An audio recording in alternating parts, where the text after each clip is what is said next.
Hello and welcome. Welcome to a very special edition of Atlas Information Live. This is the official launch of our A 10 for Human 3.0 campaign. And over the next 10 hours, we will be celebrating this monumentous occasion. Well, it might not yet be monumentous for you, but certainly it's a monumentous occasion for me. My life has been leading up to this moment, as it were. I've been preparing in one way, shape, or form for not only this campaign, but what is certainly to come afterward. And hopefully, over the next few hours, we'll have an opportunity to talk about some of that. Talk about the future, what the future holds, specifically what it holds for humanity. We all know what's been going on in the world these days, if we've been paying any attention at all. And suffice it to say, there are many different camps pointing fingers and laying blame in a desperate bid to position themselves in a better light, but also to find some kind of an outlet and even scapegoat for their fears, their frustrations, their all-out anger, and even hatred. And unfortunately, this is a cycle that humanity has been trapped in for a long time. It is a very old story. And humanity has reached a sort of inflection point when it comes to that story. We are at that story's climax. And the direction we choose to go in is very much like the choice that is laid before the feet of the heroes of some of our most beloved myths, allegories, stories, fables, legends, movies.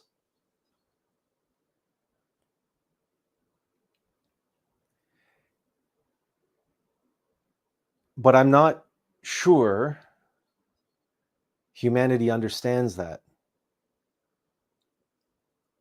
in the deepest sense.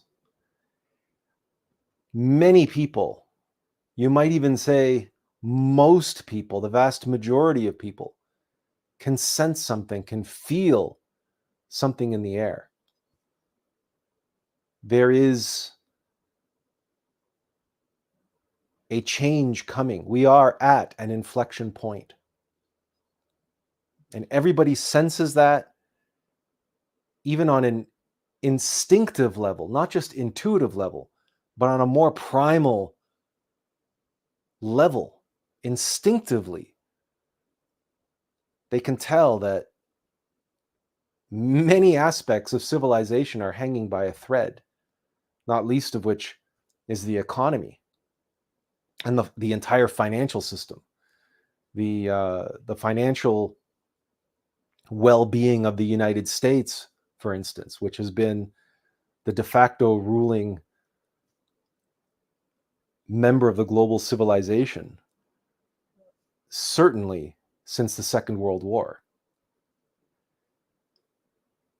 So there are many experts, many pundits, many well-educated, well-experienced, wise in the ways of their field, who are expressing dire predictions about what's coming around the corner if humanity doesn't do this or if humanity does that. And many of these pundits and individuals, some of them agree with one another, and some of them see eye to eye on their particular predictions and on their particular solutions. But others clearly do not. And there is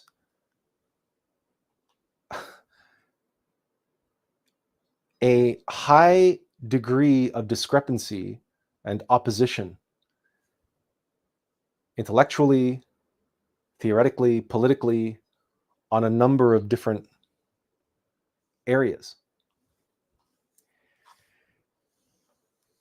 And that is not a contentious statement in and of itself. We all know that to be true. We all know that for every theory or thesis, there are a dozen antitheses, alternate theories. And perhaps in the world of pure intellect, this in and of itself doesn't pose any particular problem or threat if it's just in the world of imagination anyway. It's in essentially the world of the mind, the world of illusion and delusion. It's what people just think. People think a lot of things. People fantasize about a lot of things. And it has no real consequence in the world. And thank goodness for that, because every time a 5-year-old child played and fantasized about dinosaurs or Godzilla destroying the world, I mean, we would be in rough shape if mental images all manifested themselves in reality. Just think of all the dreams that you have had, scary and otherwise, how disruptive they would have been had they played themselves out in your life proper and not just in the dreamscape. But when it comes to the political stage, for example, the stage of economics, the stage of finance, the stage of business and capitalism, when it comes to the lives of individuals and their families and their communities and their nations, their cultures, this is where the rubber meets the road, as it were. And this is where competing theories and indeed opposing ideologies, confrontational dogmas, and paradoxically oppositional belief systems come to loggerheads. And the result is, well, the 20th century had, I believe, more wars in the 20th century played out than in the prior several hundreds years. And certainly the wars were far deadlier, far more consequential in terms of lives lost and property damage, etc. And nowadays, well, ever since I was a child anyway, as long as I could remember, the whole concept of a world war was intensified by the existence of nuclear weapons, which bring a whole new dimension to war, and that dimension is not a good one. It is a terrible dimension. But what can be done? It's a question that I've wrestled with ever since I was a child. What can be done when people just can't seem to get along? They can't seem to end up on the same page. And for many, many, many years, I pursued an answer to that question. And from a very, very early age, I was called to turn within, to seek guidance in my search for the answers. And without any external assistance or guidance, without any study or classes or guru or anything of the kind, I began to meditate at the age of 5. I didn't know that's what I was doing. I didn't even learn the word meditation until my teenage years. All I knew is that when I closed my eyes, there was something in there. There was something in there, and I had to find out what it was. It was calling to me to just go deeper and deeper and deeper. And that's all that a 5-year-old child can really do. Close his eyes and just think to himself, go deeper, go deeper. Like the little engine that could, right? I know I can, I know I can, I know I can. And I experienced my first samadhi not long after that. Now, I write about this experience in my book, What in Hell is With Us, along with many other experiences. But it was that experience at a very early age that opened my eyes to a different way of looking at the world out there, a different way of seeing. And that was not to trust my eyes and what my mind was telling me on a superficial level, but to defer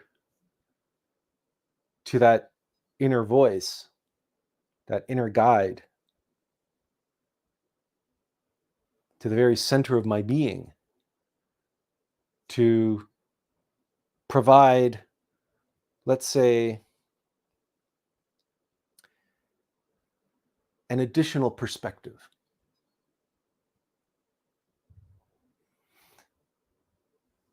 And it was very often in cases of conflict, in cases of this or that, us or them, me or you, right or wrong, thesis and antitheses, that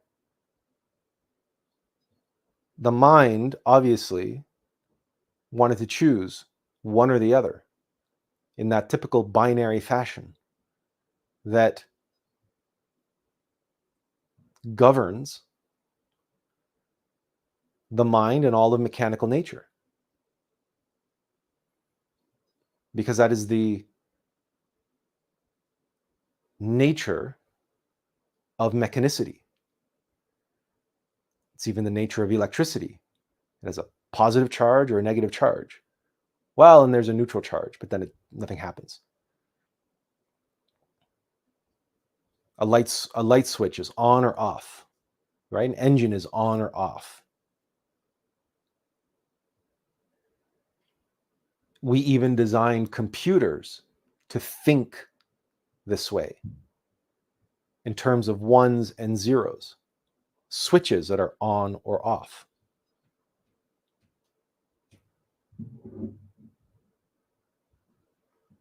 And the limitations of that binary paradigm are apparent and can be seen all around us. And in all the conflicts that we witness, all the suffering that we experience, all the tragedies in our life, and every which way in which humanity is held down and held back, it is because of our reliance on an outdated, outmoded, wholly insufficient paradigm for a true human being.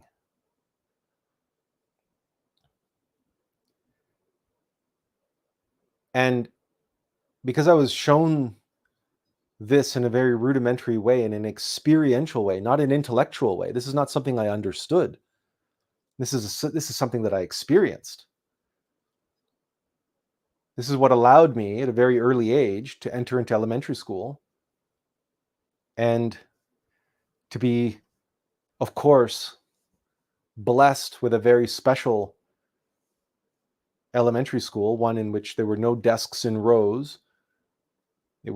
Everything was carpeted. It was a brand new school. It was very young school, and it was sort of modeled in a more Steiner-esque, Waldorf school-esque modality, even though it wasn't a Waldorf school. It was just part of the Catholic School Board, the separate school board in Toronto, Ontario, actually in Thornhill and Willowdale, north of Toronto. That's where we lived at that time when I was that age. And it had a very different philosophy and attitude towards education, and in particular to the treatment of children, the treatment of students.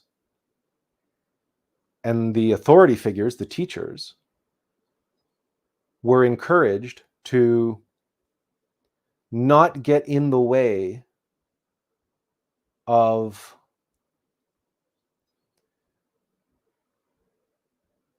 children who showed initiative.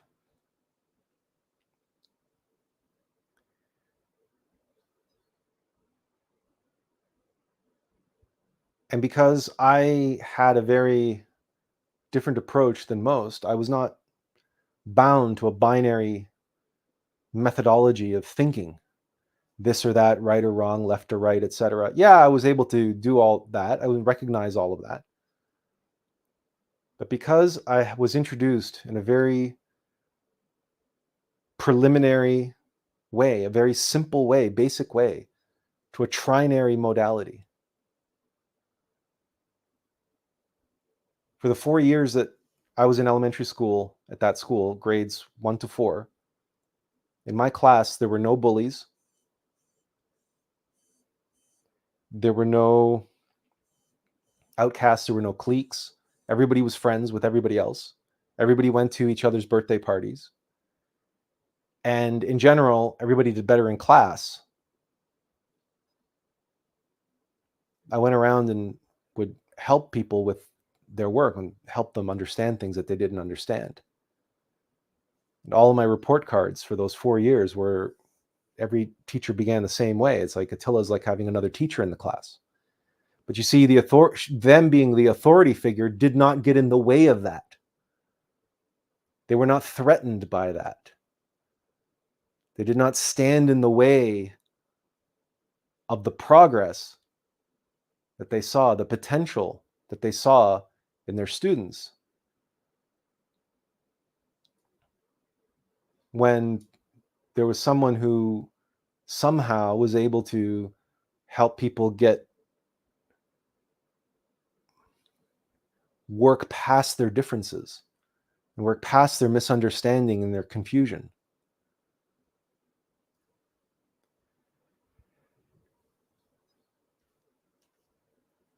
So at a very, very young age, very early age, during my formative years, I was given an opportunity to experience what was possible.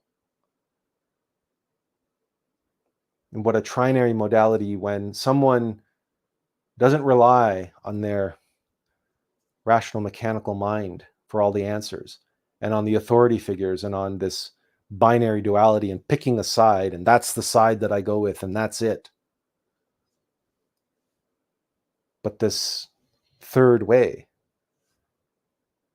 a tri-unity that unites and reconciles those differences and sees the whole and comprehensive picture.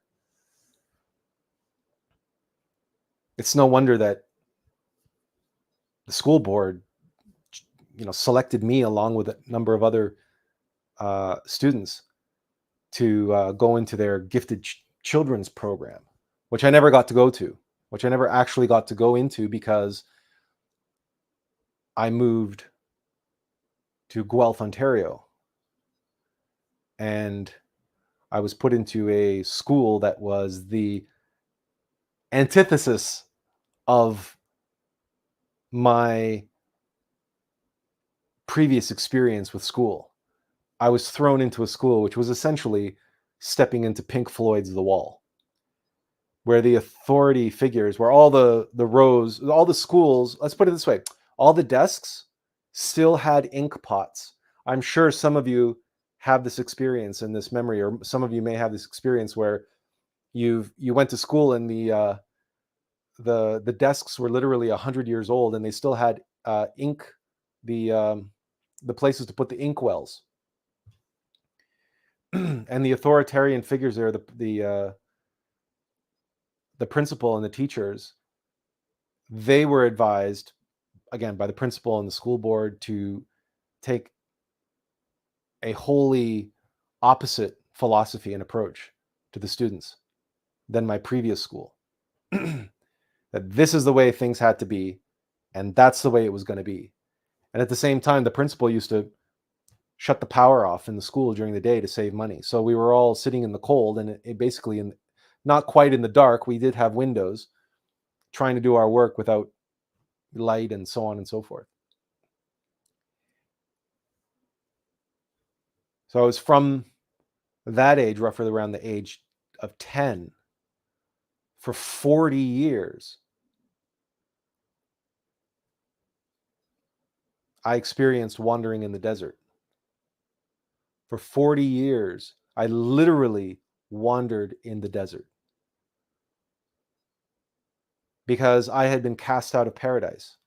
I had been cast out of my oasis there in my special school in Toronto, where nobody was bullied, everybody was friends, everybody got along, and everybody strove to do well, because what else would you do in school? And there I did sports. I was on the track team and cross country team, and it was the happiest 4 years of my life up until that point. And from there I went into, again, Pink Floyd's The Wall, where I was the new kid and immediately the outcast and the shunned and the bullied and the this, that, and the other thing. So I was cast out into the desert of reality. That reality is governed by systems and by mechanical conditioning, by materialism, by mechanicity. And no matter how you slice it, no machine has a heart. Machines are heartless, soulless. They have no humanity, none whatsoever. All they know, in fact, they know nothing. They can't know. Their existence is purely deterministic. It's determined. A cog in a machine does not get to choose what it does. If it is turned, it turns. If the spring is wound and the spring is unwinding, the cog turns, and then it affects all the other cogs and gadgets and gizmos in the machine. There is no free will in mechanicity. That's its nature. That's mechanical nature, that there is no free will. It is completely subjective. It is completely deterministic. And in a more complicated, elaborate form, elaborate scheme, an extrapolation of that mechanicity, you end up with systems that, of course, must run. They must fulfill their programming. They must fulfill their design. That is their purpose for existence. And anything that threatens or hinders their ability to fulfill their design, fulfill their programming, is deemed as a threat, must be eliminated or must be controlled. It must be integrated. That the fantastic allegory of this in Star Trek: The Next Generations was, of course, the advent of the Borg. Anything that is distinct and unique must be assimilated. It must be exploited and integrated into this new whole, which then imposes the collective will of its machine existence, which is to do what? Just expand, conquer, and assimilate. It's like black mold, or it's like malware on a computer. It has a very simple algorithm which it must fulfill. Doesn't know anything else and doesn't have free will to choose anything else. So when you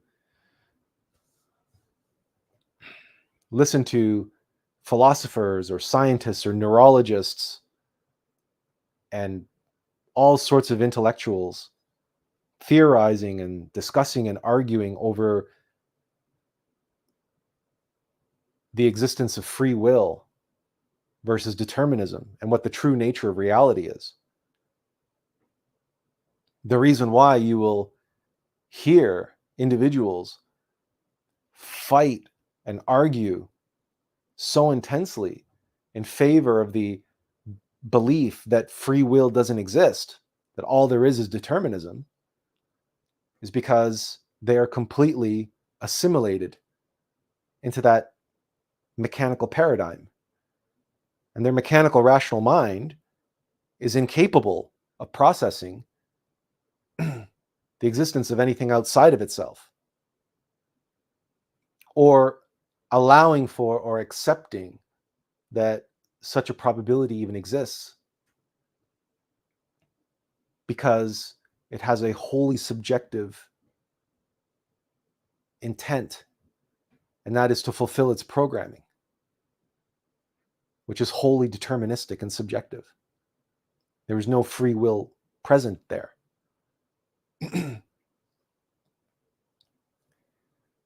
Where free will emerges is from the trinary human being. It is beyond the binary duality. It is beyond the subjective, deterministic nature of mechanical nature. Free will is born of and comes from and is a gift of divine nature.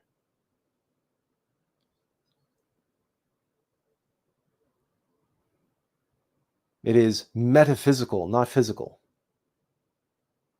Like consciousness, which is not born of the physical brain. That's another one of these terrible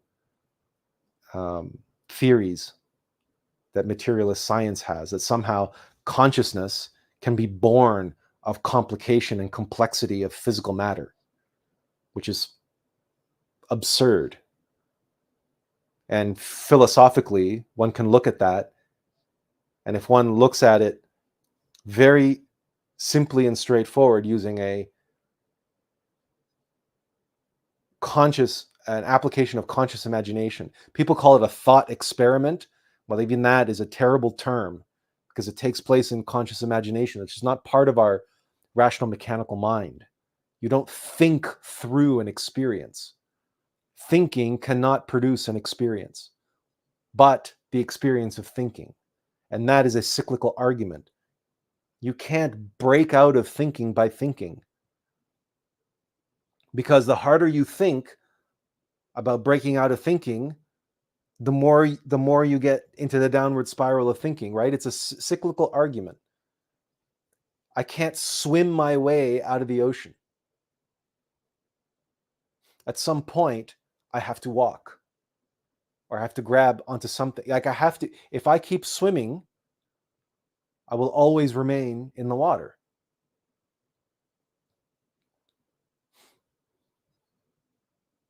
It requires a different activity to transcend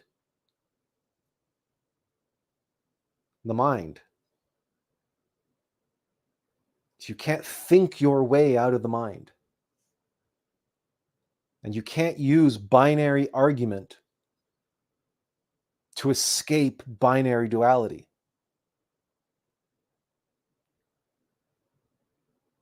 So what can you use?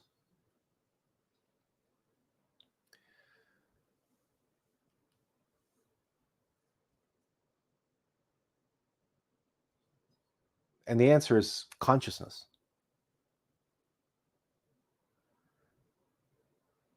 Experience. Which doesn't require the mind, believe it or not. Try it. The more you practice it, the better you get at it. Being, observing. You can experience quite well without any thoughts whatsoever.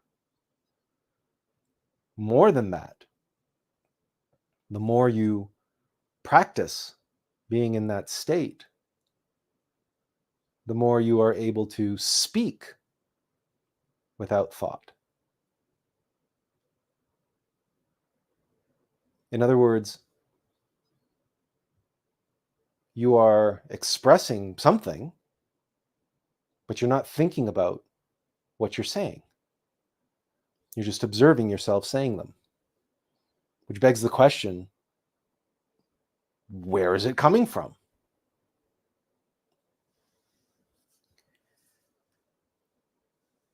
These and many other faculties, capabilities, and capacities are all qualities of human 3.0. The triune human being, the trinary way of being that is not mired down in the mechanicity of binary duality and all the conflict and confusion and subjectivity that goes along with it.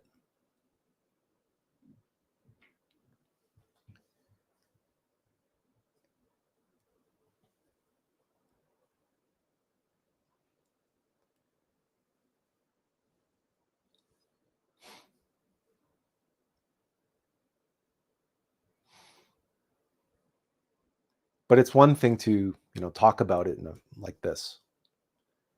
It's quite another thing to make this a reality in people's lives. And how does one go about doing that? Where does one begin?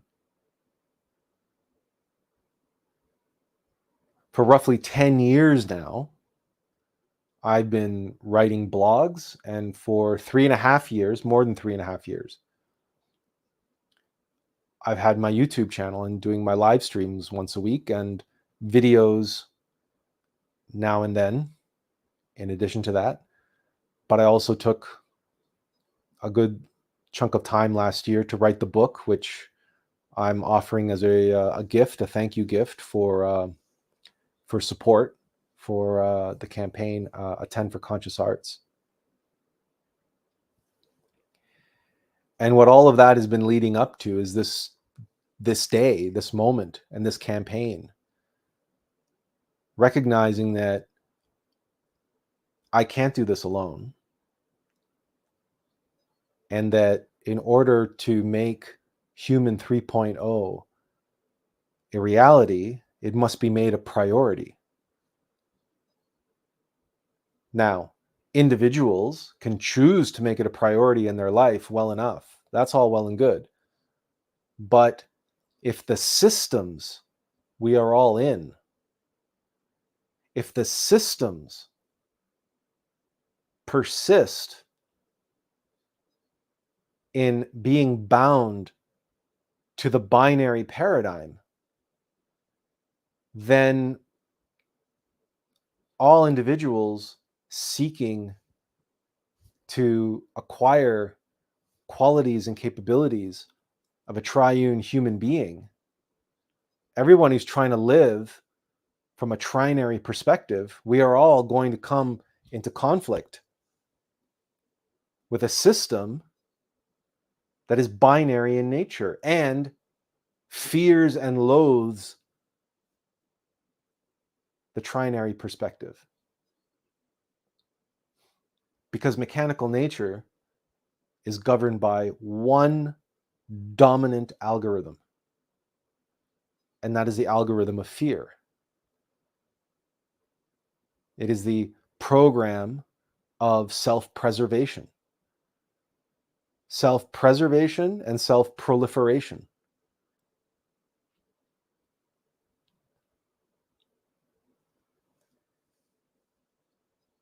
So one must be able to reach out to those who have a say, or let's say even some sway over the system, the various different systems. And so it is individuals who have amassed tremendous wealth and influence and power. They are the ones who basically hold the strings and hold the purse strings, as it were, to be able to affect real change. And they are affecting change. They are bringing about change, but what they are doing is doubling down on mechanicity. And they're bringing about more binary duality, even especially in the form of AI, which is they're all obsessed with that. But they need to be shown what's really taking place, what's really happening, and what they believe that they're masters of the universe, but they're not. They're all slaves. Someone has to be able to show them that, and show them that in such a credible way that it's not intellectual, it's not theoretical, it's based on his own direct experience. I did not waste those 40 years wandering in the desert.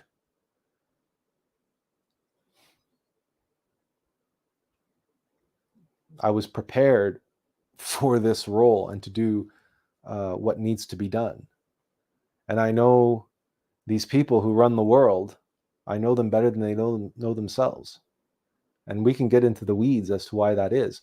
I write about a lot of it in my book. I'm an open book, literally. We have some comments, which I've just been ignoring, but let's get to some of the comments. Benjamin says, "Hi, Atlas," and he says, "Oh, sorry, didn't put that on screen for some reason."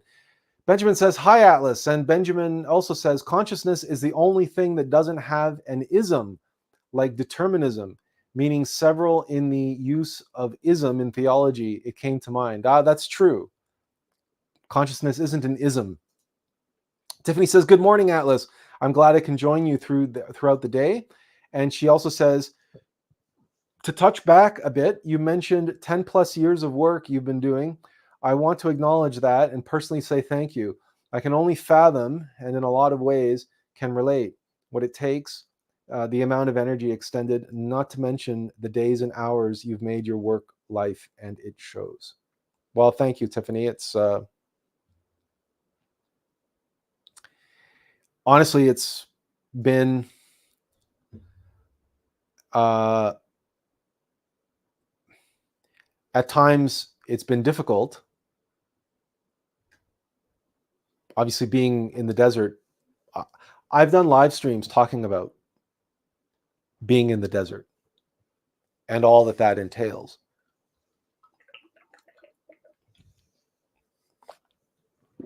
And we can say that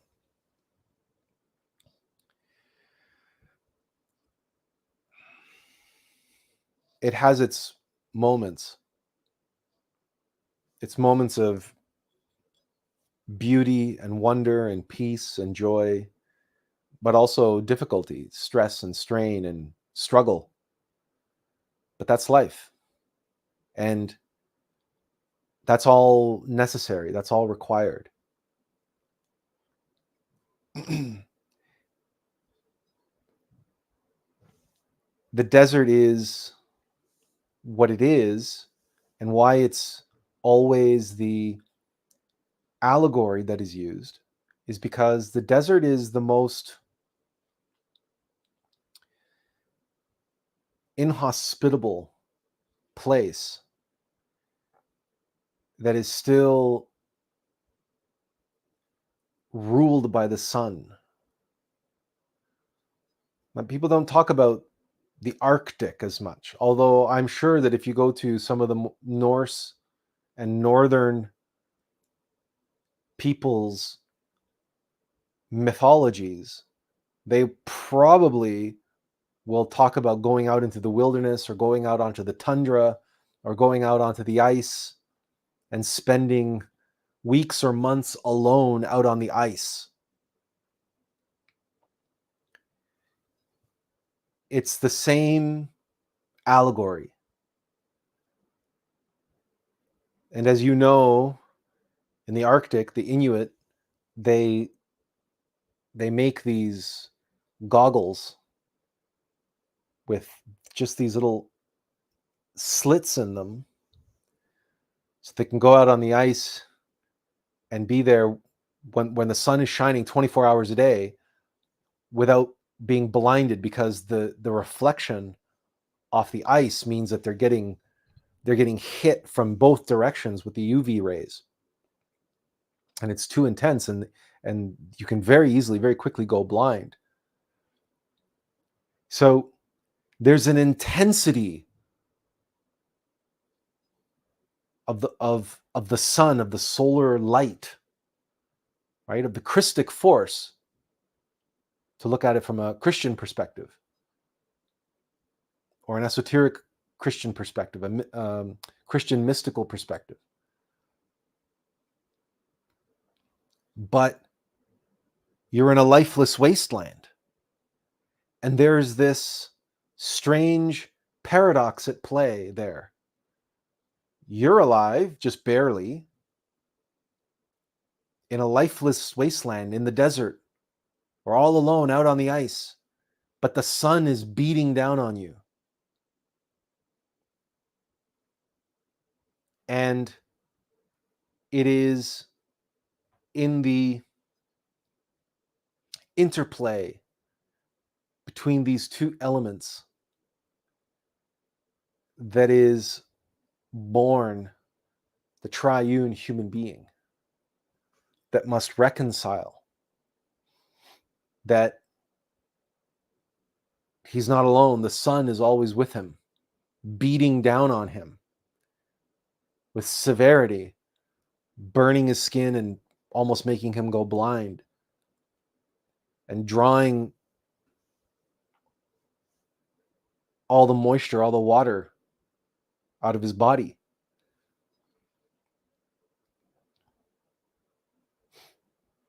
And all around him, there's very little in the way of life. He's all alone, and there's very little to sustain him with.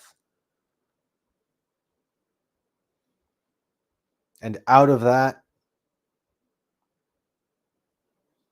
dynamic, out of that struggle, is born this capacity, this ability, this comprehension, this being who learns how to survive and be in that desert,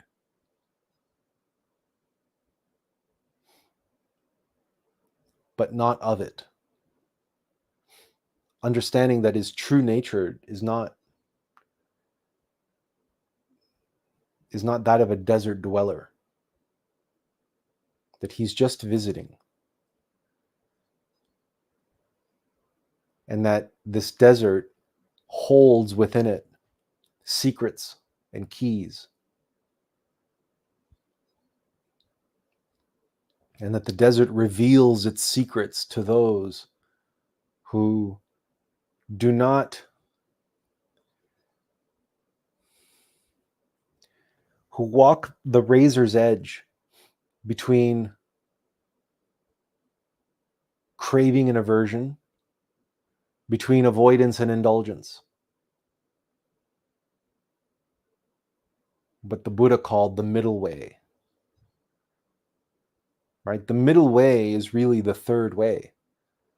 But that third way leads to what Gurdjieff called the fourth way. And that might be a little bit too advanced and a little bit too esoteric for this particular conversation, which is hardly a conversation, but there it is.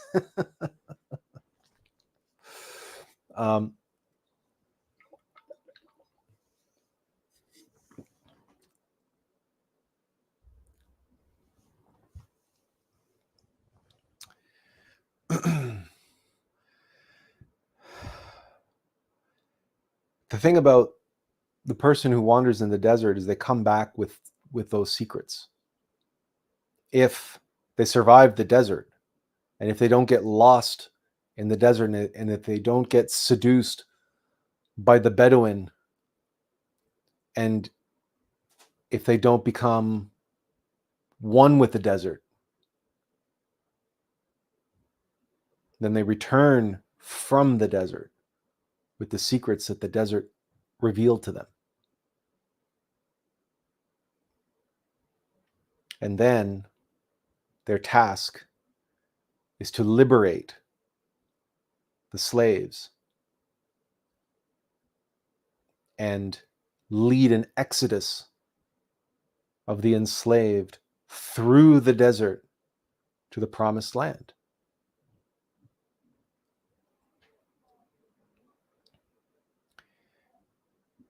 That, of course, is an allusion to Moses, but it could just as easily apply to Jesus, and it could just as easily apply to Gautama Buddha, Buddha Shakyamuni, and all those who have wandered in the desert and then emerged as a guide, a prophet, a leader, a saint. It could also apply to St. Francis of Assisi, which today, October 4th, happens to be his feast day. And that is something I didn't plan on or plan to have happen. It just turned out that a 10 for Human 3.0, 10 for October 4 is October 4th, and that's St. Francis's feast day. And St. Francis happens to be one of my favorite saints. I was baptized and raised Roman Catholic. I think I mentioned that I went to a Roman Catholic school. So we learned about many of the saints when we were young. That's part of our education. And there was always something that struck me about St. Francis.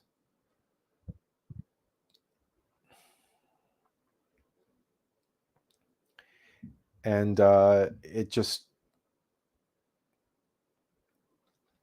happens to be that serendipitously, someone showed up who's running this challenge, the 45-day Qualities of St. Francis challenge. And her 45-day challenge began yesterday. And the website is Imagined Life. And the individual who runs it, Sophia Joseph, she's very enthusiastic, and she has her own story about how she came about putting this all together, and it's a story full of serendipity and all the rest of it.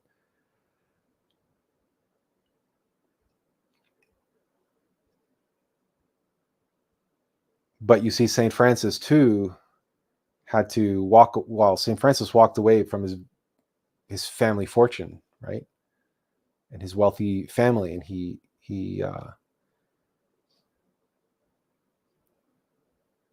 All those who wander the desert are called there. Because one of the things about being in the desert, you can't take it with you. The less you are carrying, the more likely you are to survive.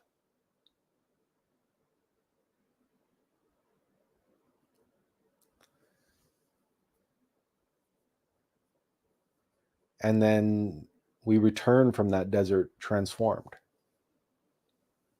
It is that experience of being in a place which is utterly inhospitable.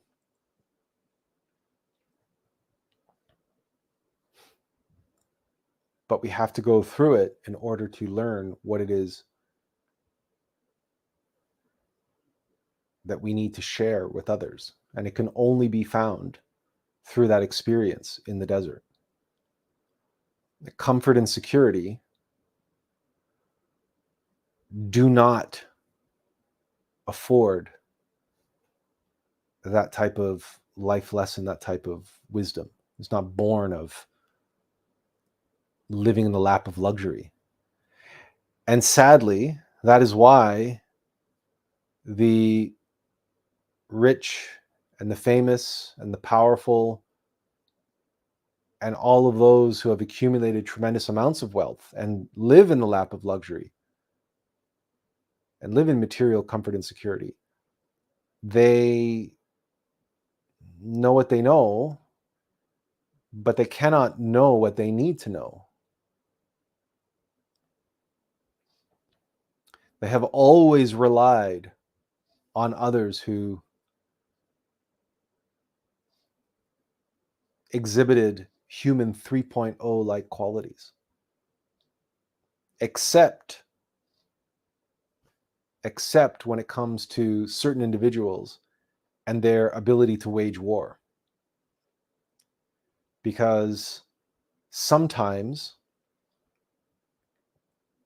and in many cases, in fact, these individuals at these highest levels, they do have human 3.0 like qualities and capabilities. It's just that they have been seduced to apply them for and through mechanical nature.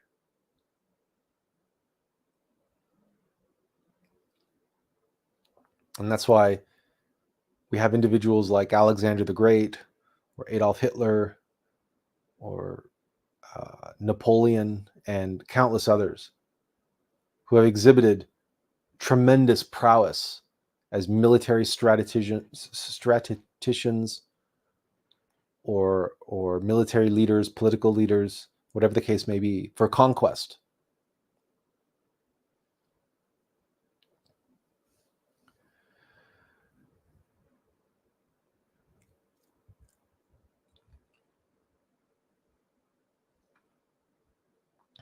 And if we look at what motivates them to do what they do,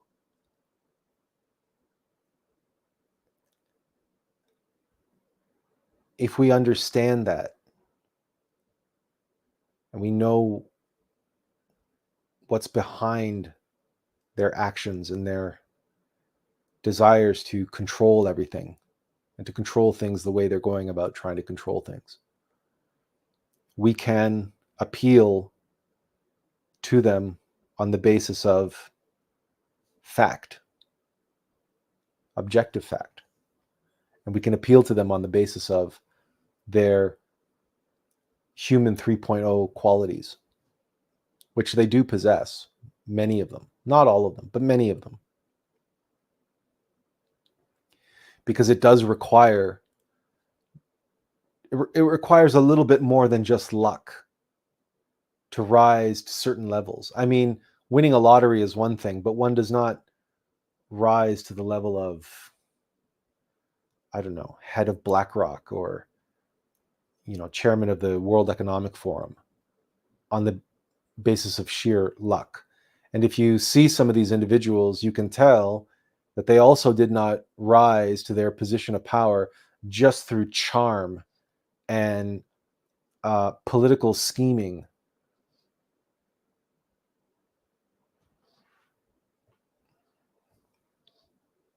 like Machiavelli wrote about in The Prince. So yes, they may be Machiavellian as well, but there's something more to them than just that. It would be wrong and naive to underestimate some of these individuals and their capabilities. But at the same time,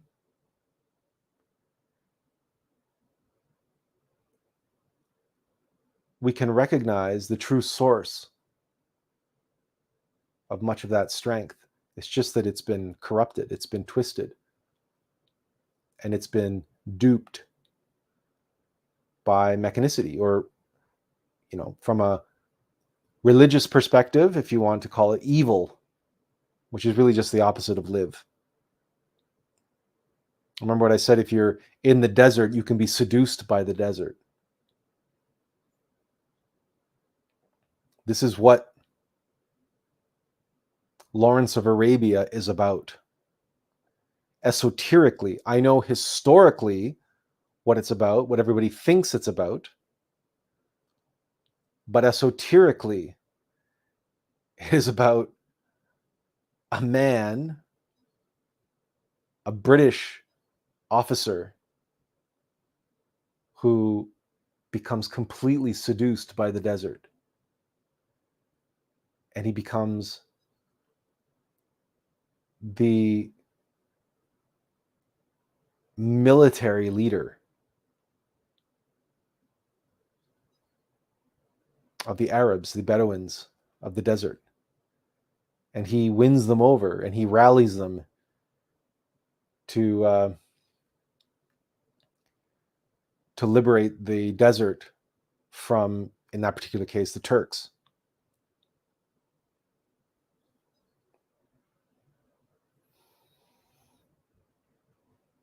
He becomes very much like a messianic figure. In a sense, one has to wonder how much of that story, that history, ended up in Frank Herbert's Dune. That's just speculation.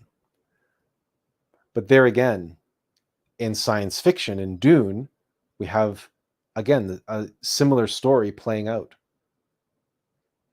where you have the planet Arrakis, and you have the native Bedouin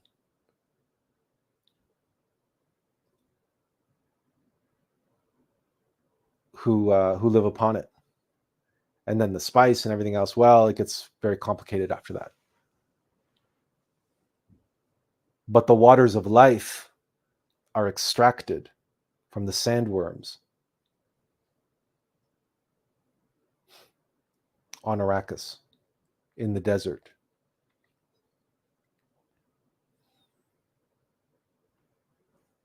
And it's the waters of life that have special magical properties. That, and of course, the spice itself, which is extracted, mined from the desert. But there is the Harkonnen way of getting it, the mechanical machine way of extracting spice. And then there is the other way, the way of the mystic.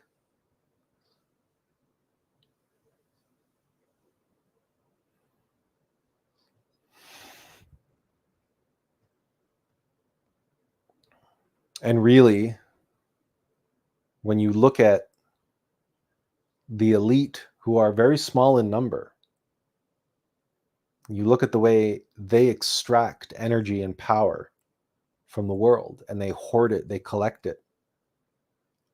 They do so through mechanicity, through their systems,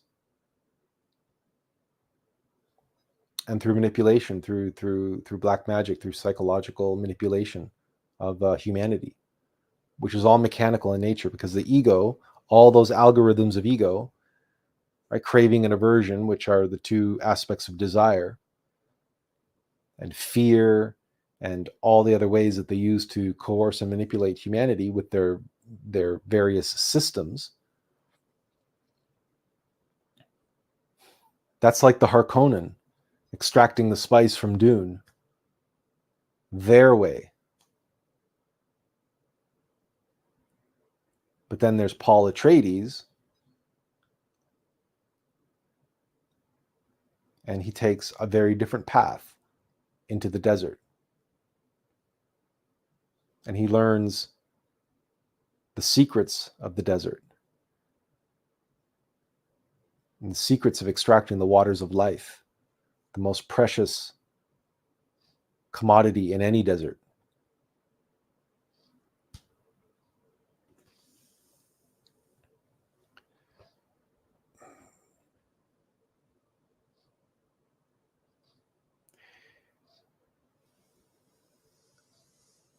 But there is an opportunity.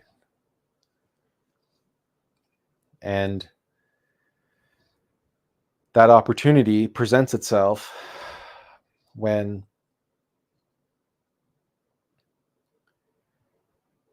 the game is winding down, the game is coming to a close. The play is near its end. And we're at the climax. We're in the end game of the chess match. Doesn't matter which allegory you pick. But when that game comes to an end, the two players who had been opponents the entire time, they agree that it was a good match, and they shake hands, and they reset the board to play another round. That's the point that we are at now. And the powers that be are attempting to reset that board using a binary paradigm. In other words, using the same strategy that got us into the mess that we're in now. And they think that they can double down on that outdated, obsolete, losing strategy in order to play out the next round, and it's just not possible.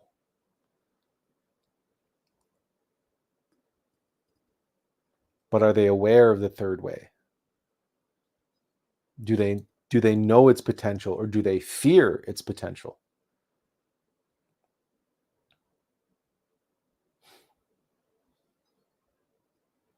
And do they know that it's fear that has them?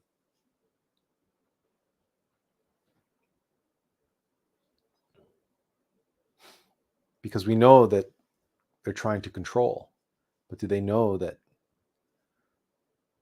their desire for control is in fact themselves being controlled by fear?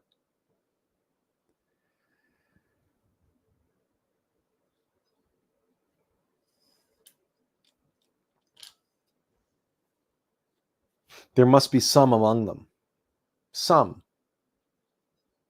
who are dissatisfied and are frustrated and disappointed at the failure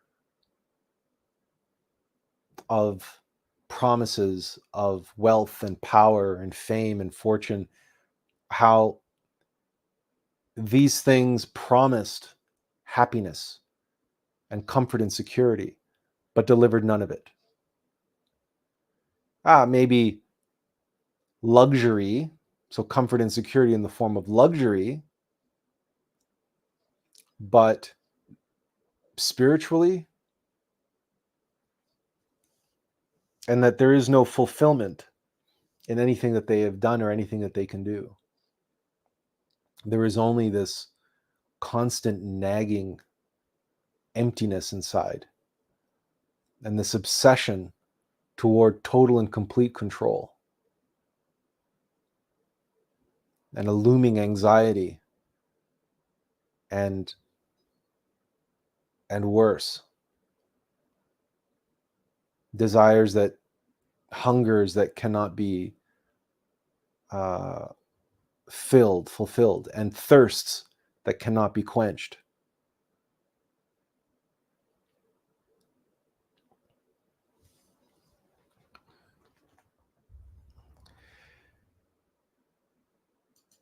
Tiffany says, most don't realize the actual soul-crushing weight these darker forces you speak of actually has.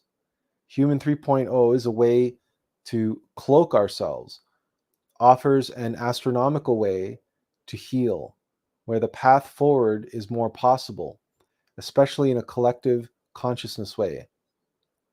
We fell together and we rise together. We are needing that togetherness.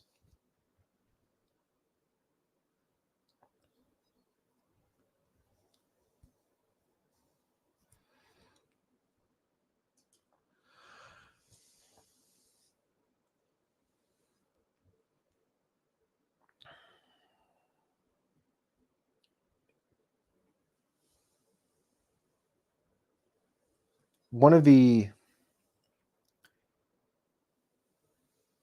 difficult things to grasp or accept or contemplate is how a humanity can fall collectively.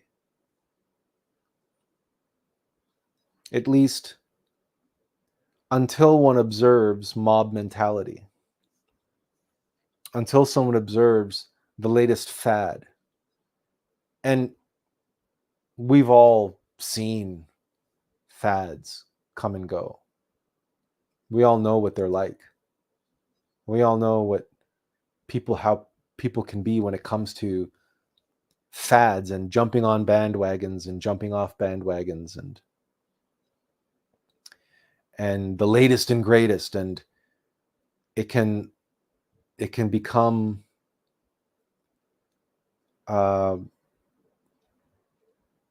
one can become possessed by a movement. Look at communism. I mean, communism is one of those waves that you get caught up in, and then you just get swept away along with everybody else with that wave.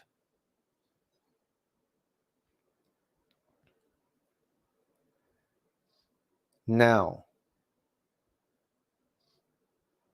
is it possible to make such a wave in the reverse?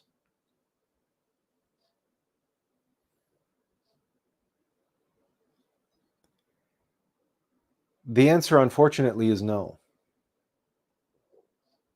But you can create a wave of intention.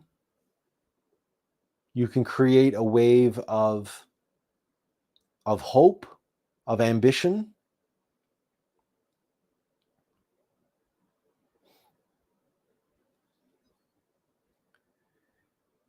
The reason why I say that is because it's always easier to fall than it is to rise. Just try it for yourself right now. Compare how easy it is to fall into bed, for instance, than it is to get up out of bed.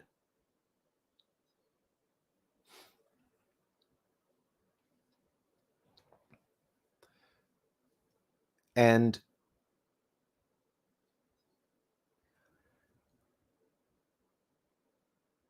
we can benefit from a collective action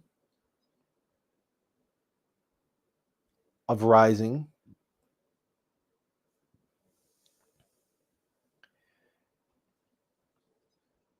But it's still up to each and every individual. So an example of that might be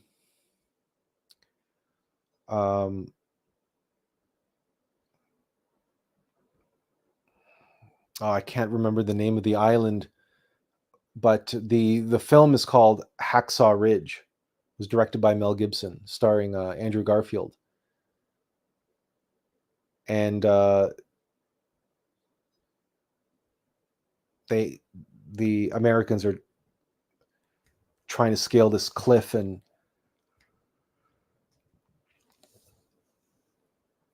take out the Japanese who are dug in there. In any type of campaign, military campaign, you have hundreds, if not thousands, of soldiers, all of which who are scared, all of which who have to overcome that fear and find their courage and their guts and all the rest of it to go into battle.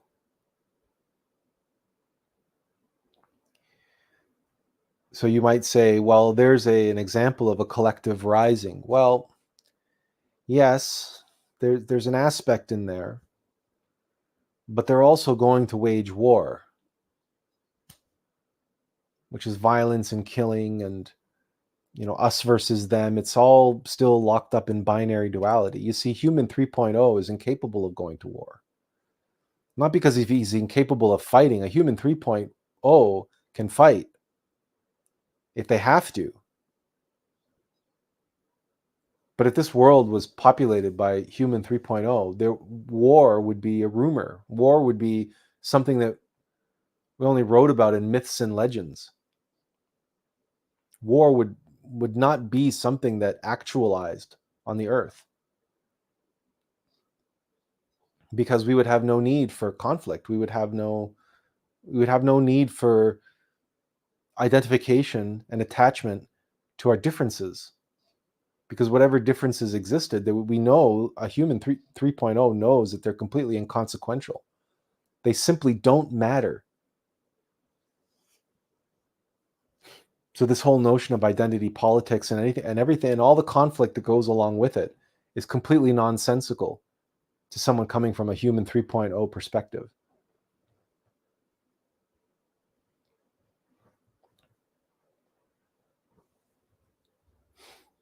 Yeah, and Tiffany agrees with that.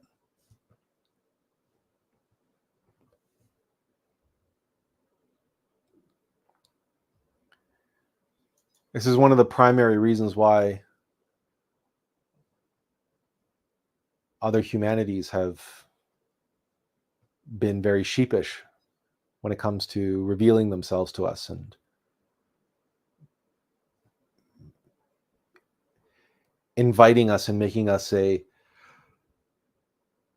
member of the equivalent of the Federation of Planets, right? Because that aspect of Star Trek is not it's fictional, but it's based on reality. There is a united federation of planets, a united federation of enlightened humanities, of human 3.0.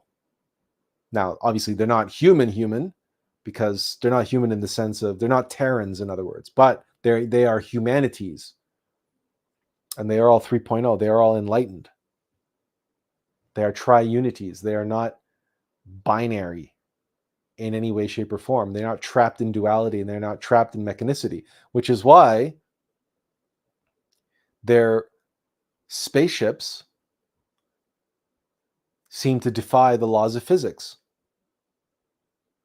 because they're not trapped by them. They're not limited by the laws of physics, because their science is not physical. Their science is metaphysical. And when you work with metaphysical science supersedes and is superior to physical science. And anybody who understands, even on the most basic level, that if you can gain control of the foundation of something, you can alter the way it looks and the way it behaves. You can change its structure and its fundamental nature. Why? Because you have access to its foundation. Try altering a building without having access to its foundation.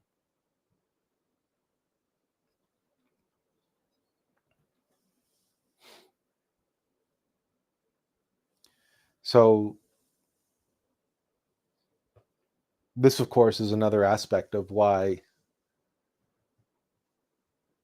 we are at this point where physics seems to be stuck, because the quantum physicists and the classical physicists are at loggerheads and they're arguing about what is it? The quantum field and whether it collapses or it doesn't collapse, and they're arguing back and forth from a binary 2.0 perspective using a mechanical, rational thinking process, determining if this or that theory is correct. Whereas the only way to know is to experience the truth of it consciously as a triune human being. In other words, you have to leap past mind altogether. You have to go directly into the superior faculty of consciousness, where you know. You don't have to think. You don't have to work anything out. You just know it because you've experienced it. You become one with the phenomenon.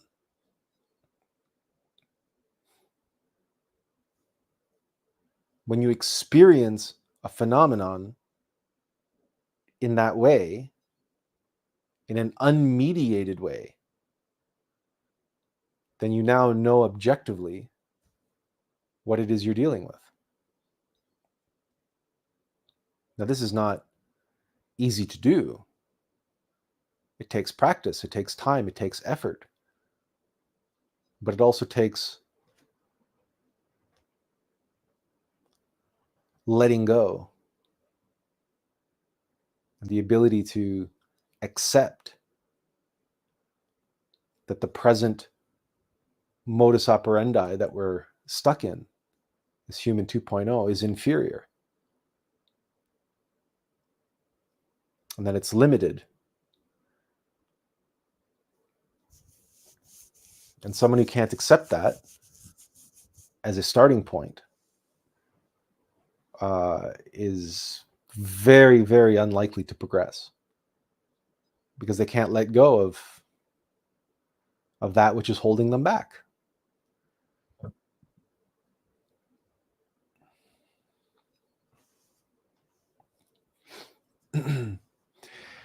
I had no idea how today was going to go, by the way.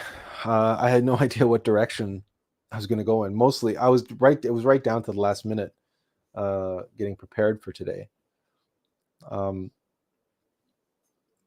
Right until the last minute and getting the website and then inviting individuals to come and participate. I don't know if anybody's going to actually come on and participate, or it's just going to be me for 10 hours straight. But we've passed the 1 hour mark. So 1 hour down, 9 more to go, I guess. If you haven't seen it, by the way, I suppose we can spend some time doing this. This is the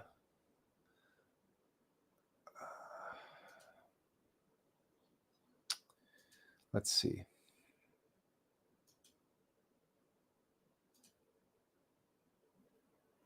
Yeah. This is can I go view?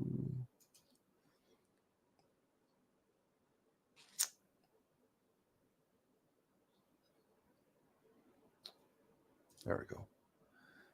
And that's better.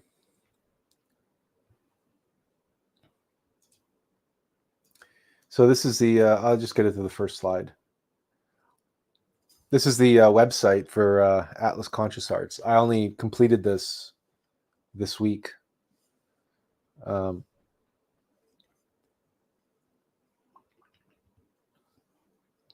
It starts with these binary decisions, right?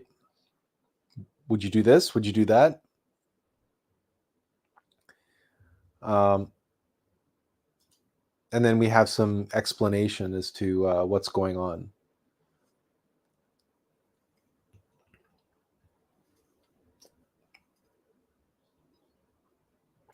And then we have, of course, the campaign. We have the short campaign video, which is at 6 minutes and at almost 7 minutes. It's not short. It's probably too long, but I really don't know how to get it any shorter. So that's, and then here we have our countdown, but of course that's countdown to 0. So you know what? We should probably take that out now. I wonder if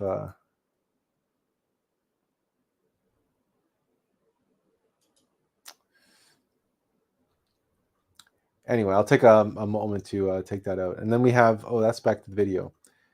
And then we have, some facts and details about the campaign, and we have the longer version of the video that's broken out into 3 parts here. And then more campaign stuff, some articles from the blog. This is Attlas.ca. And then we have the campaign page itself.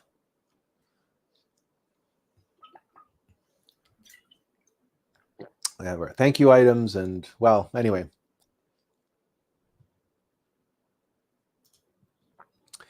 So that's where I've at on that front.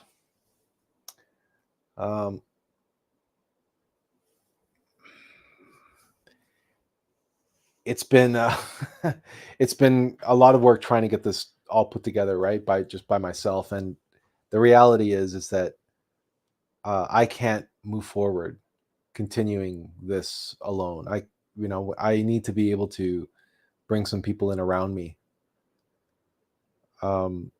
because all of this technology stuff and marketing stuff and this is so time consuming, and I'm really out of my depth when it comes to this kind of stuff. It's working with the systems and working within the mechanicity and getting them to try to do what I need them to do when I'm very inexperienced with trying to make them do that in that way, right? That's just it's not my area of expertise. So I've had to basically teach myself most of what I know about all of these things, and then try to make it work. But the real hindrance, the real handicap has been the lack of resources, lack of human resources, and the lack of financial resources. Because there's an old adage, you can't make money without spending it. And there's just this reality that people don't want to talk to you unless they don't want to have anything to do with you unless you can demonstrate to them that there's some financial viability to what you're talking about or who you are, and they're looking to your finances as a way to determine your credibility. Like if you were credible, you'd be wealthy. If you'd be credible, you'd be making millions. Like if there was something really to what you're talking about, then you'd be out there selling it and you'd have millions of people buying it. And that's how a binary human 2.0 thinks. And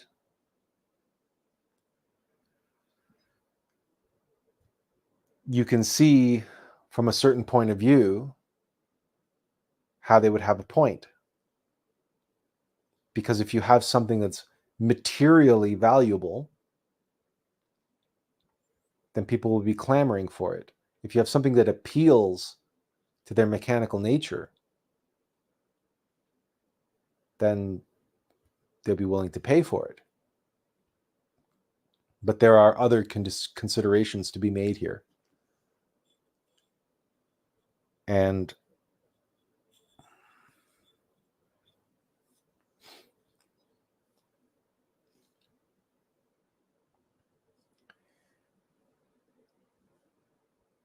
if you look at things like junk food and fast food and chocolate bars and candy and all this stuff, soda pop, etc. is that really valuable? What is the intrinsic value of any of it? But people buy it. Millions, countless millions buy it by the countless billions of dollars worth. So it's just a different money and wealth is not a reliable gauge of talent or ability or value. It just isn't. Mugaboo22 says, I have a question. Go ahead. And he follows up and says, you said the new golden age will last 1,000 years. Give or take. Give or take.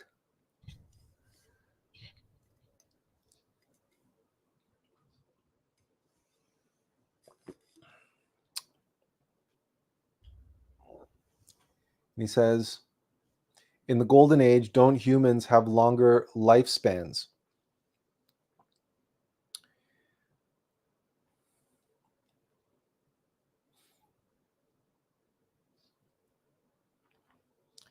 Human 3.0 in general do, yes.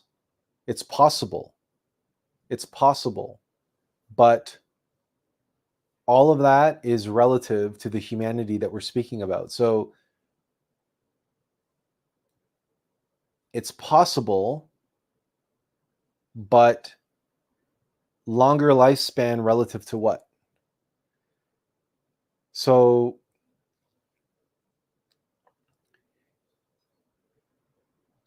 you could have someone who lived to 130 in this humanity, and we would call that a tremendously long lifespan. But for an Atlantean, that would be a normal, if not short, lifespan. So it's all relative. So, but generally speaking, in the golden age of a humanity, people live for longer, yes. But I don't know about 1,000 years. That's in some past humanities that has been the case, but that's far, far into the prehistory of humanity that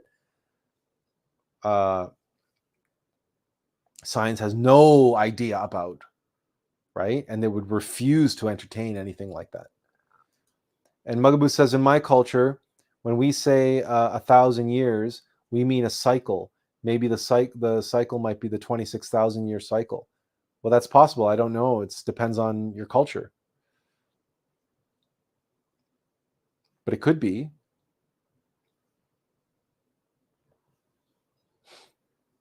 But the golden age is not 26,000 years. The golden age is not a total cycle. One cycle is golden, silver, bronze, iron age. And it would be great if you broke that 26,000 years into 4 equal cycles, but unfortunately, that's not how it goes. It's not a mechanical thing, that this gold, silver, bronze, iron age.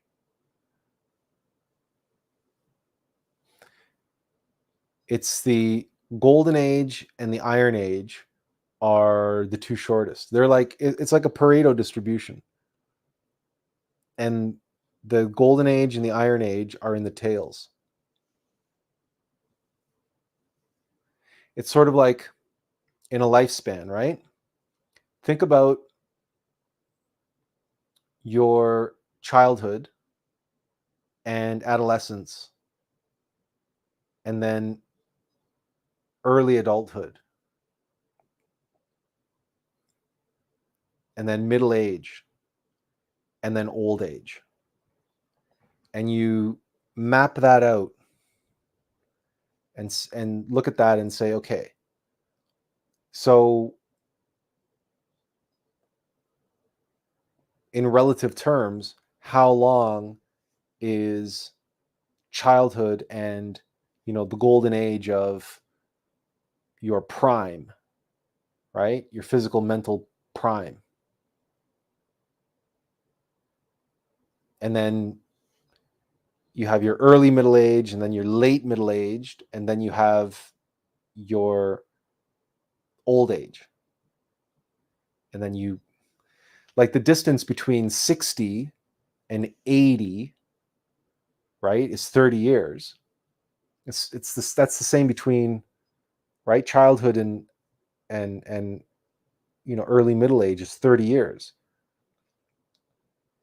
And then I suppose you have from 30 to 60 is another 30 years. So, but if you look, it's 2020, it's like 2020, like from 1 to 8, from 1 to 20, and then you have like from 60 to 80, or you want to count 80 to 100, but those are outliers now, right? We want to look at the averages. So you have 20 and 20 is 40. And then in the middle, you have from 20 to 60 is another 40. So I guess in that sense, it's 2020, 2020, but so it might be more than 1,000 years.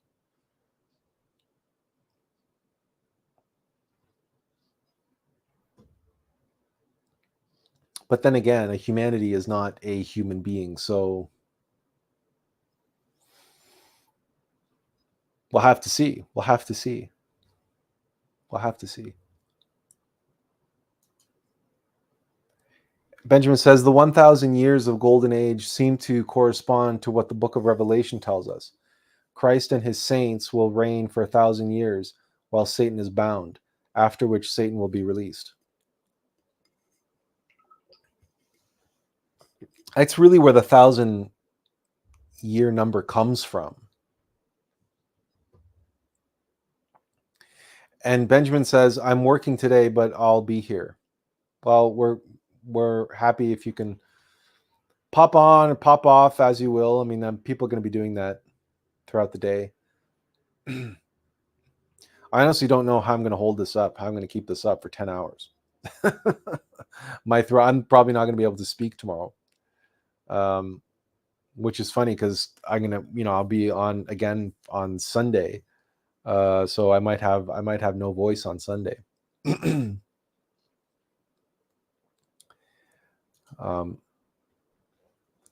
The point is that we're at a point in humanity is that we have to start preparing for that transition to take place. And to do that, we have to start preparing ourselves and start aligning ourselves to that golden age paradigm. And that's a triunity, it's a trinity paradigm.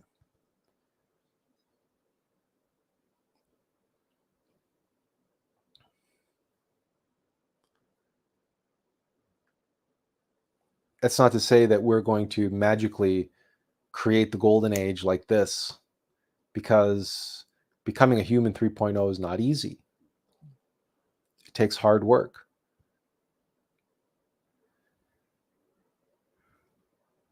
But the hope is that if we can align various systems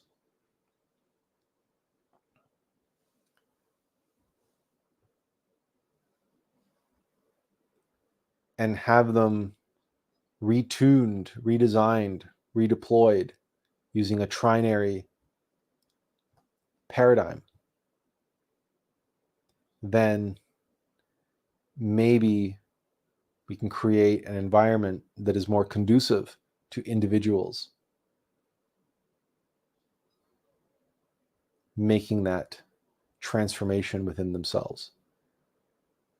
Again, it comes back to this question of, can you create a wave of people rising? Well, we know we can create a wave where people fall down, because it's easier to fall down than it is to rise. But you can also create a wave that encourages people and nudges people in a certain direction. We talked about that when it comes to, courage, let's say, but it's also, there have been things like movements for social justice and whatever, and they certainly believe that they are waves of positive change and forces for good. So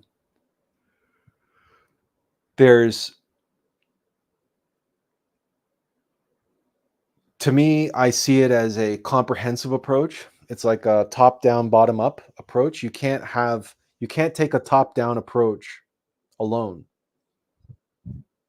And that's the problem with many of these global elites and their plans for humanity, is that they try to take a top-down approach. And I certainly approached it that way in my first book. Not this book, but the book that I wrote, 13 years ago, something like that, called The Attlas Project.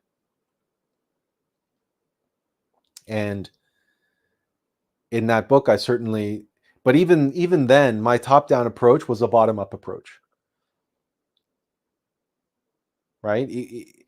It was a system designed around the recognition that a pyramid's strength comes from the bottom up, right? So if you think of it as the pyramid is the design, the pyramid is the system, but that system understands its strength comes from the bottom up, as opposed to the systems that we have now that try to impose power from the top down and power and authority from the top down.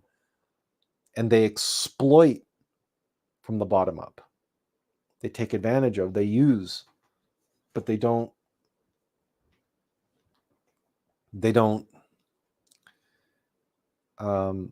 encourage or support that strength developing in those levels. They just siphon it. So what you end up having are the systems that we have now, which are essentially a house of cards built on very weak foundations, because they have weak foundations, because they've been sucking the power and the strength and the energy out of those foundations instead of supporting them and wanting them to become stronger, encouraging them to become stronger and inspiring them to become stronger and to become the support for this thing that's greater than themselves, that they can aspire to, admire, and reap the benefits of. So that's really what we're talking about, is reorienting systems to be what they are right now, which are systems of exploitation based on binary duality and the most primitive primal of urges, which is the primal survival instinct, and reorient them to a trinary purpose.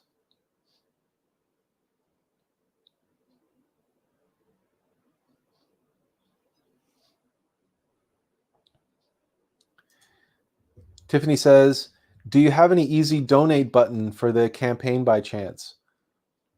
Well, yeah, I do.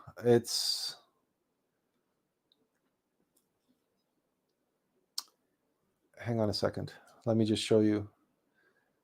Share screen and here. So on the home page, okay, you scroll down, anywhere you'll see like give back, right? Or you'll see there's a button, right? Give back now. Or you can just go on the menu, attend for Human 3.0, and you click there and you get to the campaign page. And right here on the side, here's a place you can just click $10 or $25 or $50, or you can choose a higher level down here, or you can go here and put in the amount you want. And then, we just need some basic information, and then you click the donate button. So I don't have a one button, click here, donate button. I mean, I suppose I could try to put one on there, but it's not going to happen in the next 10 hours.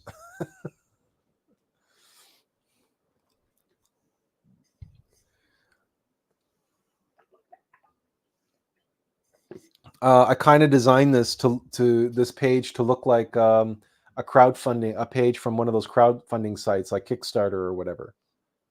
So that was the impetus behind the design. I didn't think to put a donate now button. I suppose I could put it right here.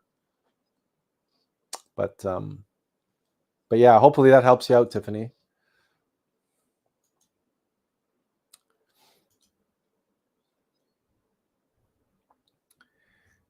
Speaking of, I said I was going to take that that countdown timer off because there's no point in it showing 0 anymore.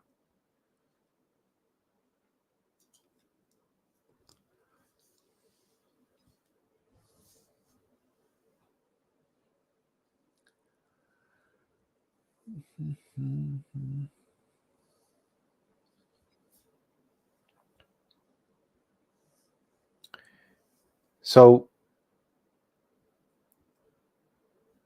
the idea that we are stronger and more capable when we encourage and inspire those who are at the bottom of the pyramid should be self-evident. But at the moment, because everything is ruled by mechanical nature and binary duality, the hierarchy is set up so that those at the bottom are conditioned to be mechanical in their thinking behaviors, right? In their thoughts and actions, in other words. And it is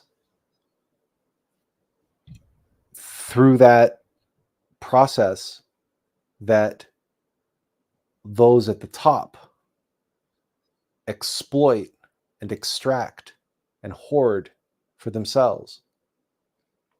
But they themselves are being exploited.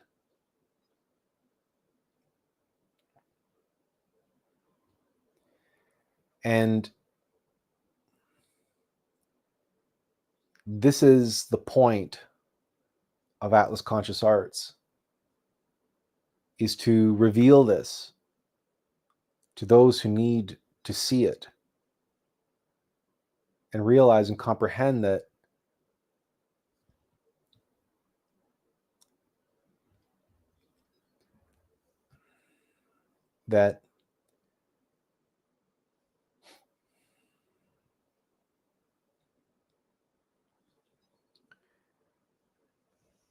whatever they fear, whatever they're trying to accomplish, because many of them think that they're doing what's right, what's best. They're doing what's best for humanity. But they must comprehend that if what they really want is what's best for humanity, then they mustn't stand in the way of human 3.0, and they mustn't encourage and persist in creating human 2.0 in that system.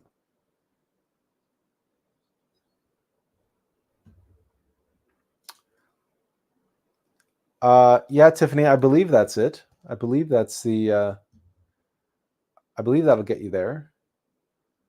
Or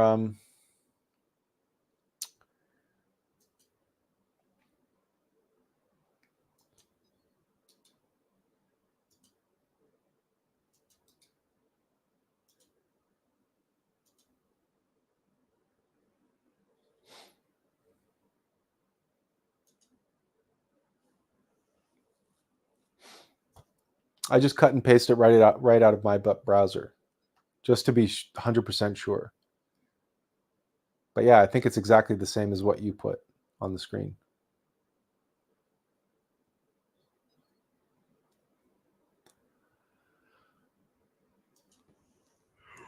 Oh, excuse me. I've been burning the midnight oil for many days now. In my own way, I still, because generally speaking, I try to get up early. I'm an early bird these days. Although occasionally I become a night owl when occasion calls for it. But But it's been a lot of work trying to pull all this together in time, and well, I have to keep reminding myself that this is a marathon, not a sprint. Oh, Tiffany says, you need coffee, brother. No, that's probably not a good idea, with the epilepsy and everything. No, that's probably not a good idea. I could use maybe a tea or something. I do drink coffee, but I drink half calf, right? Half caffeine, half regular. And I only drink it in the mornings. I don't drink it throughout the day because it interrupts my ability to go to sleep early. So, and besides which, I honestly don't think coffee would do it. Like, it would just give me a buzz for a short period of time and then I'd crash. Same with sugar, same with anything else. No, I'm just Benjamin says chocolate drink, perhaps. It's the same thing. I'm not going to subject myself to some kind of a rush of some kind, sugar or chocolate or whatever, and then I'll get 30 minutes maybe out of it of hyper whatever, and then boom, I'll crash afterwards. That's not a good idea. This is a today is a marathon, just like this campaign is a marathon. It's not a sprint. So I just got to keep that in mind, and try to pace myself, right? Like any long distance runner, right? I don't want to burn myself out, which is a very real risk of getting too excited or too hyped up or too hopped up on some substance. That would probably not be a good idea.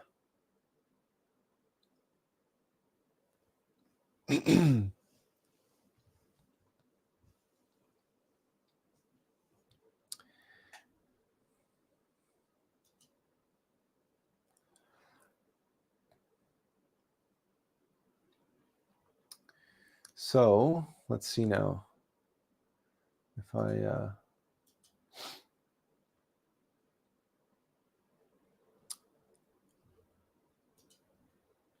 just very quickly took that countdown timer off the homepage, and I just want to see what it looks like. Always need to test after you've made the change. You have to make sure that it's working. Okay, so it's gone.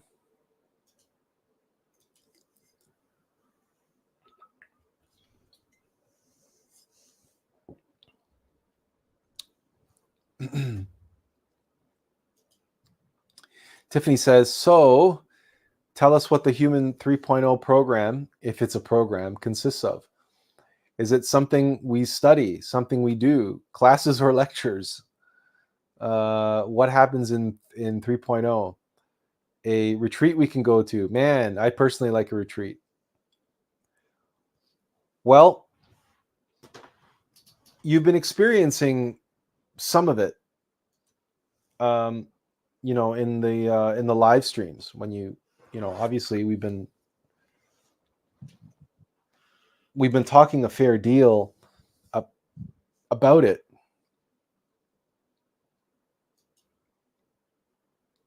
But if you want something a little bit more concrete, let's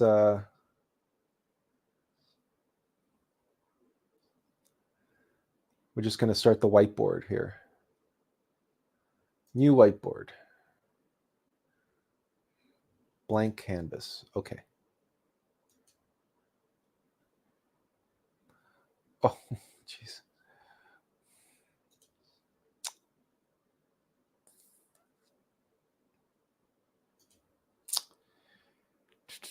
Let's do stop screen. We got to present.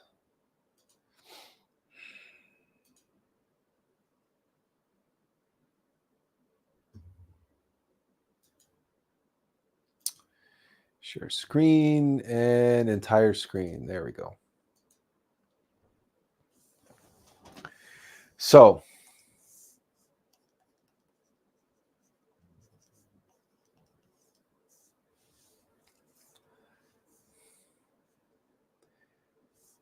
maybe this is the easiest way to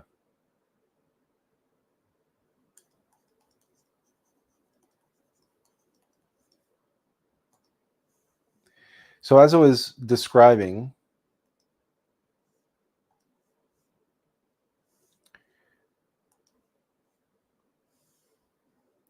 we sort of have this, let's call it a pyramid.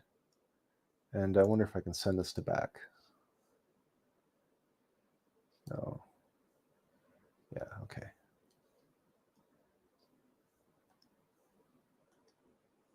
Okay. Oh, geez, what a stupid program.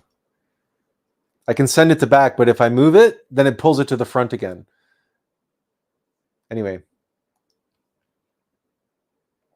So you have these systems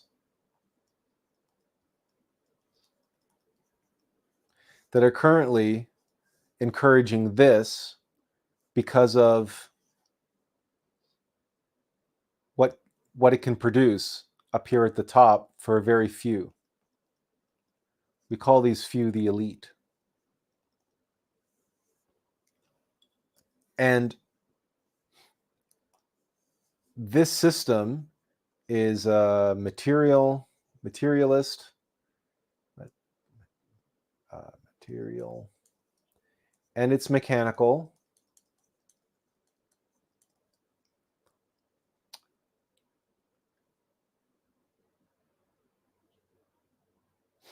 And it's all the other things that we live with, right? It's confrontational, and it's, you know, we don't need to list them all, right? We know what the problems are. But the systems, the ruling elite, right? They set the rules of these systems, and this trickles down, and this conditions people down here, as I said, to support this system. The problem is that the conditioning making people human 2.0 is that these people are actually very weak.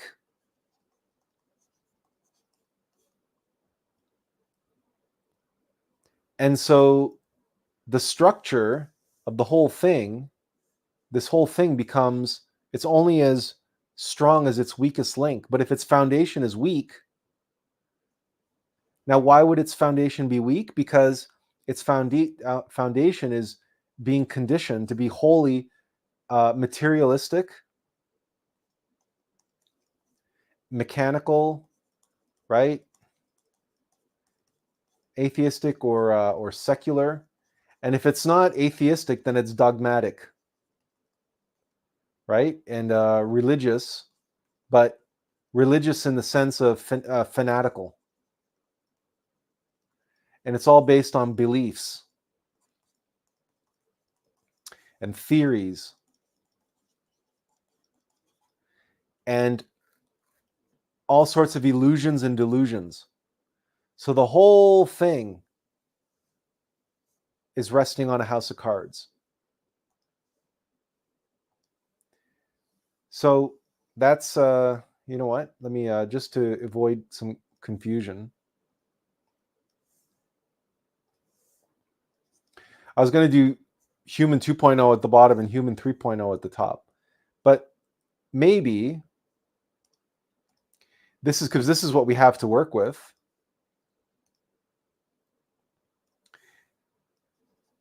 What if we can instill human 3.0 values and abilities here at the top? And what if we can instill human 3.0 values and abilities and capabilities into the systems, which then encourage, not condition, but encourage and inspire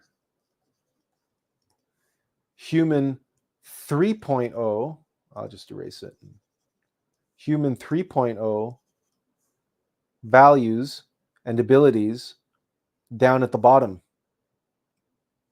So no more theories, no more beliefs, values that are not based on materialism or mechanicity or atheism or dogmatism or fanatical religion. So in other words, not weak, but strong. Not theories, but facts. Not subjective conditioning,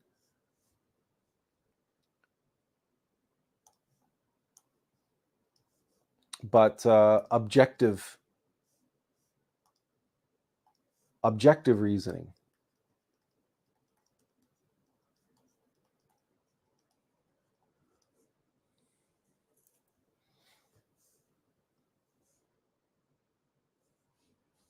Not physical science, right?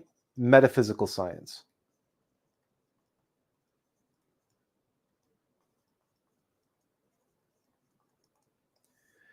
So the superstructure, the systems, are now encouraging humans with higher abilities. And where do those higher abilities come from? They come from the higher self, the true self. In other words, this whole thing is predicated upon encouraging, inspiring, and supporting, which is another good word here, to support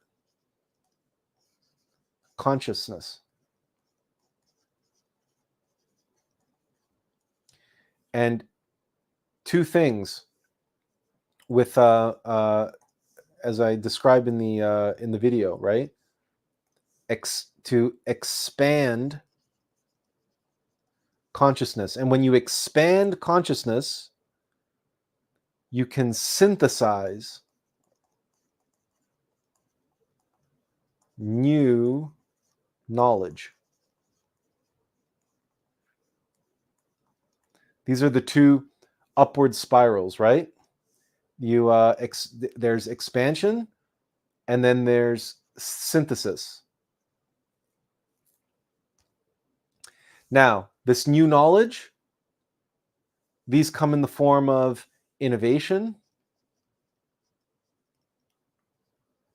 right? Inspiration, imagination. These all now, from the bottom up, strengthen and shore up the entire superstructure. And they naturally are supportive and additive. So these are like galvanizing or strengthening or crystallizing the structure from the bottom up, so that at the very top, the few ruling elite, they're no longer have to be in a position of fear or in a position of control. All they have to do is lead. And you lead by example. Right now, they all have to live in isolation, and they all have to live in secret because of how they live. They know that if everybody behaved the way they do, for example, with their their acts of sexual debauchery, for example. They know that the entire pyramid would collapse tomorrow. But their behavior, what they do, doesn't give them any lasting pleasure. It doesn't give them any lasting peace, happiness, or joy, which means they're all enslaved to it. They're all enslaved to their fear, and they're all controlled by it. And they're enslaved to their desire to control. So Human 3.0 is no, it's not a program. It's not a, it's a state of being. It's a level of being. Human 2.0 is being a binary mechanical hominid, a human machine that has some access to intuition and some access to higher self. A human 3.0 is a higher self that has tremendous control over their human machine, and that they govern and they sire, they lord over their human machine. This is why the word desire, which I've talked about in the past, the word desire means to desire, to delord, to dethrone, right?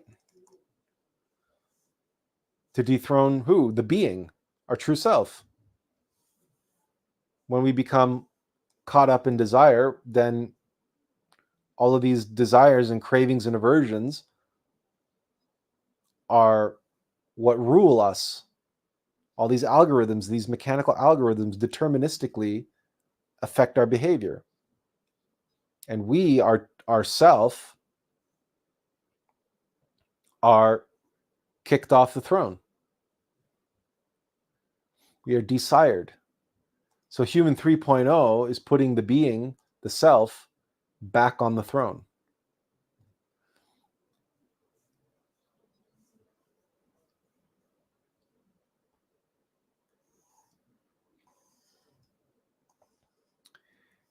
Practically speaking,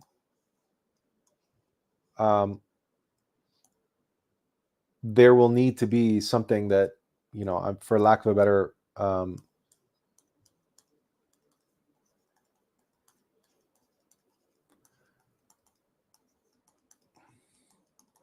just calling it that for now.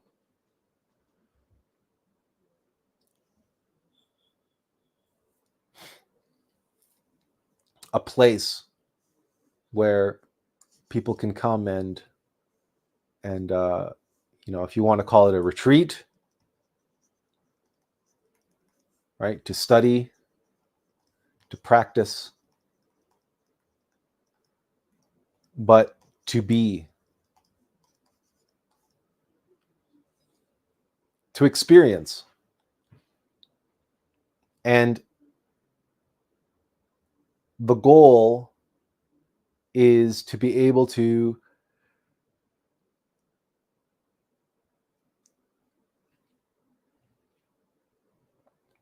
gain access to and begin living, to begin being and living more as one's true self, as one's innermost being. It doesn't mean that you abandon the false self, because you need a vehicle, you need a vessel. That's and it's not a question of erasing your mind or something, because you need your mind. Your mind is a valuable tool. It's just a matter of upgrading from the binary human mechanical hominid to the trinary human being. It's literally an upgrade, an updating of the operating system.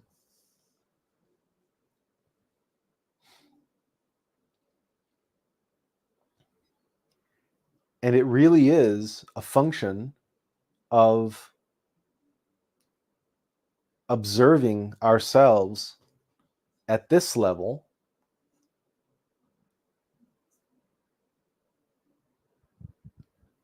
and paying attention and cultivating the eyes to see and the ears to hear. That's consciousness. Expanding consciousness. Expanding our capacity to see and discern when we are receiving information and guidance from our inner being, our innermost being, our true self.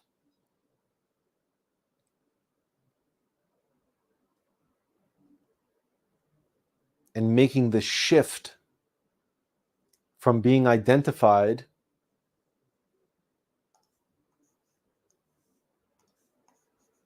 with this to being identified and living from the place up here or the place in here.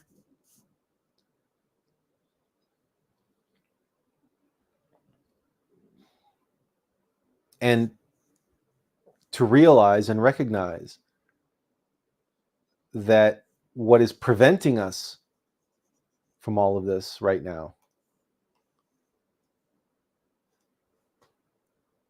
is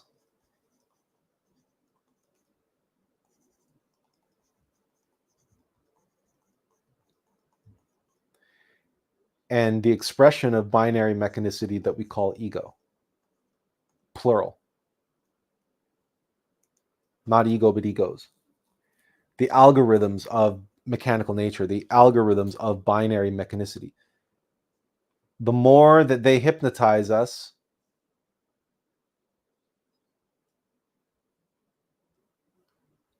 the more we remain ignorant, blind, deaf, and dumb to receiving the guidance from our inner self, because we're all caught up and we're all identified and attached to our egos, our wants, our desires, right? The thing that dethrone, that desire our true self.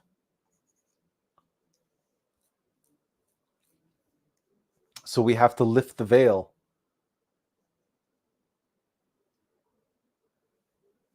No longer identify with, but not avoid them either. We have to comprehend them. We have to study them. We have to analyze and study our own psychology and recognize what is keeping us from our true self. And the more we do that, the more this barrier becomes semi-permeable. And the more permeable it becomes, the more information, intuition, imagination, and inspiration can trickle through.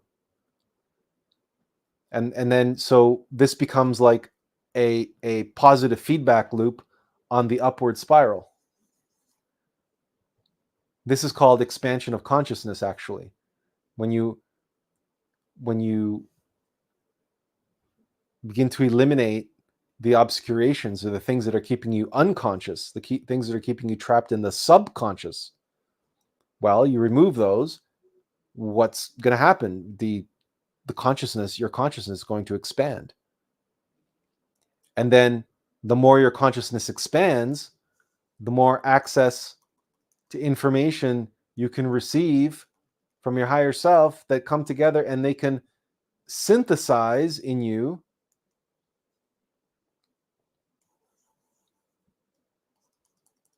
new insights, new knowledge, new information, new experiences, and new self-evident experiential knowledge, right?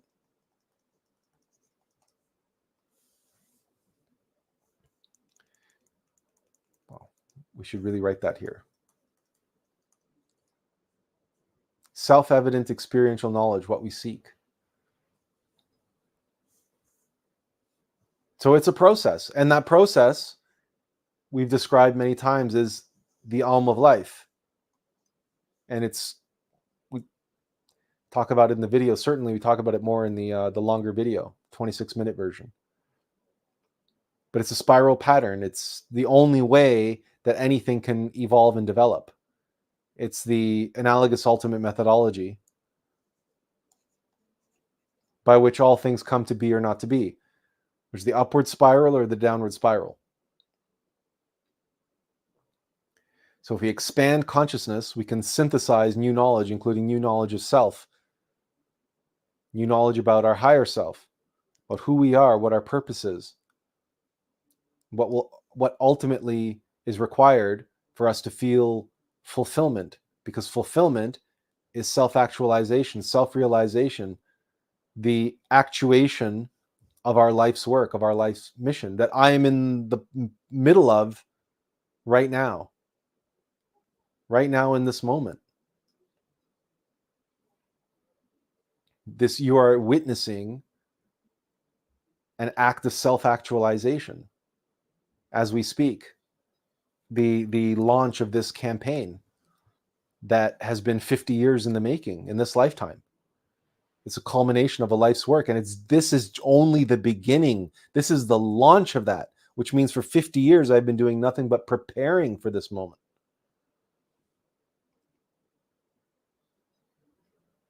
In order to be able to bring all of this to the world, but doing so in a way that synthesizes and reconciles, not in a way that creates new forms of confrontation and new dialectics and new wars to be fought and new oppositional groups and new tribes to pit against one another, but to break out of that binary trap altogether and say that binary duality, that mechanical nature has its place. Now we have to transcend it. We have to take that third way. We have to upgrade. We have to do this update. It is necessary. Because if we don't, we're not really being. If we don't, then the intellectual arguing that there's no such thing as free will, we're proving him right. And we're just going to be, we're going to get caught up in the downward spiral of mechanical nature, of devolution. And we too are going to become like another of the great apes. Which is a very contentious statement, I know. But it's a fact that all the great apes were once human or human-like. They're all degenerated, devolved remnants of once great civilizations. All of them. The orangutans, the gorillas, the chimpanzees in particular. The chimpanzees are the most like us, right? Even genetically, we're 99% similar or whatever, because they're the most recent remnants. And there have been many other half human, half animal hybrids and all sorts of stuff that have taken place throughout the millennia and millions of years, and a lot of them have died off. But the great apes have survived.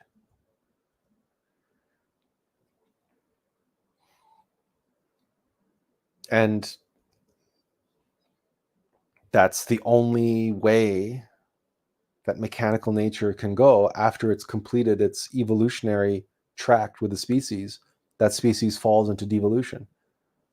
It falls into more and more mechanicity, and then it can only devolve. It can't re-evolve once it's in its devolving state. That's like saying that someone who's in old age and nearing death can somehow rejuvenate and become young again. You know, that only happens in movies. In movies like the Strange Case of Benjamin Button, right? That's the one that comes to mind. Brad Pitt. He's born an old man, and over the course of his life, he gets younger and younger. So,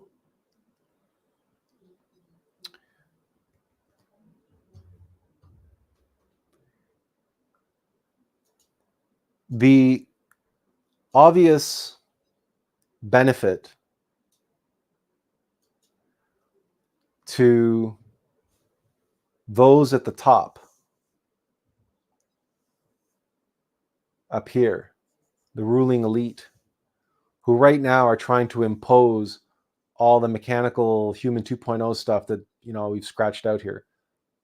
The benefit is that when you support, encourage, inspire, and help strengthen your foundation and the midsection of your pyramid, and you create human 3.0,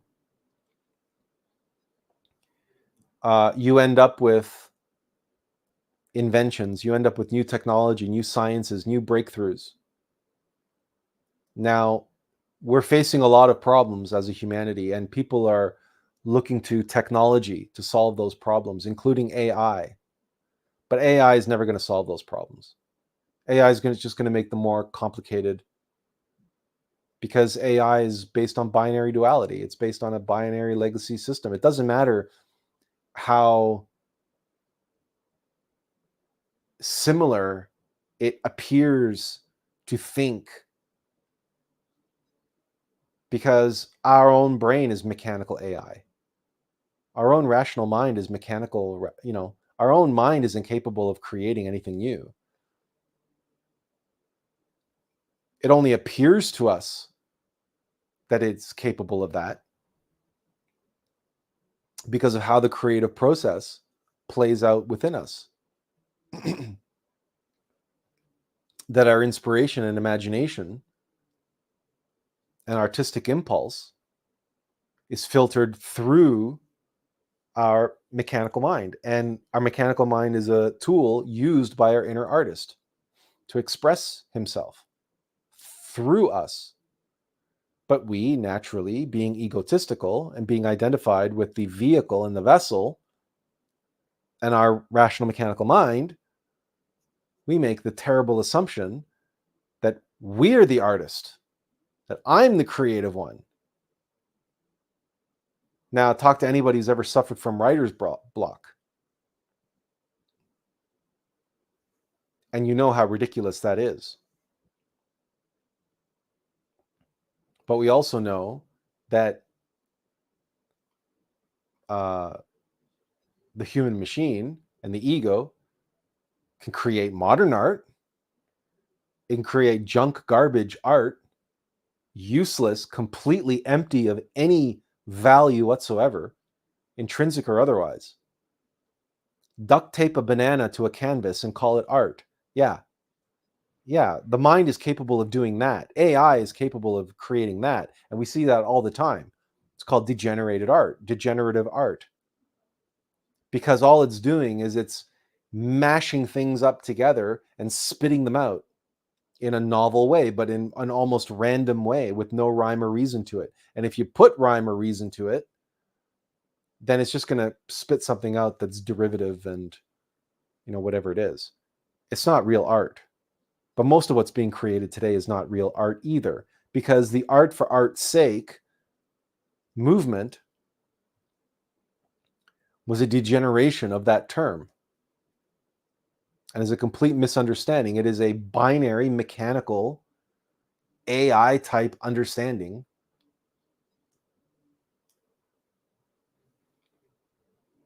of what the true meaning of art for art's sake is. We've talked about this before, but you see, a lot of what needs to happen in order to accomplish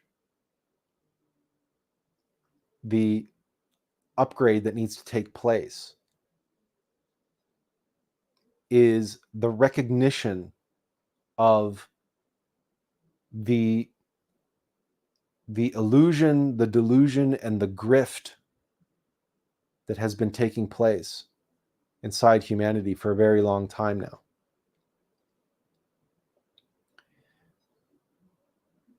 Think about this for a moment.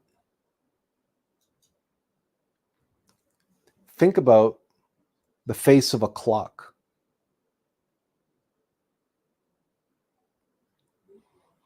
And when you think of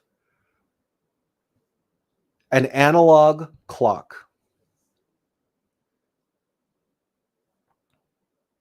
and you think about the nature of a clock, what is its nature?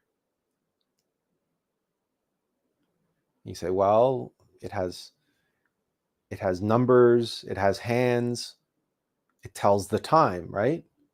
Surely that is its nature.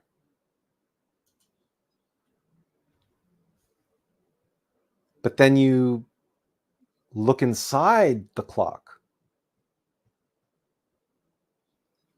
and you discover its nature is very different. There's no numbers, there's no hands, there's just these gears and a spring and a winding mechanism. Or it's electric, it has a power source, so it just keeps going. And then it has a little electric motor and some gears to control the hands.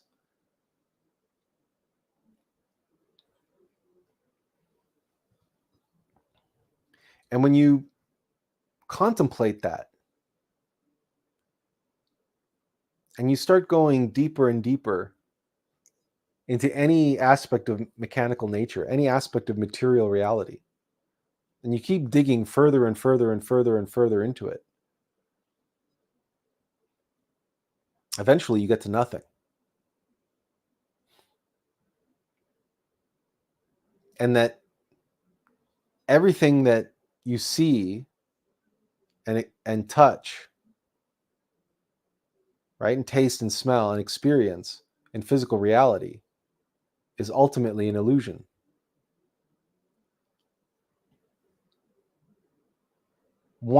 Just one layer, one step behind the illusion, and its nature is very, very different indeed. And then you step into that reality and you get behind the curtain again, and things change again, and so on and so forth. Every time you peel back the layer of the onion becomes something different. It's like it starts out as a Spanish onion, then it becomes a red onion, and then it becomes the names of onions are not coming to me right now. And then it becomes a Vidalia onion. Then you peel that layer off, and because it becomes a sweet onion, you peel the other layer off. Then it becomes a cooking onion, right? And so every time you peel back the layer of an onion, it becomes something different.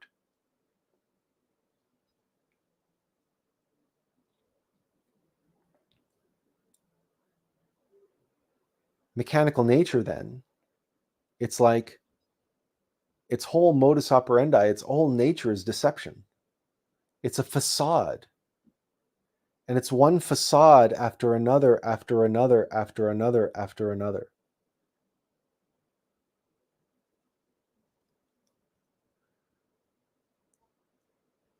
It's lifting the veil, it's lifting the curtain on the illusion. That's what Wizard of Oz is all about, by the way. That's what Wizard of Oz is an allegory for. It is a journey of a human 2.0 seeking to become a human 3.0.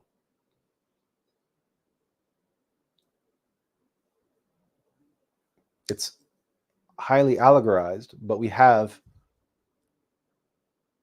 the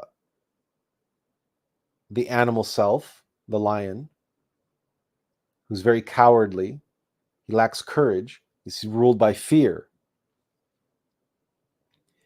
And you have the Tin Man, right? The mechanical self, who is very logical, very intellectual, is all mind, the mechanical mind, who's looking for a heart.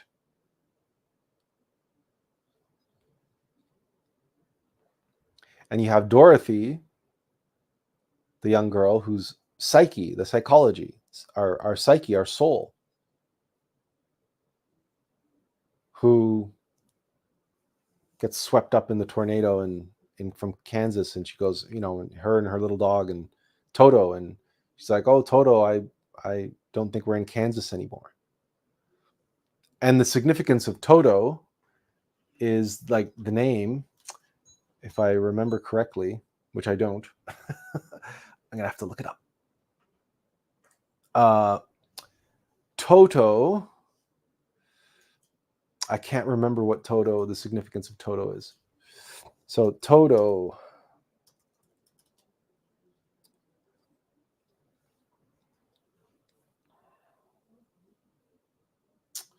no, that's not it. Yeah, so it sort of means in totality, but I know that it means something else in esotericism. I just can't remember what. That's the problem with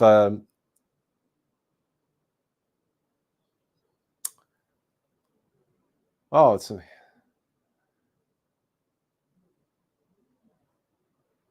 the Typhonian order. Typhonian Ordo Templi Orientis, or Toto. Anyway, the point is that they're off to see the wizard, and the wizard is, going to give him a heart and going to give him a brain. Oh, that's the straw man, right? The straw man is was looking for a brain. He's so looking for intelligence, for comprehensions, which is in this allegory, the brain is analogous to consciousness. But you have all these different aspects of the human machine, the human 2.0. And the psychology, the psyche is going. And Toto, in totality, right, is the companion. So Toto is Dorothy's companion. The psyche, or soul's companion, is, in Toto, all of the other companions that she meets. The lion, the straw man, the tin man.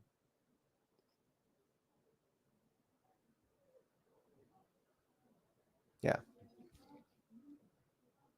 And then we have the Wicked Witch of the West, and we have the Good Witch of the East. And they go to seek the wizard, but in the end, they have to lift the veil. They have to go behind the curtain, and they discover the wizard is just, pulling levers, and it's all a big scam. It's all a big show.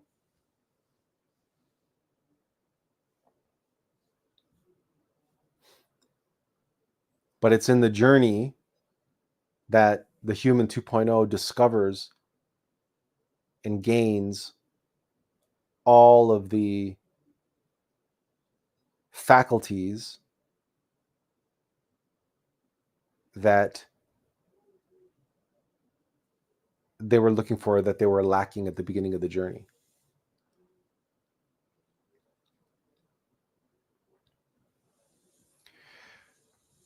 So as I mentioned, it's probably was not a good idea for me to plan this 10-hour live stream after such a long week, but because my brain is feeling a little fried. But in any case, we're 2.5 hours in, and so only 7.5 hours to go.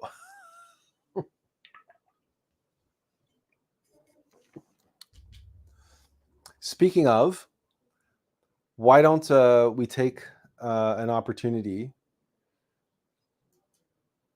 I'm probably going to have to do this more than once. Let's do this. Let's take a moment. And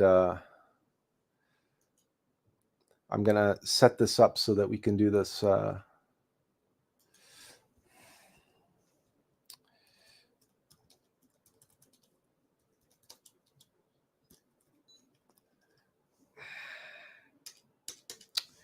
What a time for my keyboard to die on me. Come on, wake up, wake up, wake up. There you go.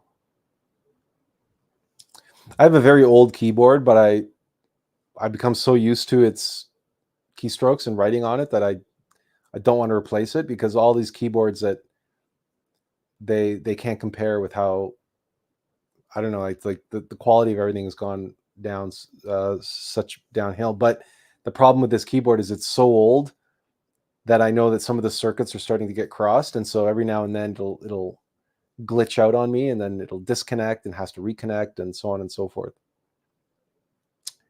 But I think it's like 20 years old now, this keyboard. So after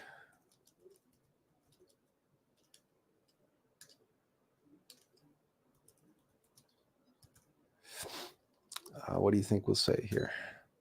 We'll return after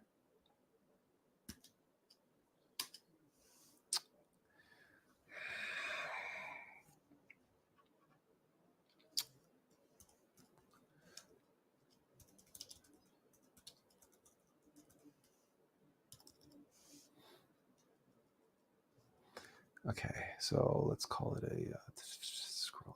Okay, so let's do that, and let's stop screen and present and share screen.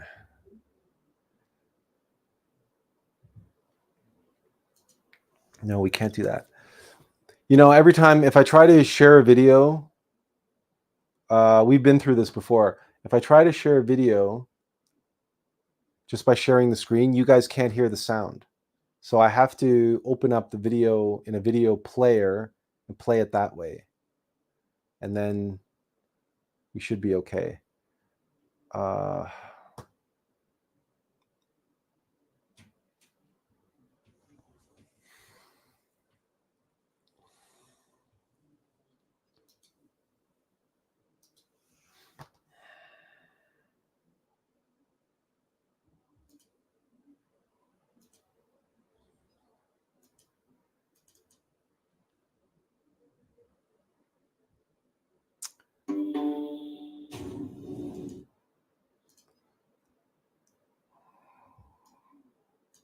Okay, let's see if this works. Bear with me while we no.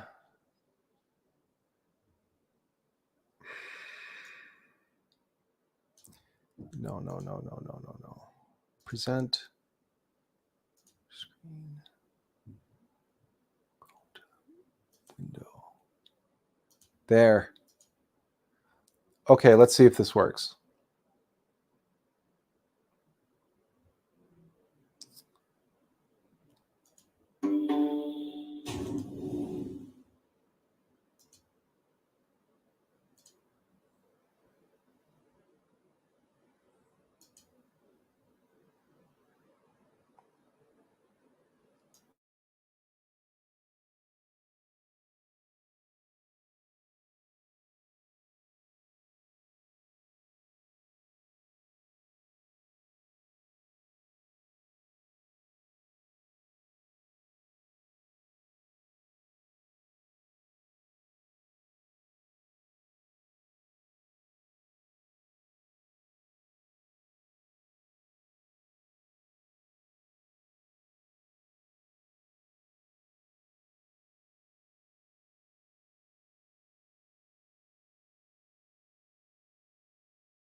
and your support.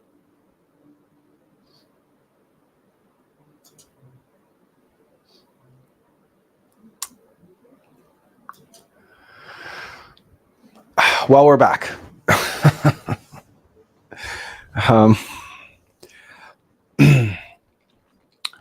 So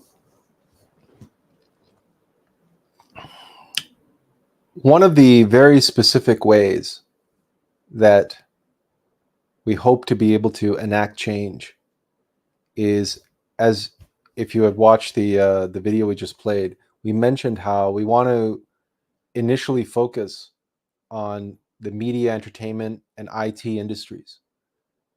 Now, why would we do that? Because as the video suggested there, they're highly visible, they have a profound reach, and they also have the ability to inspire and encourage.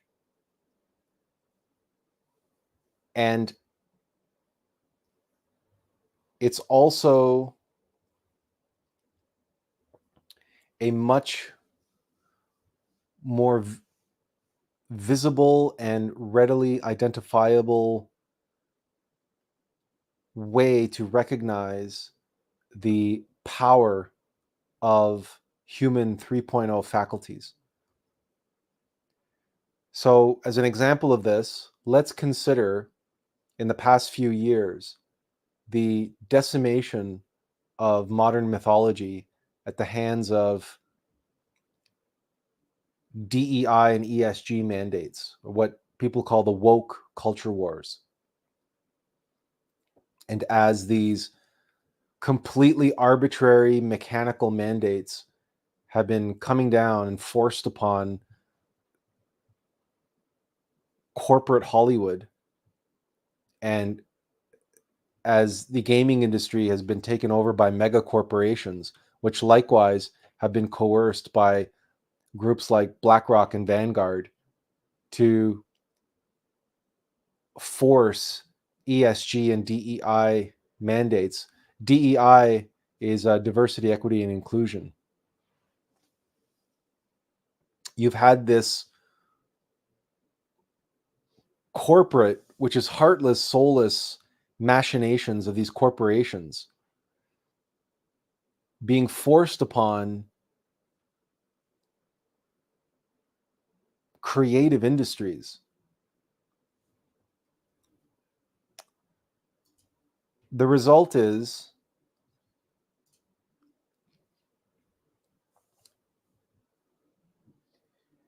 you've ended up with heartless, soulless propaganda in the form of entertainment, or rather, heartless, soulless entertainment in the form of propaganda, because these corporate machinations, these DEI mandates, are very prescriptive in the way they express themselves. As it was forced upon the creative entity is now forcing it upon the public. That's propaganda.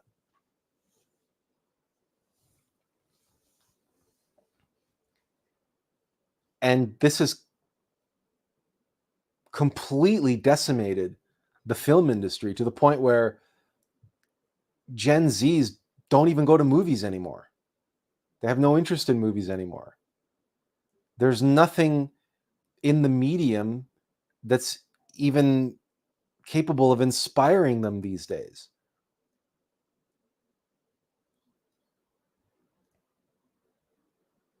So what would Atlas Conscious Arts do to reverse this trend, or to demonstrate what the problem is? And it's simple, but not easy. And the solution is to put heart and soul back into the creative process. We have to build a bridge and put a wedge between the mechanistic corporate mandates and once again allow the heart to expand and the consciousness to expand and flourish and express that which is being synthesized in the expansion of that consciousness. You see, this is a very organic type of activity.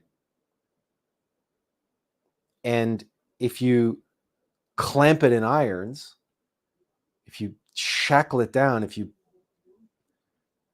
impose a bunch of mechanical, arbitrary structures to it, you are stifling that creative spark. You're snuffing it out. You're smothering it before it has a chance to ignite.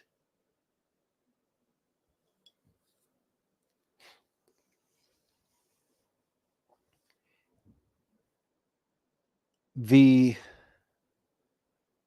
fact of the matter is that our modern mythologies, the most beloved ones, including Star Wars, Star Trek, Lord of the Rings,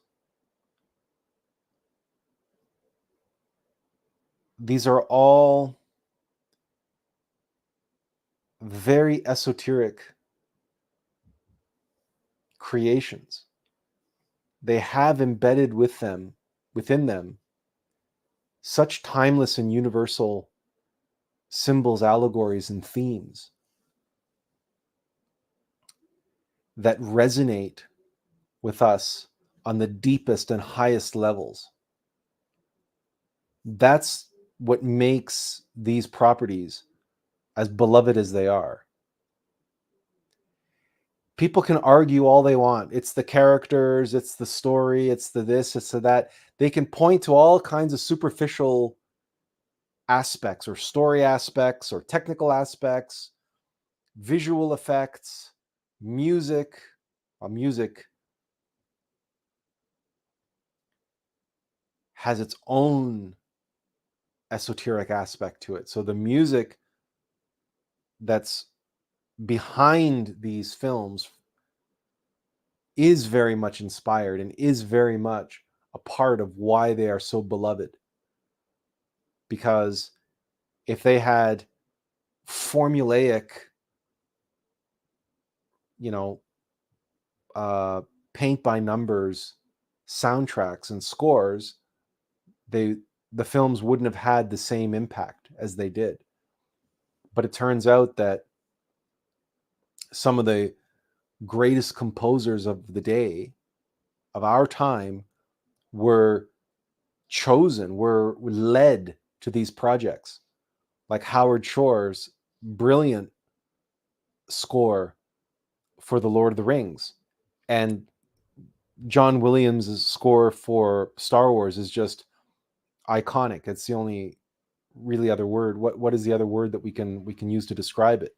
It's timeless and it's iconic and everybody knows it. And the emotions that music elicited within the audience, combined with the visuals on the screen. I can remember when I was 4 years old watching Star Wars for the first time, and when that music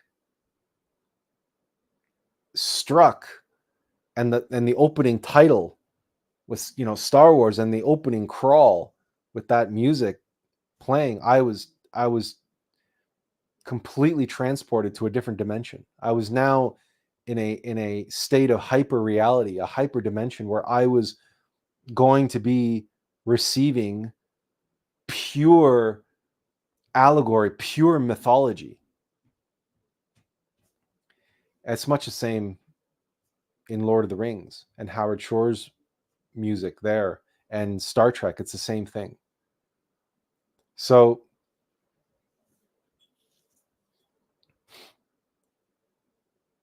what made these properties so valuable is precisely what corporations are completely and totally incapable of reproducing.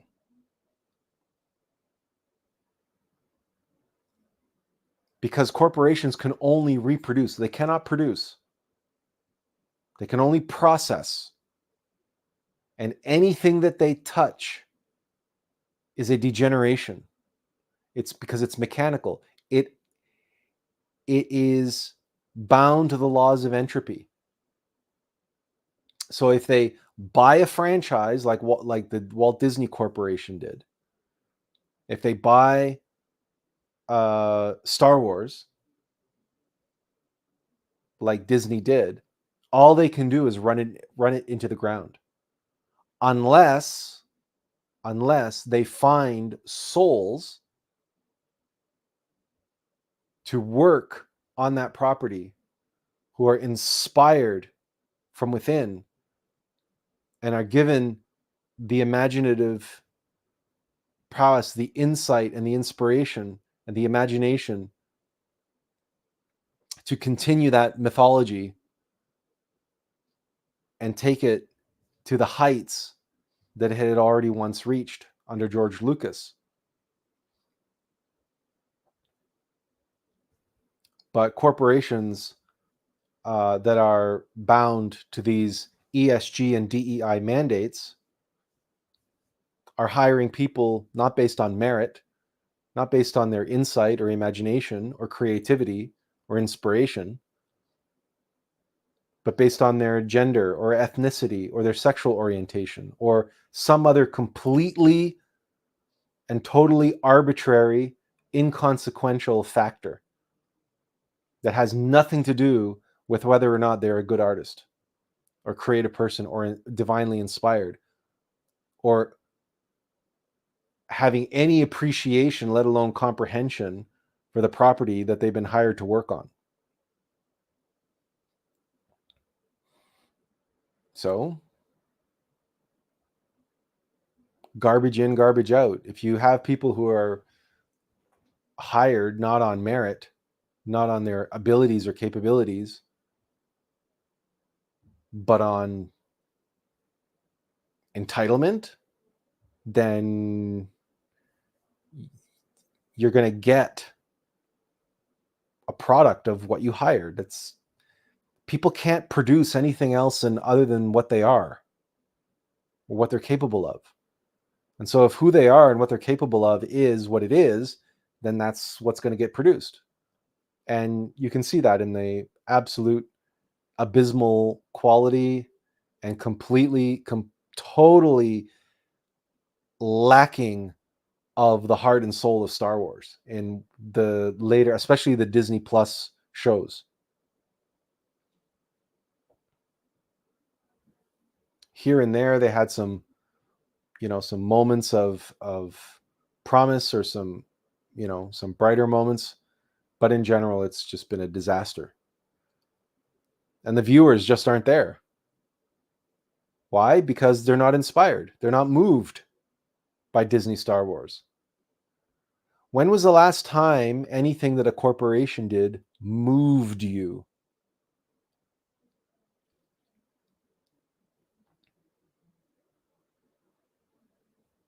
This is a good question to ask. When was the last time anything that was purely intellectual or academic or theoretical or monetary or financial or economic moved you?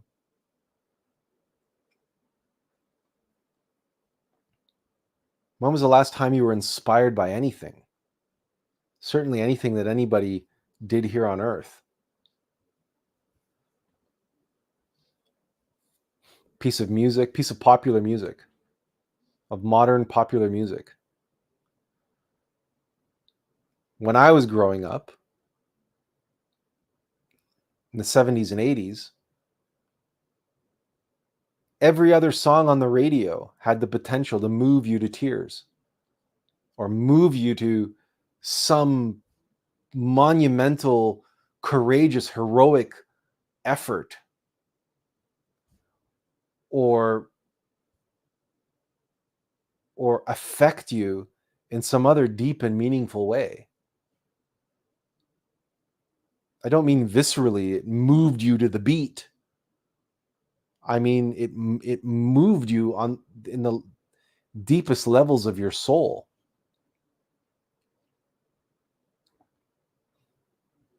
When was the last time you heard a piece of music like that from a modern musician or a modern studio? When was the last time you watched a film like that from a Hollywood studio?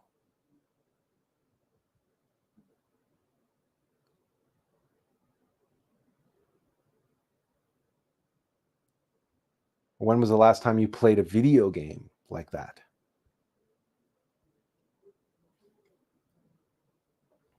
And yet, human beings need that. That's food for the soul, not food for the senses. It's food for the soul. It's hard to believe the soul needs food, but we call it soul food, don't we? Grandma's cookies, right? Or her famous carrot cake, or whatever it is that you have, someone in your life, in your family, or something, there's this certain dish or there's certain treat or whatever that feeds your soul, maybe because of who made it, maybe because of the recipe that they used to make it with, maybe because of the love and the care and the attention and the passion that they poured into it in the process of making it.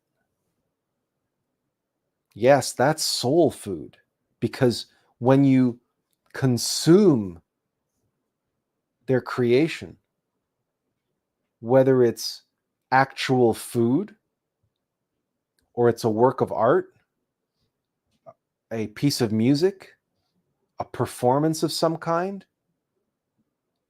or a mediated production,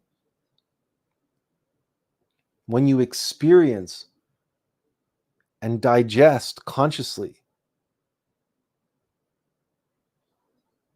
that which they poured in their heart and soul into, that is food for your soul. And you know it, and you feel it. And that creates this sense of overwhelming connection and bond with whatever it is that makes you feel that way, that feeds your soul.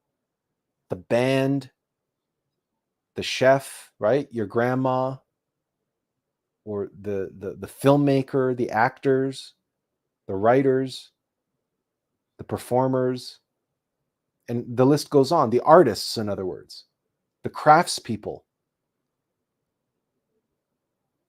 And you appreciate what they have done.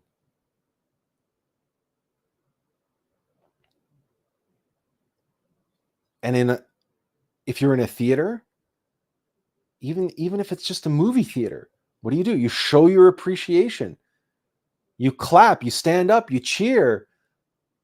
It's a movie theater. None of the actors or the directors or the artists or the craftspeople involved in making it are there. No one can hear you. Doesn't matter. It's tradition.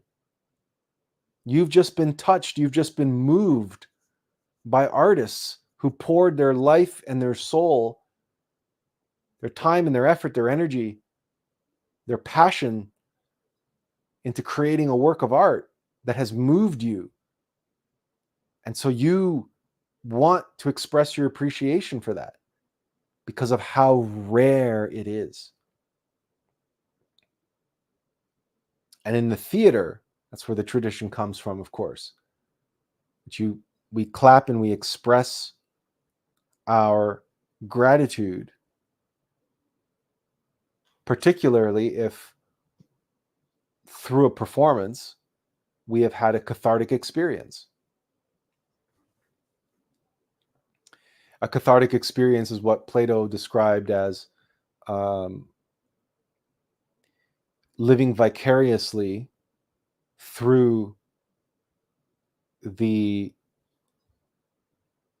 characters on stage and going through their struggle and suffering and facing their flaws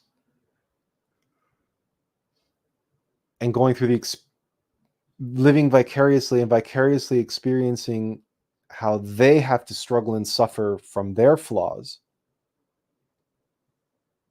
and the resolution of the story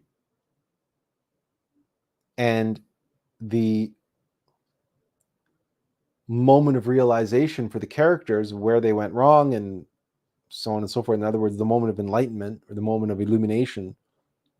We too have the potential of purging ourselves of the associated vice within us and finding illumination, finding comprehension of the shortcoming, the flaw within us. That is a form of being moved by art, which is above and beyond what even most art is able to do. But if we experience that, our deep appreciation for that comes out, and we stand up and applaud and we cheer.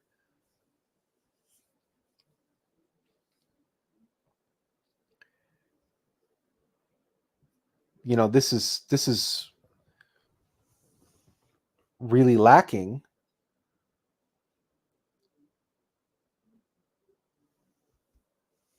But it's also a question of, you know, is the world even capable of recognizing this anymore? Tiffany says, your work has been inspiring. Well, thanks, Tiffany. I appreciate that. I hope it's been. I'm if it has, then I'm glad. I want to mention Megalopolis in the context of what we're talking about, because I haven't seen the film yet. I just have encountered a great many people expressing their opinions on it. And in the process of hearing the synopsis of the story, but also just meditating on many of the images and then the synopsis and so on, the message of the film is obvious. It's self-evident, and yet it's lost. It seems to be lost on the vast majority of people who go to see the film. Now, I haven't seen the film yet. And because I haven't seen the film yet, I cannot put my finger on exactly what's turning them off and turning them away. Because everybody who sees it seems to find something different about it that they don't like. There doesn't seem to be a consensus around what's wrong with the film. And that's a real, that's a key red flag or, indicator as to there's something else going on here. Like, usually, if a film is problematic or flawed or just bad, people can hone in on a few key things that are bad and saying, like for example, a bad performance or bad writing or bad cinematography or art direction or whatever. But I've watched literally dozens of reviews now. At the same time that there are negative reviewers, none of whom can seem to agree on what it is they don't like about the film. I've seen a few positive reviews that likewise none of those reviewers can agree on what the movie is about and what it really means, what it really stands for, which is another red flag. And the red flag is that the movie just may have gone over everybody's head. Francis Ford Coppola himself described it as a fable. And a fable is a fairy tale or a myth. And from the visuals and the conceit of the film, it's clear that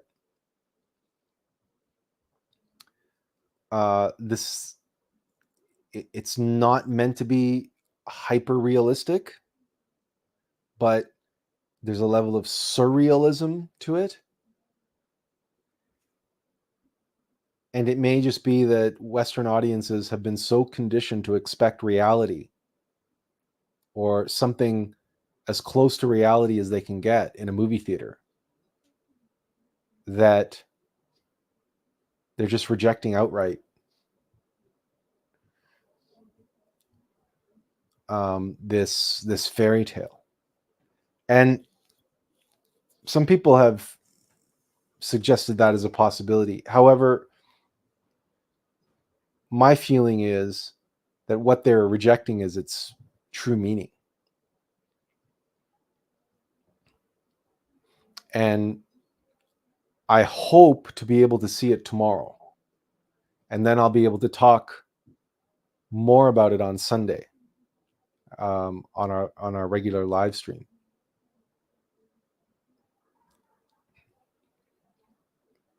Because I do think that it deserves a fair shake and a fair analysis.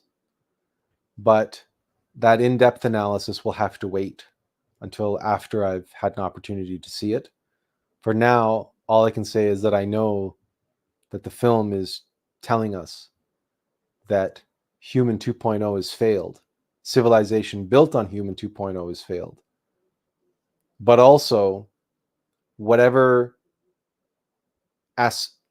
aspirations, whatever ambitions the elite have to build some new utopia and establish the new golden age on the binary Human 2.0 paradigm, that too will fail. That too is doomed to fail. This relates to Adam Driver's character, Cicero, and his desire to use this new substance that he has, this new material, building material, to build this new utopia with.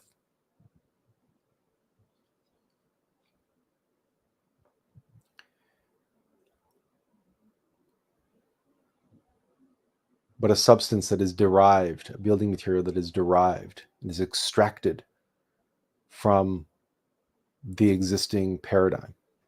And so that no matter how grand or how ambitious that utopia is, if it's built with the same stuff that the present civilization is built with and built upon, that utopia will not be a utopia at all.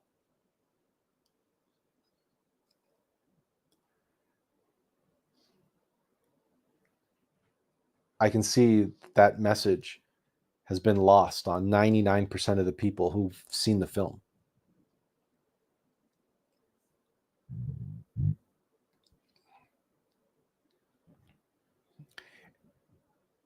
It's something, but it's a message that is self-evident to me, and I haven't even seen the film.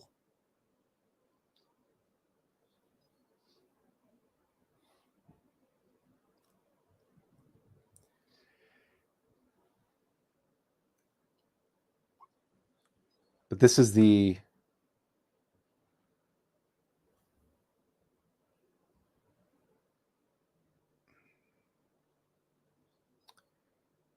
importance of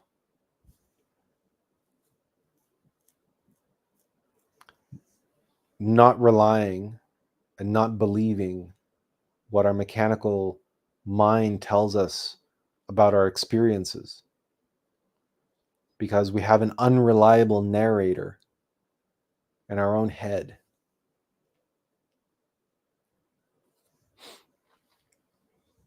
And so it's not enough. So Francis Ford Coppola may have made this brilliant masterwork, an auteur masterpiece, but if it's gone over the heads of everybody, then was he really successful? And you see, this is what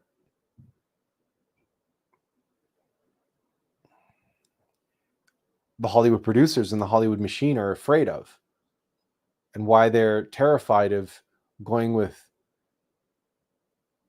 new stories and new directors with new ideas and new visions,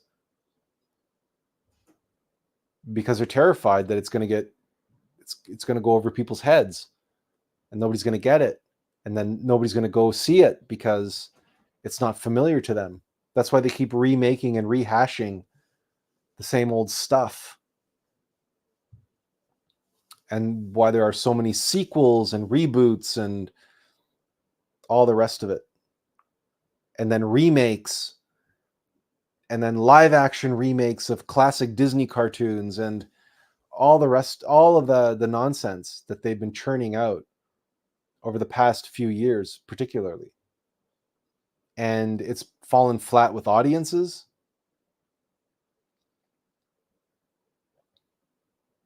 And it has meant that there have been so few legitimately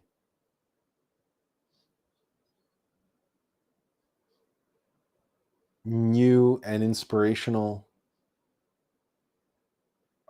works coming out of Hollywood. And the situation is even worse in the video game industry, where it's been overrun. AAA gaming has been overrun by these consultancies. One of them, maybe the most well-known one, is called Sweet Baby Inc. And they're a DEI and they're a DEI consultancy. They are there to advise and guide the AAA gaming developer how to create their game for, quote, modern audiences. So how to make it such that it ticks all of these diversity, equity, and inclusion boxes. So it's got to have so much representation, and it can't do this, and it can't show that, and it can't say this, and it can't say that. In other words, it's like social engineering on the level of a video game, that it's specifically designed to stifle and hamper the authentic creativity of the creators of that property, in order to get their creation to fit into this particular mold, this particular acceptable form. And the companies are paying Sweet Baby Inc. presumably in the millions, because it's not just one person that Sweet Baby Inc. goes and sends in these companies, an entire team, including writing staff and all sorts of people. I don't know with what qualifications they have or don't have. Maybe they all have gender studies degrees, and this is what gives them qualifications to give commentary and guidance on matters of DEI, right? But who knows? But you have to wonder that after years of this, the AAA games that have relied on Sweet Baby Inc. and others to give them this kind of direction, this kind of consulting, many of them, if not most of them, have completely crashed and burned in the marketplace. Just recently, Sony, after I think it was only 5 days, Sony pulled a live service game called Concordia. Or sorry, no, Concord.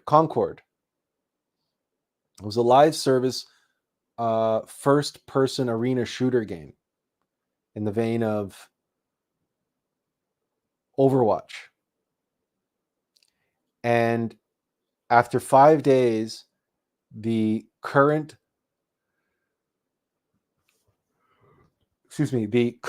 player count was so low and the number of complaints was so high that Sony pulled the game and they refunded all 25,000 players who had bought the game. This is unheard of, unprecedented. So if gaming companies are willing to pay millions of dollars to a consultant that helps them make an absolute terrible game that fails after 5 days and is forced the publisher to refund everybody's money, surely such companies would consider an alternative perspective, an alternative approach, a different kind of consultancy, a consultancy that goes in and helps them imbue their title with timeless, universal truths, principles, values, archetypes, symbols, allegories that have stood the test of time and that have spanned cultures and civilizations and narratives and myths and legends and religions across tens of thousands of years. And that they can receive this kind of guidance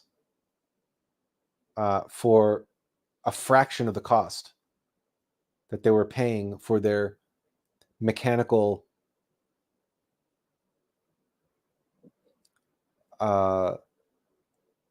woke DEI guidance. Because if you make a piece of art by committee or by machine or by any other mechanical process, you will end up with something. It doesn't matter how flashy it is, how colorful it is, how expensive it was. It doesn't matter. None of that matters. You will end up with something that is incapable of moving the audience. And if you don't move the audience will forget your film or your property, your TV show, whatever it is. The moment they step out of the theater, it'll be gone. It'll be like they never existed. It'll be no more meaningful to them than a bag of chips, or if you're in the UK, a bag of crisps. Right? Have you ever scarfed down a bag of crisps or a chocolate bar or something, or any kind of junk food? Do you go home and brag to your family about the fantastic meal that you had? Oh, I had this most amazing bag of junk food. I had the most amazing, it was the most incredible experience. No. You might, if you go out to a fancy restaurant or a really fantastic restaurant with a really great chef who's very passionate about his food and his service and everything, you might go and brag to your family or friends about the fantastic meal that you had in this new restaurant you went to. That you might do. But I'm willing to bet you've never told anybody about this incredible, life-changing bag of crisps that you scarfed down while waiting for the bus.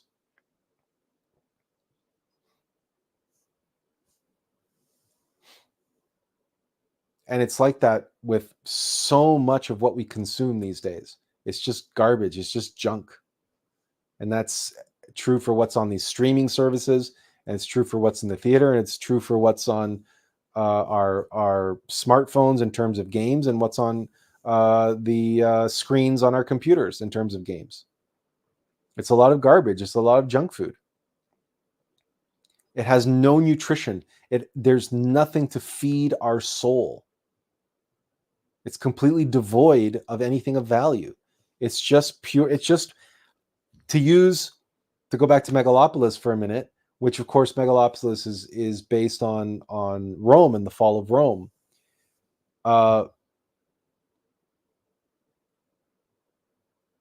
We are living in whole new era of bread and circuses.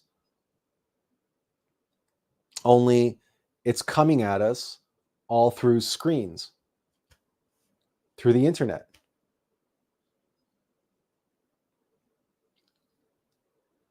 So, but that's all it is. It's just bread and circuses. Tiffany says, yikes, I'm eating Pop-Tarts right now.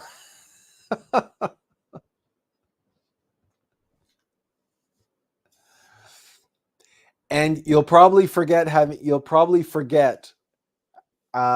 eaten them like 30 seconds after you finish the last one.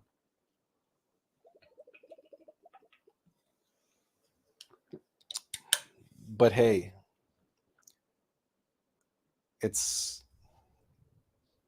I understand. You can imagine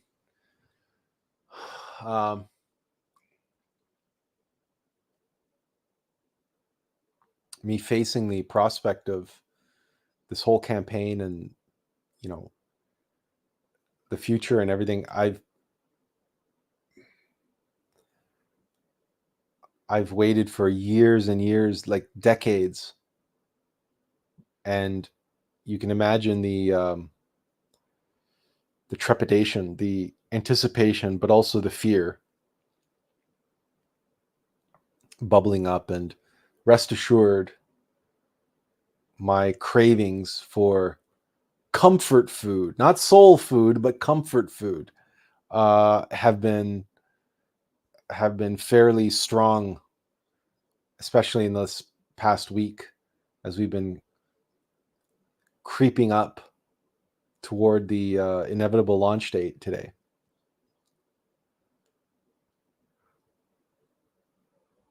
And junk food is,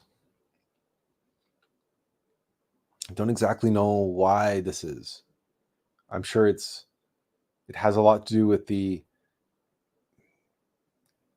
salt and sugar and fat and, you know, carbs and the crunch, right? The mouth feel, the so-called mouth feel. But then, of course, all of this translates into the opioid effect in the hypothalamus of the brain, right? That gets us all addicted to this kind of stuff. But what it really does, it releases dopamine, right? And so it gives us that feeling of pleasure or whatever that we need, as we need a hit of pleasure to counterbalance the whatever feelings of anxiety or depression or whatever it is that we're going through. And so that makes this stuff just another drug, if we're honest with ourselves. And certainly for those many individuals in the United States who are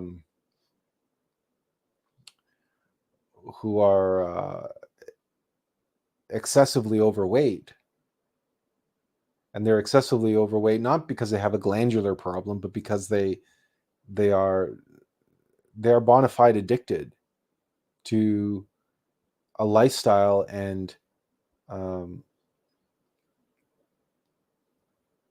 a diet which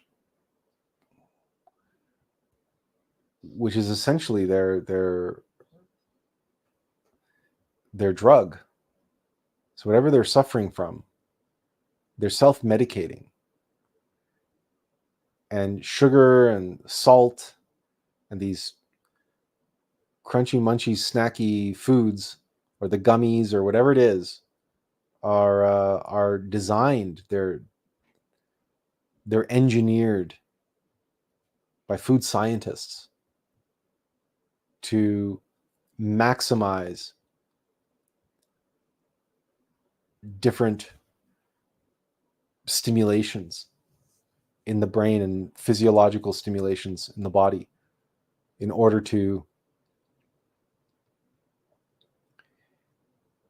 satiate in such a way that the individual can't stop, or very soon after will be coming back for more.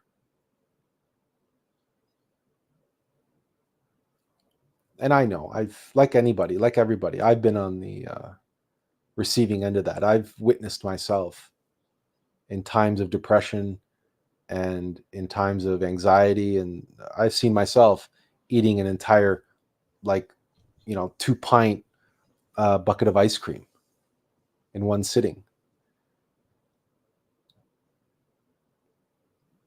It's just, it's a drug is a drug. But we all have, we all live in this world that many of us live with pressures and anxieties that are really something, if we think about it, are kind of arbitrary or been imposed upon us unnecessarily. And a lot of those are societal and cultural. I'm not talking about, the hurricane which hit the Carolinas and Florida, although depending on where you look on the internet, you will find plenty of people who would suggest that that hurricane was not natural.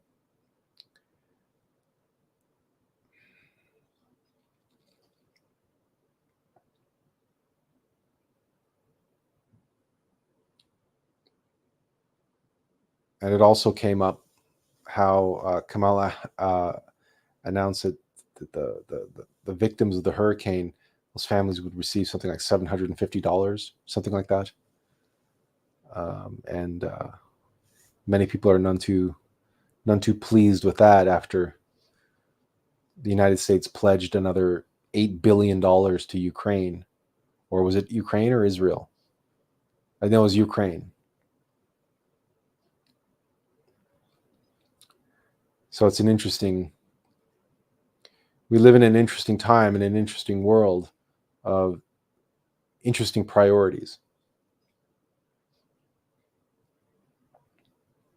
And it makes one wonder, how might the world look if the people at the top no longer ran everything in accordance with binary duality and in accordance with the mechanicity, the heartless, soulless mechanicity of the big machine? How might the world look if if actual heart and soul and love and selflessness had a say in how the world was run?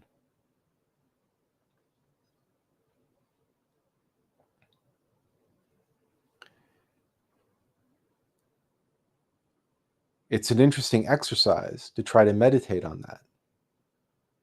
It becomes very difficult, practically speaking, because it is so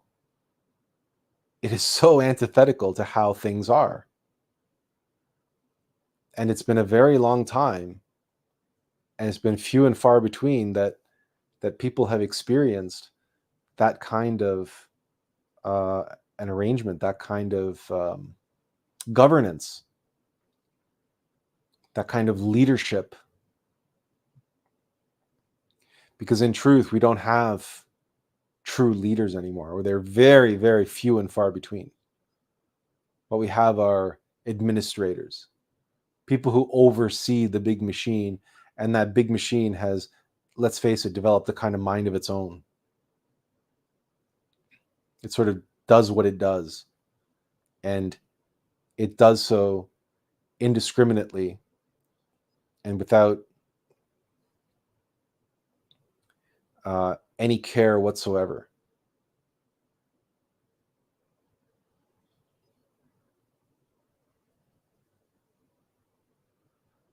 Because it doesn't care. It's incapable of caring. It doesn't have the faculty necessary to care,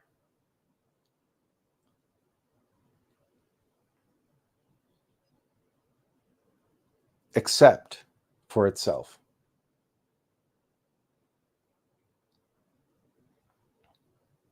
when we talk about mechanicity and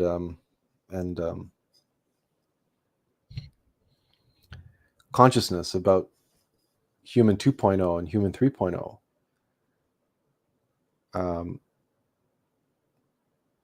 some people will equate words like good and evil. But good and evil are relative, particularly from the perspective of those who are trapped in mechanicity.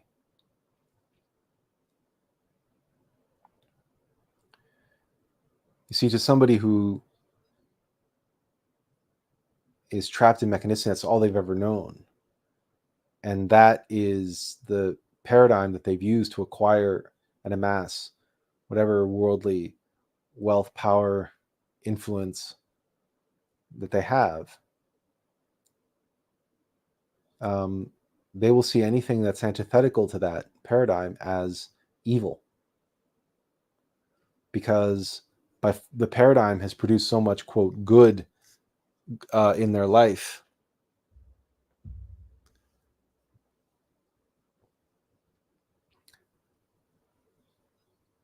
And their identification with an attachment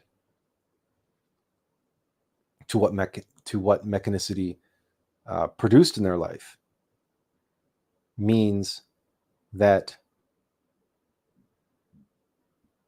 they will resist whatever challenges that paradigm. And so anything that challenges that paradigm is a threat and is evil. It's just the way that the oppositional forces have been set in motion and set in play.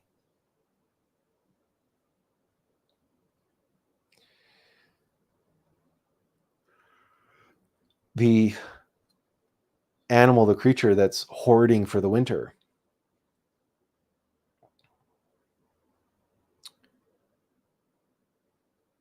that's just what it does, and that's what it needs to do to survive, what it believes it needs to do to survive, and what it practically, in that particular case, needs to do to survive. Any animal that wanders into its burrow and tries to take from his hoard is going to be seen as a threat, obviously. It's going to be seen as a threat that must be neutralized. That's just how mechanical nature works.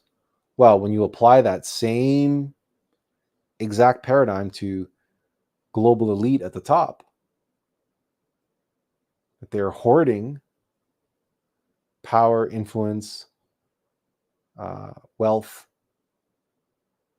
land, and so on. Anything that threatens that must be neutralized. They might not say, oh, that's evil, but they don't have to, do they?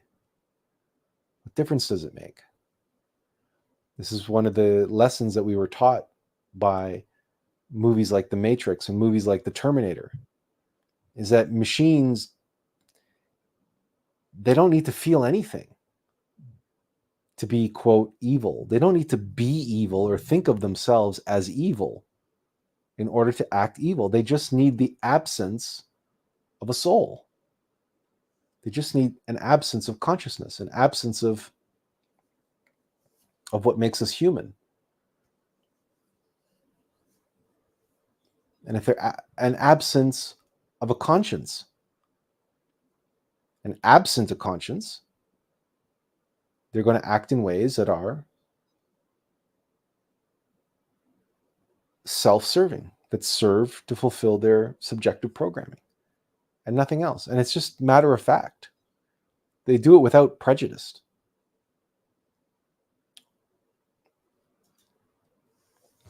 Tiffany says, I've made it a practice that unless and until our world leaders start talking and working toward balance, peace, and as all part of one human race, I'm not listening anymore, especially here in the States.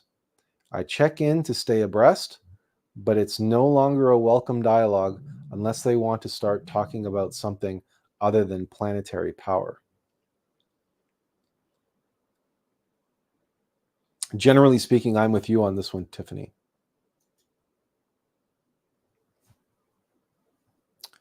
I used to be a compulsive news hound.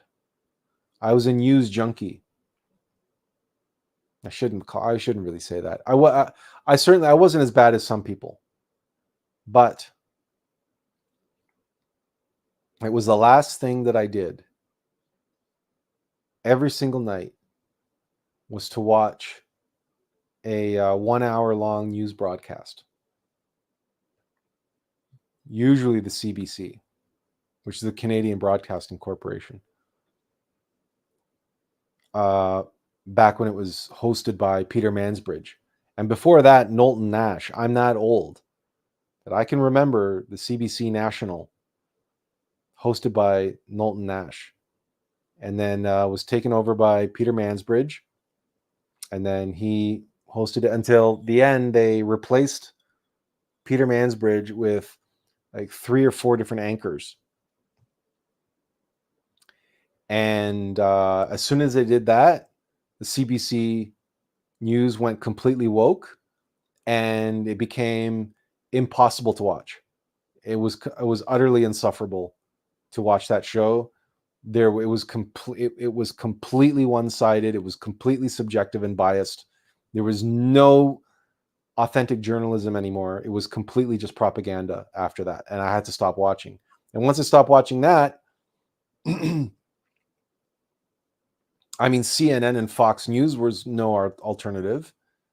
And the other alternatives in Canada were not much better, because Global was completely left-wing, and the other one was CTV. And I just never, that was owned by, it's still owned by Bell Media Corporation.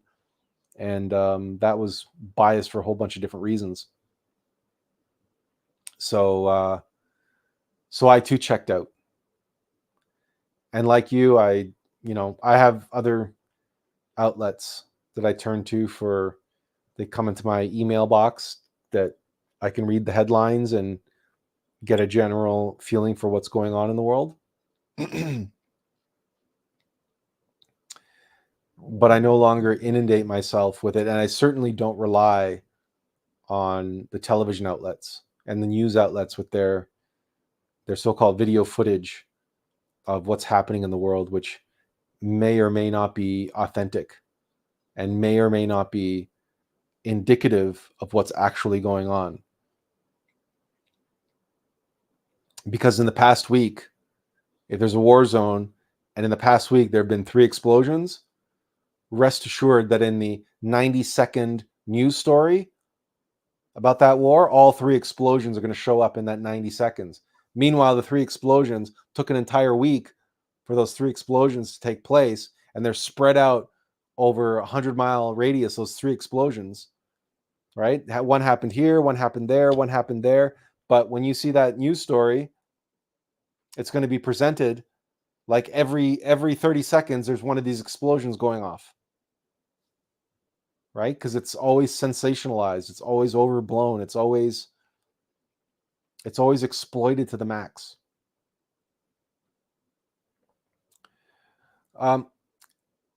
Benjamin says, woe unto them that join house to house, that lay field to field, till there be no place that they may be placed. Let's try this again. Woe unto them that join house to house, that lay field to field, till there be no place that they may be placed alone in the midst of the earth.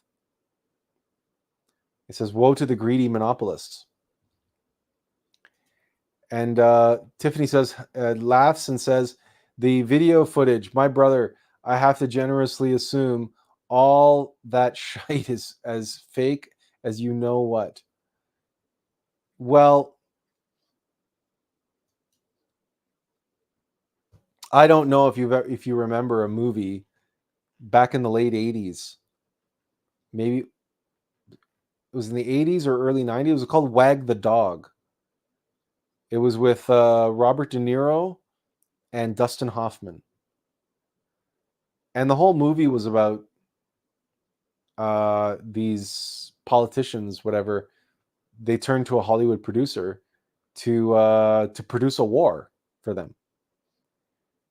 And it's funny because they have this whole process where they were showing everything in the in that movie, like the compositing of shots and everything. Like they got a whole bunch of special effects people to come in to shoot war scenes and this and that and the other thing. And it makes you wonder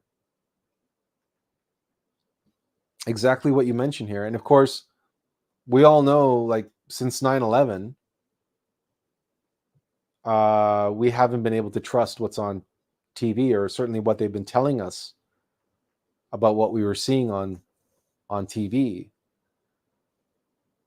And depending on how far back you go, I mean, you can go all the way back to the Kennedy assassination, right? If you want to talk about conspiracies and all the rest of it. But there is definitely more going on, and that it's not as simple, and maybe it never was simple. Maybe it was always corrupt, and maybe we were just naive,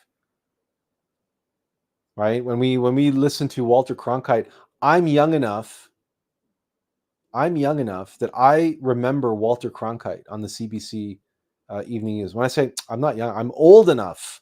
I'm old enough that I can remember Walter Cronkite on CBS News. I remember when Dan Rather took over from Walter Cronkite on the CBS Evening News. That's how long I've been watching news, because it was something that my dad did every night, and I watched the news with my dad when he got home from work.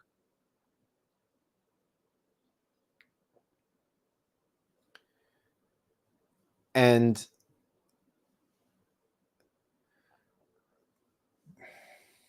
it's nostalgic, to think about Walter Cronkite, who once was voted the most trusted man in the United States. Like, how could he not be? How could he not be trustworthy?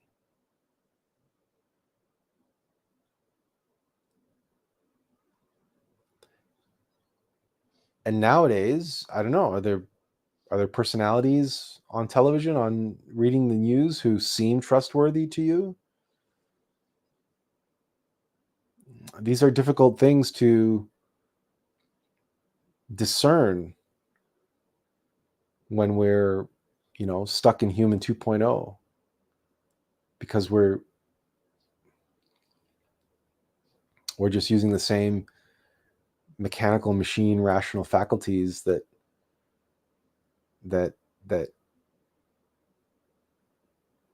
have to judge based on externalities. But the thing about con artists is what they're expert at is winning over your confidence. That's why they're called confidence artists. And that they have this confidence about them. They're so sure of themselves as they present themselves. How could they not be trustworthy? They have to believe in themselves. They have to believe in the facade. They have to commit to it 100%. But in doing that, they come across as so earnest and honest and true. How could they possibly be deceiving me? Well, the truth is, if they're deceiving themselves, but they know they're deceiving themselves, but they're deceiving themselves. It's like being a method actor. A method actor who deliberately becomes the character and remains in character for the duration of a movie while the movie is being shot. The method actor doesn't lose himself. He knows what he's doing. He's always there. He just chooses to completely commit to this alternate self and completely commit And that's why they're so convincing. Well, just imagine a method actor in real life.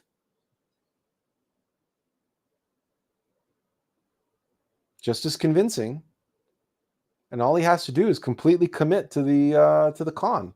All he has to do is completely commit to the role that he's playing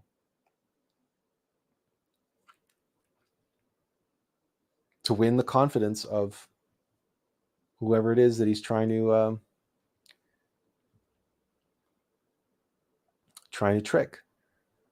Because and if all we have to rely on is our mechanical faculties, we are going to be duped. We are going to be deceived. Benjamin says, yeah, 9/11 topics were heavily censored until this day. And he says, I was wondering if the global elite intended to condition several generations of humans to believe all lies and hide the truth. Look at history, news, and social media. 99.9% are manufactured.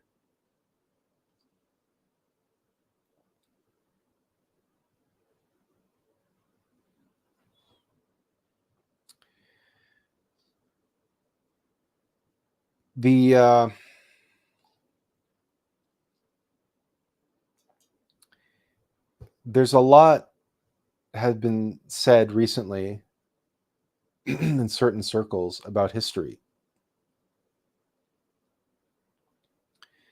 You know that Graham Hancock has his series Ancient Apocalypse that's been playing on Netflix, and the second season is going to be coming out. Now, he has gone out of his way to point out that mainstream archaeology seems disinterested in exploring some of the questions that arise, or that they just have these very trite, dismissive answers.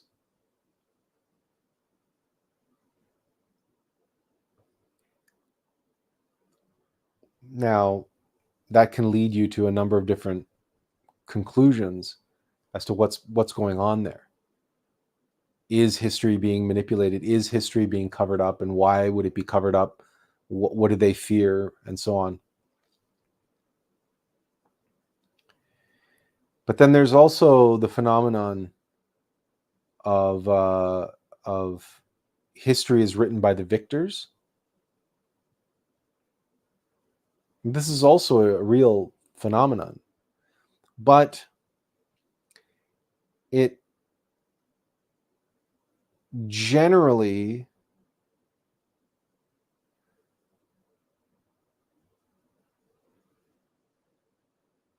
has to do with more with the details. I may be wrong on this, but I don't think that history being written by the victors goes so far as to invent entire episodes of history or completely change 180 degrees the events of history just to suit their narrative. I think it's more nuanced than that. I think it more has to do with, again, the subtleties and the nuances around the events. I don't think that the events are altered, like the details of the events can be altered, but that the event took place or didn't take place.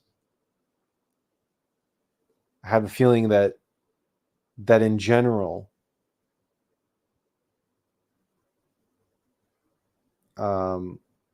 we can be somewhat confident in the history that has been passed down to us.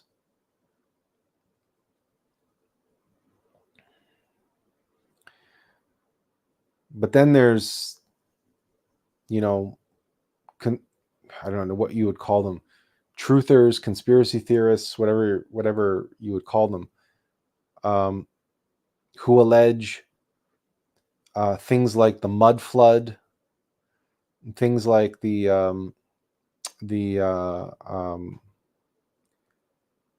empire of Tartaria, the Tartarian Empire, and its downfall, its destruction, and then the mud flood, which happened.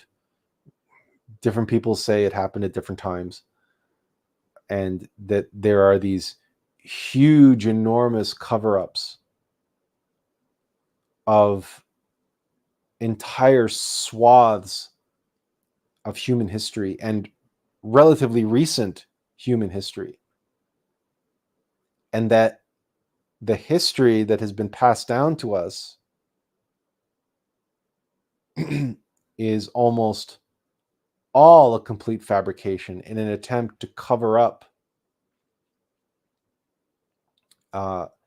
erase an entire era of our history and then replace it with this false narrative in order that all traces of this past civilization, in the case of Tartaria, can once and for all be not only vanished but banished. Or I should have said that in reverse: not only banished but vanished.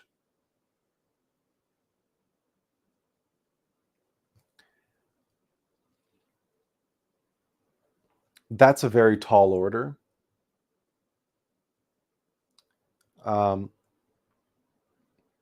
Benjamin says, even our calendar is not true.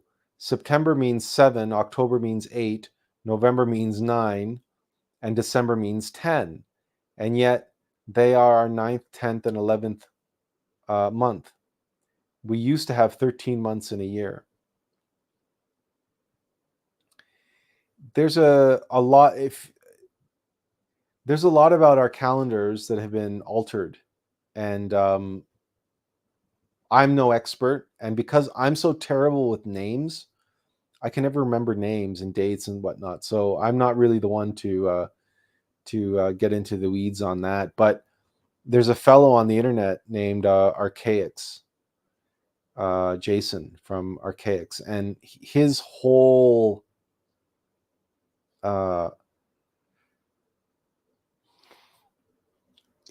reality revolves around calendars, and calendars of different cultures and different civilizations and at different time periods and so on.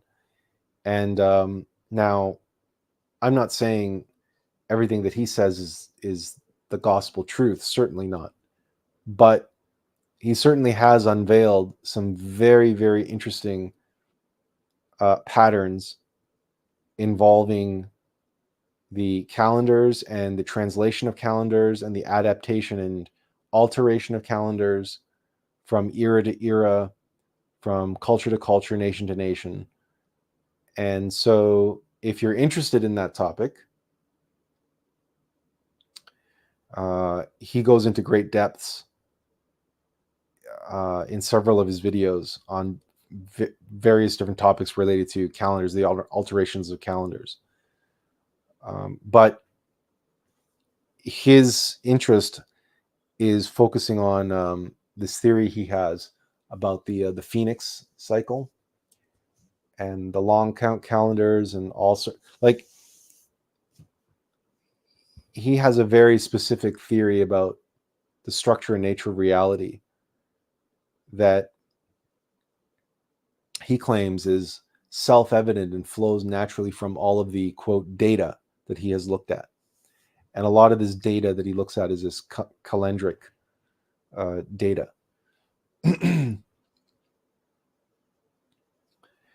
It can be very fascinating and interesting watch. And certainly what you're pointing out is true, Benjamin. So these changes have been made. These alterations like this have been made. But, changing a calendar, right? I mean, still to this day, we mess with things like daylight savings time, right? And just as people would argue there's a reason for it, Well, there's a reason why we do it, right? Otherwise, why do we do it? So there were reasons in the past why calendars were changed, and they maybe made perfect sense at the time to the people who made those changes.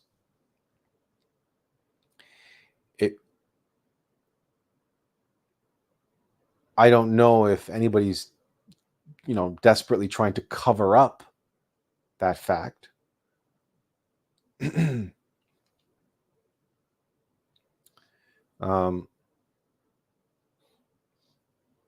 So this whole issue around covering up history and altering history, like it's a tenuous proposition. Not to say that major changes can't happen and haven't happened, but that's still to wipe out hundreds of years of history and replace it with a false narrative and have that somehow stick.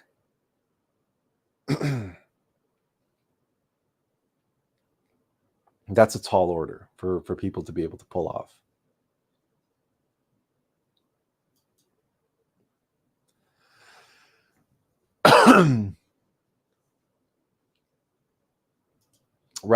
Benjamin follows that up as saying, actually, the calendar was changed because certain Roman emperors had huge egos and wanted their names on it.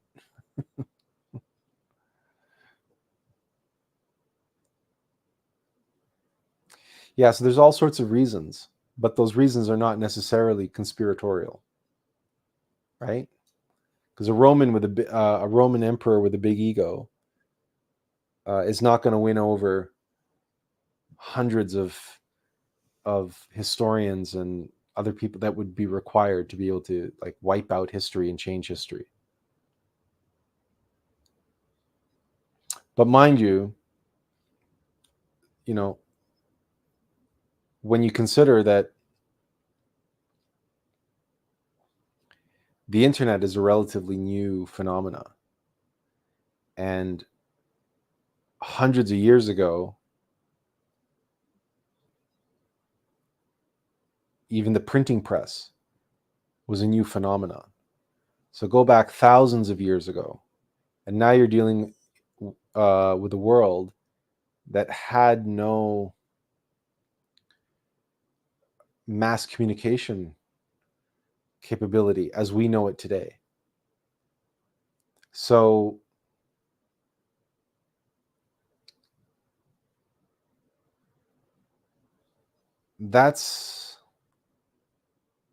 it's much easier to imagine the outcome of wars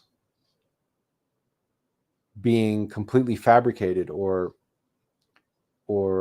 at the very least embellished, beginning with the two sides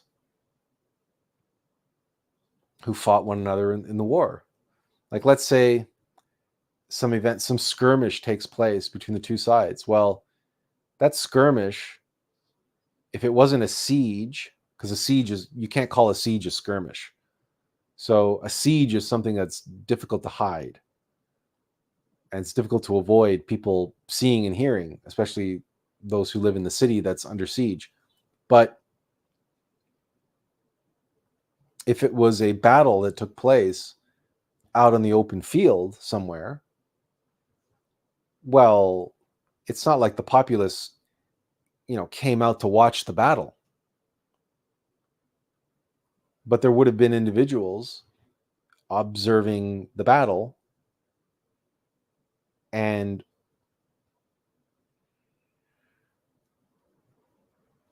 if they were not wholly scrupulous or easily manipulated or replaced entirely, then word of the battle and the outcome of the battle would depend wholly on the word of somebody who claimed to have witnessed the battle. And there would be no way for you to fact check that.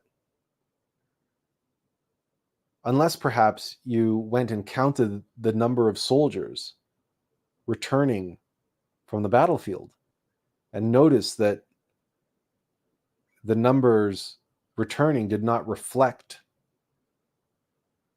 what the messenger had said about the outcome. So if the messenger came back and said, yeah, we won that battle,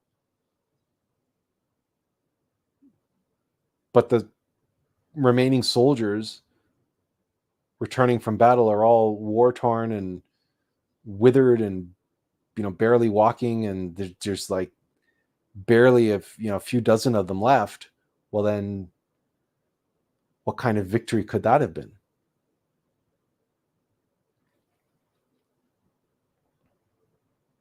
But regardless, you can see how difficult it would be, especially in the case of someone like Alexander the Great,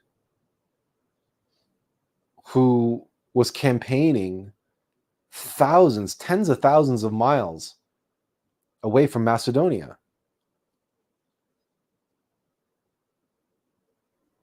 Conquest after conquest after conquest. But word of his conquests got back to Macedonia, and of course, his reputation preceded him, which was, very, very similar in the case of Attila the Hun.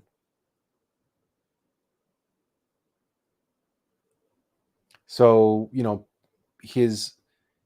he got this reputation of being this bloodthirsty savage, right? Who was, merciless and so on and so forth,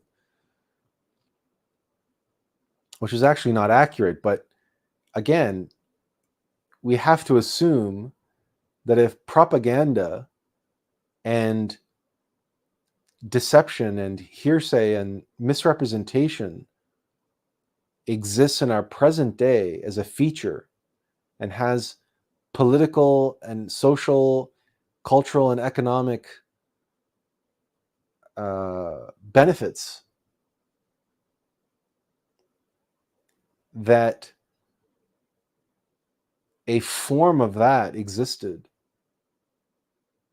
certainly any time humanity was engaged in acts of barbarism and war and conquest and so on.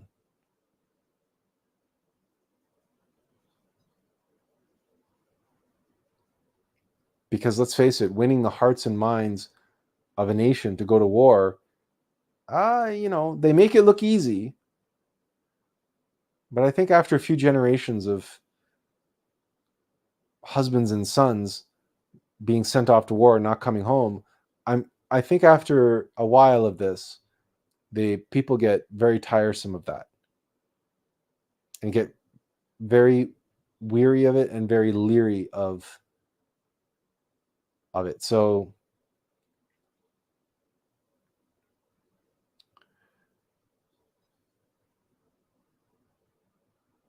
strong leadership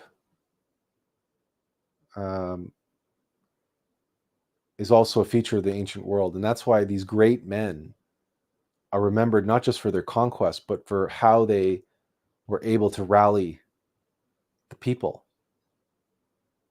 and rally new reinforcements to their ranks, to add to their ranks, to add to their numbers, which is how they became such an unstoppable force over time.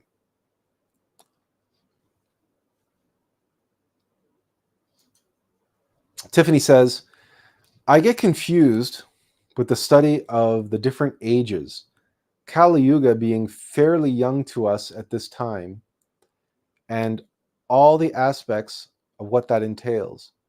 In contrast to Kali Yuga, the Aquarian age promises a rise, so to speak. We then have the biblical age of light, 1,000 years, followed by the age of unity. Is this to say then we experience ages within ages?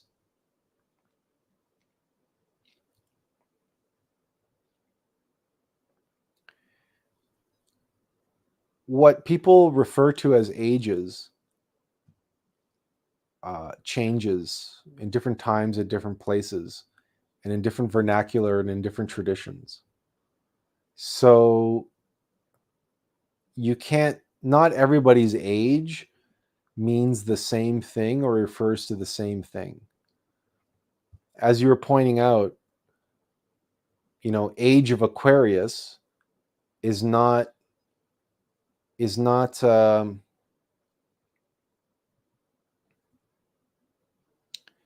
you can't equate it to, right, the Kali Yuga. The Kali Yuga is the Iron Age of this humanity. It is the last part of the Piscean Age. Like those ages, the age of Pisces, the age of Aquarius, etc., those are on a different timeline. It's like they're on a different clock than when we talk about the great age of a humanity, which goes through its 4 ages: the Golden Age, the Silver Age, the Bronze Age, and the Iron Age. And the last part of the Iron Age is the Kali Yuga.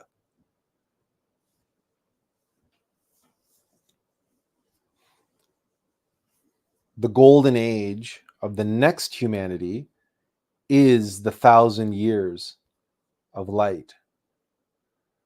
I don't know about this age of unity. I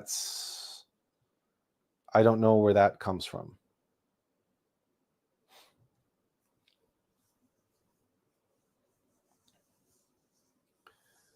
So in that sense, you can say that we have ages within ages, because those ages are just, the word age is just means a long stretch of time.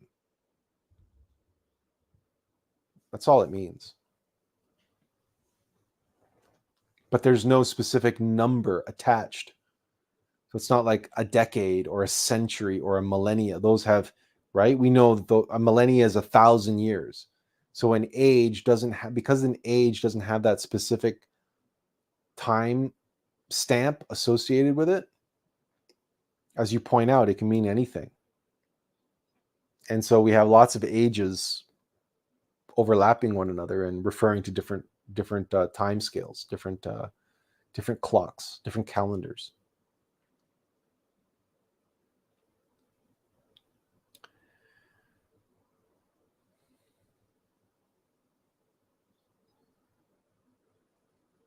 So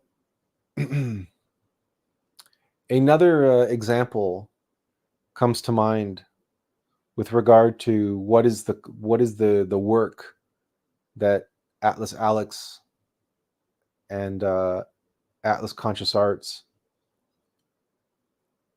is here to do with regards to reaching these elites and these movers and shakers, and showing them, demonstrating for them the power of the human 3.0 paradigm. Now,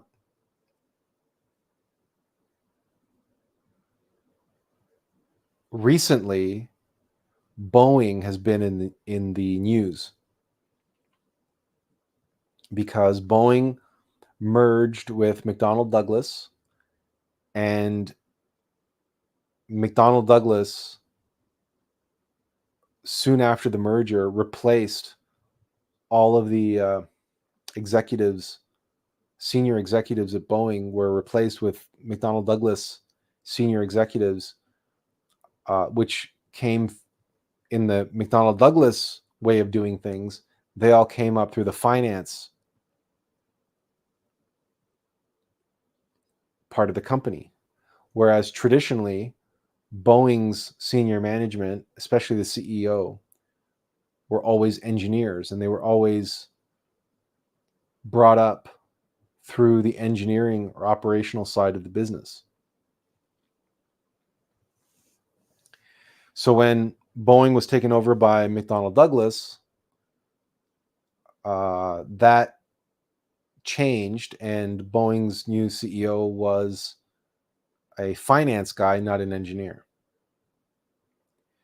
And almost immediately, Boeing's quality controls safety, focus on safety and everything, all began to suffer. And immediately, longtime employees at Boeing began to feel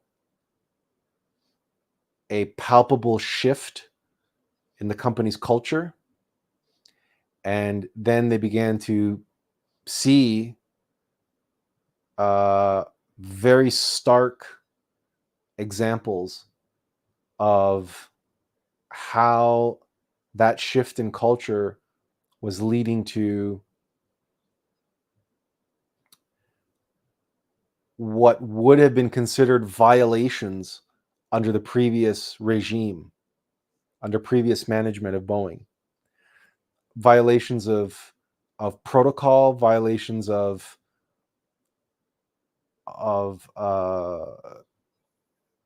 safety, and violations of quality control. And basically, the frontline employees were witnessing a degeneration, a devolution of the company from within, as the culture shifted from something which was closer to human 3.0 to something which was very much a human 2.0 approach, because finance, the financial pursuit, is a binary pursuit. It is a human 2.0 algorithm. It is a binary algorithm. Maximize profit, minimize loss.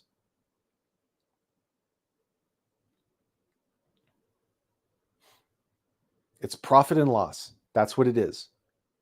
It's two variables. Am I in the red, or am I in the black? And I want to be more in the black and less in the red. It is purely quantitative. It is purely materialistic. It is heartless and it is soulless, because the numbers do not lie and the numbers do not care. And the people who only care about the numbers thus do not care. They don't. Even if they tell you they do, they don't. They can't. They're not allowed to, because the corporation is there to build shareholder value, and the corporation as an entity, as a machine, doesn't care. It's a machine. It is incapable of caring. A corporation cannot care. It does not have the capacity to care. It has no conscience. It is heartless and it is soulless. It doesn't matter what the people on the board or what the people on the executive say. The corporation itself cannot care. The people in the corporation can care.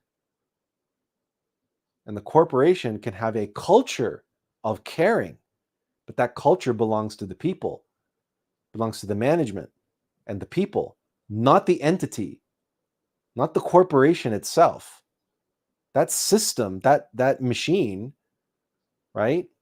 So really, when you talk about a corporation, you're talking about a cybernetic organism.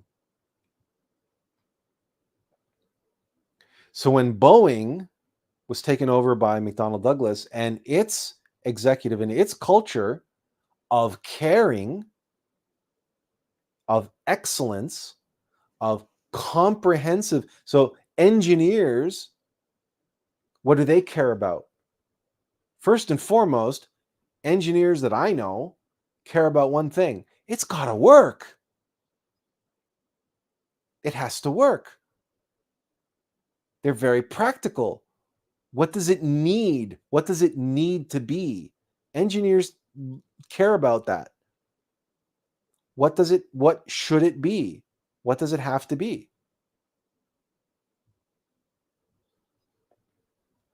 Right? To be strong, to be durable, to be safe, to be fast, to be reliable, to be, and on and on and on it goes. But it's all these words: to be this, to be that, right? And it's comprehensive, right? It's not just one thing.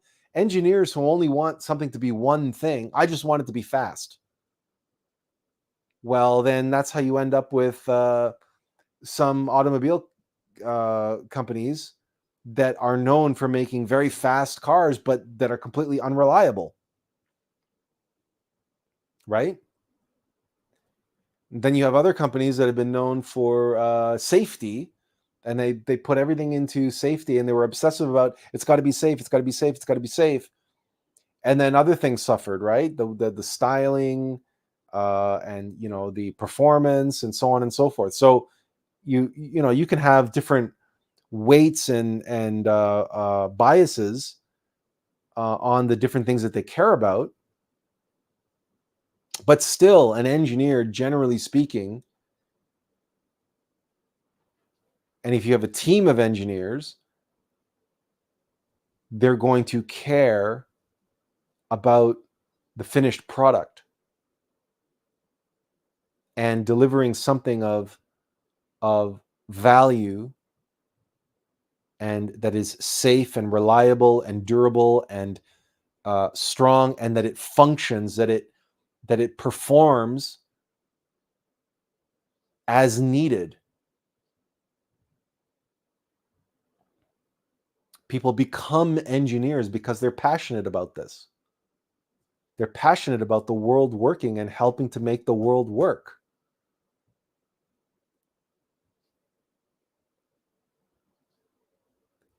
Finance people don't give a shit about any of that.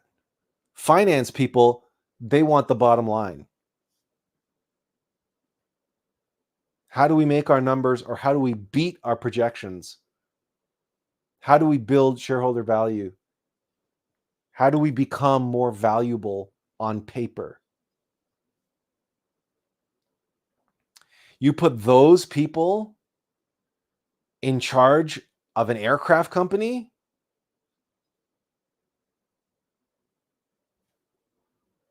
and you replace a culture of caring with a culture of the bottom line, well, look what you get. Don't be surprised. Why is anybody surprised? Maybe people aren't surprised. But why is it allowed to why is this allowed to continue? Well, it's a free country.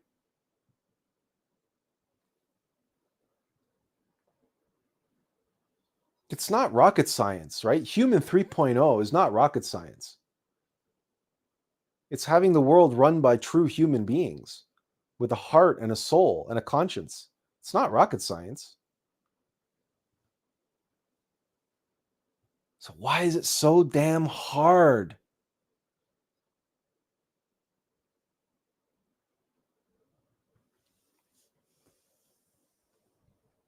Because we're in the iron age of humanity, and the Black Lodge rules. Mechanical nature rules humanity. And in the Iron Age, in the Kali Yuga, mechanical nature is geared toward fulfilling its necessary function on the devolutionary side of the slope. In other words, entropy.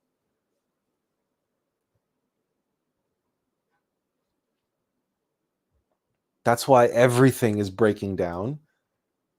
And that's why everything is on the verge of collapse. Because that's what mechanical nature does. Even the poor engineer, it doesn't matter how good of a bridge he makes.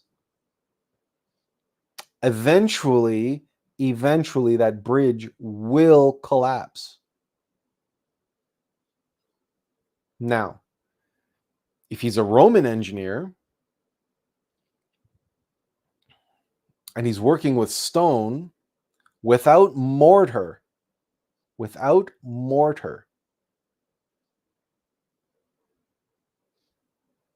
his bridge might last for thousands of years. In fact, you can go to Europe, you can go to places in the Middle East and in Europe and find bridges that are just stacked stones, no mortar, And they've been around since, and they were built by the Romans. They were made by the Romans because they understood a technology that has been lost to modern civilization. But someone with human 3.0 like qualities can rediscover that technology. And that technology is the fact that the stones are alive. The stones have a soul, and the stones seek a purpose. And if you give those stones a purpose, and that purpose is to be part of a bridge, stones, their lifespan is measured in millions of years. And if you give them a purpose of being part of a bridge, that stone, before that point, he was just laying around someplace in the wide open, no purpose, no reason for being. Or he was in a quarry somewhere. There's no purpose, no reason for being. But if you can work with that stone, with the soul in the stone, and you know how to orient that stone such that he can hold hands with the stones around him. Now, of course, they don't have hands, right? So don't get carried away. But stones will lock with their neighbor if they're oriented and positioned the right way, i.e., their chakras are aligned, so they're both facing up or facing down. Like you can't, stones don't want to be upside down or on their face. You orient them in such a way where it's acceptable to them and to their neighbor, and you can put them into a position and they will lock into that position. This is really, really, really hard to describe in words, but if you've ever worked with stone and stacking stones, and I'm talking about like round or odd shaped stones, and you can lock them into place. Now, something similar was taking place in ancient Lemuria, where we still have the remnants in places like Machu Picchu and elsewhere, and in Japan, where you have these giant megaliths that are fit together, but they're carved, and then they're fit together like a jigsaw puzzle. And there's also no mortar there either. Well, those stones have been standing for tens of thousands of years, and they're huge megaliths, right? So we're talking about a slightly different animal. But these little stones, they can lock into place, and then you can complete a complete arch of the bridge. And to this day, thousands of years, right? And countless Roman armies and countless other armies and even tanks in the Second World War have used these bridges, and the bridges are still standing. And they refuse to collapse. Why? Because the bridges are alive, because all those stones are alive, because they have a purpose. That's their purpose and meaning in life, is to be a part of that bridge. And they're not going to let go of one another. They're locked. They're like locked arm in arm, like a chain. That's what it's like when stones lock to each other. Now, it's not the kind of lock where you can lift one up and defy gravity. It's not that kind of lock. It's more subtle than that. But it's also not arbitrary or just loosey-goosey, where like some other outside force is forcing them together. So it's almost impossible to describe in such a way that it makes sense, because it will not make sense to the rational mind, to the human 2.0 mind. But to the human 3.0, or someone who's conscious and aware and making work with their 3.0 faculties, which is consciousness and empathy and communing and communicating with the elementals of the stone. That's the immortal souls of the stone, of the homunculi, right? Those are the elemental stones of the mineral kingdom. And you can experience that. And when you experience that, then you know all that I'm saying is true. And 100%, not only is it true, it's self-evident. And I tell the story of working on a landscaping project with my colleague Wolfgang, and I tell the story of us taking these 2-man boulders off of a pallet that had been wrapped in plastic and sitting on the back lot of this landscaping company for who knows how long. Could have been decades that this was sitting there, or it could have been years, or who knows. But these stones were sitting there on a pallet, every which way, on their face, on their back, upside down, and wrapped in plastic. We not only set them free from that, we lined them up and we gave them a renewed sense of purpose. We gave them a reason for being. And we were actually building what looked like a step pyramid in the backyard of someone's house. And these guys, these 2-man boulders, were making up the bottom foundation, or the foundation of the first step of this pyramid. It was a pyramidal ecosystem in the backyard of this fellow's house. It was the house of an architect. And when we placed the final stone, it was like already late at night, 9 o'clock, 9:30 must have been. It was already dark, and it had started to rain. But when we placed the final stone, I stepped back, and all of a sudden I was moved to tears. I was overwhelmed by the sight, the vision of these dozen or so 2-man stones who were all standing proud like soldiers being greeted by the queen, or being, these soldiers that were about to receive medals, have medals pinned on them by their commander-in-chief. It was incredible. I'd never witnessed anything quite like it. And you could feel it. It was palpable. You could sense it, that these rocks had been given new meaning and purpose in their life. They were all standing up straight with their faces facing forward.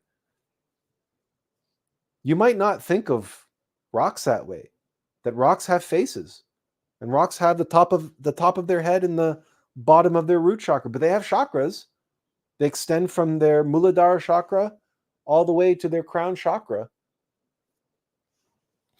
And they have a face, they have a front, they have a back. And all of those stones were now facing front.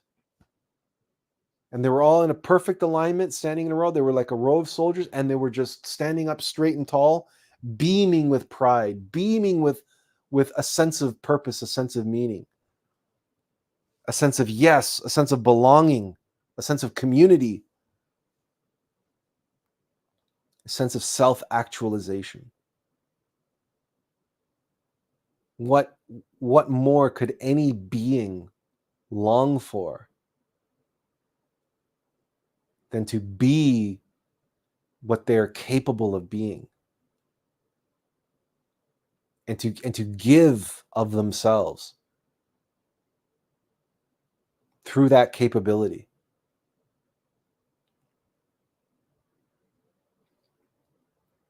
And ever since that experience, I'll never forget that experience. And the entire time I was working on that particular project with Wolfgang, and we were working with stones of all different sizes and locking them into place, and everything that I was describing to you. It's the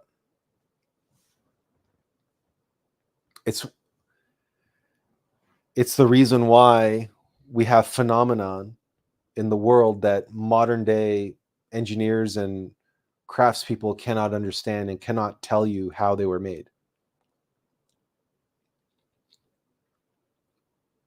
Because the craftspeople of old, the stonemasons and the carpenters and they of the ancient world, for example, they had an insight into the true nature of nature and the true nature of reality, and it was not physical. And we in the modern world, we treat mechanical nature as nothing but matter.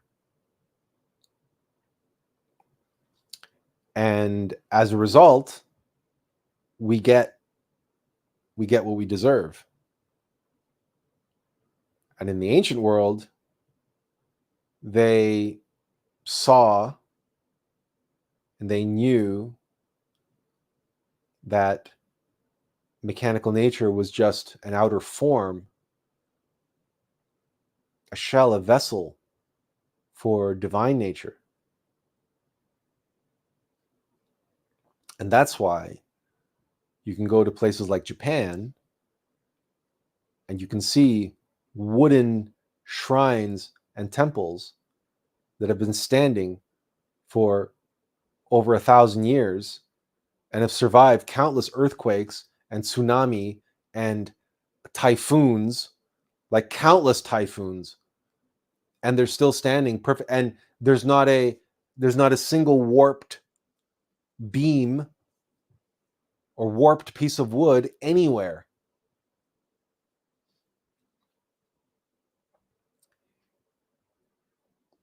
Why is that? Or how is that even possible? Japan is a very, very wet country. It's a very damp country. It has a rainy season, just like most of Southeast Asia. It's an island. How is it that these wooden shrines and temples they're not rotting? They're not warped. They're and it's not like they've been restored. They're original. It's because the Japanese woodworkers, the Japanese carpenters understood that the wood was alive, that the wood had a soul, had elemental spirits. And they treated the lumber accordingly. You never put the beam upside down. If you orient it the wrong way, that tree will keep trying to grow up against gravity. So if you put it upside down, it's going to warp because the top of the tree is at the bottom and the bottom of the tree is at the top, but the tree wants to orient towards gravity. The top of the tree wants to grow that way and the bottom of the tree wants to go that way. So if you put the beam right side up, then the top of the tree is growing in the right direction, the bottom of the tree is going in the right direction, so it's going to stay straight.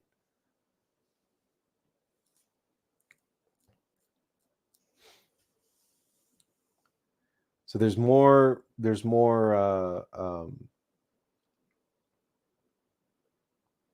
at play than something as simple as, oh yeah, well, that's a hunk of wood.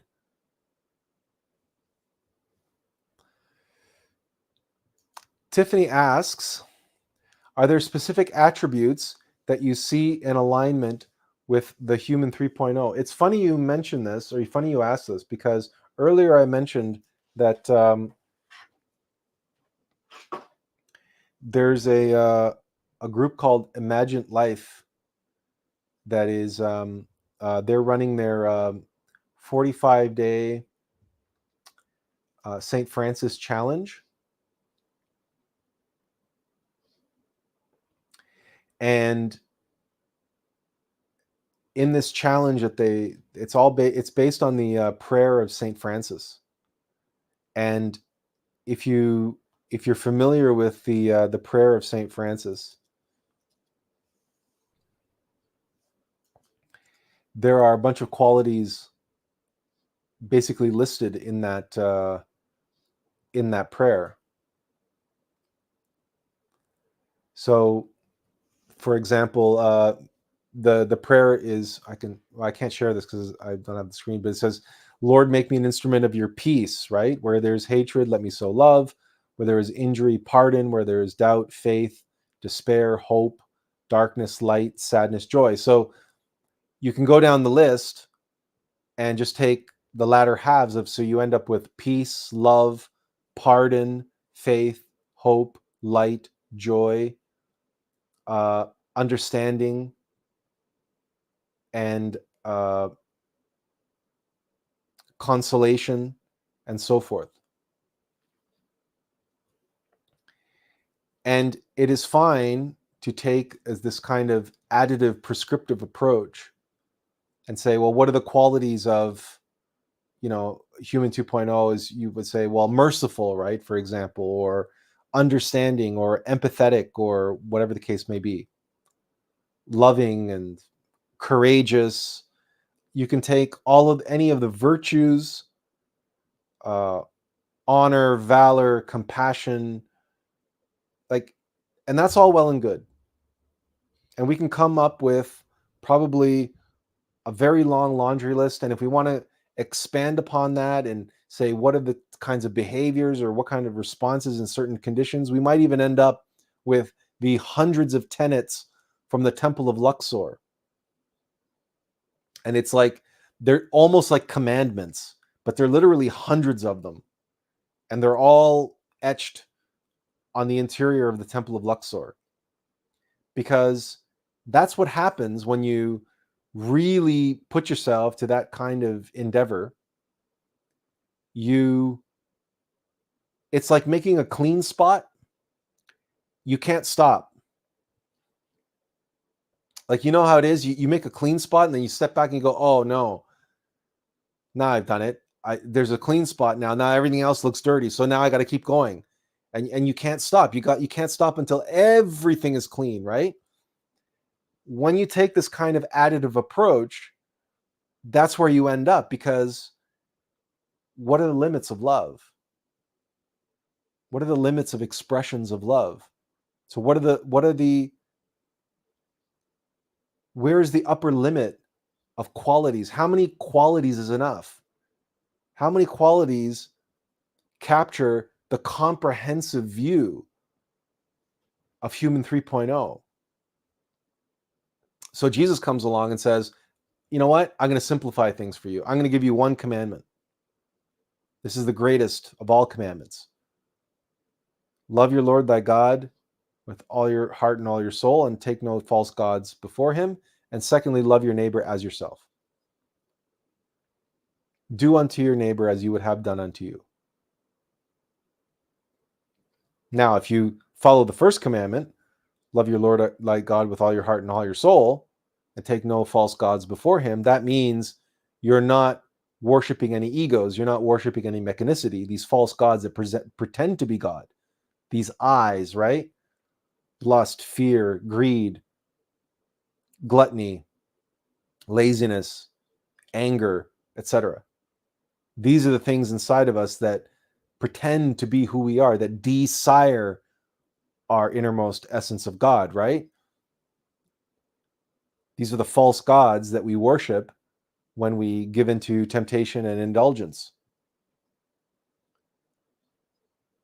So that when we're stuck there in psychological hell, the second commandment, do unto others as you would have done unto you, is potentially problematic if we're masochistic. But even then, in general, even most people trapped in ego, they only want what they want and don't want anything to happen to them that they don't want. So the second commandment still works. It's like, oh, you know what? I wouldn't want to get punched in the face, so I'm not going to punch anybody else in the face. So as long as someone's not a masochist, the second commandment is a very powerful one. And then you don't have to worry about making a list. The qualities of how to treat others are self-evident.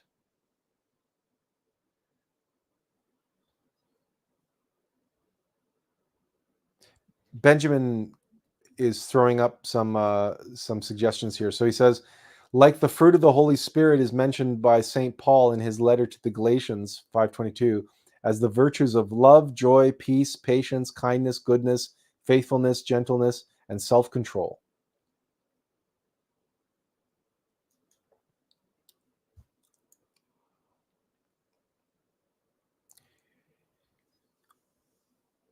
If you know yourself, if you know your innermost intimate Christ, your innermost inner essence of divinity, if you are embodying human 3.0, you will not be thinking about a list of attributes or values. You will not be aspiring to anything. And you will not be checking off tick boxes. Yep, I had goodness today. And yep, I had,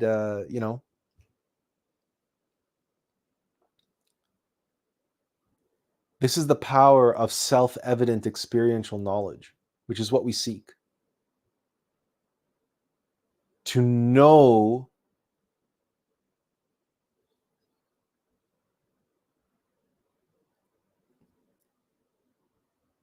by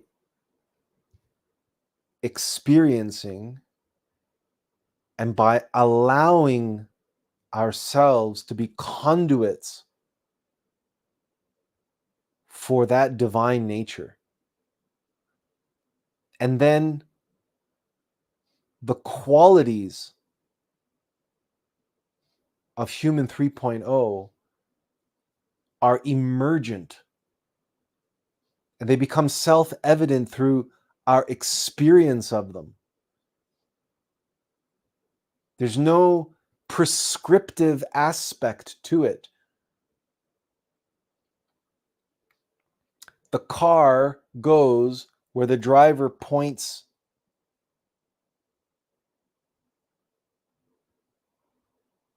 Let me back up. The car goes where the driver points it by turning the wheel.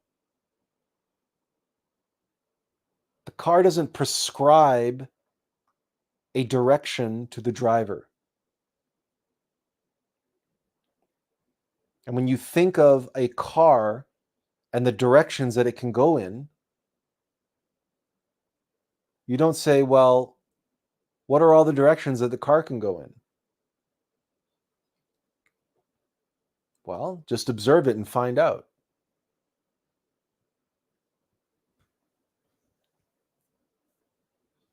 You might say, yeah, but the car only has forward and reverse and these gears and those speeds. And so, fair enough. Fair enough. Right? A quality of human 3.0 is not that it can go to the bottom of the ocean in its physical form without any protection, without a diving bell or something. Now, that's not a quality of human 3.0, right? It's limited by certain laws of physics when it's in its physical form. However, a high level, high functioning master human 3.0 can take his physical body into the fourth dimension, into Jinn state. And in that state, not only can he walk on water, he can dive down into the Marianas Trench. Why? Because pressure, physical pressure, will no longer affect him. Because he's no longer physical. He's now etheric. That's how Jesus walked on water. He took his physical body into the fourth dimension. He still appeared to be physical. And he walked on water because gravity cannot affect something that has no mass. Now, make no mistake, this is a profound and incredible feat that only high-ranking hierophants, high-ranking expressions of human 3.0 can achieve. It's not like you're going to meditate for a few hours or whatever, and then boom, you're going to be able to walk on water. No. Let's be clear about something. But, you see, this is an example of what a human 3.0 can do. So say, well, what are some other examples? Oh, I don't know. How about levitating rocks? Levitating rocks with sound. Now, what's really happening there? Is it possible?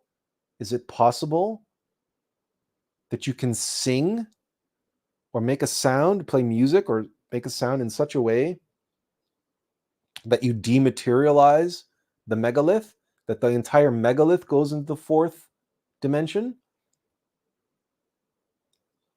and that it no longer has mass, and therefore you can manipulate it with ease and put it into place? Does the elemental of the megalith have a role to play in that?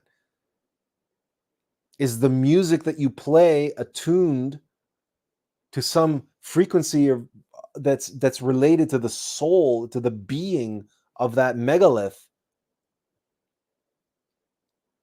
Or is it somehow that with your application of sound and the vibration that you are allowing that soul in that stone to achieve its purpose by aligning it and putting it into place?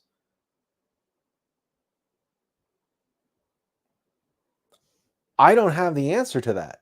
I only have bits and pieces of the answer to that because I don't have the full experience. But I know a little bit about working with the stone and working with the spirit in the stone, the soul of the stone. And I know a little bit about taking things in the fourth dimension.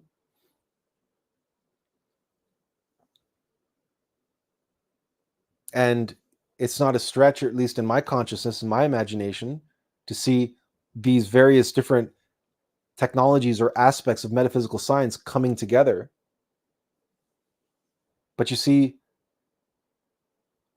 the more experience we have, the more practice we have, and the more we explore the metaphysical science as human 3.0 or aspirants to human 3.0, all of this becomes more and more self-evident the more experience we get, and the more we witness, and the more we recognize the nature of reality, and that physicality itself is just a line item in code, for lack of a better expression.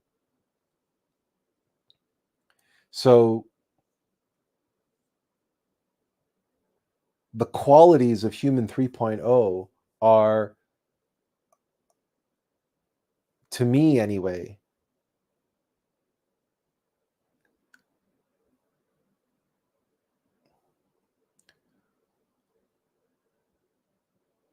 are limitless in their expression. I personally, a list, the only time I ever, considered a list of virtues as important was when I was playing Ultima 4, which was a video game that you had to go and collect all of these virtues. You had to become the avatar, the embodiment of truth, love, and I can't remember what the third one was. See, because I can't even remember them. I didn't commit them to memory. But the 8 virtues combined into these 3 major virtues. And there was an entire system, an entire philosophy to this game. It was one of the greatest video games ever made, actually. Because it was one of the only video games ever made where you weren't charged with going to beat the big baddie, the evil dude that was there to destroy or rule the world or whatever. No. You had to inspire the world. And in order to do that, you had to become the avatar, the living embodiment of virtue. And in that case, the virtues were good and important to have a list.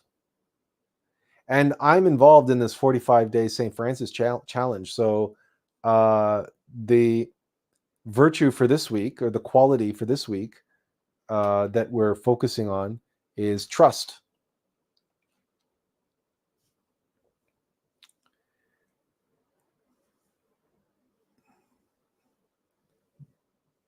And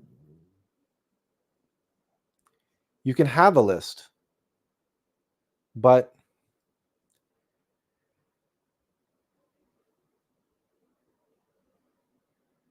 somehow having a structured list like that, there's something about it that's limiting. I can't explain it. And I'm sure Jesus had a hell of a time trying to explain to the Jews at the time why they don't need 10 commandments. They only need one, basically. Well, two. Okay. Like I'm sure they had a hell of a time discarding those 10 commandments, that list, because they grew up with that list, and that list was probably hammered into them. And then someone comes along and says, no, just love your neighbor as yourself. I suppose I'm doing something similar here, although I'm not equating myself in any way, shape, or form. It's just I have the same type of problem with lists like Jesus would have had with the 10 commandments. So if you are embodying, if you are being, then the qualities will take care of themselves. And just observe what qualities come out of you. And don't be surprised if you surprise yourself. Tiffany says, for those of us that carry a solid moral compass, Human 3.0 is a no-brainer. How then does one execute a message such as this to those who have no idea what Human 2.0 is, let alone what it takes to obtain Human 3.0? That's not a question that needs an answer. It's beyond my imagination at this time to how one would even do that.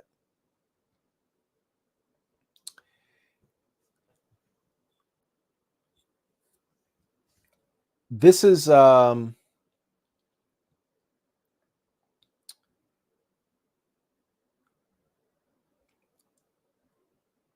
there's a harsh reality to accept, and that is not everyone has the potential or capability to be, to aspire to be Human 3.0. Some people are just too far gone. Some people are too mechanical. They're too reactionary. They're too egotistical. They're too far gone. That's not to say they might not have a shot at it in a future life. And we never rule out the possibility of a miracle, a revelation. And even the worst of the worst,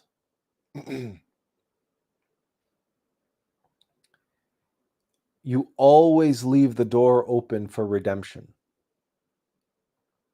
Now, having said that, you ask a good question. And, and it's like you say, well, it's not that we need an answer. It's just that it's beyond the imagination, right? Well, it just so happens that we've got time to kill. We're just about to pass the halfway mark, by the way. We're at 4:55.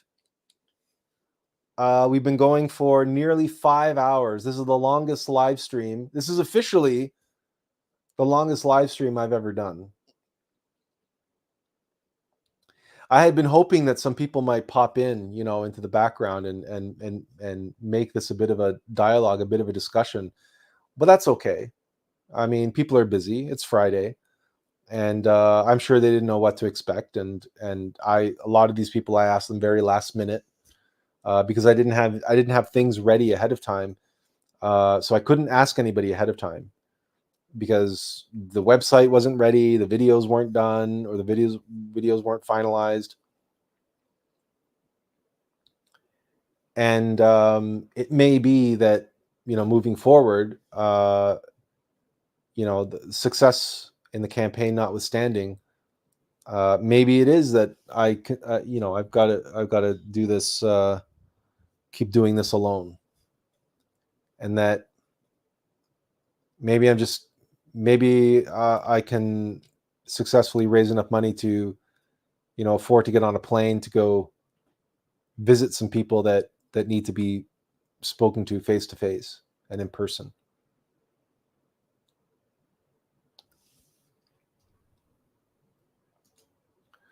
Well, of course. I mean, I sent you the link if you want to come pop in on the back end. I mean, you're more than welcome to do that.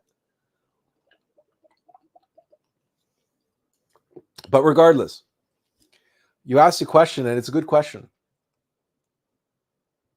How do I imagine being able to do that? And the answer is this. I alluded to this earlier when I mentioned that people who aspire to and have ambition to reach great heights do so for a reason. And that many times that reason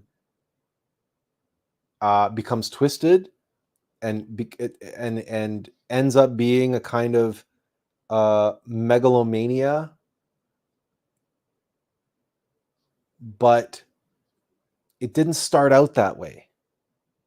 And so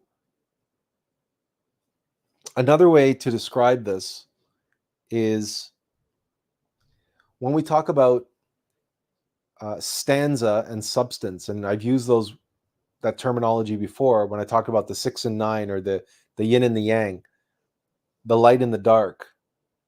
In the beginning, the Word was with God, and the Spirit hovered over the surface of the waters and the surface of the deep, and the deep comprehended it not. So substance, as I've described, its nature, its purpose is to steal and absorb the light,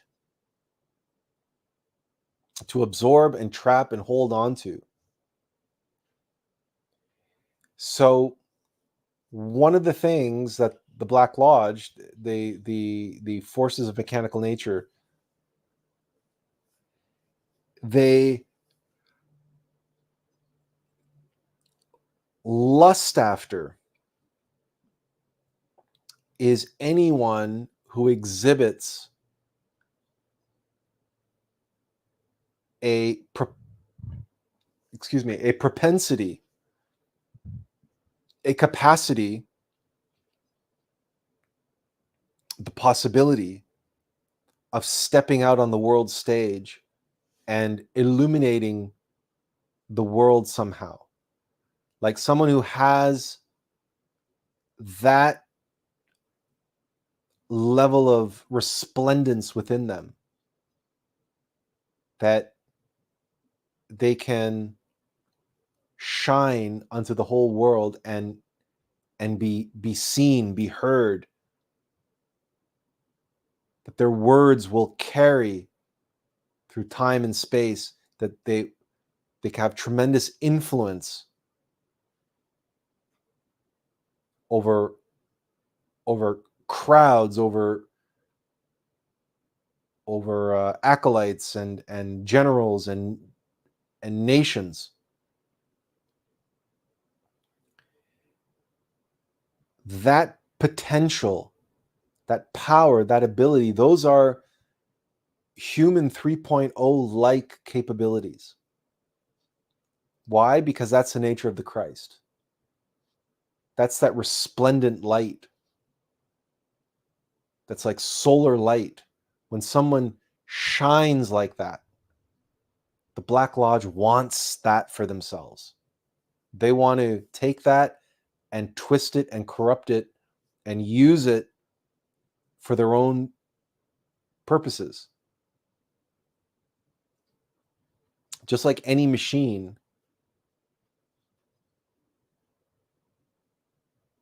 that needs external sources of power,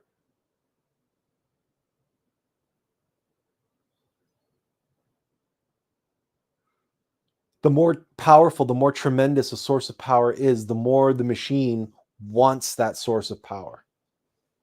Right? It's obsessed with power. But that's the nature of substance, to steal and absorb and hoard light. And light is energy. That's power.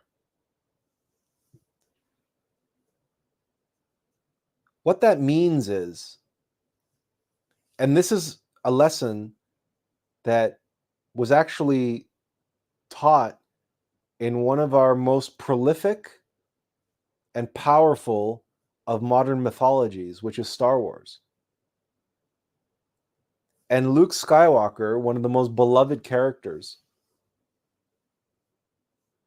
is so beloved precisely because he was filled with hope. And he faced the Emperor all alone and Darth Vader. And he did so because he knew that his father, Anakin Skywalker, was still in there somewhere. Luke felt the good in him. And the redemption of Anakin Skywalker in Return of the Jedi is, I mean, Empire Strikes Back might be the heart and soul of Star Wars, but the redemption of Anakin Skywalker really is one of the greatest story arcs in contemporary cinema and in contemporary mythology. The fact that Luke sacrifices himself, and in doing so, he wins the sympathy and empathy and compassion of Darth Vader, who then turns and, by Luke's example, turns and sacrifices himself to save his son, to save the rebellion, and to save himself from evil, from the darkness.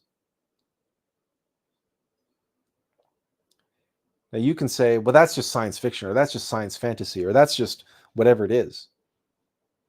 But I'm here to tell you that redemption is possible. Miracles do happen. And people are redeemed all the time. We never hear about them. And the higher they fly, the farther they fall. Meaning, if you look at that in the reverse, if someone has fallen into corruption and into obsession with power and control and authority, and they are at the uppermost echelons of power and authority over humanity,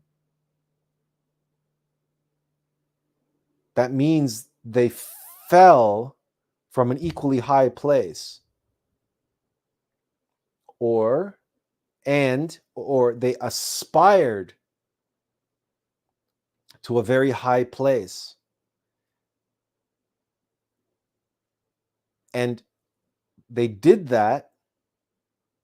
so out of compassion, out of care, out of concern for the well-being of humanity. And it is that compassion and concern for the well-being of humanity that was twisted and corrupted by mechanicity into megalomania, into control. And it was fear that did that twisting and corruption. But the underlying impulse, the underlying motivation to be at a high place and to rule, to govern humanity and guide the planet to a better future, that impulse is still there. It's just wrapped in these layers of corruption, in these layers of that twist and muddy and right? But the light is still in there.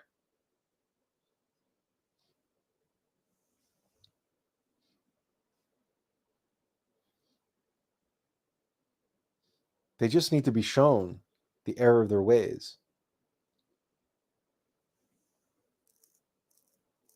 But in order to do that, you need access to these people. You need to be able to reach them somehow.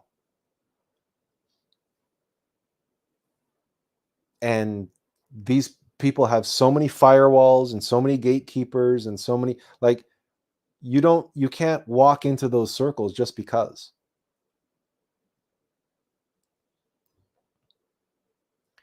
And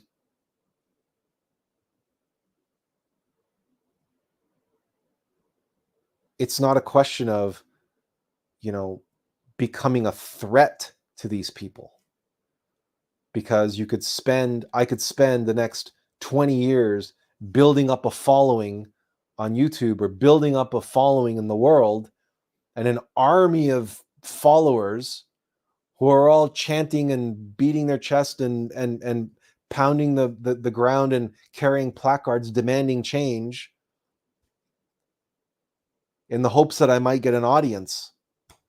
No, I'm not going to get an audience. I'm going to get a bullet in the head, because I'm a troublemaker and I'm a radical and I'm an anarchist and I'm a terrorist leader and blah, blah, blah, blah, blah. All these things I will be. But I'm none of those things. And I'm certainly not what do you call it? A populist. I'm not a nationalist. I'm not. I don't even have what I have a couple hundred followers on YouTube. I've been at this game for 3.5 years. My channel's not monetized. I've never been popular. I've never been able to win popularity contests. None of the people have who are in the higher echelons running the world. That's why they're there. You see, I know these people. I'm one of them. I know them better than they know themselves. I'm there to help them achieve what they long for in their heart of hearts, not what they desire, not what they've been conditioned to desire, not what they've been twisted and grifted and conned into believing was their mission and purpose in life, but the underlying impulse that started it all, that got them into the game that they're in, that got them to the levels that they're at.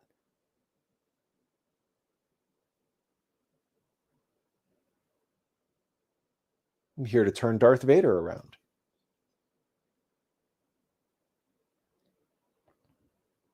It's not, and you know what? And I know these people better than they know themselves. I was going to end up being one of them. I would have ended up being one of them.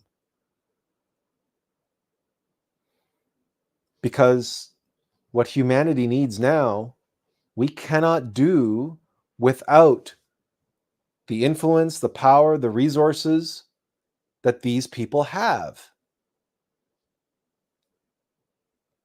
It's like when you do alchemy, when you practice the Alm of Life,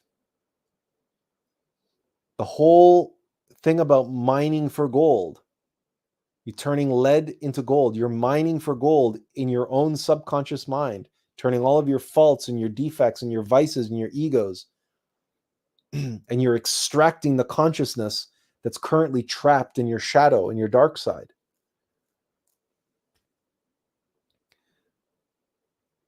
What happens in microcosm in an individual has to happen in macrocosm in a humanity. It must. And in order for that to happen, somebody has to come along to do that, to make that happen. And Tiffany says, boom. She says, now we're onto something. I'm here to help them achieve and gain what they truly need. Yes. How do we do that? It's simple. It really is simple. I've been doing it for 25 years because I've been an entrepreneur for hire and I've been a consultant for 25 years. And the first thing you do is a needs analysis. You just listen. You listen.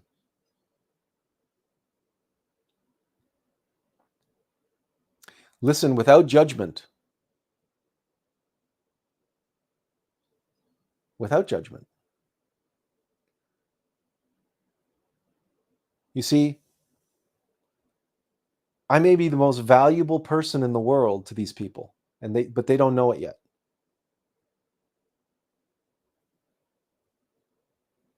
I am someone who is possessed by the same demon that haunts them and that coerces and keeps them trapped in the materialist control freak hell that they are in, where they can't get any lasting joy or pleasure or happiness or peace, that they're driven by this obsession, by this need to control from within. I know what that's like.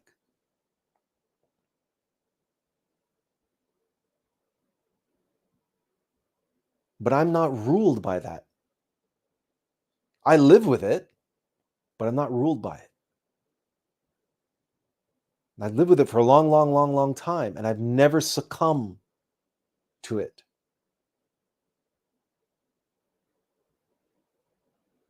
I am Steppenwolf. I walk with that wolf. The wolf has not consumed me. I'm not afraid of it. It's not fair to say that I've tamed it. No, it's still wild. It will still do what it wants. It would have its way with me if I let it have a chance. But you have to learn, in our case,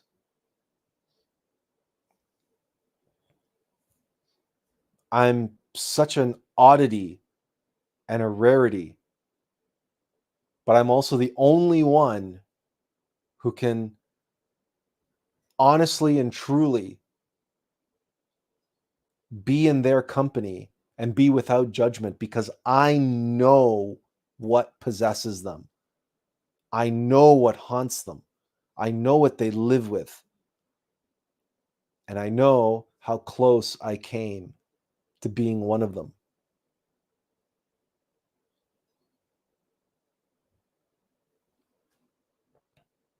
And I know how they can break free. I know how they can be redeemed. And I can offer them a path to do that.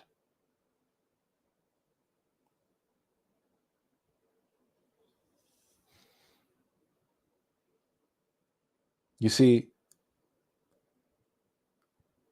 one of the things that someone who walks on the path of the Bodhisattva, one of the things that they do is they go into hell to redeem souls there.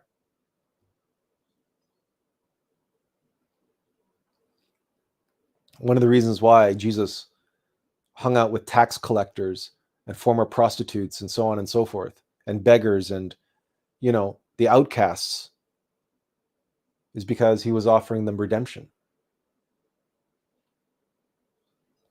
Who is offering the global elite redemption? Genuine redemption.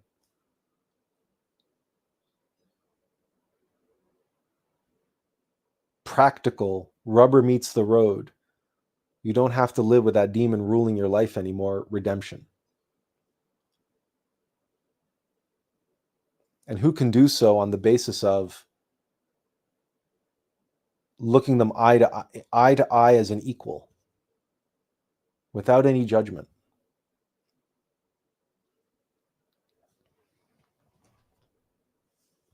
Now, are there going to be people who reject it, or people who don't want it? People who they're married to the Black Lodge, they made their bed, they want to sleep in it, and so on and so forth? Sure. But we don't need everyone. We can't save everyone. Right? It's just a fact. You can't. Right? There's every harvest, every fall, you go out to your favorite apple tree and you will see hundreds and hundreds and hundreds of apples rotting on the ground. They can't all be picked. They can't all be saved. That's just not how the game works. But if we can save a few key people and turn them back, like in Star Wars, back from the dark side to the light side, and one of them happens to be, like Darth Vader, very close to the Emperor, then all of a sudden, right? You see, because they have amassed so much influence and so much power and so much control and so many resources that it only take a handful of them to turn the tide and to completely change the entire complexion for the whole of humanity moving forward. And if that complexion were to change from what it is today, which is very brutal and primal, animal, mechanical, binary 2.0 related desires and needs, to something greater, even in the wake of all that's approaching and all that's coming. But we can eliminate a lot of that man-made suffering. No, we're not going to save everyone. No, we can't change everyone. And not everybody's going to embrace human 3.0. Some people are going to enjoy remaining their binary animal material self. Thank you very much. But even they, if we can rehabilitate, Hollywood and video games, right? So entertainment and music is now, there's heart and soul in it again. It's aspirational, it's inspirational again, right? Even they can have a chance to change their mind. Benjamin says, that was a nice comparison about the people at the top saying that you are one of them. Indeed, you are, or we are, in the sense that they are our brothers and sisters, and there's no point in pointing. He says there's no point in pointing fingers. We are only pointing out our own many personal flaws in the end. Well, there's that. There's absolutely that. And when you put yourself in your enemy's shoes, so to speak, you love your enemy, you put yourself in their shoes and you say, there, but for the grace of God go I, right? So if I was in the same circumstances that they were in, can I guarantee that I would have turned out different, or that I'd be doing different? Now, in my case, when I say I know them better than they know themselves, I talk about an episode that took place. I talk about it in my book, an episode when I was in Japan, and I had a very profound experience of an expansion of consciousness. And we have the time, so I might as well take the time to kind of embellish the story, not embellish the story, but say the story proper. I was after work, I would work Saturdays. I had Sundays and Mondays off, but Saturdays I worked. And it was after Saturday, I came home and I had nothing else to do, but so I just chilled out and turned on the PlayStation and put in a game called Soul Calibur, which is a sword fighting game. And I was playing Soul Calibur, and I was getting, tired and sleepy, and it was getting later. And I was playing against the computer, and I noticed something. I kept beating the computer. I couldn't lose. So I ratcheted up the difficulty level. And then I was, playing, and then I stopped losing. I couldn't. And then I noticed that the computer couldn't even get a hit on me. It's like I suddenly became like impervious to damage. And I had entered into a kind of meditative state, but I didn't really notice how well I was doing until I noticed, look, the computer can't even get a hit on me. And it was like victory after victory, match after match after match after match was perfect victory, perfect, perfect, perfect. And the game says perfect if you finish without losing any of your health bar. And it didn't matter how high I put the difficulty level. So I said, what's going on here? So I began to really observe myself as I was playing.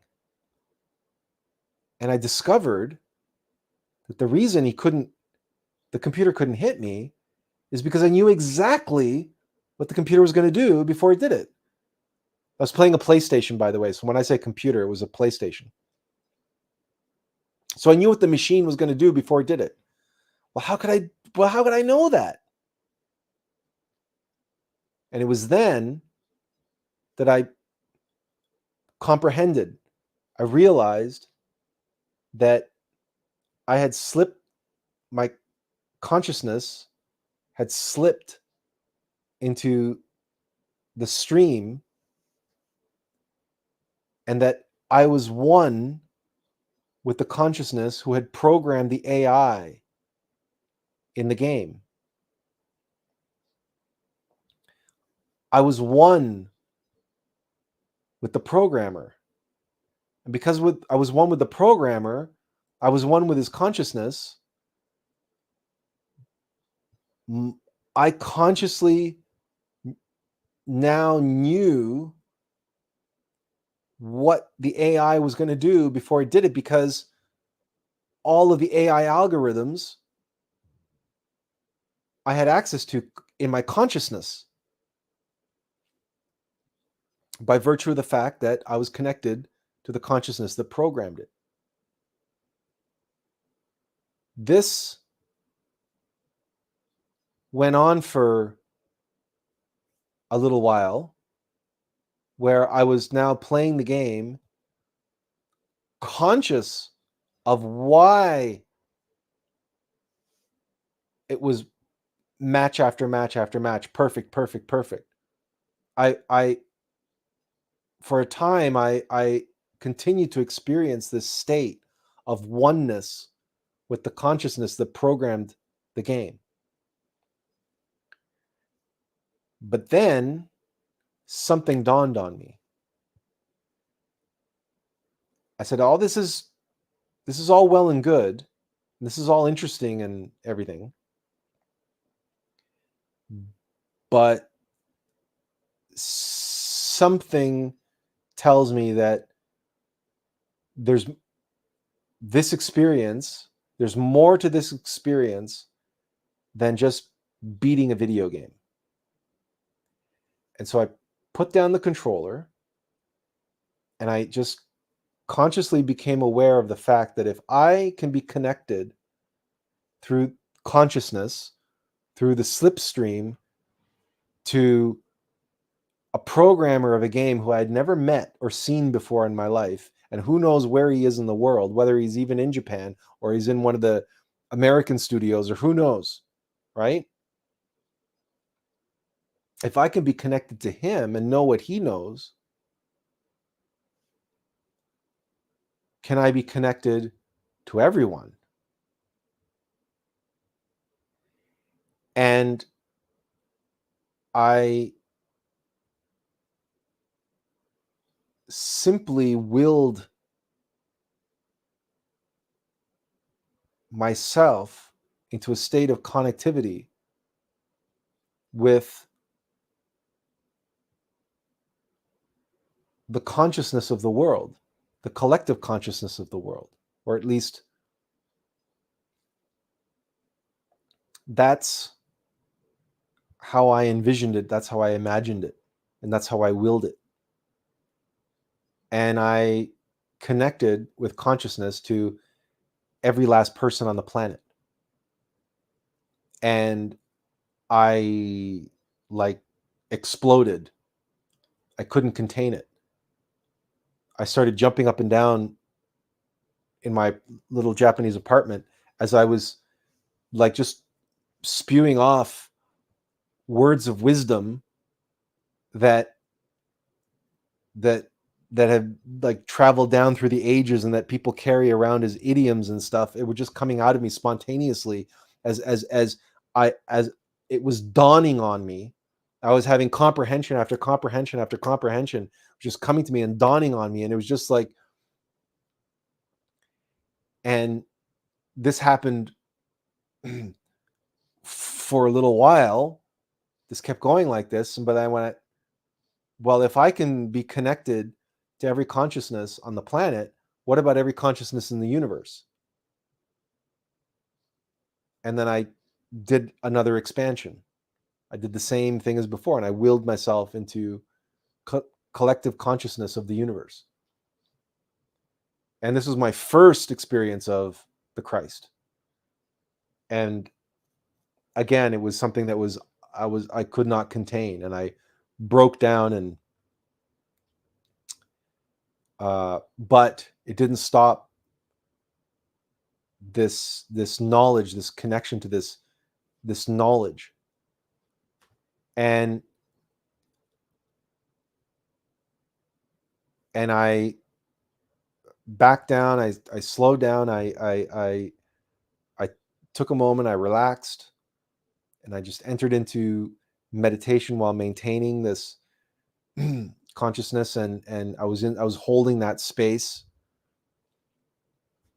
And but eventually I got to the point where I felt like my apartment was going to explode, because it physically could not contain what I felt. I was now imbued with and surrounded by like this field of energy, this field of knowledge. It's the words fail to express it. So I said, I've got to go. I've got to get out of here. And I grabbed the jacket, I grabbed my backpack, and I left. And I just went. I went on what the Japanese would call a Zen walk. I made no decisions about where I was going. I had no idea where I was going. I had no place to go. I had no way to get there. I made no decisions at any point in time.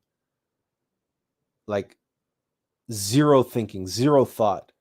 I was completely and totally led.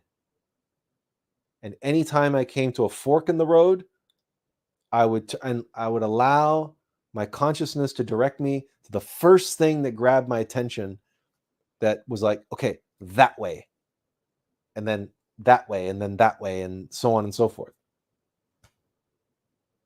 Doing this,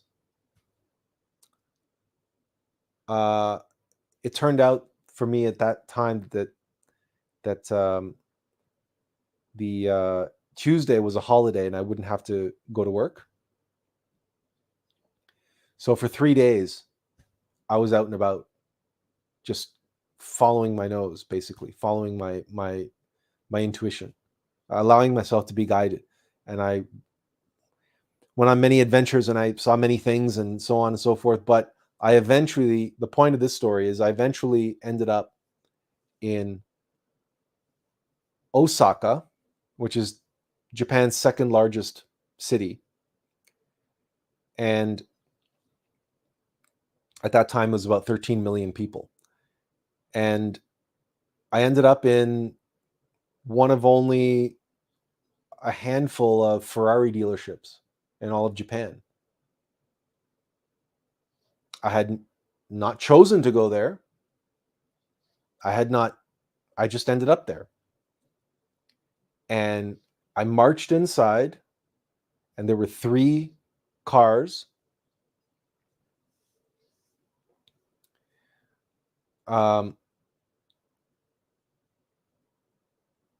And as a matter of factly, as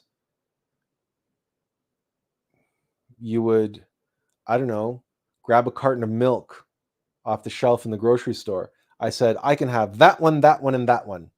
And I grabbed the brochure and I shoved it into my backpack, and I bowed to everybody in the showroom, and I walked out. They must have thought this was a very, very, very strange gaijin, right? A very strange foreigner to do this. But that's what it was. I can have that one, that one, that one. And it was so matter of fact. It was so true. It was absolute fact. And I grabbed that brochure with the purposefulness of returning in a week to put in an order. And I marched out. I eventually ended up back home in my little apartment. And after 3 days, my backpack had accumulated quite a bit of loot for my little adventure. So I emptied out everything that I had collected over my 3 days, and I was going through it. And then all of a sudden, I end up holding this Ferrari brochure in my hand. And there it was. In my hands, Benjamin. The evidence. There it was in my hands, the smoking gun. My first real experience of universal consciousness. And the power that afforded me, the knowledge, because knowledge is power. The knowledge that it had afforded me, the power that I had felt, the incredible surge and presence and that field of energy that was inside of me and around me, that I had to leave my little apartment because I was going to blow the walls out of my apartment. No sooner did I have the most profound expansion of consciousness and spiritual experience in Japan and in my life, that I march into a Ferrari dealership and decide, with that power, with that knowledge, that I can have each one of these Ferraris. You see, the temptation. The temptation is the first thing to follow the exaltation. I was given just but a taste of that knowledge, of that power, of that capacity. And at the first opportunity, I was presented options on how to apply and use that power, and for what purpose and for whom. And immediately it was, I can have that one, and that one. I can have all three. Why should I limit myself? Why should I deprive myself? Now, you might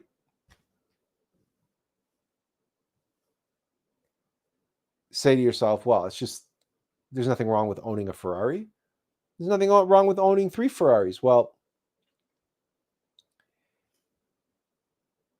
on that level, on a purely materialist level, you might even make that argument.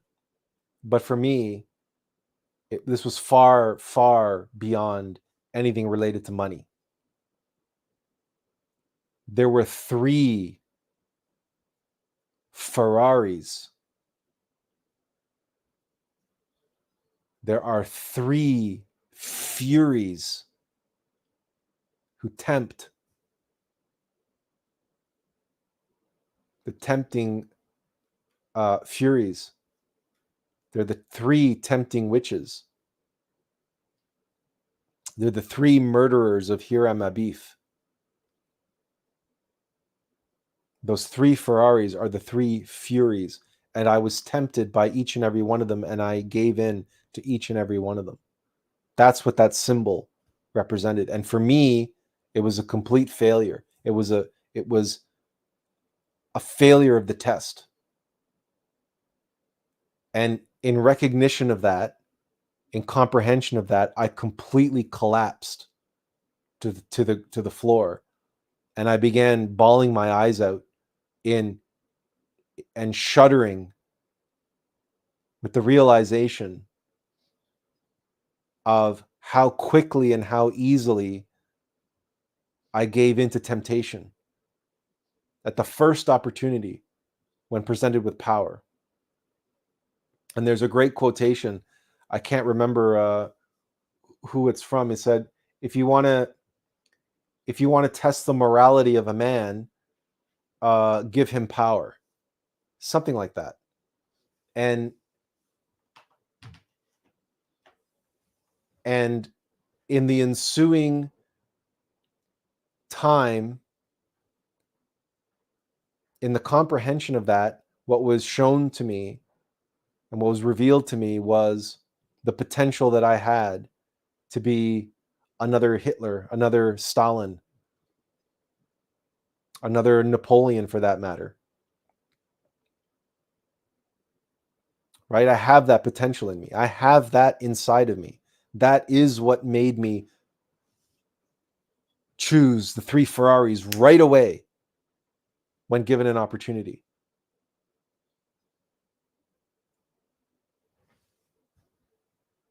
And rest assured that every single individual who currently runs the world, who sits in some circles of power or wealth or authority or whatever, those ruling elite, every single one of them has been faced multiple times in their life with a similar trial, with a similar test. And like me, they chose the same as me.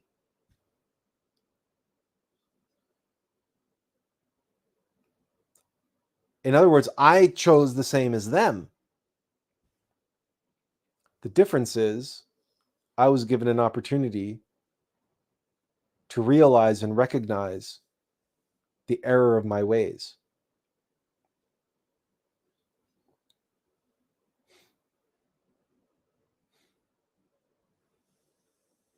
And it was at that moment that I made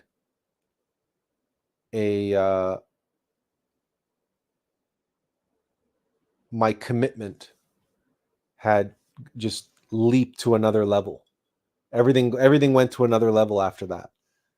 And the recognition of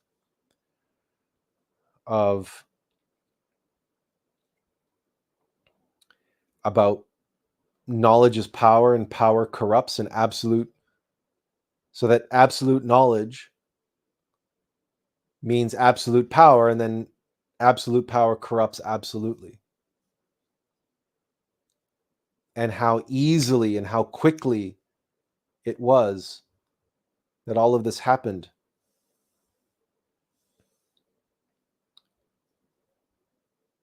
See, but in many ways, I was blessed to be given this experience. And to have to live with what I live with is what provides me and what has given me the knowledge that I have, that one will need to be able to empathize with and understand those individuals, their point of view, where they are coming from, and being able to understand that on the same level that they do. Because I've been there. I've gone through it.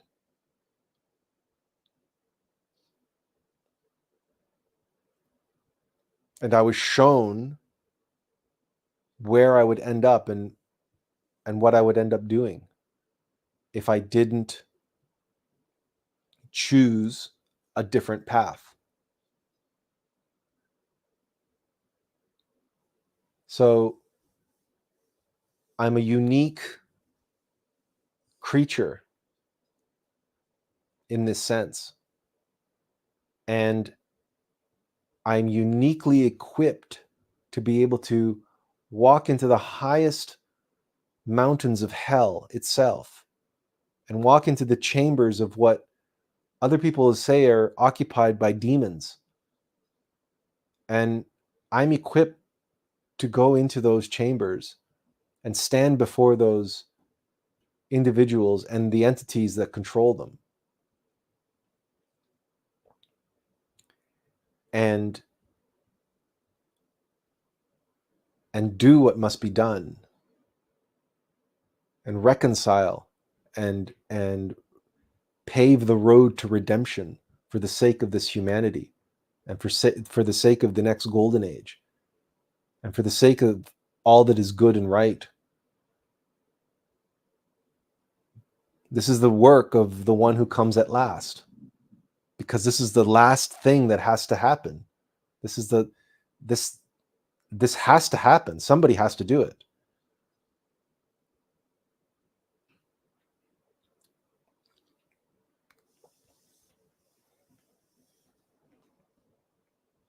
And one way or another, this campaign, whether it is successful raising money or not, or maybe it's just the campaign itself that I just have to keep, raising awareness of, and that somebody somewhere has to just pay attention to, and that's it. Maybe it's just one patron I need. Maybe it's not, 40,000 people anteing up $10 each. Maybe that was a pipe dream. Maybe that's never going to happen. But maybe it's just one patron, one billionaire, one person out there with a conscience that's driving them mad, because the life that they're living and the things that they're doing in this world is no longer in alignment with that spark that still kindles in their heart, that longing, that light, that drive, that resplendence that drove them to reach great heights in the first place.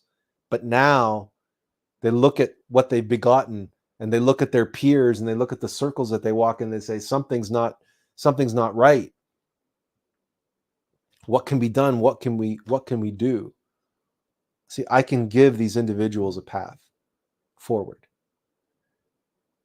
And where we can make slight adjustments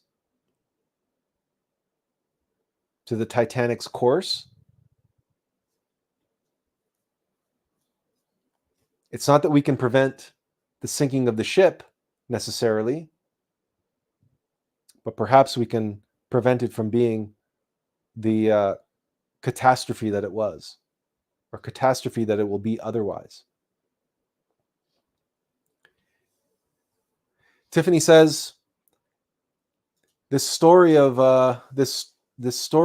overwhelming with consciousness, or this story of being overwhelmed with consciousness, reminds me of the shattering of the vessels in Lurianic Kabbalah. Do you want to share with us what the shattering of the vessels in, is it Lurianic Kabbalah? Did I get that right? Or is it, yeah, okay. Do you want to share with us what that was, or? Because I'm not sure I know what that is. That's a bit of a, that's a,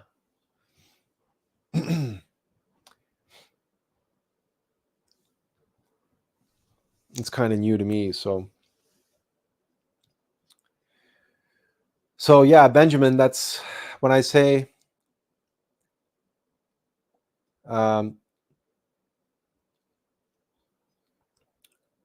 comparing myself to these people, you see, I have a basis for comparison that runs very deep and very personally, and that it has a practical implication, and why Attlas Conscious Arts exists, and why this whole campaign is underway, and why I'm out here just, being open about it, because there's no reason to hide. There's no reason to be afraid. And there's every reason to trust in the path that was set before me, that I have been following to the best of my ability for, yeah, nearly, well, over half a century, but technically, consciously, nearly half a century.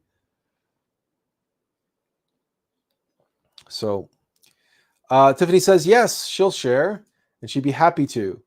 Well, feel free. Like, you can come on the live stream. You just click on the link and follow the instructions, or if you want to share it in the chat, you can do it that way. But by all means, come and join us, and give me a chance to. Oh, okay. You know what? Give me a second. I will. Hang on a second. Let's do this again.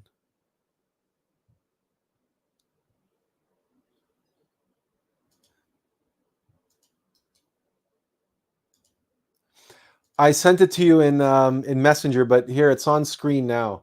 It's in the chat, and here it's on screen. But it looks like it's weird. It's like, did they put an accent on one of the letters? I don't know if you can cut and paste it. So check your Messenger.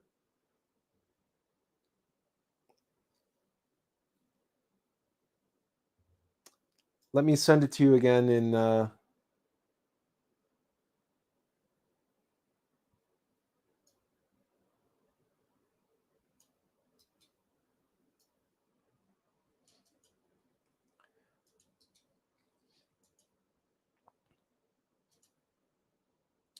Okay, I sent it to you again in Messenger, but also, yeah, it's the same. It's the same damn link. No, it's a 6. It's okay. It's a 6. That's what it is. Sorry, my TV is far away, and it's not the greatest resolution. So okay, so that's a 6. It's streamyard.com/7abgeik6ym. Okay.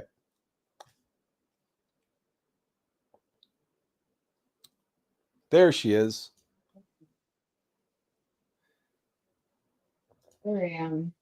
Can you hear me? Hello. Yeah, I can hear you. All right, awesome. Cool, you can hear me.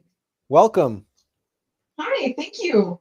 Yeah, I'm glad to be here. Thanks for asking about the Lurianic Kabbalah and the shattering of the vessels. It's something that I actually just came across, I don't know, maybe a month ago. And that was a serendipitous type of thing. I forgot even how I came across it, but I was doing some more studies on sovereignty. You know what an advocate I am on sovereignty. Well, just so happens that sovereignty in Lurianic Kabbalah is the actual Sephiroth of Malkut. That's where sovereignty resides. And it's the lower 7 Sephiroth that are considered vessels in Kabbalah, Lurianic Kabbalah. And it's the emanations of God filling up all of those Sephiroth, filling up all of those vessels. And at some point, the vessels were not created strong enough. And this is what reminded me of the story, was not strong enough to hold that power, kind of like what you experienced when it filled you and you were like, oh my God, I can't handle this, and just crumbled and fell because it was just so overpowering. Anyway, the shattering of the vessels is actually the disbursement of God's light. It's the fragmentation of God mind, God emanation.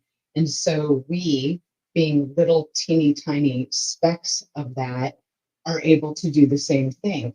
So just as the light was fragmented because we are created from that light, we fragment as well. And that here in Malkut, because the 7th vessel, which is actually the 10th vessel, but the 7th vessel is the only vessel that receives. All the other ones can give and receive, but Malkut, of course, feminine, it's the receiver. And so we actually need to gather up all those little pieces of fragments and make ourselves whole first. Once we all do that, then the whole sphere of Malkut is whole, and then the whole system works, up the tree of life. But your story, when you fell and when you were filled with that, reminded me of the vessel.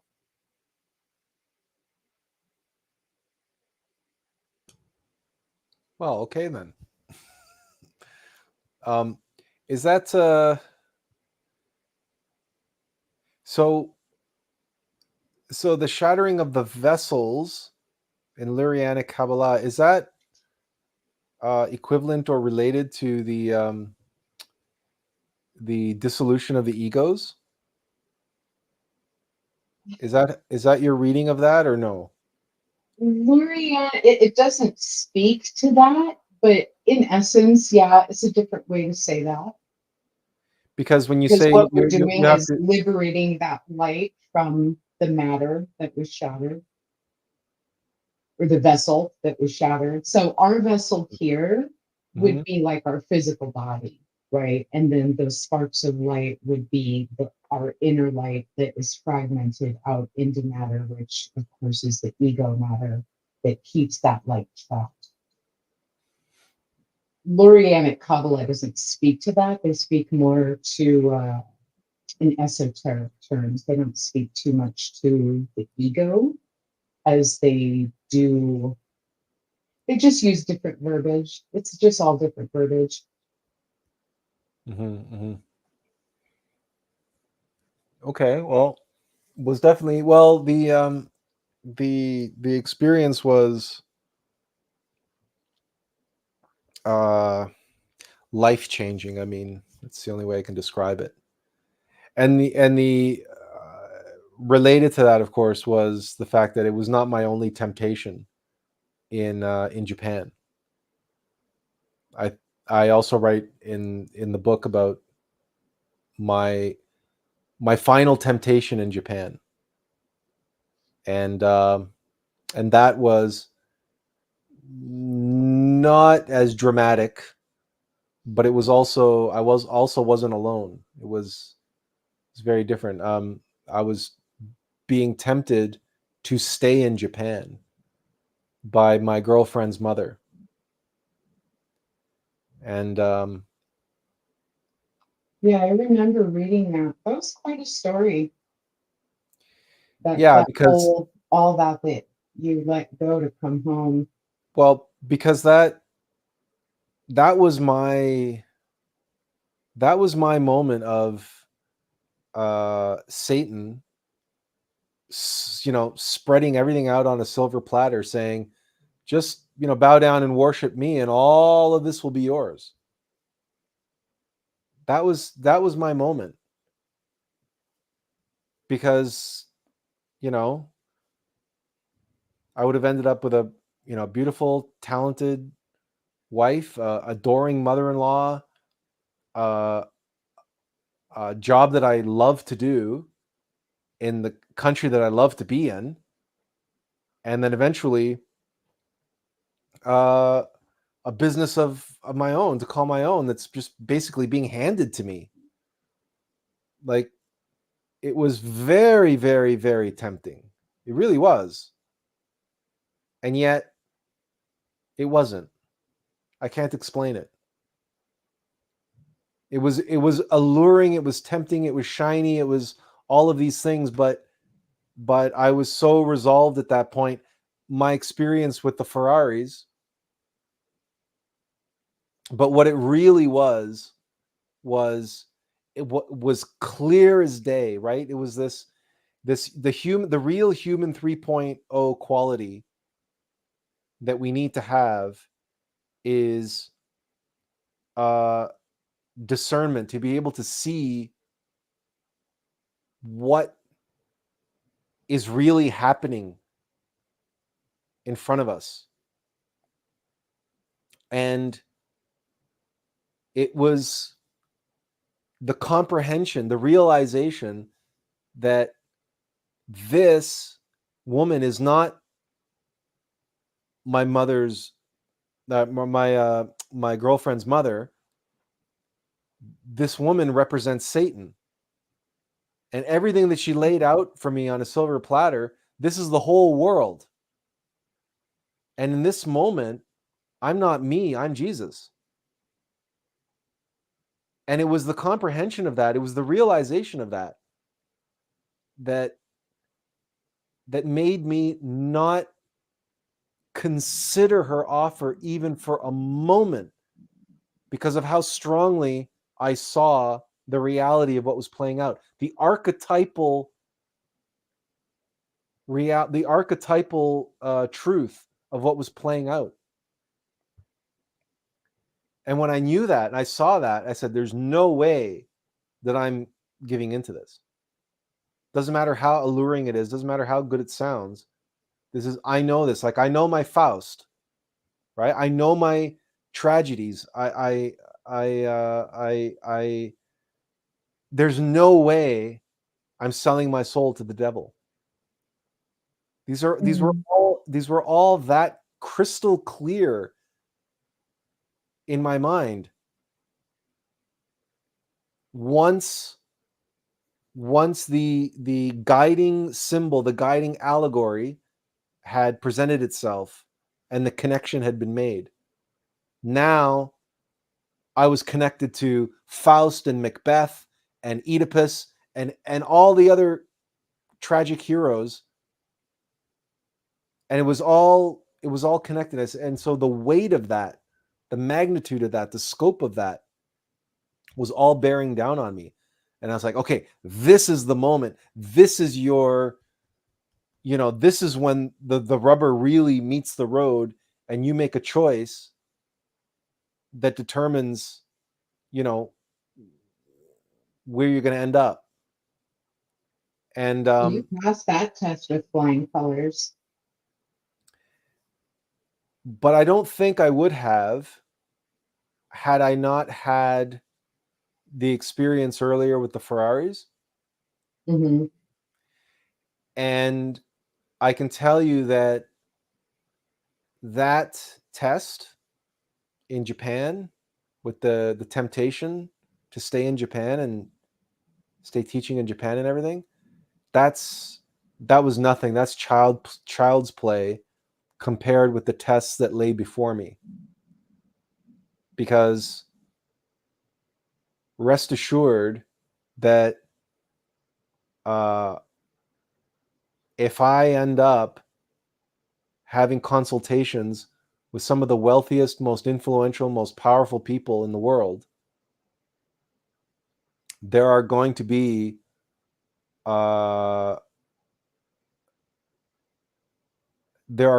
those who are trying to do to me exactly what the Emperor was trying to do with Luke in Return of the Jedi. You see, there is so much more going on in these films that people give them credit for. And so Luke turns Vader to the light side, but it's the Emperor that wants to turn Luke to the dark side. You see, there's this cross, right? There's this both things are happening at the same time. So I have to be prepared for that. And my experiences in Japan are in part were there to prepare me for that, and but also set me on the right course and the right path to allow me to resist such temptations when they arise. And they will arise, because you can't walk into hell and not have the demons try to win you over and try to keep you there. Because if you made it that far, they want what you have one way or another. right? Because that's their nature. That's their job, right? That's right. So it's just what they do, and it's not personal.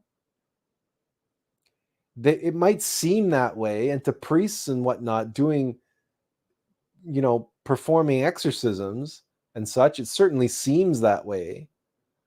But but it's like the Terminator, right? Terminators, it's nothing personal. It's just business, right? You hear people saying that all the time. Benjamin says, sounds equivalent to Sephiroth always being in the background, much like playing a video game. We get that feeling of being being in control, but are in fragmentation.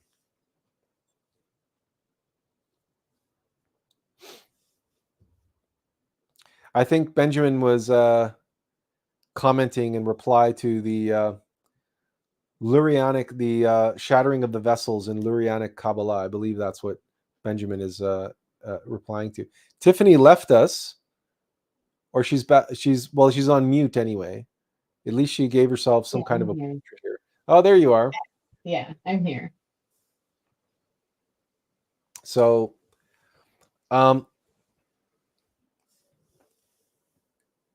so this is not some kind of light or frivolous enterprise, right? This is deep, heavy, heady stuff, and stuff that, like I say, like when I was in Japan, that was over 25 years ago that I was having these experiences in Japan, and I had to go back to my spiritual homeland. And it wasn't Japan that was my spiritual homeland. It was Lemuria. Japan was part of Lemuria. And I had to experience and remember, why I'm here and who I am and what I do, as an ark builder, as the one who comes at last for humanity. And, depending on how long I live, I might be around to help set up and establish the next humanity and the new golden age, which explains this obsession with human 3.0 and the upgrading of humanity and everything that I'm all about. And having direct, conscious, personal experience with both, and having one foot in one and one foot in the other, and being able to know and see and experience both simultaneously, to know the binary way and the trinary way, and be able to discern the difference between the two, is my ability to relate to both binary and relate to people who gravitate more to the trinary, but also to the Hasnamusen, to those with a split center of gravity, to those with a dual center of gravity, and those who are ultimately seeking redemption. Because, again, today is October 4th. It's St. Francis's feast day. And I just remind you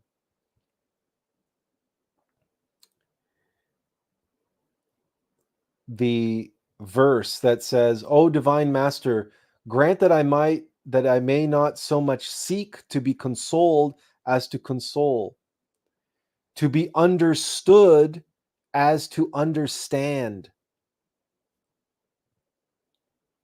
You know that in this 45-day St. Francis of Assisi challenge, the founder of Imagine Life and the one who runs the challenge, Sophia Joseph, she chose me to give the talk on understanding. It'll be on the 28th of October on Thursday, 4 o'clock. And I'll post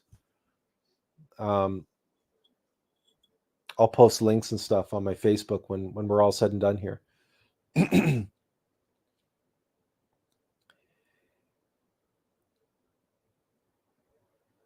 Not so much seek to be understood as to understand. I feel that the global elite are likely, they have been misunderstood their entire life. Many of them were probably freaks and outcasts and outliers because they were too smart or too different or too whatever, maybe too socially awkward. Because I know for myself, there were lots of situations that I found myself in where I was socially awkward. I could never, fit into, like, for example, the office politics of an office, just like I never fit into the cliquiness of high school. And I think a lot of exceptional individuals, they end up, with bruised egos or inner hurt childs, and they end up with a chip on their shoulder and a kind of I'll show them attitude. I know I had one. It took years of being humiliated and humbled by life to finally get rid of that, and finally be rid of that kind of desire for retribution or desire to validate myself. And oh yeah, they won't be laughing at me anymore, right? If someone was bullied when they were younger, or what have you, in high school or whatever, people were laughing at him, mocking them for whatever, and say, and then in their head they would say to themselves, I'll show them one day. I'm going to get the last laugh when I'm a billionaire and I control the world, right? They're not going to be laughing at me anymore. Then I'll have the last laugh, right? And I think many of these individuals to this day, what they do and what they choose to do and how they choose to act and the decisions they make, and behind closed doors, and why they make those decisions. I think that there's all kinds of narratives spun around what's going on there, but very few honestly and truly care to understand, let alone actually understand. Because before you can actually understand, you have to want to understand. You have to care. You have to have compassion. That's where true understanding comes from. And I think if you sorry? Question on that. Sure. When you speak about global elitists and having them possibly societal rejects in some way, I can totally see that, and actually know a few. But what would you say, someone like Putin, right? Who's like KGB, and who's just has like, it's almost like it's inbred into him. Do you think he falls into that level of societal rejection as well? Or do you think that's just like military KGB Russian distortion and training that sent that brother around the corner? No, it's not that. No, because you cannot, like I said before, a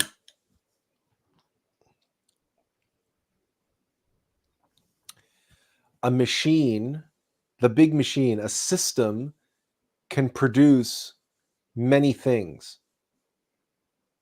It cannot manufacture a leader.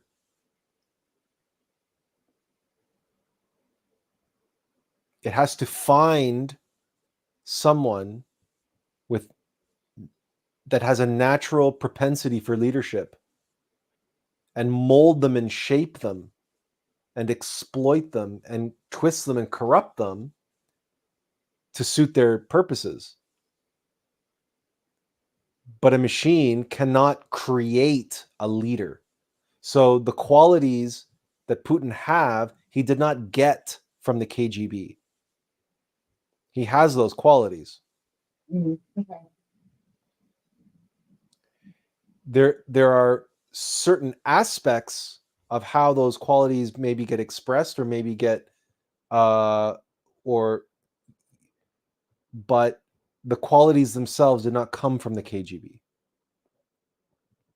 No system can imbue quality unto anything, right? Just look at Tesla cars, for example, that are built in those gigafactories, right? The quality of workmanship is horrible because it's all built by robots.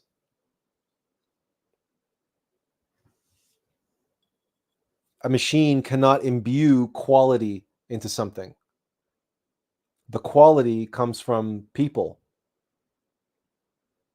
That's why the most expensive things in the world are all hand-built, handcrafted. The most expensive watches in the world are all handcrafted. The most expensive cars in the world are hand-built. Now, we're talking about quality here, not durability and reliability. Those are two different things. Because you will find that bespoke hand-built cars are often less durable and less reliable than the ones built by machines.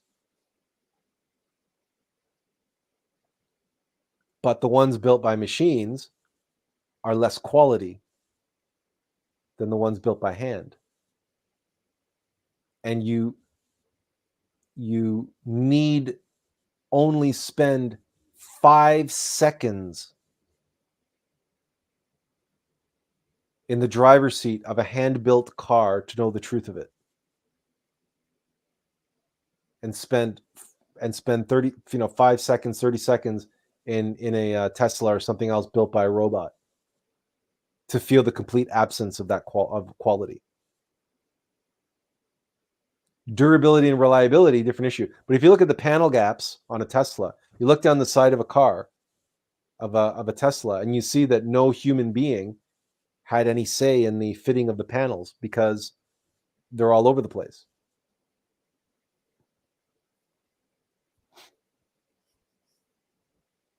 So this is another reason why, the wealthy, the well-to-do, the elite, they know what I'm talking about. They're not going to sit there and argue with me. There's no argument to be had here. It's self-evident. I mean, these are the people that buy Patek Philippe watches, right? For $20,000 for a wristwatch. These are the people who buy Bentleys and Bugattis, right? That are over $1 million because they know everything I'm saying is true.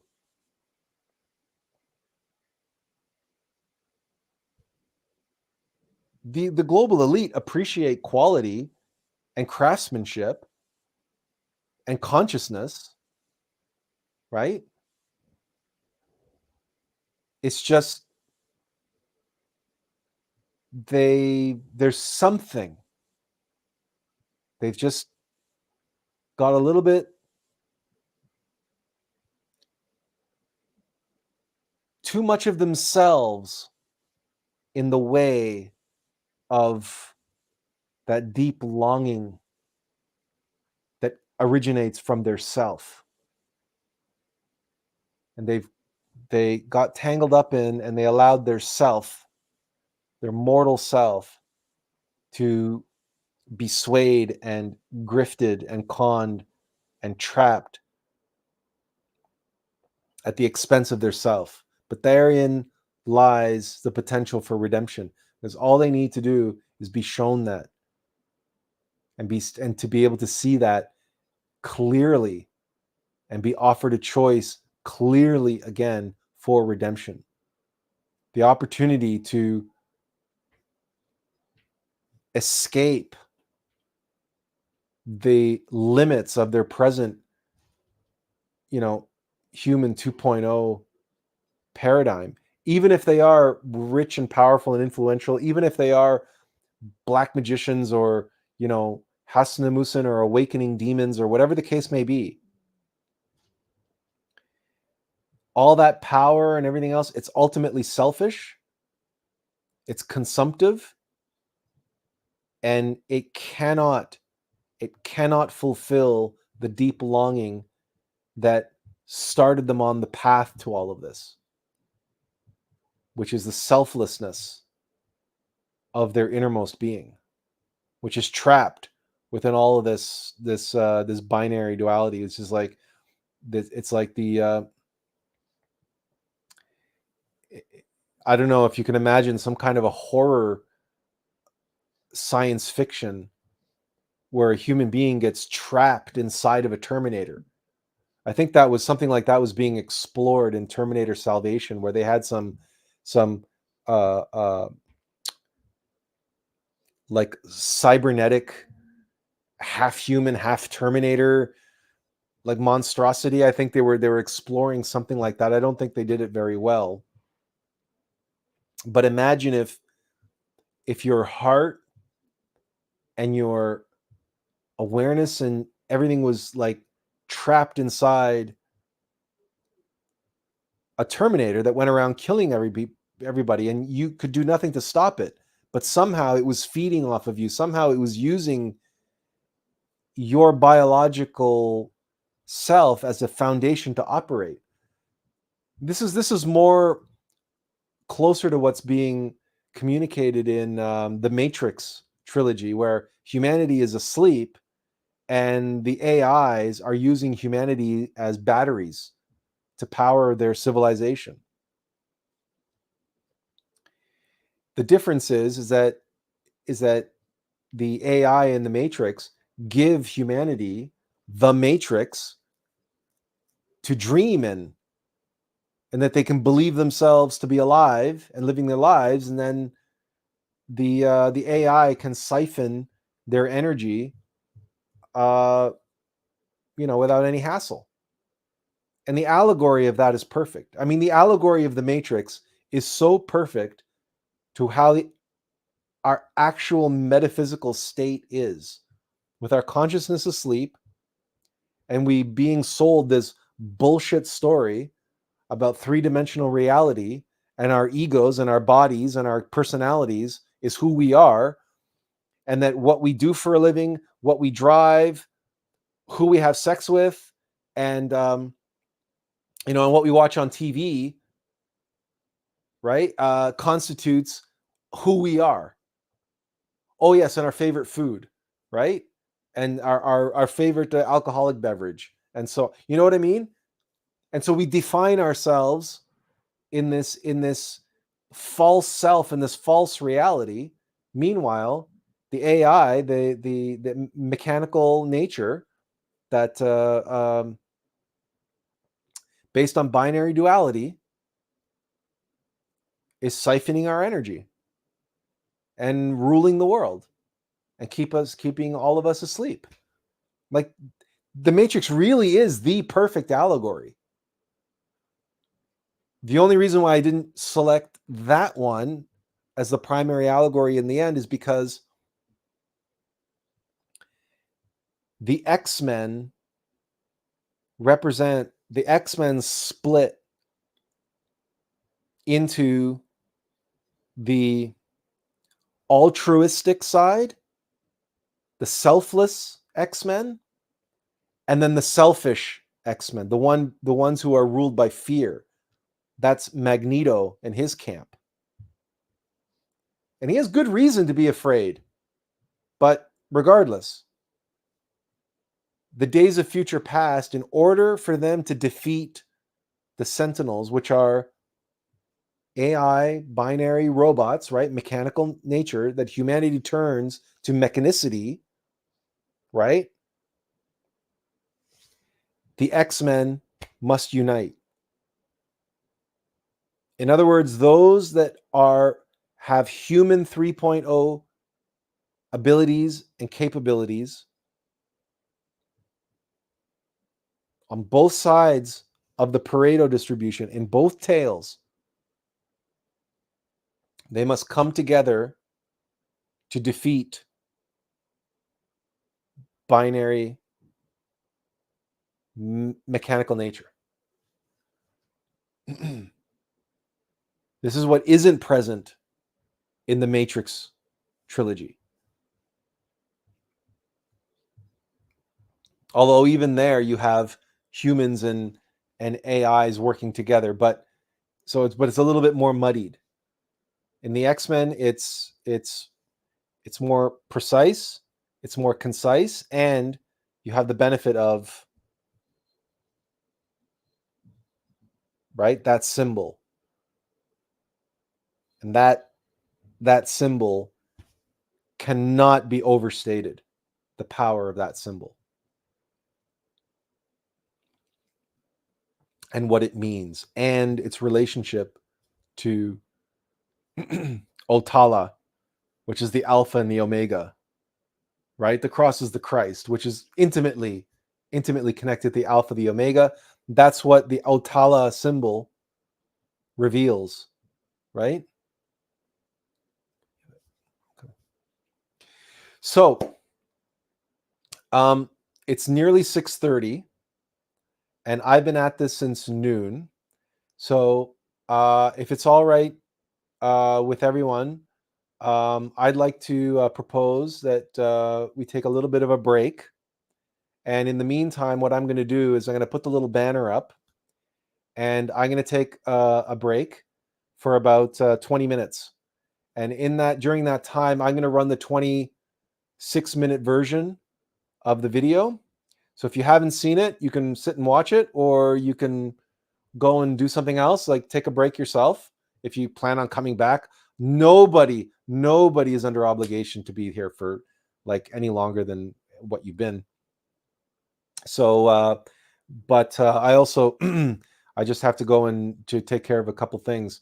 But Benjamin says, yes, please. Okay. So, so without further ado, I'm going to get that video going underway, and I'll put the banner up, and then I'll mute my mic, and we'll take a little a break, and I'll give my throat a chance to have a break as well. Let's see if I can pull that up. Why is this? Okay, that's why. All right, so we're looking for no, you know what? I guess we'll do it this way.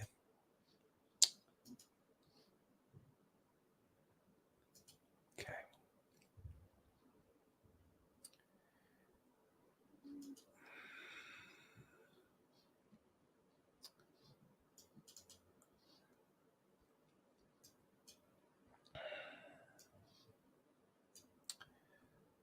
Okay.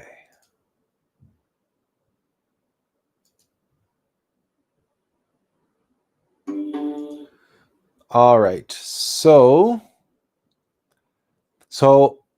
this will take 26 minutes to play.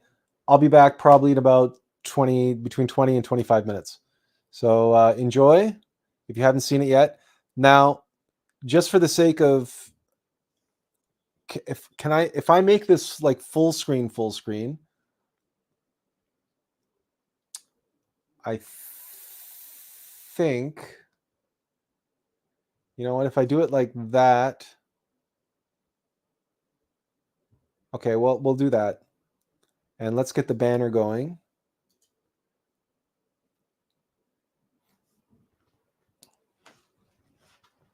Let me change this. I don't like this. Hang on a second.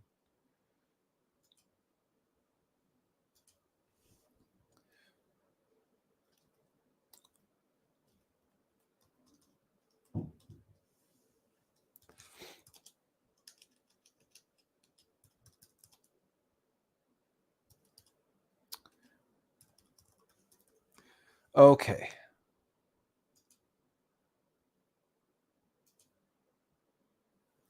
All right, so we'll get the video underway, and then we'll see you all in about 25 minutes or so. Okay. Let's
And we're back.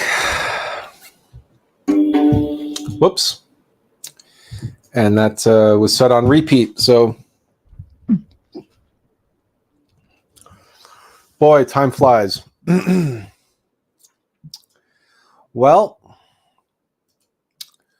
we've got a comment. Tiffany says, "You're so silly. Rolled out the video without sound. Think it happened when you muted. You guys couldn't hear the video?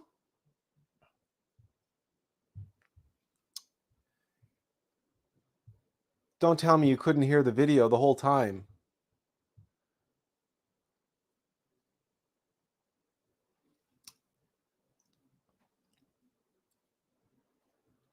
Hang on a second. Let's see what's going on here. Because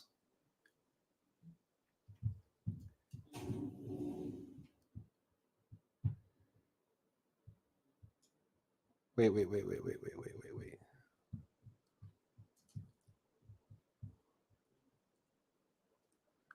Humanity has been in a state of binary duality for millennia.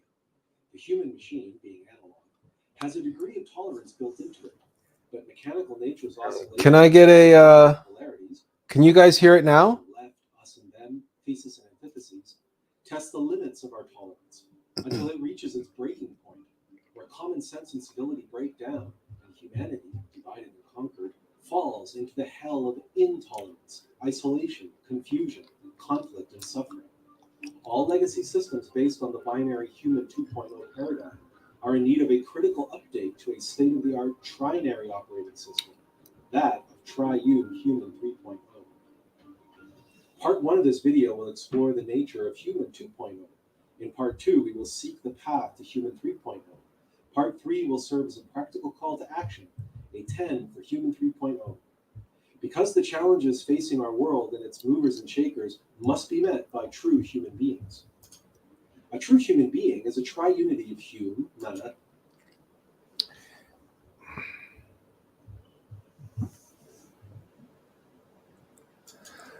Okay, so Hume relates to the body and brain of the third dimension. Anna suggests conscious heart mind in the fifth dimension. So when I mute my mic,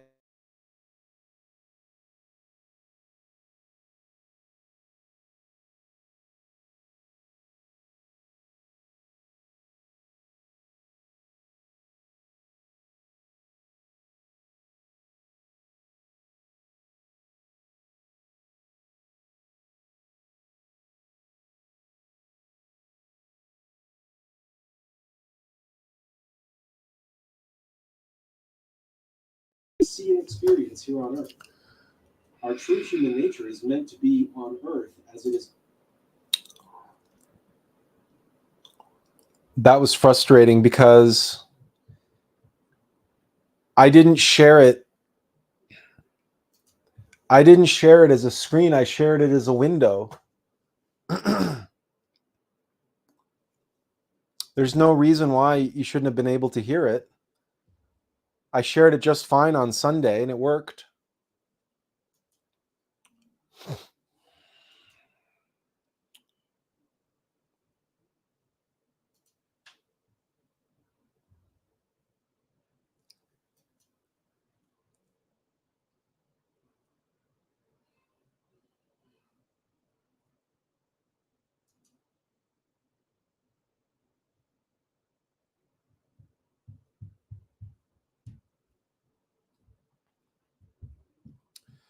Oh no, it says to share audio, share a tab or screen instead.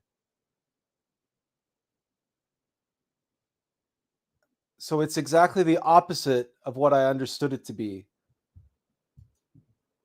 So let me try now. Okay. No, I did it wrong. I did it wrong. Sorry. Sorry, guys.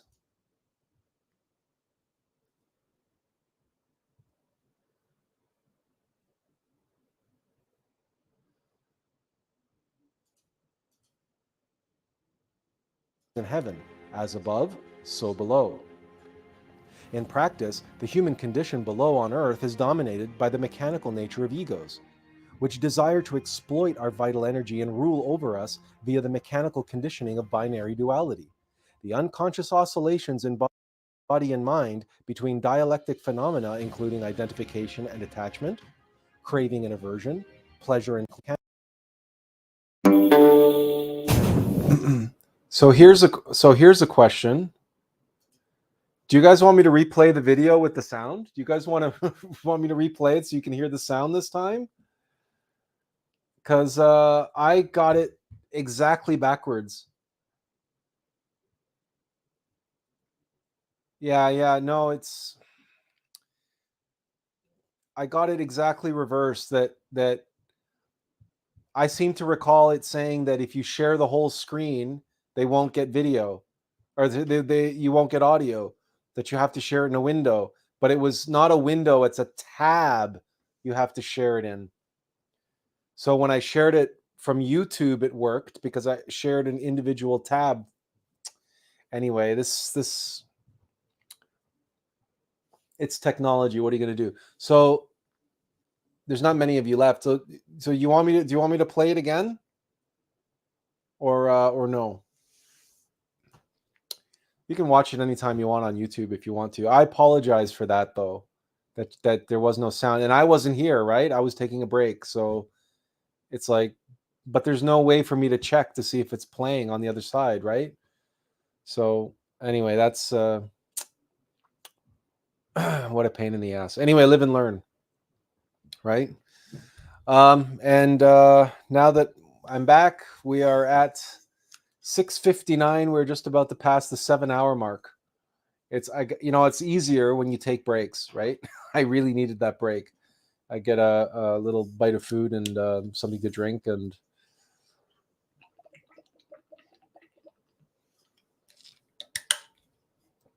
I apologize for that mix-up, that screw-up. I think a lot of people checked out anyway, because some of you were with me for like 6 hours, so it's like,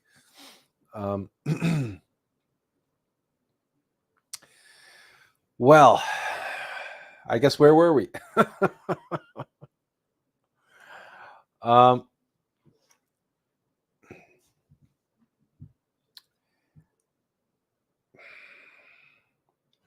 I'm not the first or only one by any means to have shown up to be saying some of the stuff I'm saying and talking about some of the stuff I'm talking about. In fact, far from it. As far as I know, I'm the only one who's shown up talking about it the way I talk about it, avoiding some, but not all, of the ways in which it's been spoken about in the past.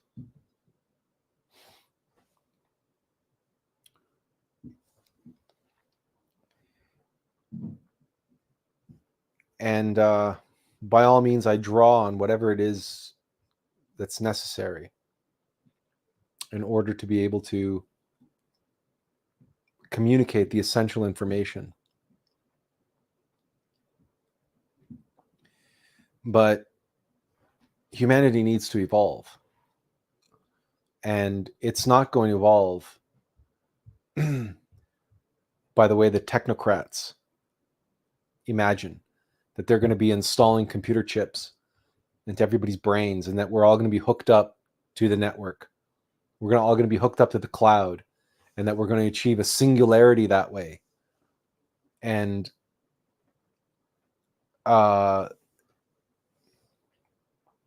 that's not going to happen. And that's not going to, humanity is not going to evolve that way. Humanity is going to be devolving that way. Because you cannot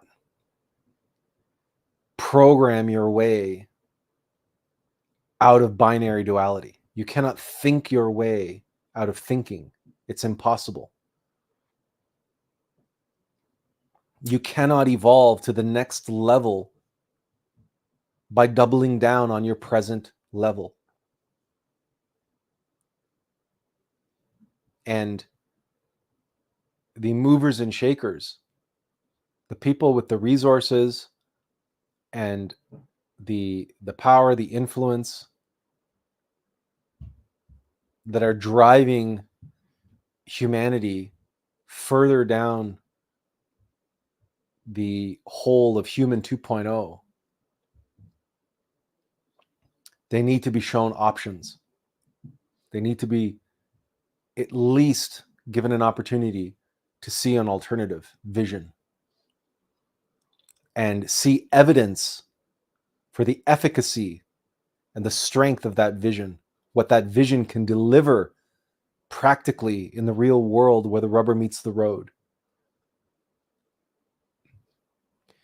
And among them, a handful is all that's required to see that vision, to see those case studies, to see the evidence before their eyes and say, yeah, we agree. There is a better way. There is a real way for humanity to evolve. And it's not doubling down on mechanicity. It's not doubling down on technology. And it's not turning humanity into cybernetic organisms. It is not transhumanism that we need. It is human 3.0. Because we've been living with human 2.0 for a long, long, long time now. That people throwing technology and throwing chips into the mix and antenna and 5G and connecting us to the grid, that's only going to make matters worse. If already the young women are experiencing a mental health crisis because of social media, imagine what it's going to be like when they're connected into the cloud mentally, psychologically. When already they're glued to their phones and already the impact on their psychology is so devastating to so many of them.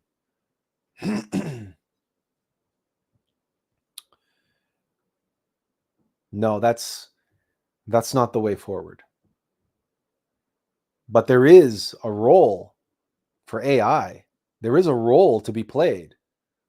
We're not talking about a Butlerian jihad here, like in Dune. We're not talking about throwing the baby out with the bathwater and getting rid of all technology.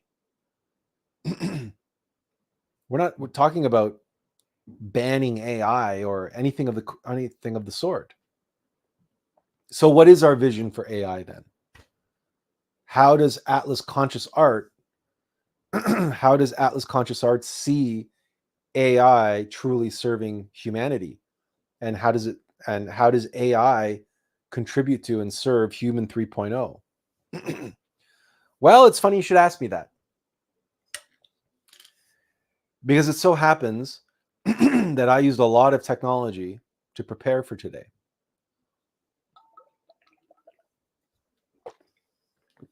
I did videos that almost exclusively relied on technology. PowerPoint, mainly. PowerPoint and Adobe Premiere Pro. My apologies. I'm going to have a frog in my throat now, considering that I've been talking for 7 hours.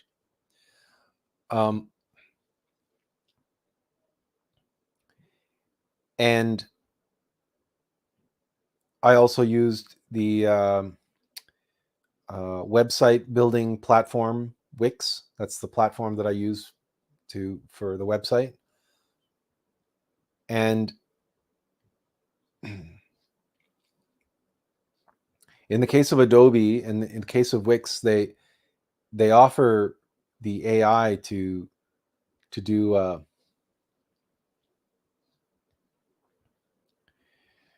make creative stuff by putting in prompts and whatnot. And while sure, I can see there being a potential role for that. But that, to me, seems like it's counterproductive and it's anti-humanist in that, why are you taking away creative work from those who that's what they do? That's, now I understand that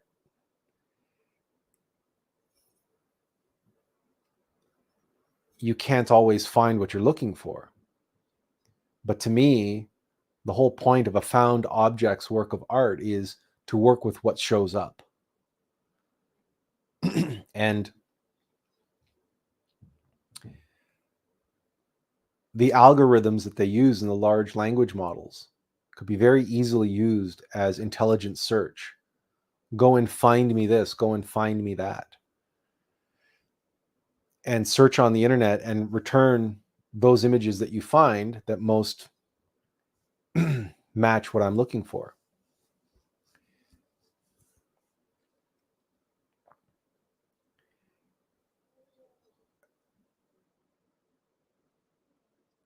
And that's especially useful when you go into like a stock image gallery and you're looking for something. They don't have the ability to provide you the search parameters that AI allows to do. And in fact, someone was telling me that that's what the algorithms were originally designed to do, for advanced search. And it's just that they were twisted and corrupted into doing something else. We'll continue on this AI tract in a minute. But first, Tiffany says, I have 3 daughters, a vast age gap, and I can tell you right now, the one born in the late 80s is way different than the 2 who were born in the new millennia. Well, the one who was born in the 80s is Gen X, and the millennials are the millennials, and or Gen Z, depending on how old the youngest one is. So, and yeah, and she says, my son as well, born before the internet, very different than the 2 born after 2000. It has had it must have had a profound impact, but it's also other factors that have come and played a role. I think a number of factors come into play here, and one of them is music, the art, popular culture, very different. Like the music that I grew up on, the 70s and 80s. I'm sorry, it's just vastly superior to anything that's being made today in terms of pop. What in terms of new music, and vastly superior in every way, and to the point where I don't even listen to new music anymore, like contemporary music. It's devoid of any value. It's just empty. And don't even talk about the Taylor Swifts of this world. So, but there have always been these boy bands and whatnot and so forth. So that's always been a thing, but it's never been my thing. So it shouldn't surprise me that really the music I grew up listening to was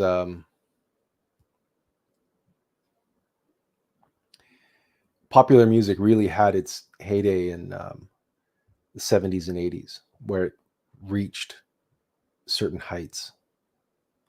And then it's just, generally speaking, gone downhill from there. But regardless, the same with film, generally speaking. Although there was a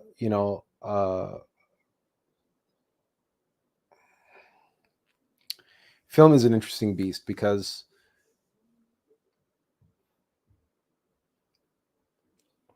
nowadays there's so little of any value. And by value, we're talking about those timeless universal values that just, you see them and it's just, you're beholding truth, you're beholding beauty, timeless universal beauty.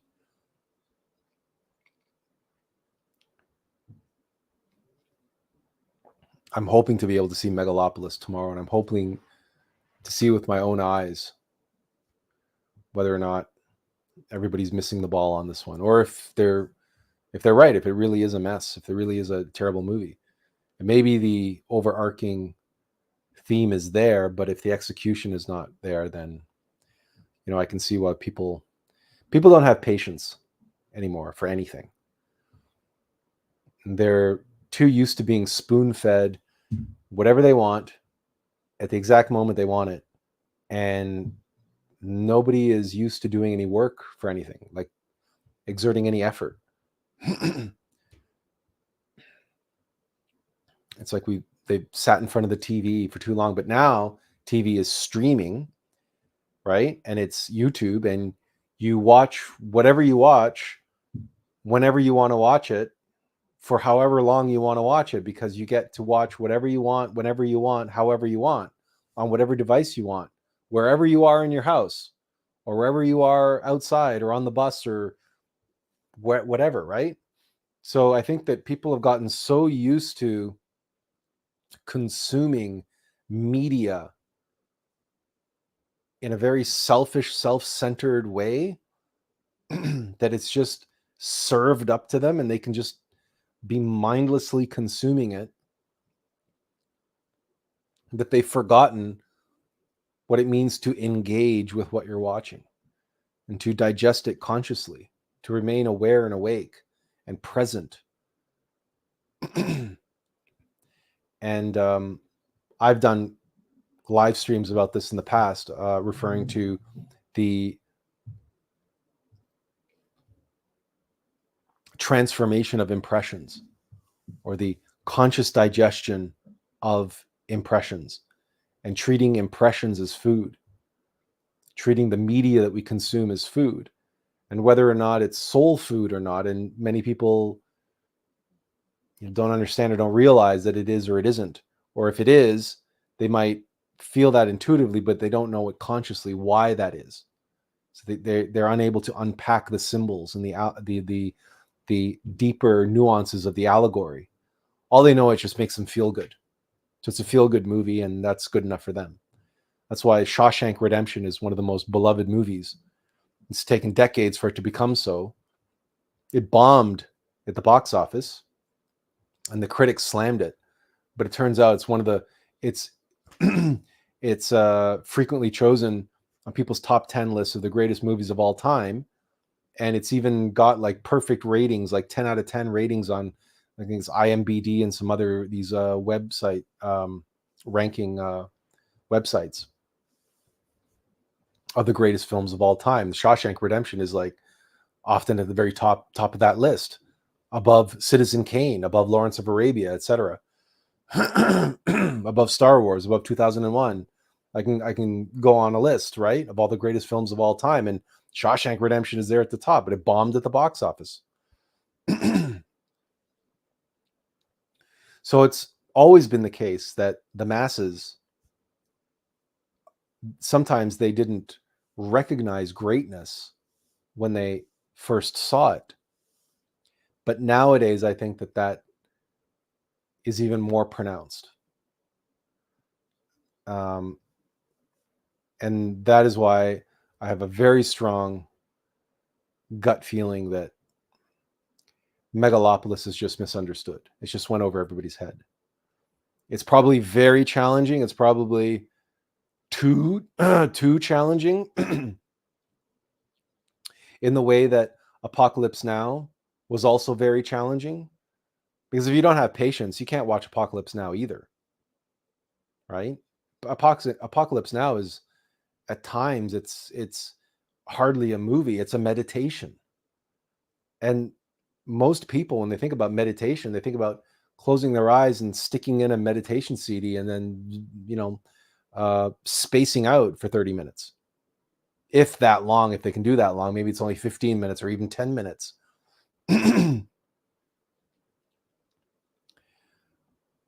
Most people don't even have a concept of a wakeful meditation.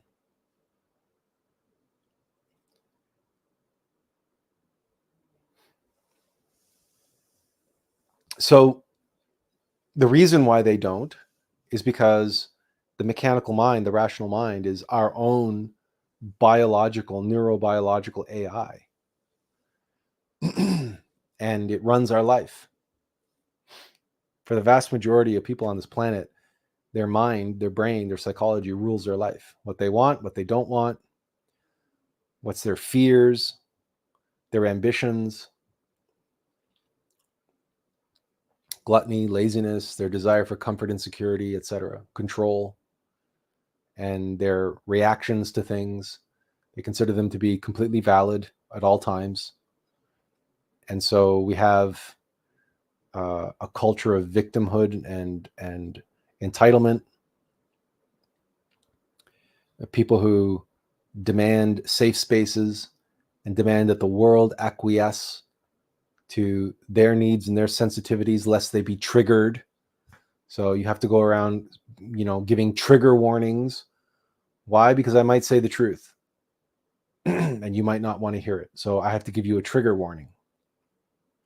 I must acquiesce to the fact that you're hypnotized and ignorant and will react allergically to the truth, because binary duality, mechanicity, will react adversely to anything that threatens it.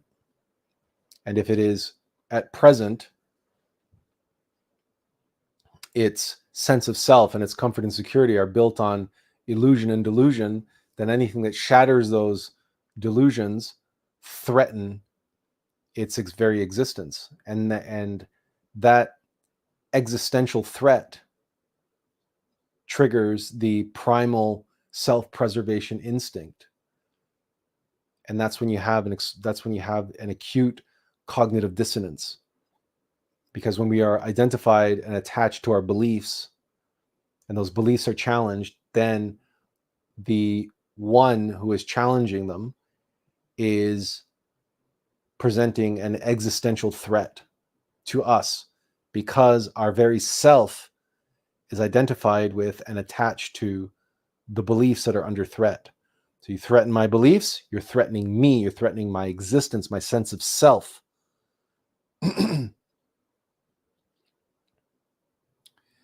And that is how the woke cultural front is attacking truth and attacking free speech, but attacking truth, those who speak the truth.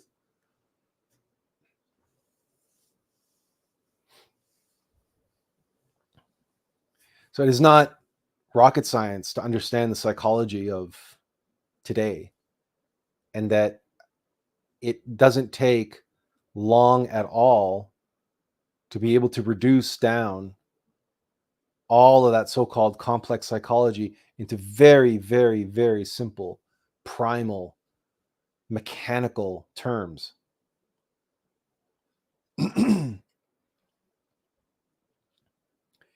To be or not to be on the level of mechanical nature is to exist or not to exist, to live or to die, for the light switch to be on or for it to be off. And on some level, even the simplest organisms in mechanical nature have a sense of that. They have an innate ability to move toward that which sustains life and away from that which threatens it. This is an innate, built-in capacity to mechanical nature. It is its nature. The self-preservation instinct is the strongest instinct there is. Now, when we say that, the obvious response is, yeah, but what about the instinct to procreate? The proliferation of the species. Proliferation of the species is an extension of the self-preservation instinct. Because in layers of being, like the layers of an onion, expanding outward, obviously your self is in the middle. Now you want to think as a biological creature now, right? As an animal self, your mortal corporeal self at the center of that circle. And the next ring out, you have those who are closest to you. And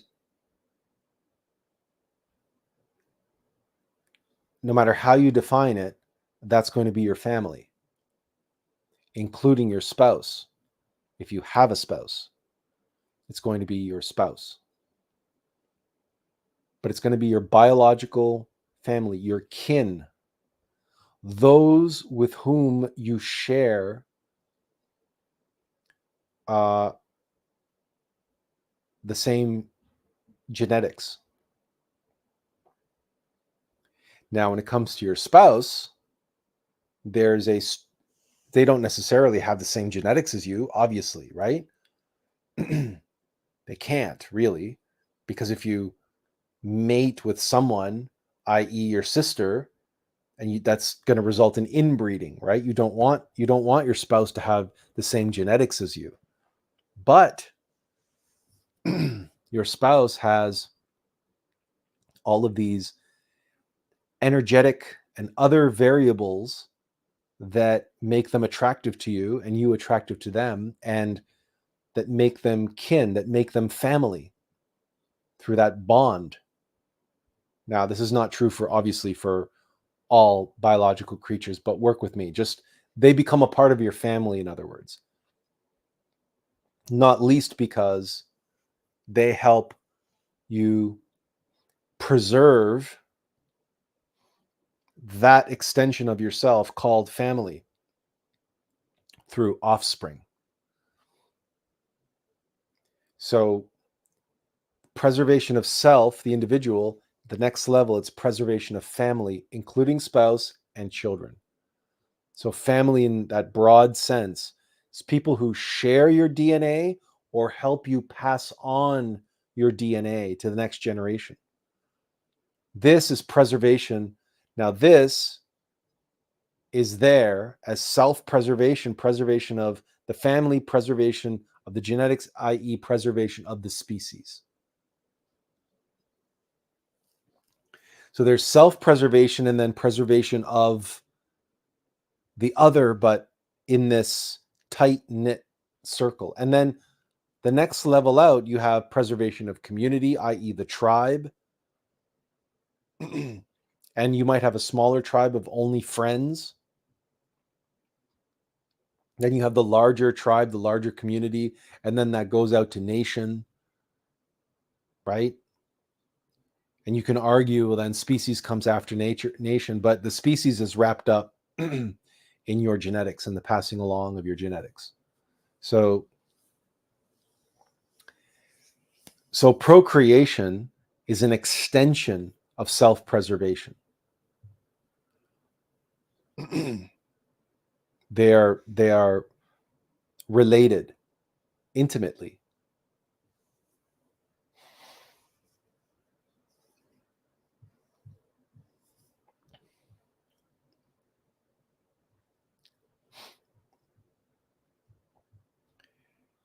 And all of this, the binary duality of mechanical nature, including the mechanical mind,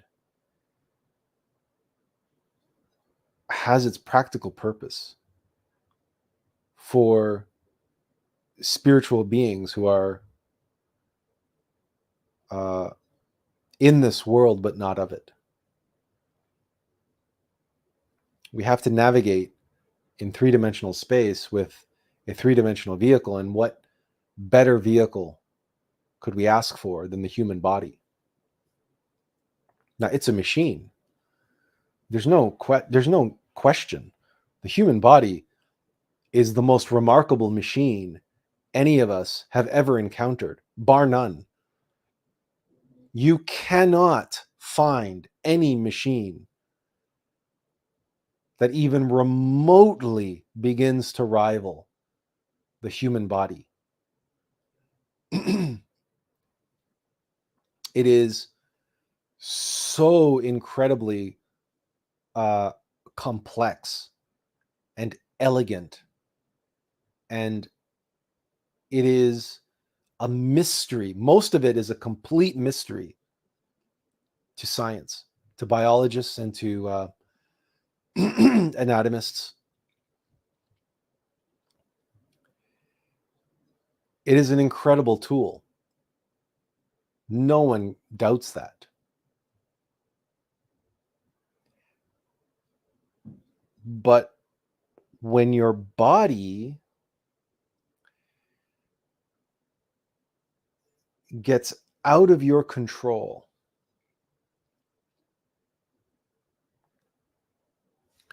Tiffany agrees. She says, "Oh wow," she says, "you are correct. The human body is beyond any measure of wonderment."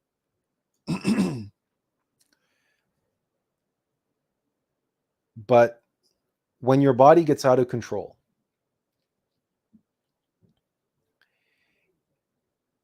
it is a cruel taskmaster. Now, what do we mean by that? If you have a dependency, if you develop, for example, alcoholism or any other kind of chemical dependency, your body craves that substance. And to the point where if it doesn't have it, if it doesn't get what it craves, what it, quote, needs, then it will be in pain. It will it will cause you tremendous amounts of suffering. And it can very, very severely affect your psychology. People talk about the body-brain connection and the body-mind connection and the emotions and everything else. It's because we have a mental body and we have an emotional body, not just the physical body. We also have an etheric body. We have energy and emotions and mind, and it's all wrapped up. It's all interlaced. So that is why chemical dependency is so wrapped up with psychology and pain and suffering and traumas and depression and all these other mental illnesses go hand in hand with drug addiction, alcoholism, etc. But you can become addicted to dopamine. You can just have, in many cases, many addictions are really just an addiction to dopamine. So pornography, addiction to pornography, addiction to video games, addiction to gambling, a lot of that is just dopamine addiction because of the rush, the thrill, or the dopamine hits that you get from playing video games or pornography or whatever. The problem is each time you indulge in that dopamine kick, your body's becoming more less, your body's becoming desensitized to it. And so each time you need a little bit more dopamine to feel the same kick, to feel the same stimulus. And that has that detrimental effect over time that that we become desensitized, and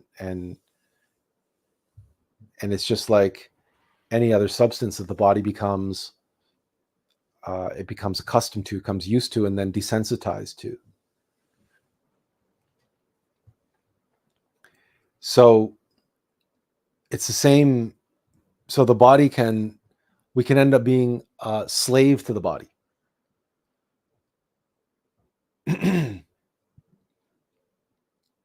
There are many people who are so identified and attached to their body, and, for example, the way their body looks. And they spend a lot of time looking in the mirror and admiring themselves, and then when they start to get old and their body starts to change, they freak out and they have to go and spend all kinds of money on plastic surgery and other things in a desperate attempt to preserve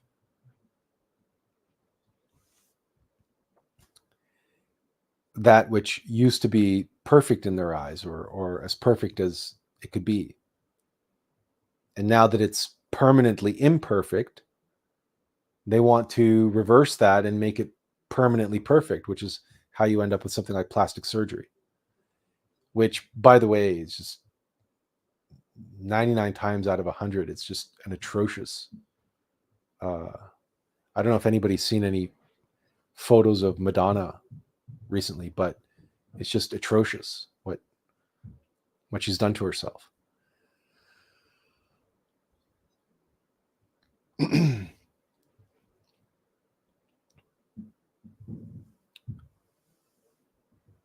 The same type of abuse and the same relationship that we have with our body, we have with our mind. And when I say mind, I mean heart mind. I mean our emotional body and our mental body. They are valuable servants, valuable tools, and valuable servants, but cruel taskmasters. Our mind is a powerful tool to be able to communicate, to be able to record, to be able to express ourselves, or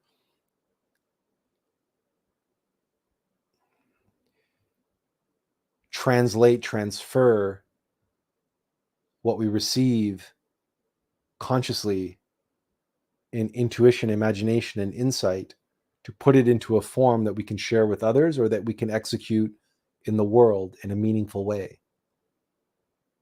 So one may visualize a tremendous building project and visualize all of its beauty and lines and nuance and structure and everything else. But in order to make that happen in the real world, one must be able to communicate that effectively to others. And one cannot undertake that type of a collective building project without the practical tools of numbers and lines and materials and schedules, and, in other words, the organizational capacities of the mind, that all serve that vision that the designer, the architect, had for that structure that an architect cannot build by himself. But that's why he uses drawings and blueprints and engineering diagrams in order to be able to convey that information to those who have to make it a reality in the real world. And that reality for us is physical reality. So the mind is an essential tool there. The problem, of course, is like I was describing earlier when I was talking about McDonnell Douglas and Boeing, is the same numbers that describe the engineering project. Those same numbers are taken and used by the finance department, the financial division, and the shareholders and the investors. And now they want to know what the bottom line is, and they want to improve it. It's the same numbers, it's the same tools, and it's the same mind. The same mind that drew up the architectural drawings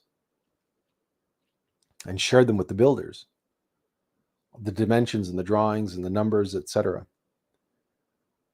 That same mind can get caught up in the profit loss analysis, the binary analysis of financial considerations.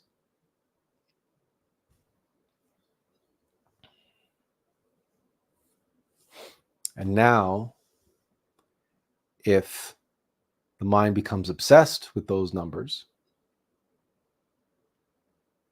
now the mind becomes a cruel taskmaster. And the vision suffers. And in the case of Boeing, the passion for quality, reliability, and safety suffers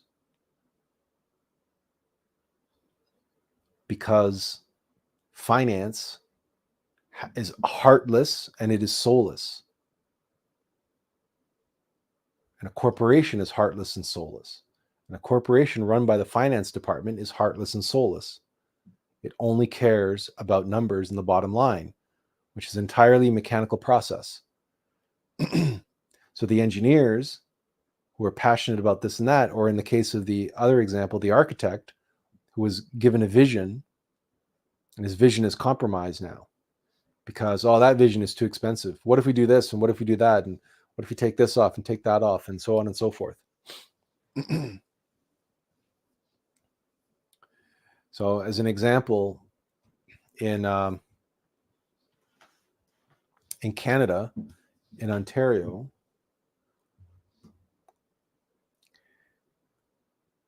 we have the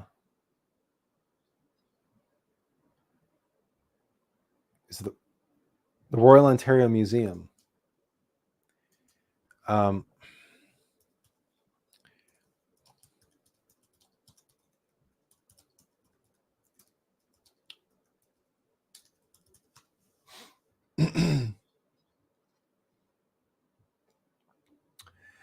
The Royal Ontario Museum had a design contest for an expansion. Now, it itself was a very old building, and so they wanted something modern that would but that would evoke something modern, but still connected to one of the essential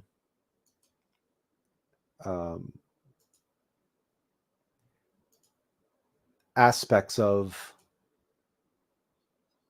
the museum and its nature. And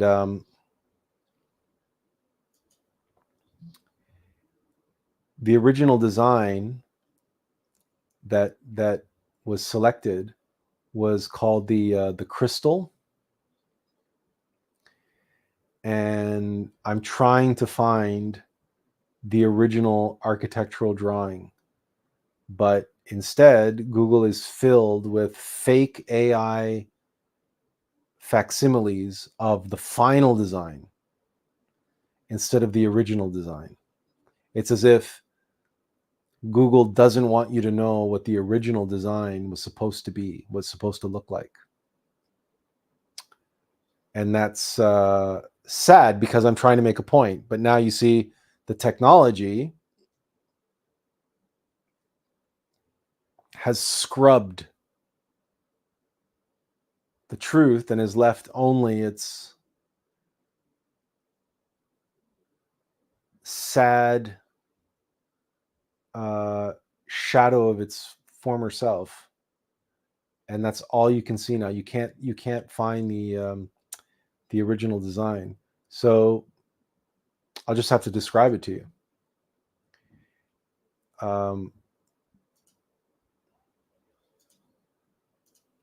This is the final. Oh, that's not a good version of it. Open image in U tab. Okay, that's better.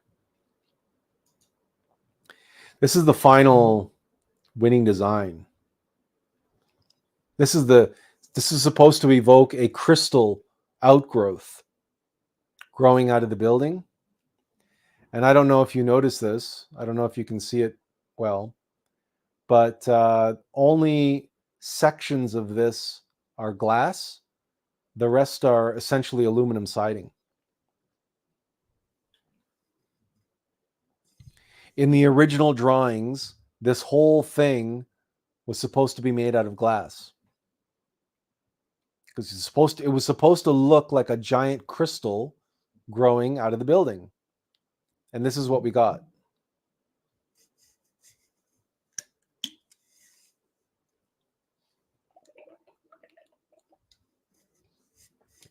Because the bean counters came in and decided that no, we don't need it to be all glass. It's going to be too expensive that way. So now we have this haphazard aluminum siding train wreck. That's, I guess it looks crystal-ish.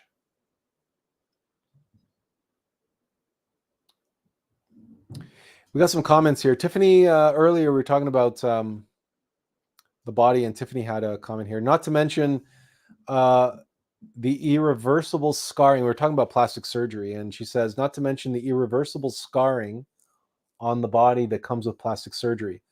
The way people come out looking isn't as scary to me as the scarring.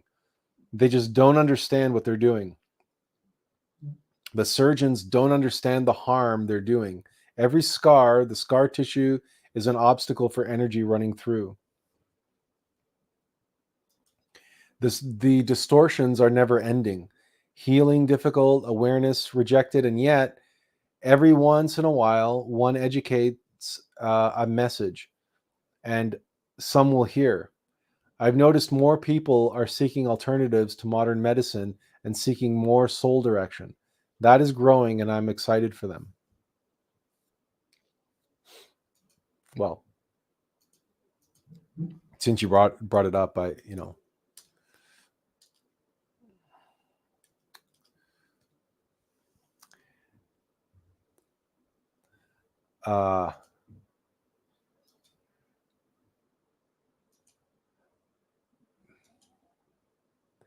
this is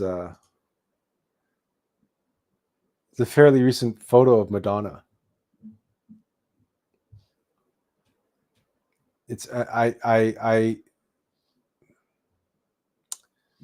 don't know.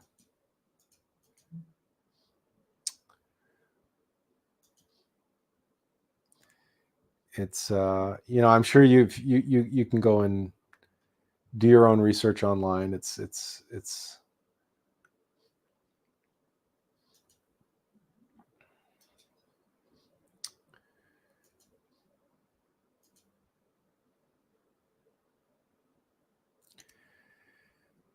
well, it is what it is, right? So the psychology that it's wrapped up in the physical body, or it's identified and attached to the ideas in the mind, the beliefs, the theories, the dogmas, and they can begin to rule your life. And there's this expression, that goes, the things you own end up owning you. That the more you have, the more you find yourself beholden to all the things that you have. And do you really have those things, or do those things have you?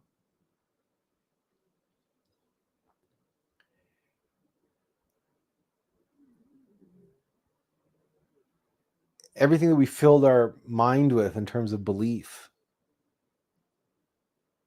and everything that we identify and attach ourselves to, suddenly become an extension of who we are. And so they hold power and sway over us when the threat of their loss becomes an existential threat to ourselves. So someone who is very identified and attached to the way they look is naturally going to freak out when they see their looks changing, their hairline receding, for example, or their hair turning gray, or whatever the case may be. And the same thing is true for mental attachments and other forms of identity. So you end up with identity politics. And you have these horrible, terrible lines drawn and people at each other's throats because of the various identification and attachments that they have to their tribe, to their culture, to their nation, to their religion, and to plots of dirt in the sand, in the desert, and lines on a map.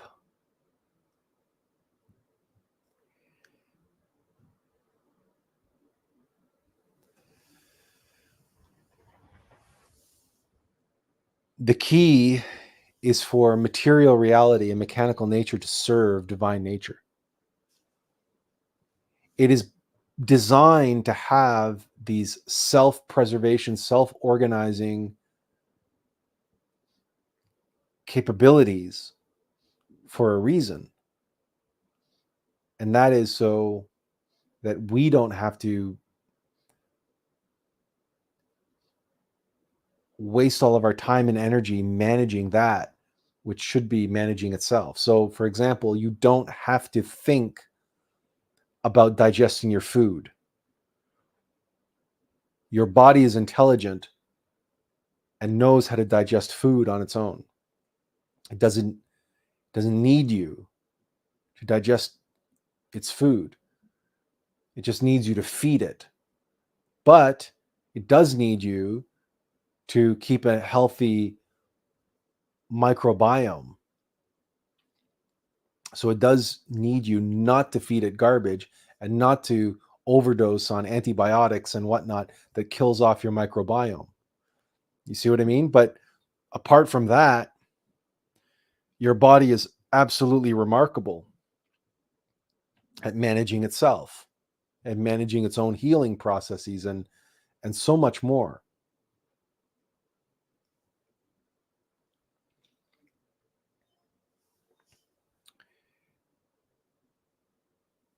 And in that sense, it serves us. Like any good servant, and it does what it's told, generally speaking. You say where you want to go and your legs will take you there, generally speaking. Obviously, there are exceptions to that rule.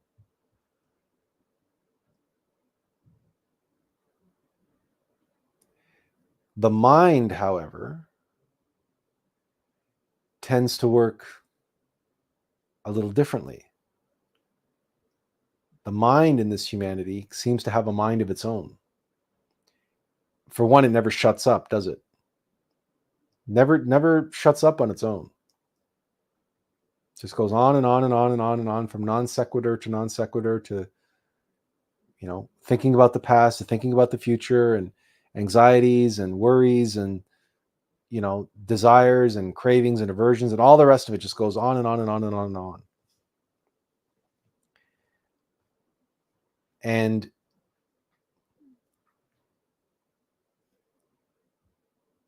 under the influence of the mechanical algorithms that we call egos, that Christians call sin, that Muslims call nafs and jinn and other terminology,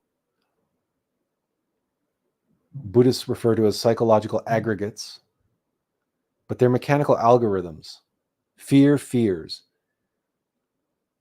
anger rages, gluttony desires food and to be full.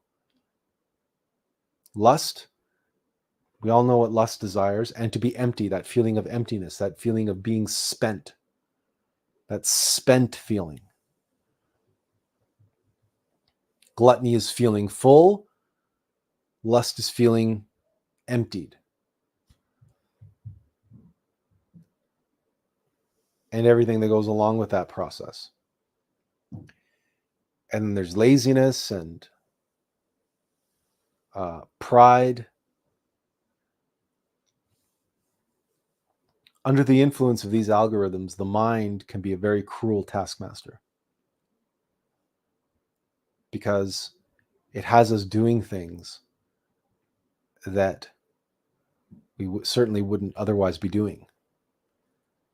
And thinking things and fantasizing, and our mind wandering, and our consciousness just getting carried away, right, on a stream of consciousness.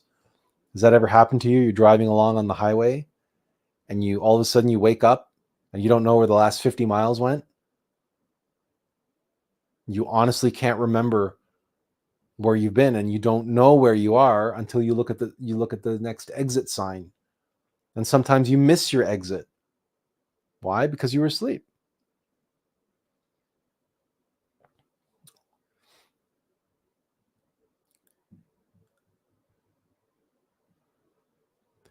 So AI falls into that same category, that it's a powerful tool but a dangerous taskmaster, and will be a very cruel taskmaster, just like the ego mind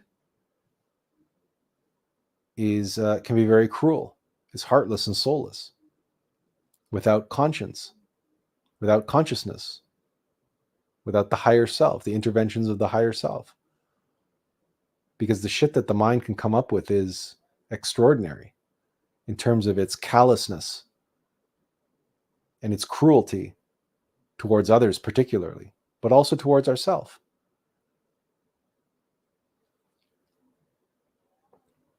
And AI will be no different, because AI is heartless and soulless, and you cannot program consciousness. It is impossible. You cannot program a conscience into that which does not know right from wrong. And AI doesn't know right from wrong. Neither does the mind. The ego mind doesn't know right from wrong. It cannot know. It only knows by virtue of conditioning, like a dog. So a dog doesn't really know right from wrong. It just learns through conditioning when he gets rewarded and when he gets punished. But he doesn't really know right from wrong, because that's the way he was trained. Unless you train a dog with love, in which case the dog will know right from wrong. And he will always want to do what's right. But that's another conversation.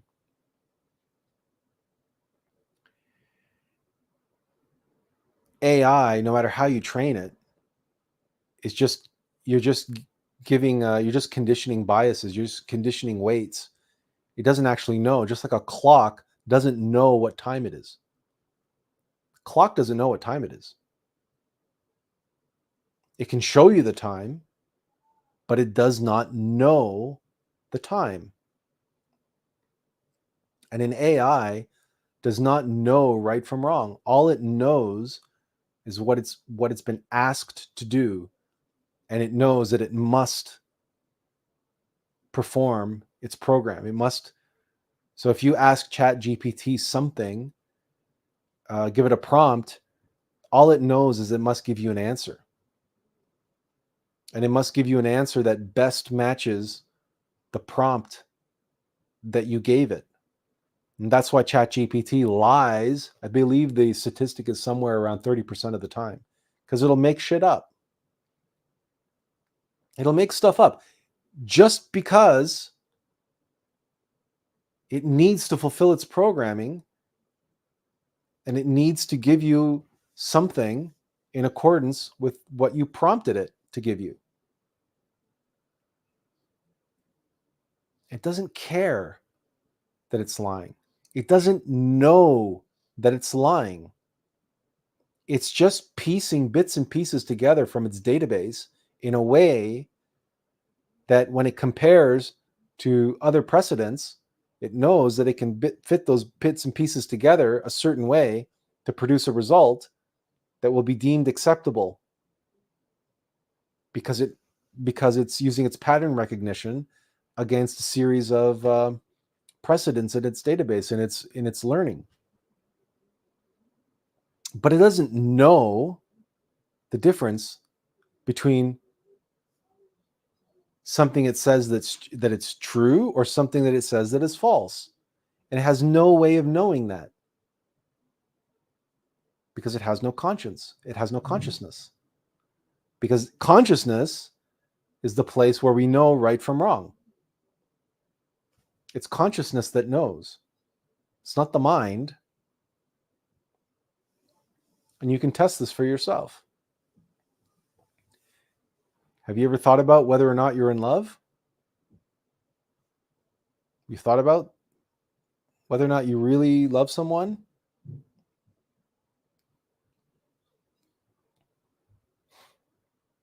And you can sit there driving yourself crazy, trying to figure out something like that. And the truth of it is that you either know it or you don't. You either are or you're not. And the mind is never going to work it out. It's never going to figure it out.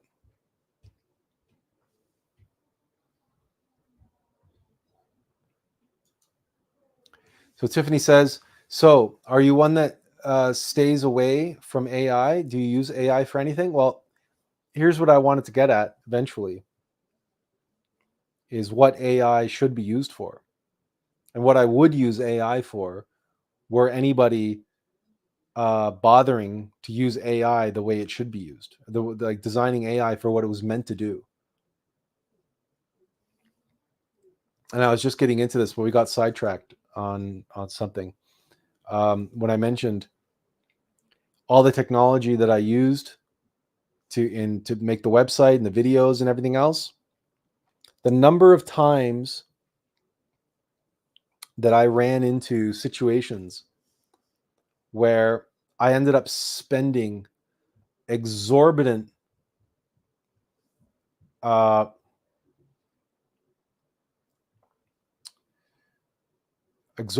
of time. I just got a message. Sorry to interrupt. Here's another technology snafu. I just got a message that says we're having trouble streaming to Facebook. This may be an issue on Facebook's end.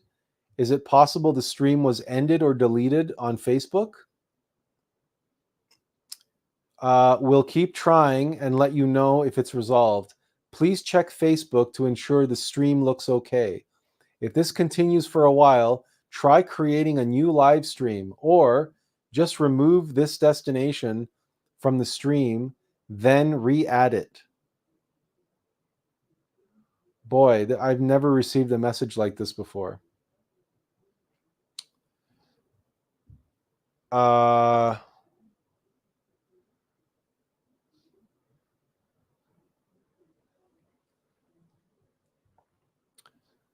Well, no, it looks like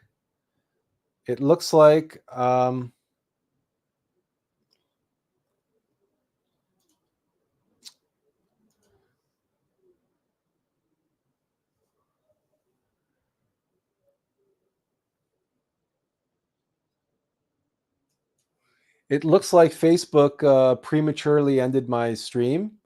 I think maybe 8 hours is the limit. That's my guess.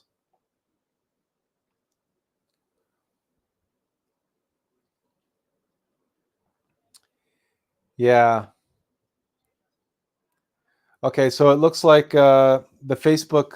So it looks like Facebook ended the stream. You know what? My guess is that they have an 8-hour limit.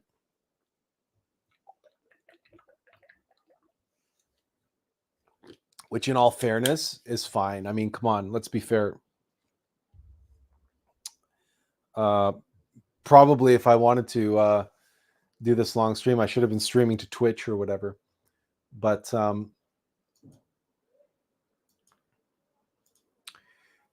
so there's a good example of how StreamYard let me set up the live stream, and Facebook let me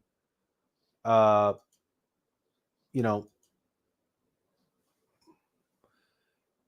start the live stream, but there was nothing there indicating what the maximum length was. But I put in the description of the live stream the fact that I would be streaming from noon to 10 p.m. Now there's an example of, wouldn't it have been useful to have an AI to tell me, oh, it seems like you've indicated that you want to do a 10-hour live stream, but Facebook has a maximum of 8 hours. That would have been useful for me to know, so that I could have done something to accommodate that. I don't know what that something would have been, but at least I would have known that instead of being abruptly told in the middle of a live stream that I'm being cut off. And there have been many examples of that.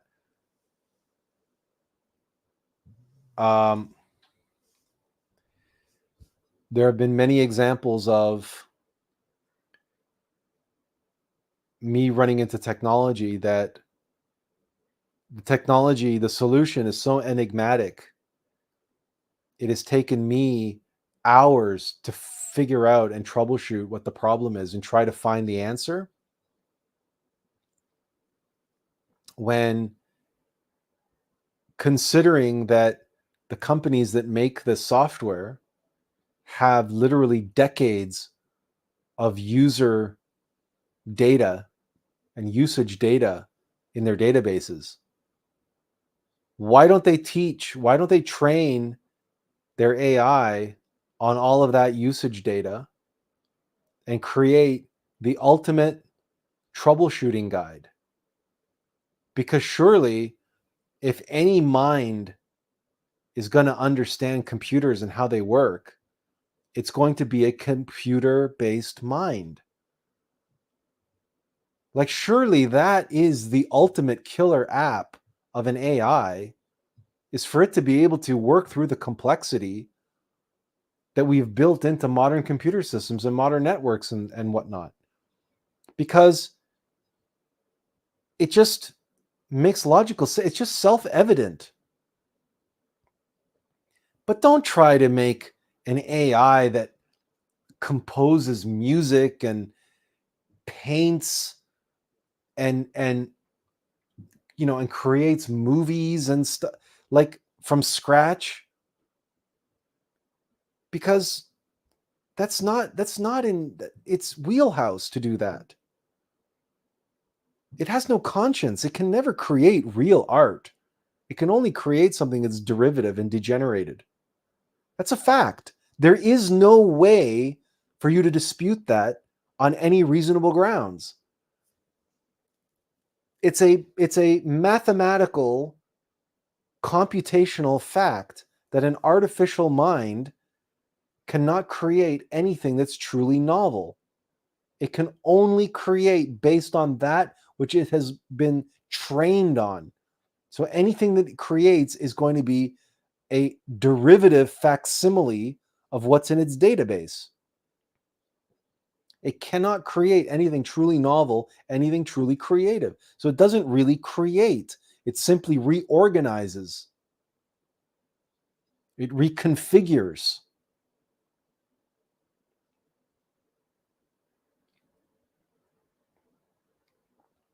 And the number of times that we humans get hamstrung and run into obstructions of technical glitches or some enigmatic, like trying to find a certain command in an Adobe product, and there is no way to look it up. Like to say to an AI, look, I want to do this. Show me where I go in this labyrinth of menus. Where do I go to find this function to be able to do this action? And just have the AI expand the menus and then highlight the function. It's this area. These are the functions related to what you want to do. Something as simple as that, just helping us navigate this mechanical monstrosities that are completely unintuitive. Everything is set up arbitrarily. The only reason people know how to use them is because they've been using them for a long time. It's the only reason why I use PowerPoint, because that's what I'm familiar with. And other people say, how can you do the things that you do with PowerPoint? To me, PowerPoint is so completely unintuitive.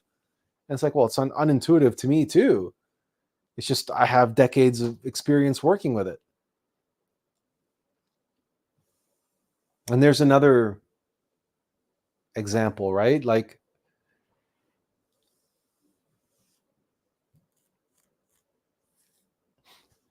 PowerPoint as a piece of software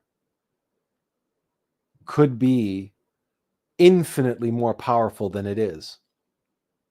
But they haven't spent one iota of effort to improve that software in any meaningful way in what seems like more than a decade.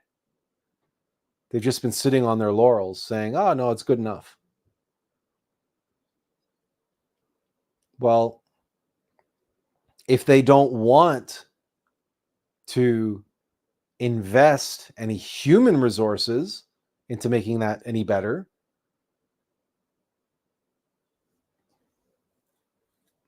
there's perhaps a place for an application of AI, but frankly, that's really an abysmal aspect of the company that they don't want to continue investing in because they have the monopoly on it. And I guess, for whatever reason,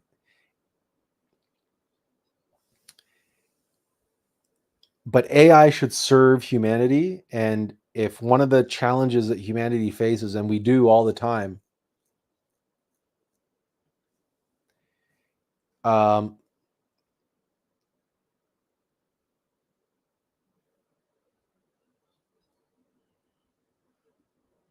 is dealing with this technology stuff, that for me is the obvious application of AI, is to help unburden us from the technological quagmire that we can sometimes find ourselves in when we're trying to create stuff in these digital spaces. That's where AI should be, to help us navigate that, or to bridge the gap when we run into gaps. When we're trying to do something and the way the software is set up doesn't let us do it, or there's some obstruction or whatever, that the AI would be able to go there and somehow work out and be able to do a stopgap or whatever it needs to do to be able to allow us to do what we're trying to do, or fix what's not working, or troubleshooting. Because if I can tell ChatGPT or one of these graphics AIs, to generate something based on a prompt, and they can manage to generate something that half resembles what I was looking for, theoretically, in the realm of computers, in the realm of the worlds of bits and bytes, in the back end of computer systems, that is the fundamental nature of AI to begin with. That's what it's built on. That's what it's based on. Surely it's more naturally suited to be able to work in and deal with and express and function in that space, in the digital world, than it is in the world of optics and art and music.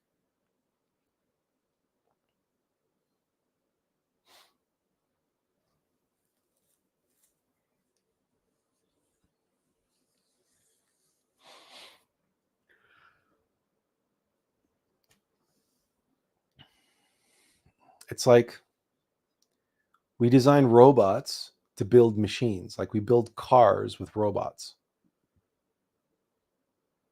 And even that, they can't get quite right. Why? Because the body panels, right? There's an aesthetic aspect to automobiles that the robots don't understand, and they can never get right.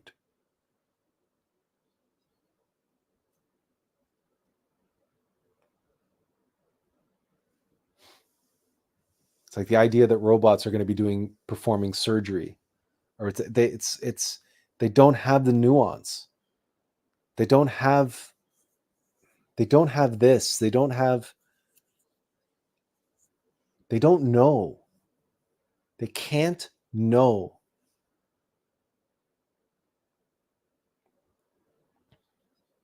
But the binary 2.0 mindset doesn't understand that. It doesn't make a separation between consciousness and mind. And therefore, it assumes that AI can one day be conscious.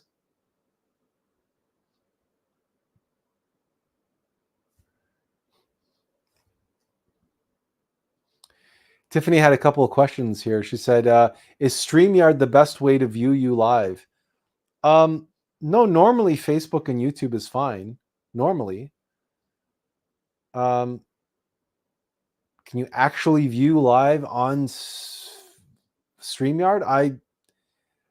No, the link to participate has to be in StreamYard. Like if you want to come live on the stream like you did, that has to be through StreamYard. I don't know about viewing. I think viewing is fine on YouTube or Facebook. The only problem was today is I just went too long. I'm pretty sure it's an 8-hour limit on Facebook, and that they just cut me off. Tiffany said also that your skills with PowerPoint are the bomb. She goes, I agree. You're a mage at that shite. Yeah, I'm pretty good when it comes to certain things, but there are others who come at PowerPoint. I don't come at PowerPoint from a design perspective, right?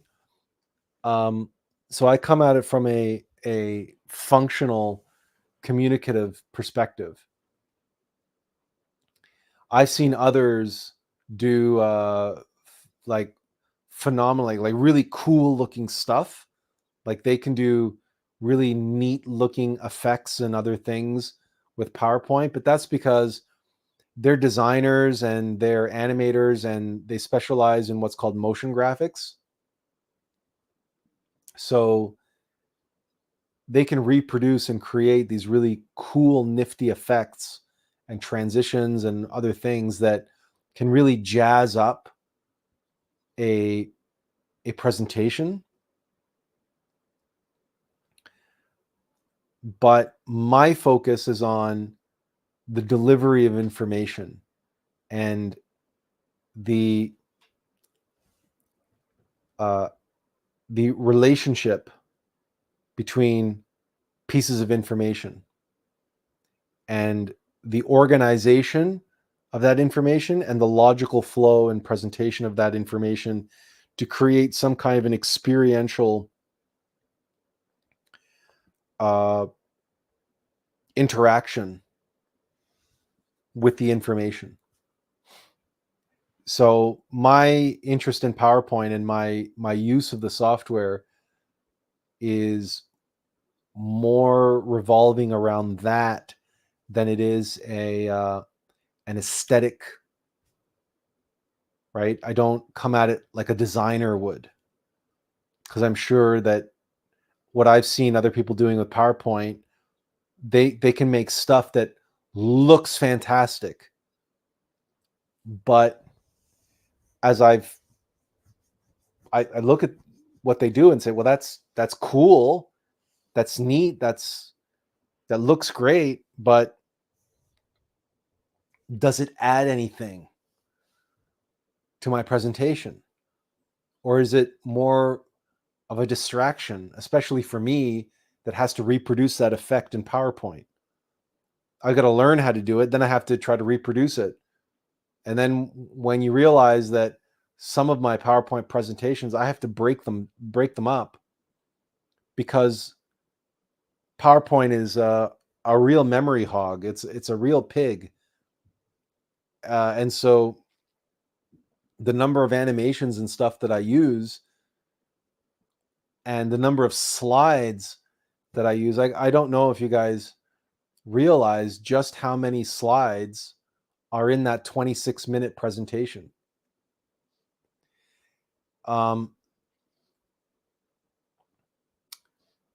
It's, let's see, 3 parts at 4. It's at least, what, 3 times 8?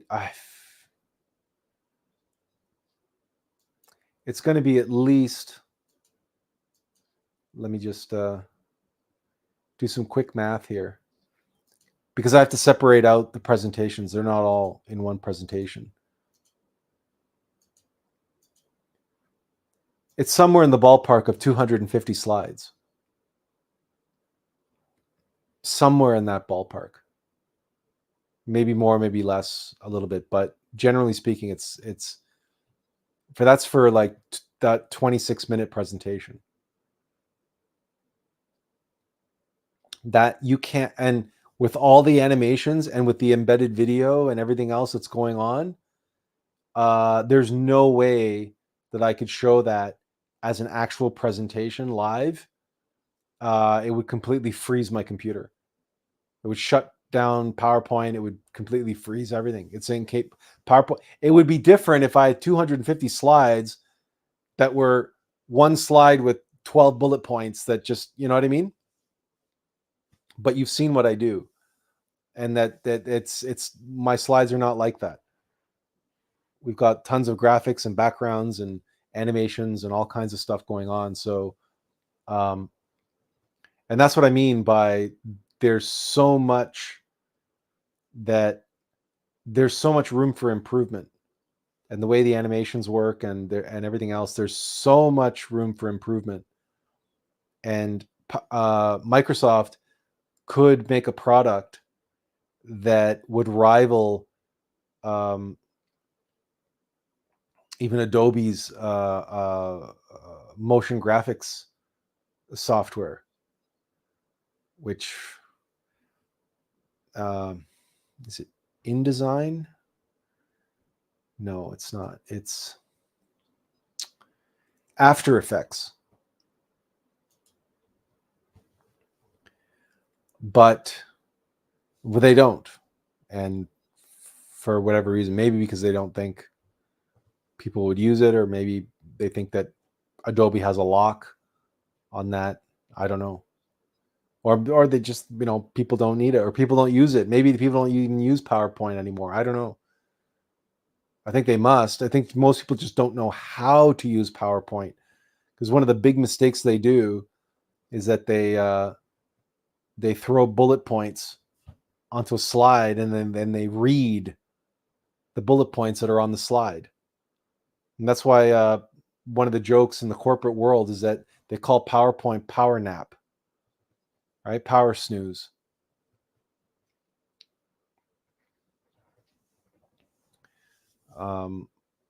I endeavor not to make,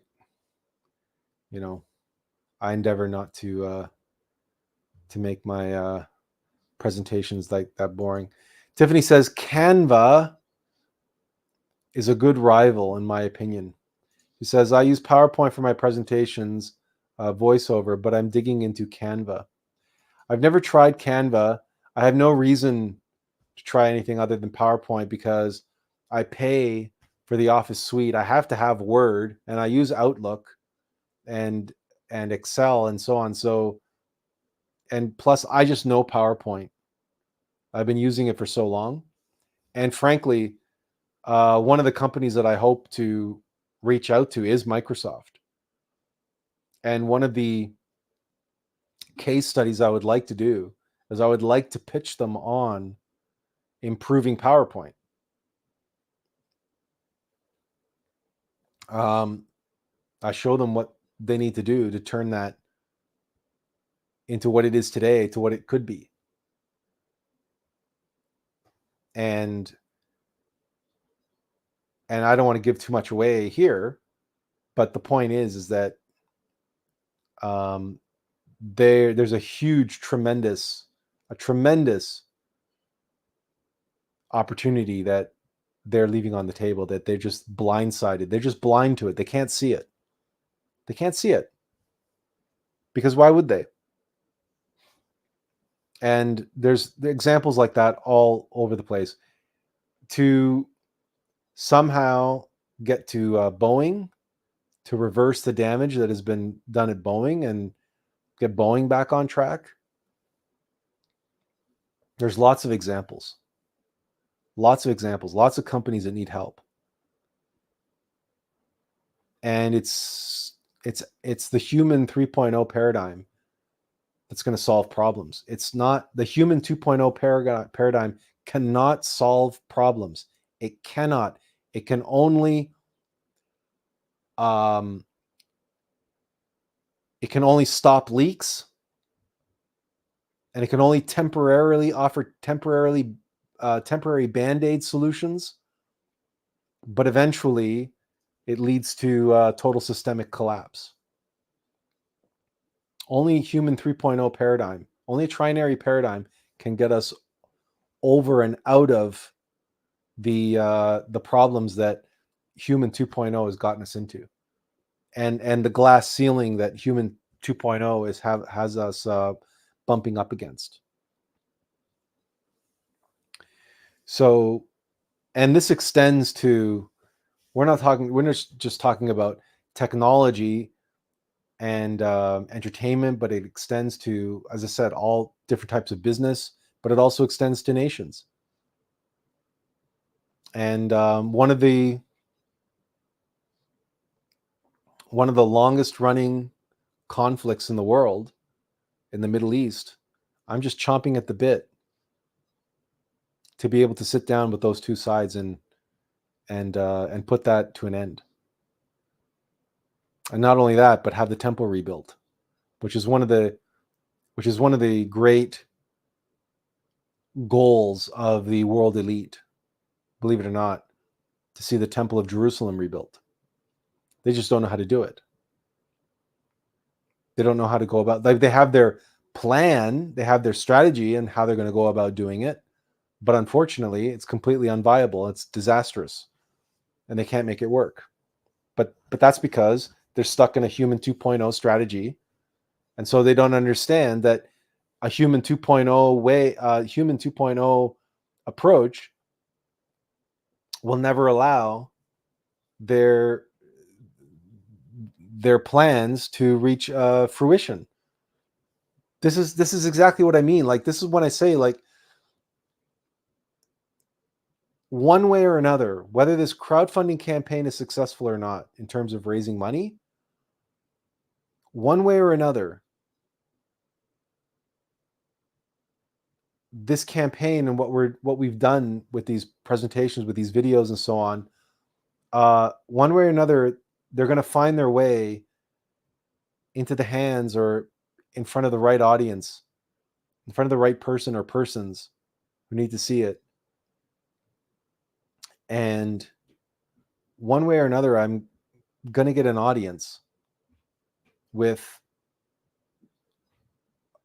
a handful of individuals at the top. And it's only going to take a few moments of their time to realize that they're working with an obsolete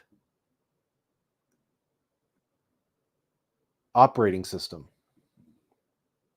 and that their ambitions far exceed their capacities, and that no amount of money or power or influence or anything will be able to realize what they want to have realized, because it's like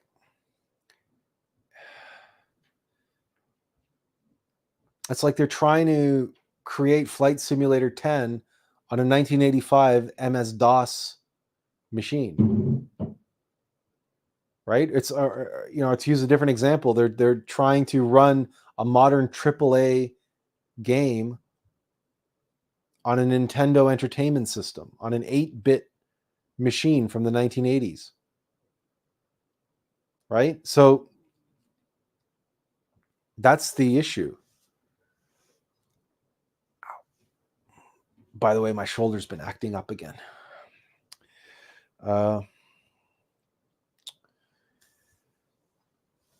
We have, believe it or not, gone 8.5 hours, and we have about 90 minutes left. That's hard to believe, eh? It's hard to believe for me. I've never live streamed this long. It would be different if I was on Twitch and playing Diablo, right? Like some people do. It's like you can understand how people can live Twitch stream and whatever, playing a game, but I've been talking most of this time. Oh, Tiffany says, I may have a powerful solution to your shoulder issue. I'll share it offline. You know what? I would appreciate that. I went and got a cortisone injection. It made it feel better for a while, and then I was able to do my physiotherapy exercises, and I was doing really well there for a while. But then this week happened, and my schedule really got compressed as I was trying to get everything, all my ducks in a row, and get everything finished and out there and everything. And so I have to admit that my physio exercises kind of fell by the wayside for a couple days, and now it seems the pain has returned, and it's today it's pretty bad. It's worse than normal. So I don't know. Hopefully we'll feel better tomorrow. I'm going to try to go for a run tomorrow and get some more movement into it, because it usually feels better with adequate movement. Today, of course, I've been sitting around doing this live stream for far too long. I did go for a walk before in the morning, but I won't be doing another live stream this long ever again, I don't think. I did it now. I figured I would at least try it, and a 10 for Human 3.0. So I thought, how clever. I'll live stream for 10 hours, right? If I'm asking people a 10 for Human 3.0, I can give a 10 for Human 3.0. 10 hours straight live stream. So but I don't think I'll do this again.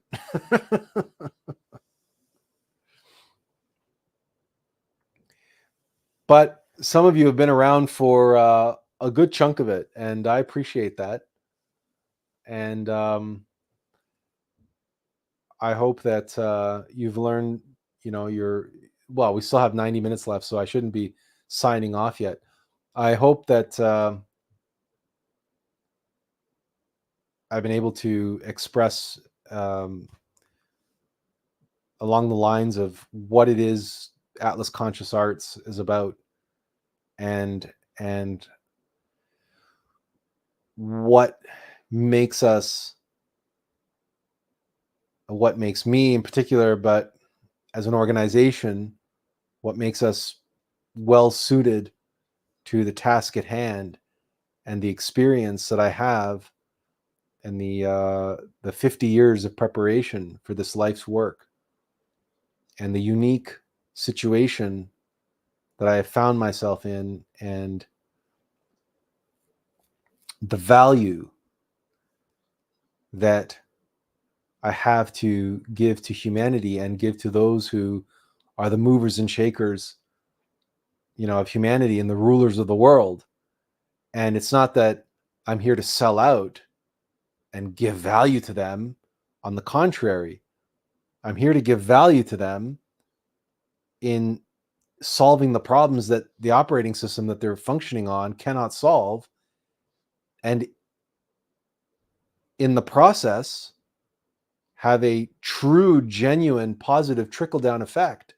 Whereas if we can reorient the systems away from binary 2.0 and towards human 3.0, then the individuals who are affected and finding themselves within those governing systems are now going to be in a system that's in alignment and helping them align to human 3.0.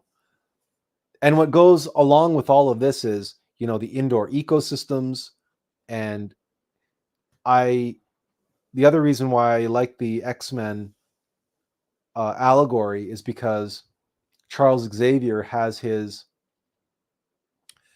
school for the gifted, right? He has a center, he has a place where individuals can come and develop and cultivate their powers and learn how to control their powers and so on and so forth.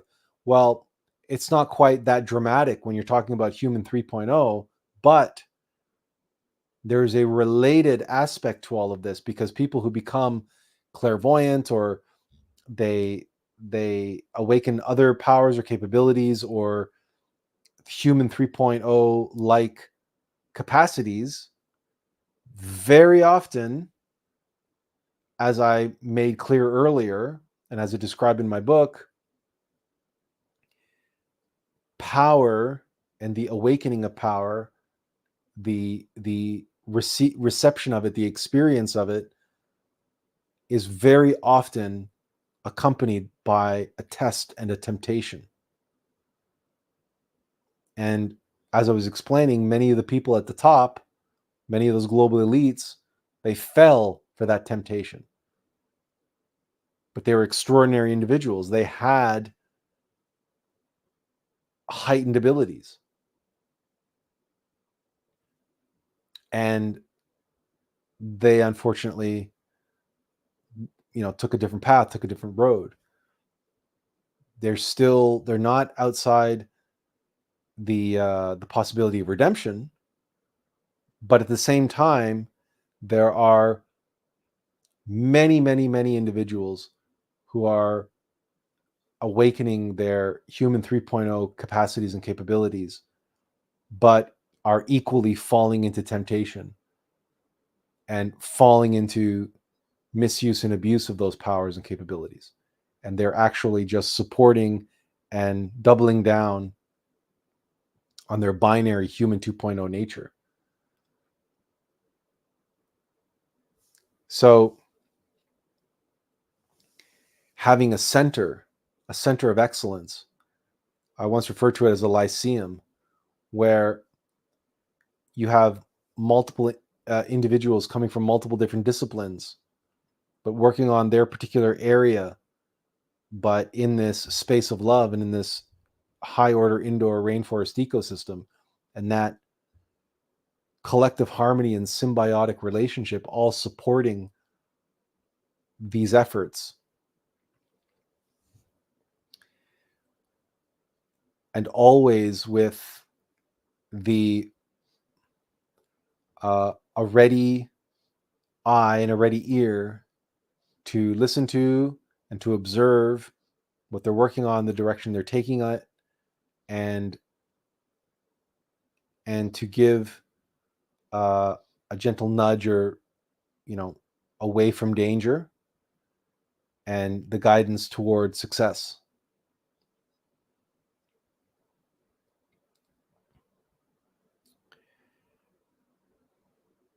And maybe, this is not going to be item one on the agenda. Maybe this is going to take time. It's going to, maybe it's another 5 or 10 years before such a center can be established. Maybe when I'm, not 51, but 61, right? And I'm through running around, consulting and doing these things, and ready to then, settle down and really assume that mentoring role. We'll see. But this is a lifelong mission. This is a lifelong pursuit. And where we are now, maybe at a turning point, we'll see. We'll see how the campaign rolls out. It's a marathon, not a sprint. So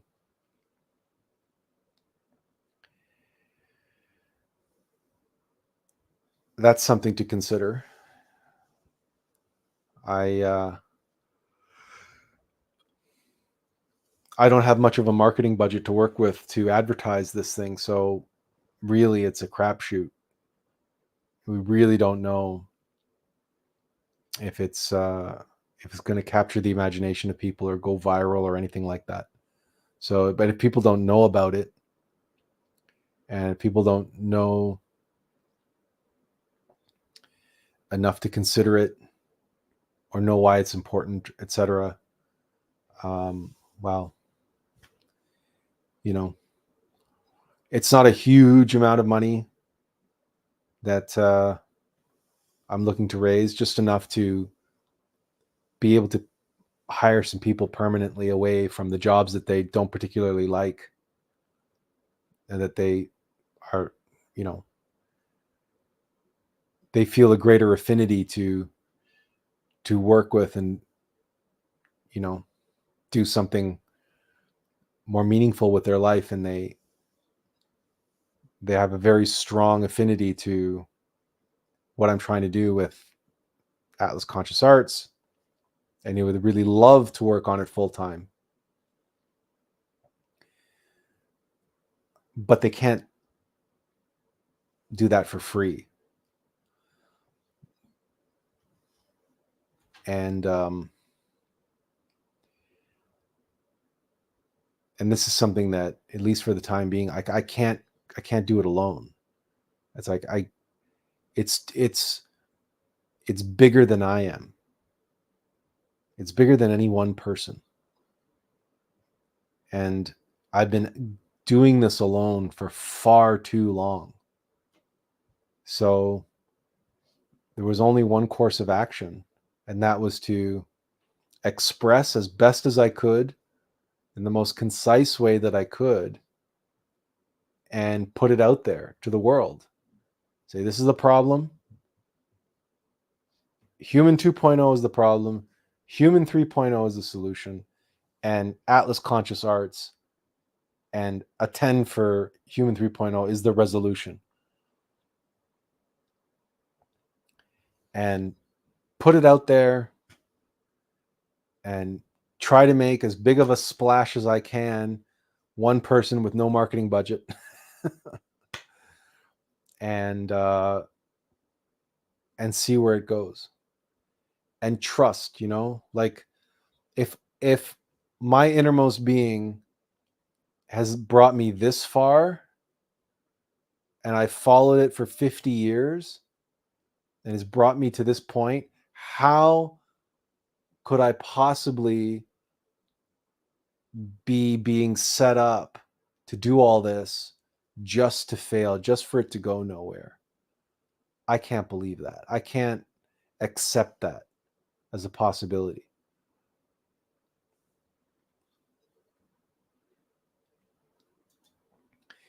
Tiffany says, I wouldn't think you'd want to do it alone anyway.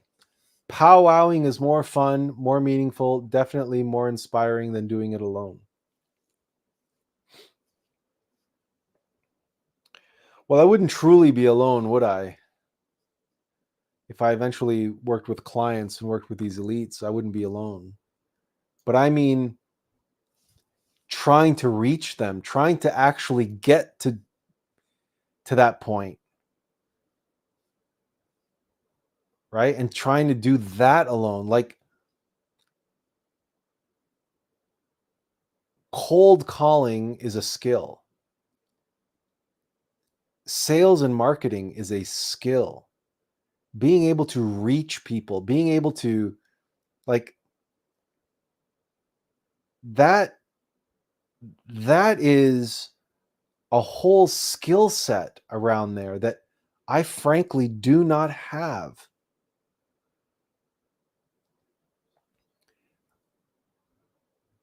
I'm not half bad on the live streams, considering I've been speaking for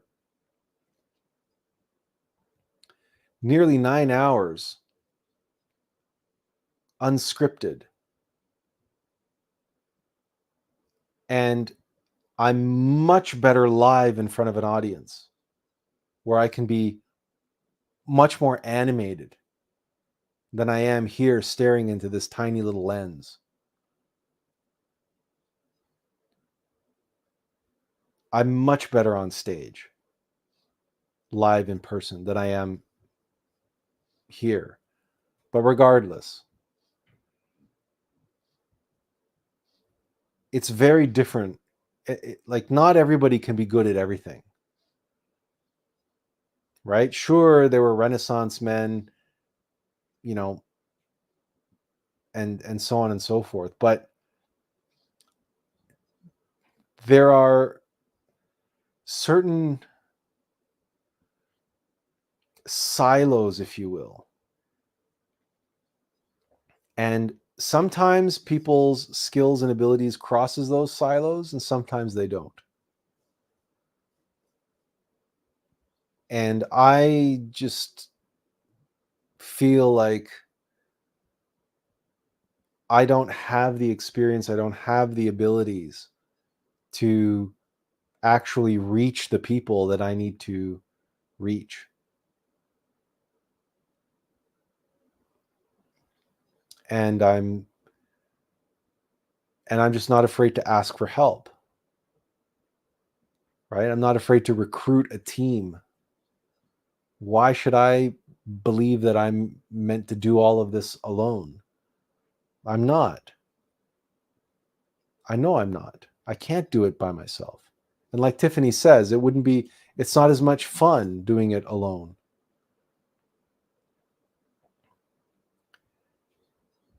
And I've done this long enough. I've been alone doing it long enough.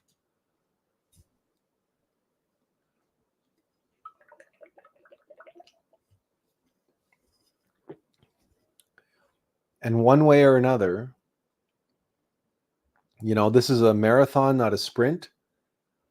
And we can be behind. Like, if you take the total amount, which is roughly 370,000 Canadian, if you wonder where we ended up or how I ended up at that number, it's a little bit more than 250,000 US.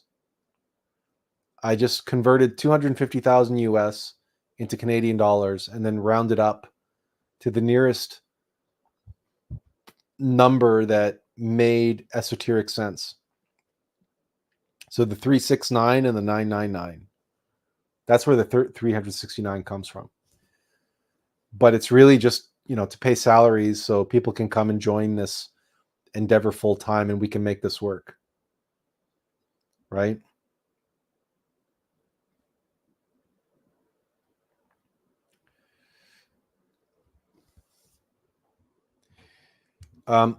Benjamin Raphael says, I know someone who can attract millions of views even though his content has no value, as it's just games.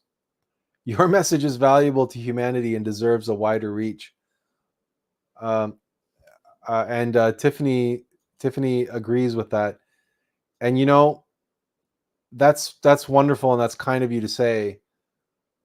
But it's just interesting that, you know, I've been doing my live streams and videos, you know, for 3 years now. Well, almost 4 years. And I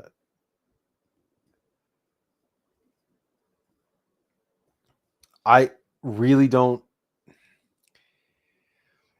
I'm doing a crowdfunding campaign now, and so things are a little different on that front. I agree. But in the grand scheme of things,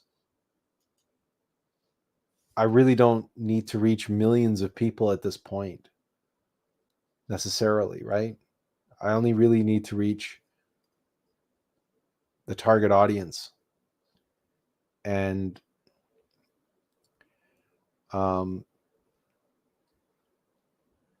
tried to make things and tried to put things into a way that can cast the broadest possible net and simplify things.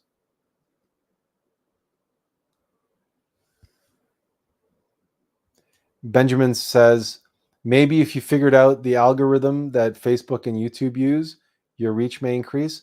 You see, even experts who claim to have figured it out don't really know the algorithm because it's constantly changing.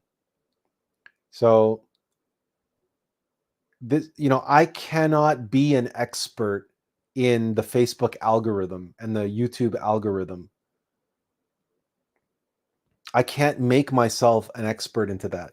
The amount of time and effort and energy that it takes for me to figure all that out is detracting, is taking away from what I'm really here to do and what I'm really here to focus on.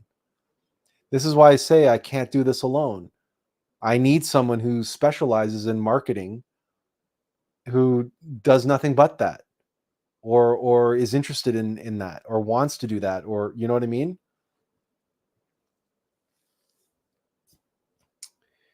Because this technology stuff, in many ways, it's antithetical, right? So it's like, this is, you know, and I already have to use so much of it as it is. It's like, I've been constantly wrestling with it. It really has been a challenge.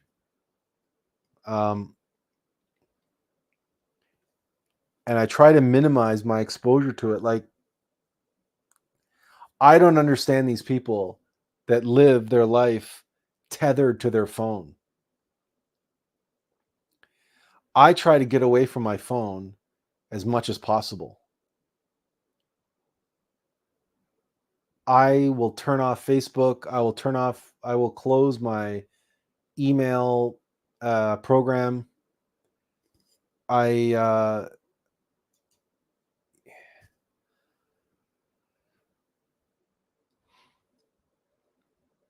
refuse to allow myself to be governed, to be enslaved by the tools that are meant to serve me.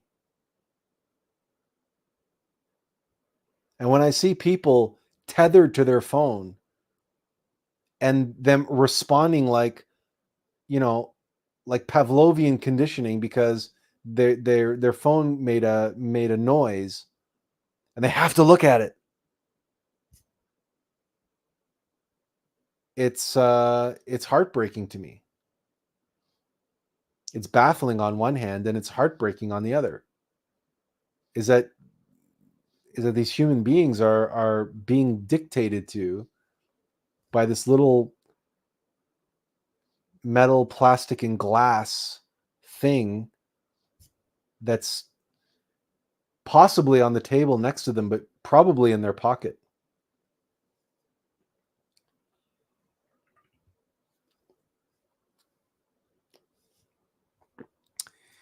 Benjamin says, he told me that he bought a course on how to earn money online and learned how to boost his channel. Some of his videos have 21 million views. And as I mentioned before, they are completely nonsensical. Good for him. And Benjamin says, but your message deserves an award and attention of people that may help support your cause. Well, I don't disagree there. I don't.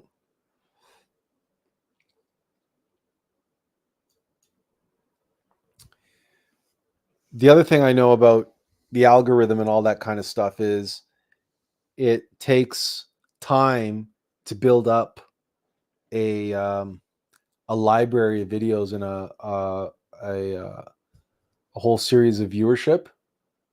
So there's nothing you can do with the videos that you have if they haven't been attuned to the algorithm since day one. And there's a certain there's like a, like from what I've studied and looked into it, there's like a whole process you have to go through. And the problem with me in that process is that I don't create content. I'm not a content creator. I'm not meant to be a content creator. I'm not meant to be a YouTuber. I'm not meant to have 21 million views. It would be nice, it would be useful, it would be helpful if one or both of these videos went viral, certainly. And it could do so through social media and through, through X, formerly Twitter, through Instagram, through Facebook, or through YouTube for that matter. But the idea that I am somehow going to magically build up a YouTube following just so that this campaign can be successful, I doubt that's going to happen. Because my understanding is that it takes years. It takes years of slow growth, and like the first 2 years, your numbers are literally in the hundreds or in the twins of thousands, right? And it's not until your third or fourth year that you can start breaking into the 50,000, 100,000 range. But in order for you to be doing that, you have to be pumping out videos on a daily basis. And I don't pump out videos on a daily basis. I don't do content. I don't create content. That's not what I do. That's not what I'm here to do. There is no value. Like you point out, Benjamin, there's no value in content. But ironically, it is content that the algorithm values and promotes. Why? Because the advertising that it plays better on content than it does over what's meaningful. Because what's meaningful, people pay attention more to what's meaningful than when they're paying attention to content, they're asleep. And then the advertising is more effective. But I don't create content, and I'm not here to sell advertising. I'm not here to be monetized. In fact, when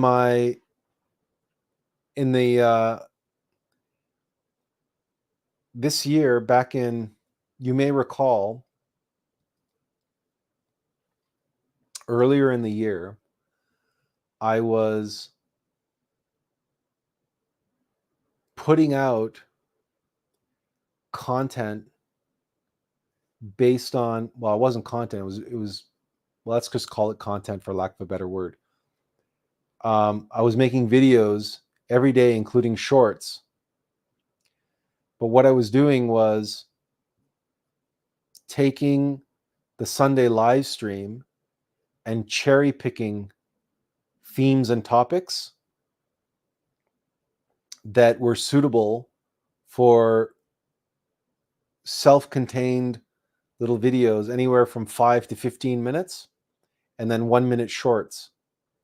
And I was releasing them throughout the week. So Sunday I would do a live stream, and then every day for 5 days, I would release at least one video. And then Saturday, I would take Saturday off, and then Sunday, a new live stream, and I would repeat the process all over again. And I was doing this for several weeks earlier in the year, and then I was told to stop.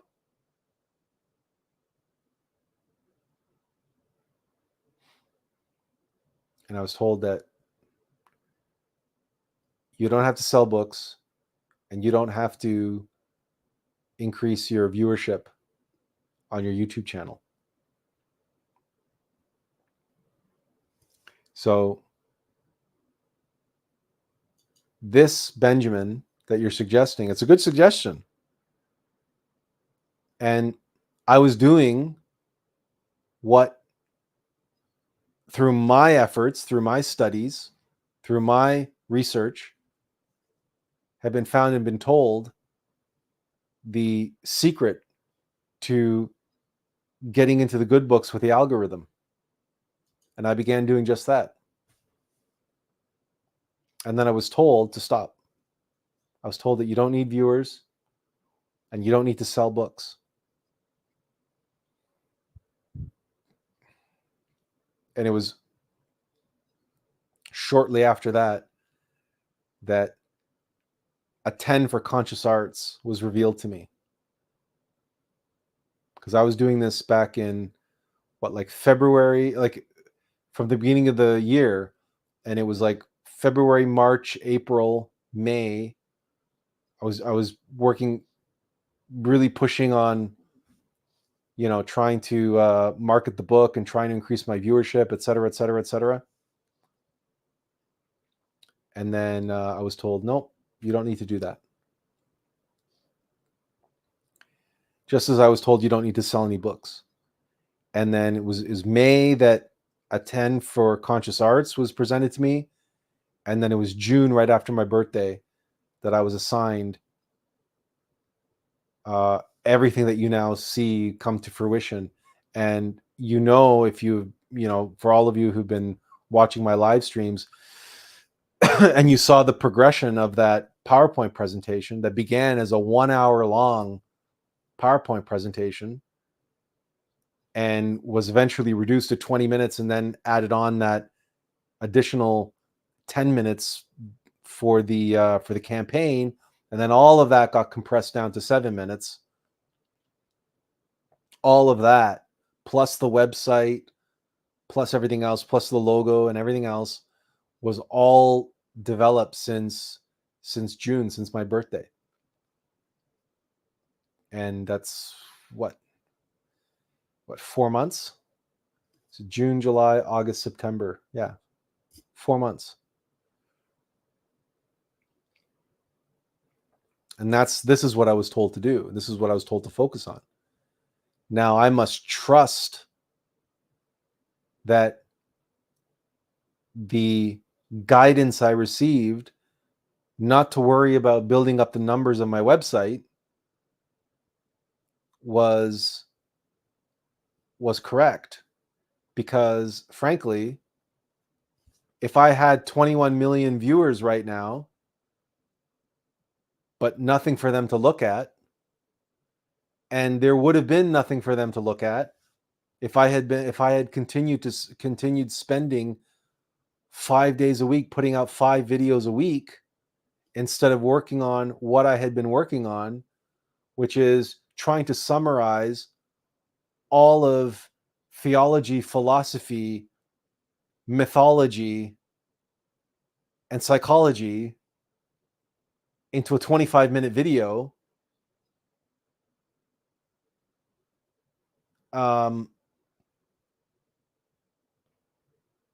If I had not given myself the impossible task to do, well, if I had focused on just trying to, build up my numbers, I wouldn't have the content. I wouldn't have the value that you guys say that I have, that my content has.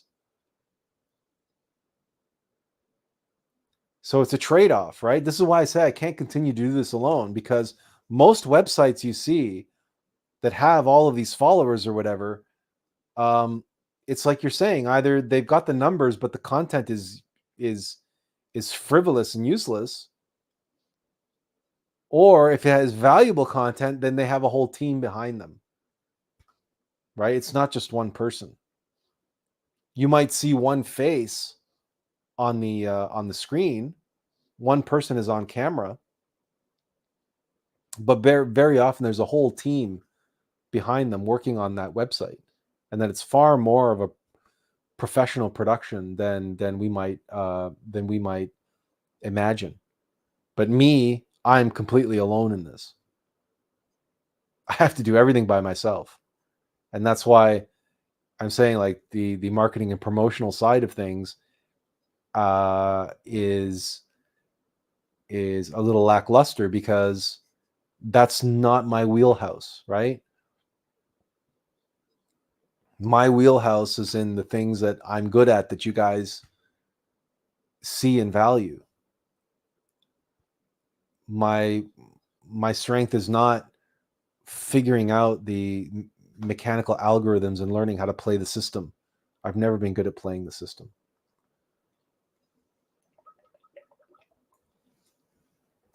Any system, for that matter.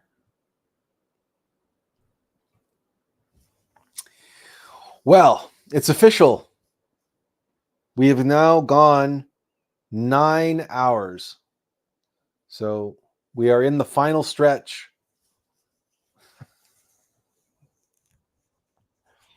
The final stretch of the 10-hour launch. So, we might as well take a moment to do this. Let me let me put up a video again. I'll just do the 6-minute video, and give me a chance to take a quick break, and then we'll do our last stretch here.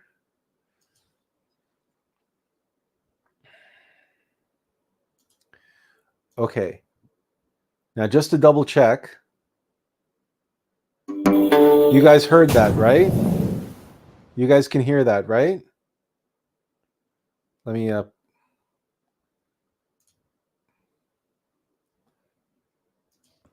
human machine being analog. You guys can hear that now, right? Okay. Okay, good. Okay, so let me press play, and I'll be back in when it's done.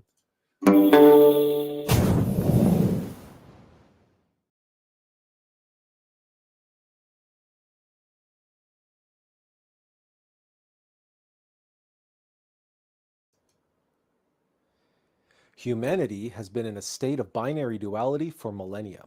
The human machine, being analog, has a degree of tolerance built into it, but mechanical nature's oscillations between opposite polarities, black and white, right or left, us and them, thesis and antitheses, test the limits of our tolerance until it reaches its breaking point, where common sense and civility break down and humanity, divided and conquered, falls into the hell of intolerance, isolation, confusion, conflict, and suffering. This October, Attlas Conscious Arts is launching a crowdfunding campaign, a 10 for Human 3.0, to reach out to the movers, shakers, and decision makers and show them how to upgrade the legacy systems of binary Human 2.0 with the state-of-the-art trinary upgrade in support of Human 3.0, the true human being. A true human being is a triunity of hume, manas, and being. When our triune nature becomes fascinated with and dominated by binary mechanical nature, our consciousness falls into hypnosis and ignorance, and we fall into the downward spiral of 666. We are a Mark 666 human machine. We are, in truth, not being. We are merely a mechanical mind, body, and ego personality For we are asleep, fallen under the spell of the I of our false self. That is the universal condition of human 2.0. When we consider the gap separating human 2.0 from the true self, it becomes self-evident. Human 3.0 is the missing link.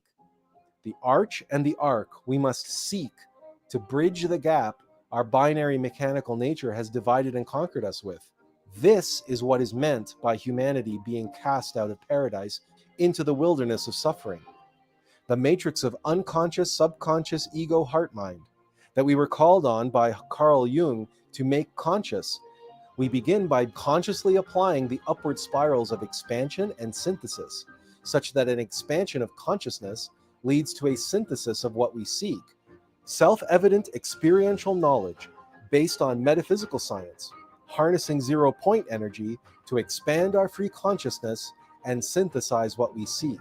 Upward progression on the Alm of life, the analogous ultimate methodology by which all phenomena come to be or not to be, to free ourselves from the prison of the infernal dimensions and know the supernal dimensions.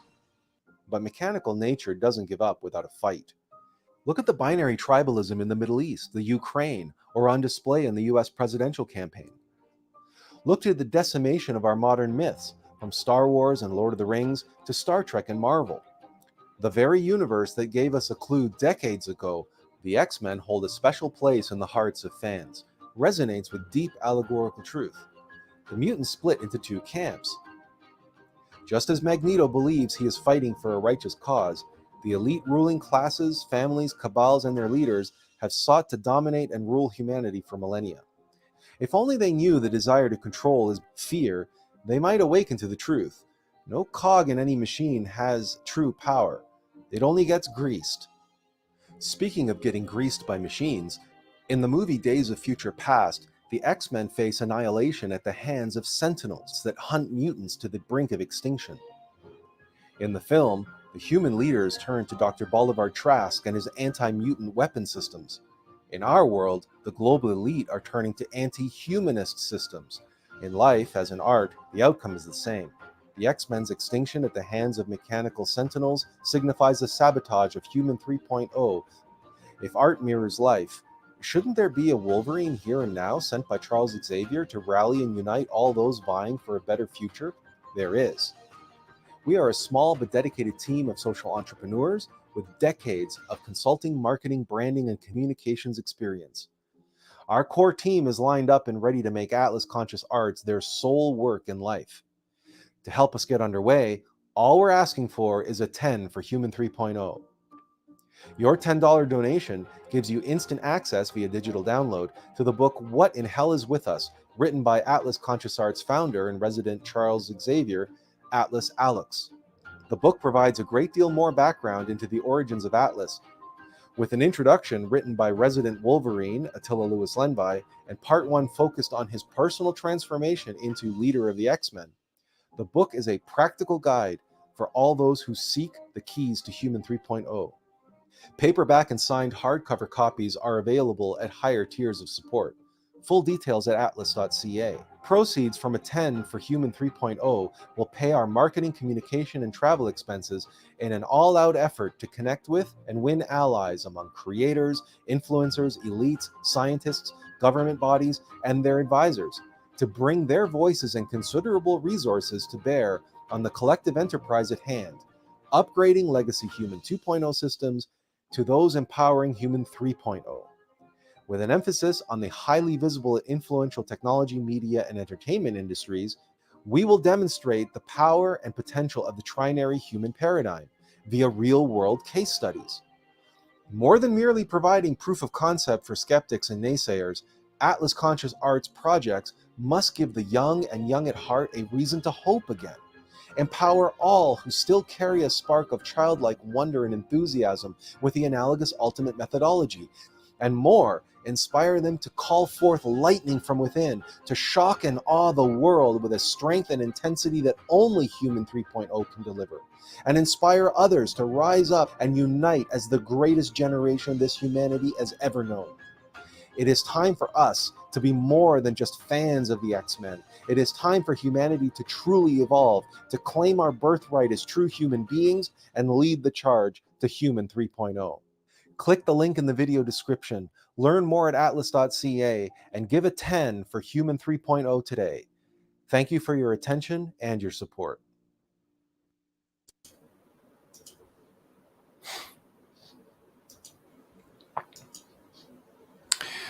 Well, for all of you who are still sticking around, I figured since we are in the final hour, we should probably turn this into a real celebration. By the way, you should, if you don't know by now, I don't drink alcohol. This is not real champagne. This is like what they call a celebration drink. It's a what is this one? It's apple raspberry. It's a organic sparkling grape juice, or sparkling apple juice, basically. But look, I have worked very hard. I was going to say in the last 4 months, but it was not just the last 4 months.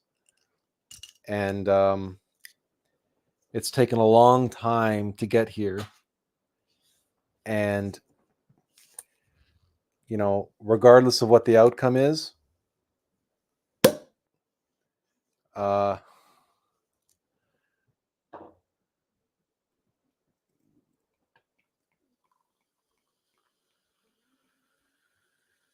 you know, we made it to the starting line. So regardless of what the outcome is, I was guided here and I followed that guidance. And I even made it to the end of, you know, 10 hours. Tiffany says, it's not just the last 4 months. You've been going since I've met you. I've been at this a long time.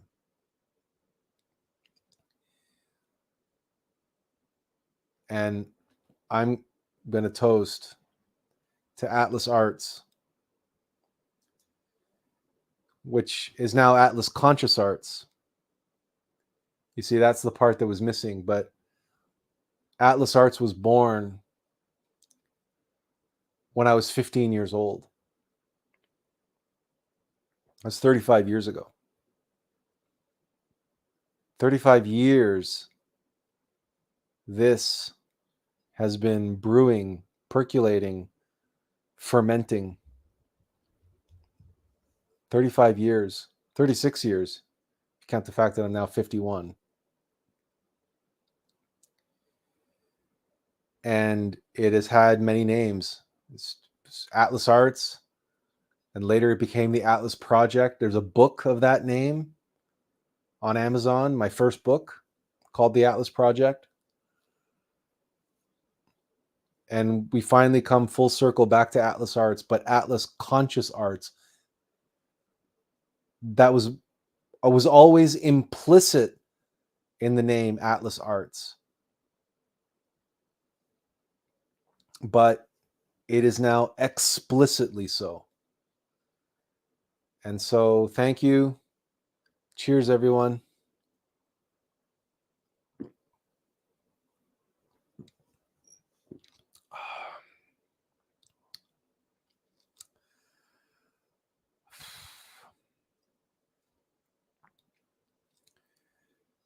Now I'd like to say, while we sit back and wait for the money to roll in, it's not quite that easy. I've got more videos to do. I've got more things to express, but at least now, you know, I have something to point to, and I now have a foundation for the rest of the year and a direction for the rest of the year. And we have to see what rolls in by the end of the year. And then that determines how we begin the following year, how 2025 is going to begin for us. And hopefully that's when the real work begins. I can roll up my sleeve and actually start to get to work outside of these walls, outside of this basement, outside of this, you know, the limits of the frame of this screen.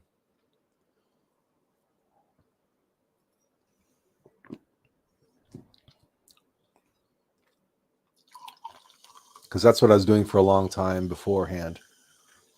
I was doing that consulting work, but I was doing it for the wrong people.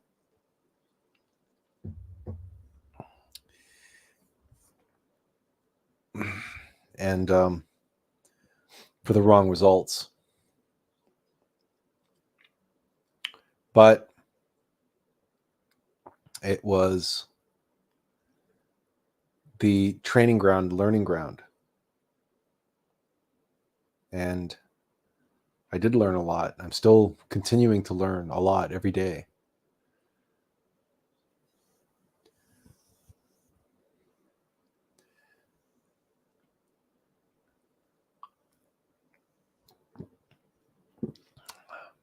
As I've become very pensive now, as I reflect on the fact that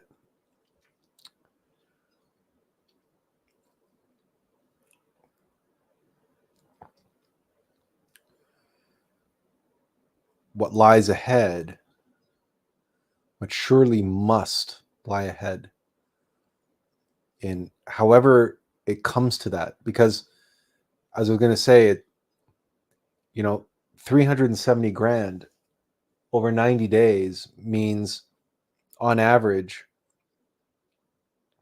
we need to have, you know, somewhere in the ballpark of $3,800, $4,000 coming in daily on average.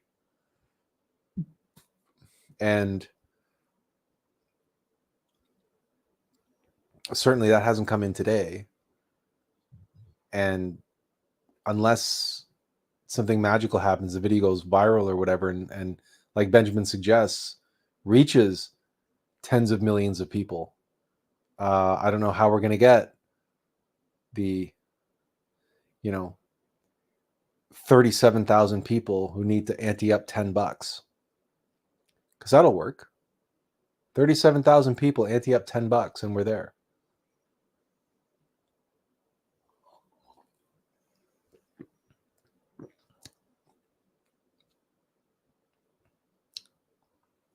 But then, you know, that's give or take 4,000 people a day over 90 days.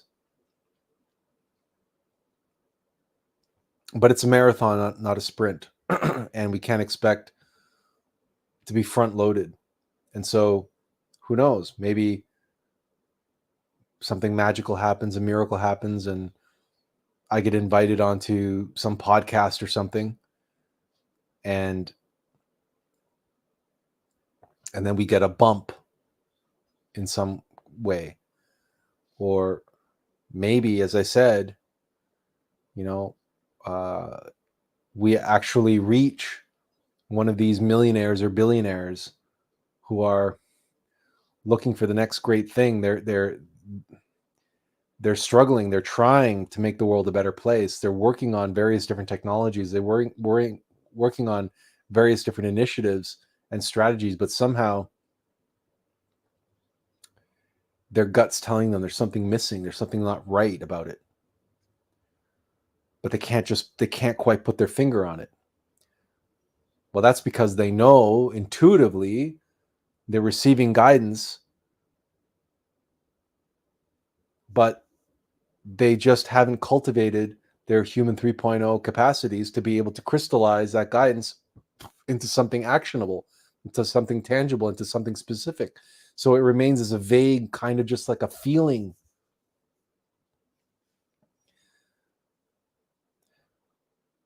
I no longer work with feelings like that. For me, they're clear. For me, it's clear. When I speak to you, I'm not speaking from out of feeling. It doesn't mean I know everything. But what is given unto me to know, it's no longer just an intuitive hunch or a feeling. As I was mentioning earlier, I was doing something very specific I was making videos every single day. And when I received the guidance, it wasn't a feeling like, I'm getting a funny feeling like I should stop doing this. No, it was very clear that you don't have to do this. It's a waste of your time. That's not how you're going to get to where you need to be.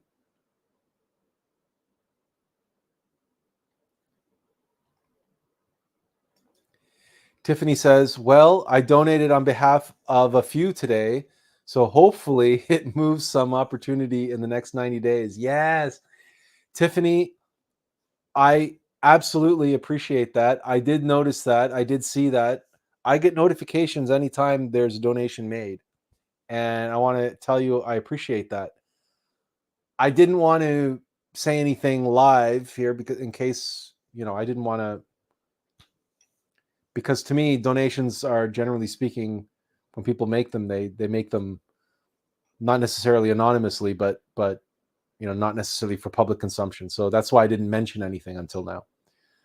But I appreciate that. Now, in the amount that you donated, that if you want, I can send you a book, but I'm pretty sure you already have a copy of the book, that you've already read it. Is that right? So you don't need another copy, do you? Or would you like me to send you another copy? Let me know, because you certainly donated. Your donation is generous enough to warrant another book.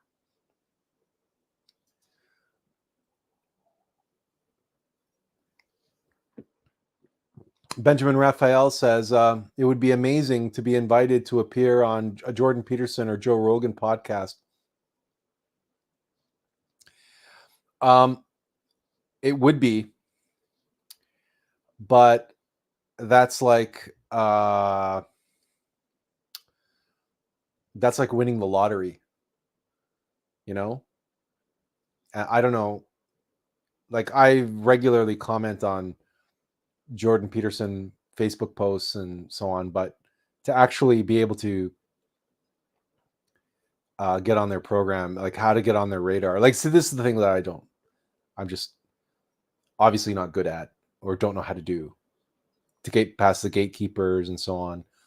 I invited a bunch of people to come on today as a guest, and not one came on, except for Tiffany. But certainly no podcasters or YouTubers. None of them. Now, it was last minute, let's be fair, right? And these are busy people and with busy schedules, and they don't know who the hell I am. But probably the reason why they didn't come on is because they noticed that not many people follow my channel. I don't have many followers. I don't have many subscribers. So why would they? Right?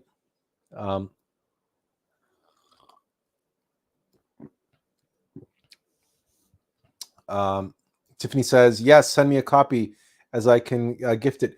Did you, when you made your donation, did you include your address? Because I won't be able to send you a copy without your address. So if you didn't, just drop me an email, all@attlas.ca with your address, and I'll get it to you. Benjamin says, I already bought a digital version of the book, but he asks, where can I chip in? Attlas.ca. attlas.ca.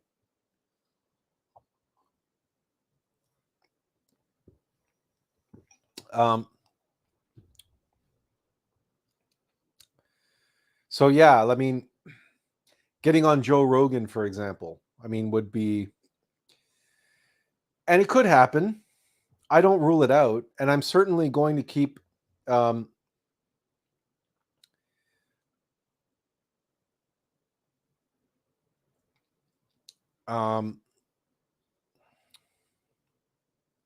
I'm certainly going to keep poking and prodding, and I'm going to make another video. The video that I want to make, the next one, is focusing on the science section with the the dimensions and everything, because I really think that's one that could reach a lot of people, talking about metaphysics and quantum physics and so on and so forth, and they're arguing various different things.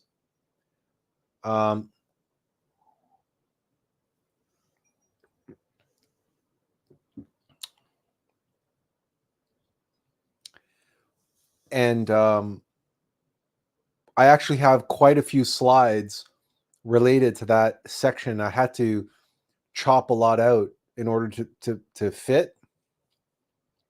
So there's a lot that was left on the cutting room floor. It's an opportunity for me to edit some of that stuff back together again and make, 5-10 minute videos on specific areas, and then connect it to the campaign as at the end. And maybe, I don't know about including that first part or not, maybe do a different intro. Excuse me. Oh, it's carbonated, so now I've got the burpees.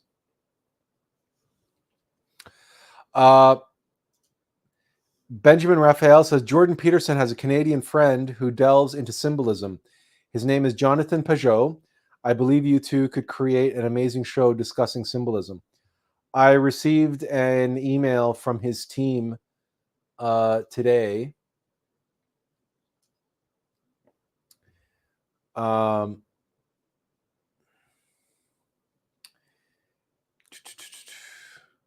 Anyway, just saying that he's really busy right now and he can't do anything with me. So, but I appreciate that. I emailed him directly. I sent him an invitation directly, and I sent him a link to the video that was queued exactly to the section on symbols, the section that focuses on the Attlas symbol and the X symbol. So I heard back from them, said that they're too busy. So whether they even looked at the video, I have no idea. Tiffany says, I believe it asks for the address, but I'll send it with the email I'm working on in regards to your shoulder. Okay. And she says, I love Jonathan Pajot. And she says, well, not love, but respect.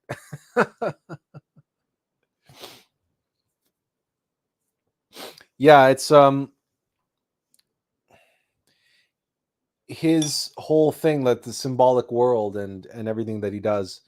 And he's an Orthodox Catholic, so definitely he's certainly had value in making people more aware of the power of symbols and the importance of symbolism.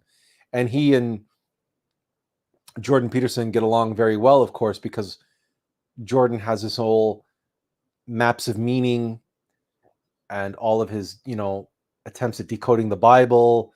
And now he has his new series that was on Exodus. So his whole obsession has been to intellectually decode the symbols and allegories of the Bible and put them into some kind of a practical, meaningful framework from a psychological perspective, but also sociological, cultural, political, historical, and economic standpoint, and show how the wisdom that's encoded in the Bible, how foundational and critical it is to the foundations of Western civilization. And in fact, he's got a new series coming up on the Daily Wire where he actually goes, it's a 5-episode series where he travels throughout the ancient world in these key areas where key moments of Western history took place. And he goes to Jerusalem, for example, with Ben Shapiro. And he also goes with Jonathan Pajot to, I believe it's also Jerusalem, but they're walking the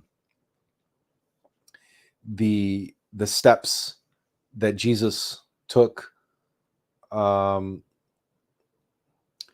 through the crucifixion and resurrection, etc. So I would very much like to have an opportunity to meet with Jonathan Pajot and possibly do a program with him. Jordan Peterson is another individual that would be very advantageous to have an opportunity to discuss some important matters with. Joe Rogan would be incredible, but any of these guys, I would really, really like to have tete-a-tete with Eric Weinstein and his brother, Brett Weinstein. They have become very influential, and because they come at matters from a scientific perspective, I would very much like to engage them on that level of the discussion, on the level of metaphysical and physical science.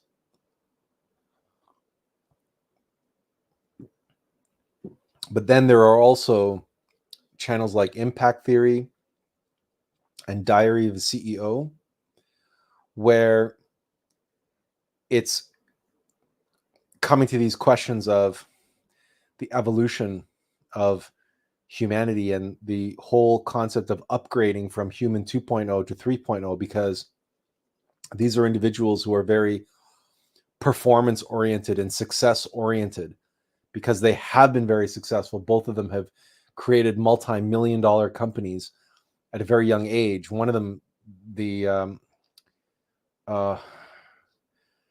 Diary of a CEO host, I think just recently turned 30, which means, I mean, and he's on like the UK Shark Tank. He's built like multi-million-dollar companies before the age of 30, right? And so, and it's the same with Tom Bilyeu, right? So these are like super performance oriented, success oriented, but especially in the case of Tom, he's a very, very intellectual, systems based, pragmatic, rational, human 2.0 based individual. But he suffers a great deal, and he suffers a great deal of confusion, a great deal of doubt, and a great deal of uncertainty.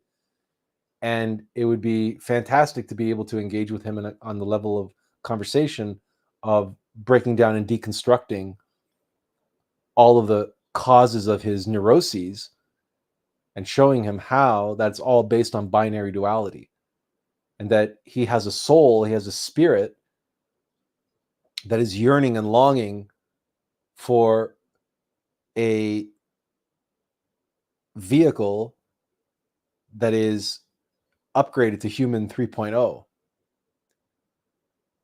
But he's doubling down on his human 2.0 tendencies, and then he's wondering why there's a disconnect between what he knows intuitively and yet what he thinks and he believes and he acts and he says externally, and that there's a disconnect, and he knows that, he feels that, and yet he can't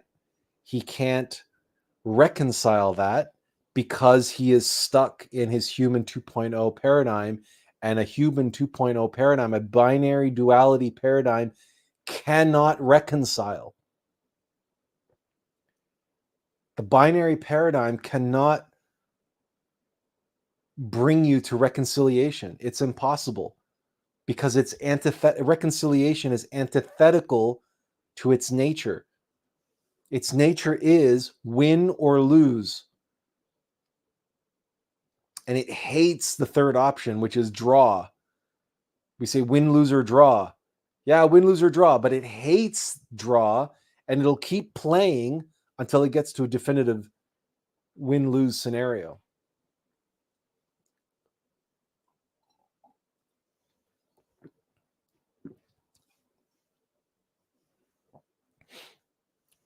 I did mention to everyone that this is non-alcoholic, right? I don't drink alcohol. So there's no risk of me getting drunk by drinking this bottle. I might have difficulty sleeping because of all the sugar, but hey, you know what? This happens once in a lifetime, number one. And number two, this is probably the last time I ever do a 10-hour live stream. And then we have 44 minutes left.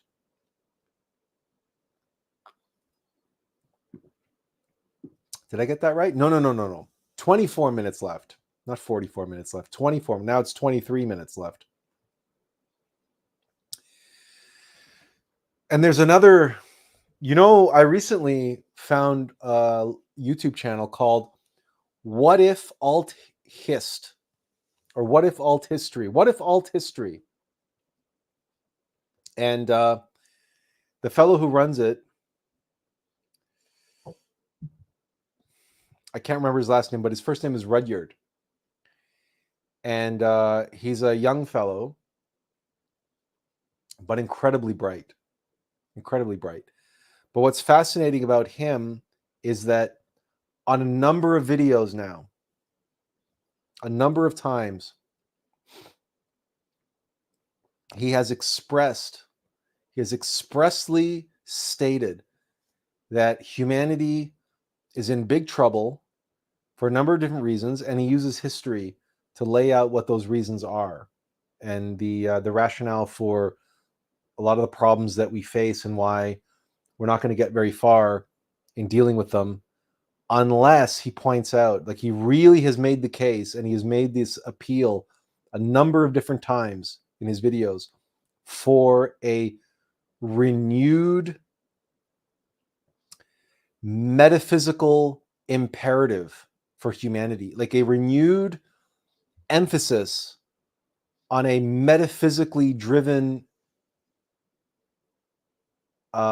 imperative. And he states this time and again, that one of the driving forces behind humanity's advancement and humanity's successes or achievements has been a deep appreciation of, knowledge of, and valuation of metaphysical considerations, like specifically religious pursuits. And based on that alone, I sent him an invitation, and I sent him links to the videos and whatnot, with the express reason that, hey, Rudyard, I heard you time and again in your videos calling for a renewed metaphysical imperative for humanity. Well, here, take a look at, Human 3.0, the Human 3.0 upgrade. And, I was hoping that would, at the very least, spark a dialogue and open a line of conversation. But, it's very interesting. Sometimes you can give people exactly what it is they're asking for, and yet it comes delivered to them in a package they weren't expecting, or at a time they weren't expecting, or the timing is not right, or who knows, or they missed it, or they just weren't paying attention, or they just didn't care, or maybe they were being insincere. And you really don't know. You really don't know why someone doesn't respond to you, and nobody is obliged to give you reasons as to why they don't respond to your overtures. So it is what it is. You can lead a horse to water, you can't make it drink, all that stuff. So but suffice it to say, there have been many channels that I've encountered, and the more that I encounter who are talking metaphysics, who are asking big questions, who are wondering about this, that, the other thing, or the future of humanity, or the end of the world, or any of this stuff, I just reach out to them. I leave comments. I try to email them when I can, but even YouTube seems to have clamped down on the number of times you can email YouTube channels, understanding that, of course, that a lot of the hosts of these channels don't actually read their own emails. They have people doing it for them. So,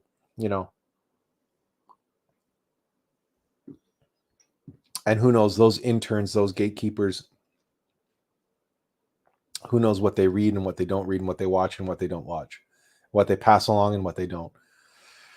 So it's a crapshoot. It's a crapshoot.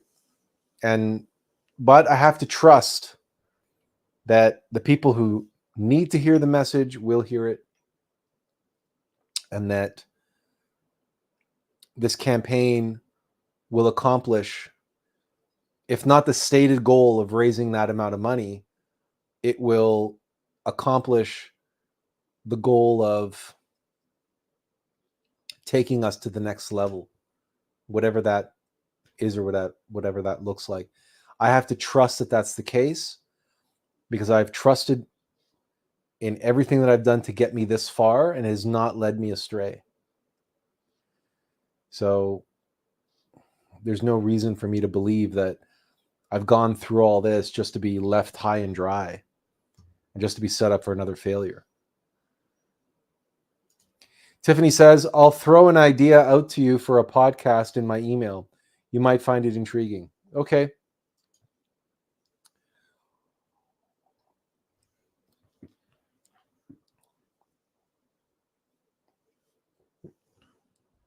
So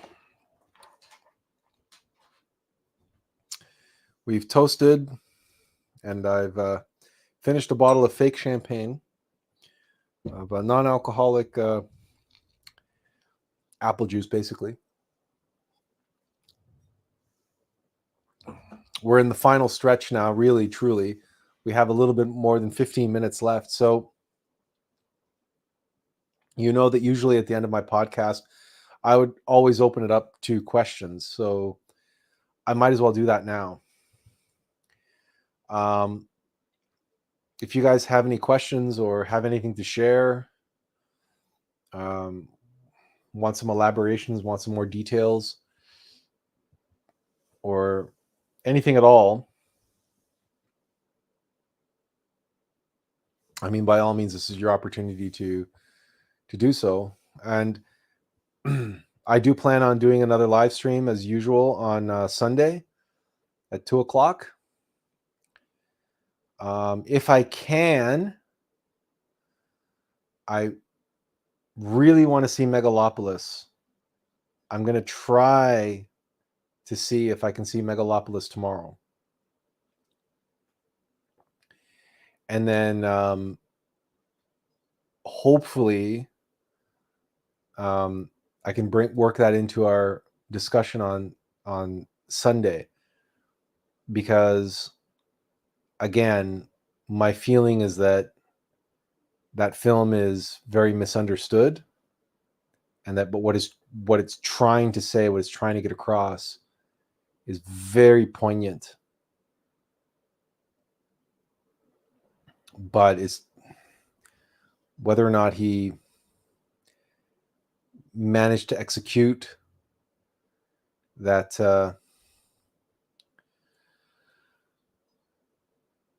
that artistic vision. That's what I'm curious to see if he was able to do. But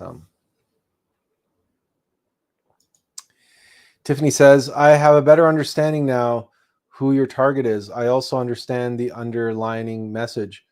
What I'd like to see at some point is, once you're in front of someone, once the assessment is done, what happens after that?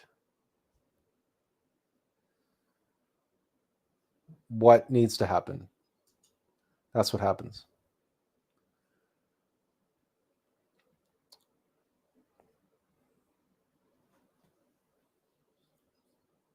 So I don't know how else to put it. Anything can happen, but whatever happens is what needs to happen. That's the whole point. But it's like,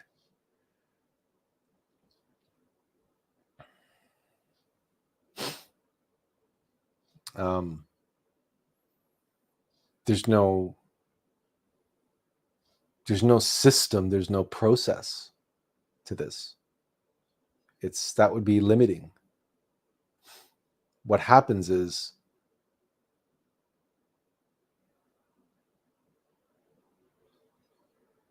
they are shown, they see. They're shown what they need to see, and they see it. And then from there, we agree on how to move forward together to make it happen.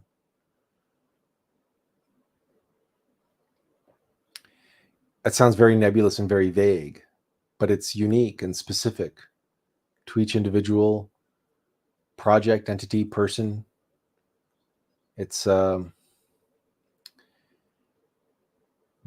there's nothing that's codified and quantified, because all of that is an obstruction, because we have to have no limits to be able to be limitless in what needs. We have to have the space in the room to do what needs to be done if success is to be achieved. In the past, I've been hired. I once spent 8 hours with the CEO of a company, and at the end of that, nearing the end of that 8 hours, we were spent all day together. Nearing the end of the day, he just looked at me and said, "We need you. We need someone like you. Why don't you come and join us?"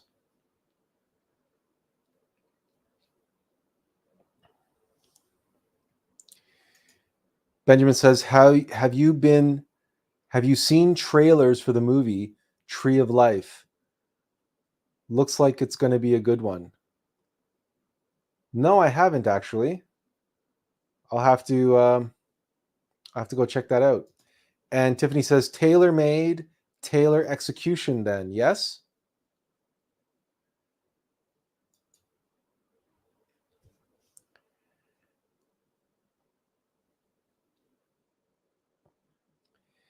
If I understand, I'm not sure exactly what you're asking. Maybe I'm tired.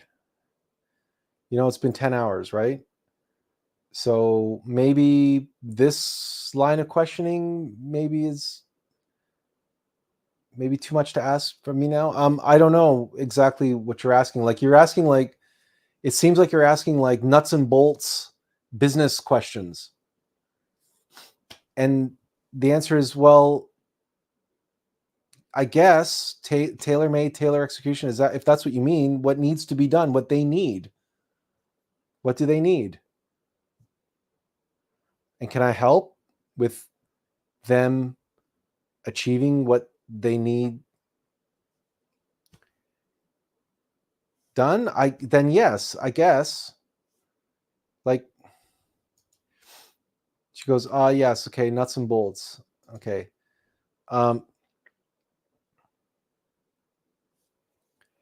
It'll be different for everybody. And so I can't tell you in advance what that's going to be, because I haven't met them yet. The closest thing I can tell you is Boeing. Boeing is the easiest thing, because Boeing is get the finance people the hell out of the office, the hell out of the executive suite. They don't belong there. Get the engineers back and running and in control of that company again to fix the problems that are there. In other places like Disney, they got to get rid of Bob Iger. They got to get rid of Kathleen Kennedy. They've got to get rid of all of the ideologues and all of the that have been pushing the ESG, the DEI, and the woke nonsense. And they have to get back to their universal, timeless, universal values and telling stories that uplift the human spirit instead of trotting on it with mechanicity and essentially neo-communism.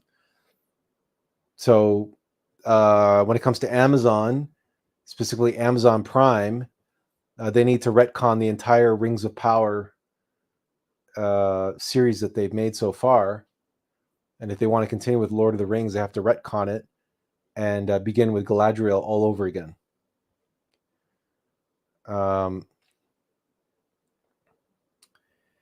And they need to fire all the people that produce that abomination.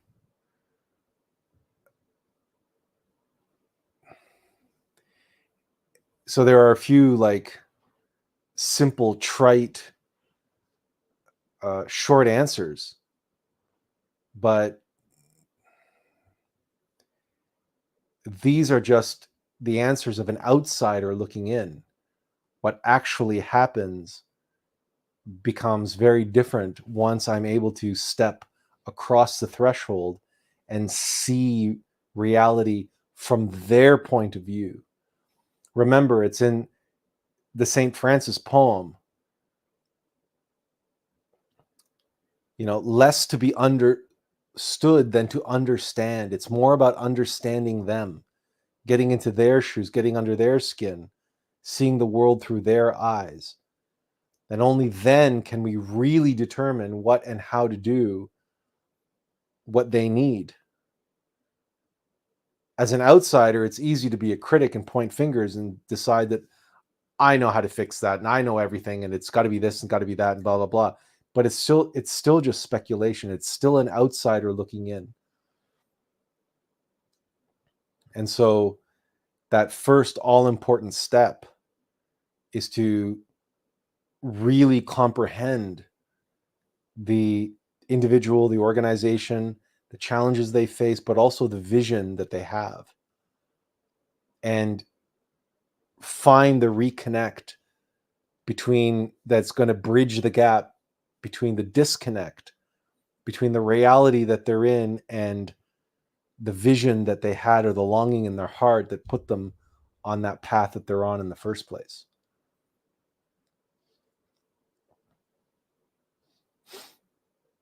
And that connecting link, what is going to allow that to come about is going to come from the affinity and the trust that born from the fact that the individual that they're dealing with has been through it in their own way. So that's the best way I can understand it. The best way I can describe it, in other words, right now.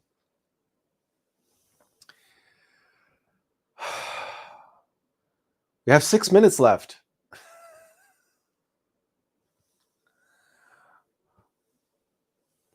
Boy, this has been quite the day, actually.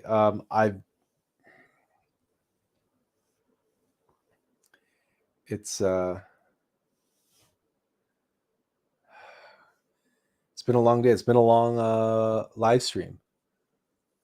We've never done a live stream this long. I don't plan on doing another one.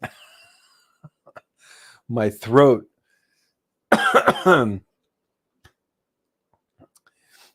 my throat's going to be feeling it tomorrow. I'm not sure how well I'm going to do on Sunday, but we'll see. If I can rest it tomorrow, it should be fine. But we'll see how it goes.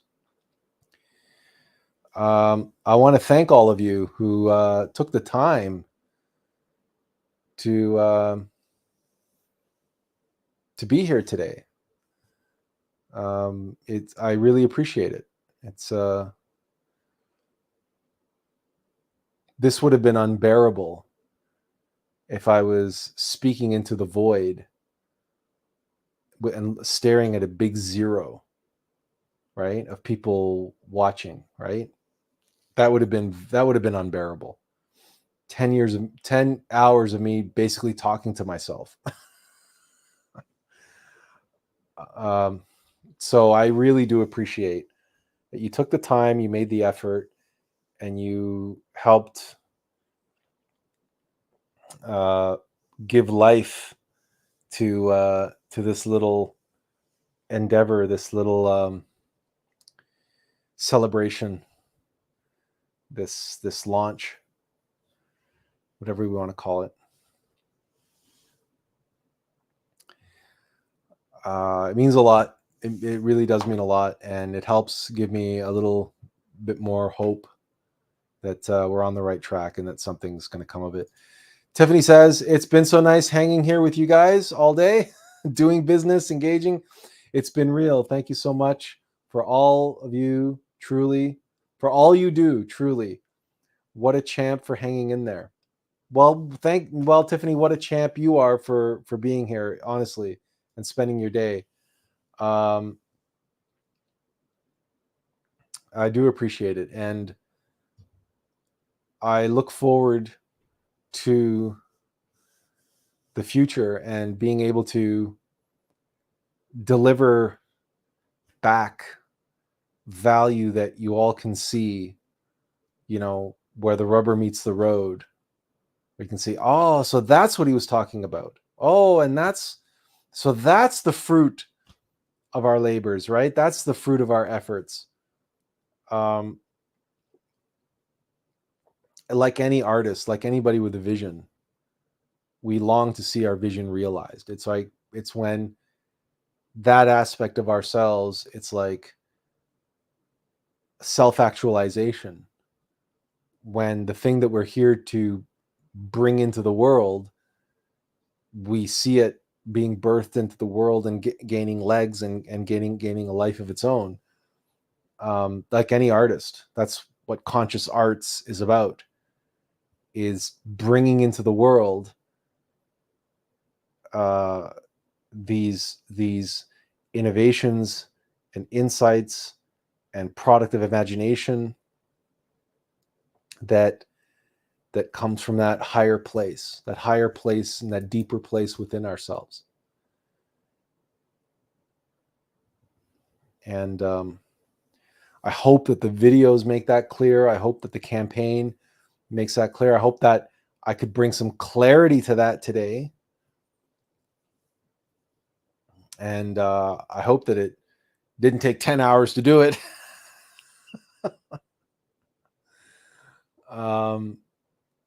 But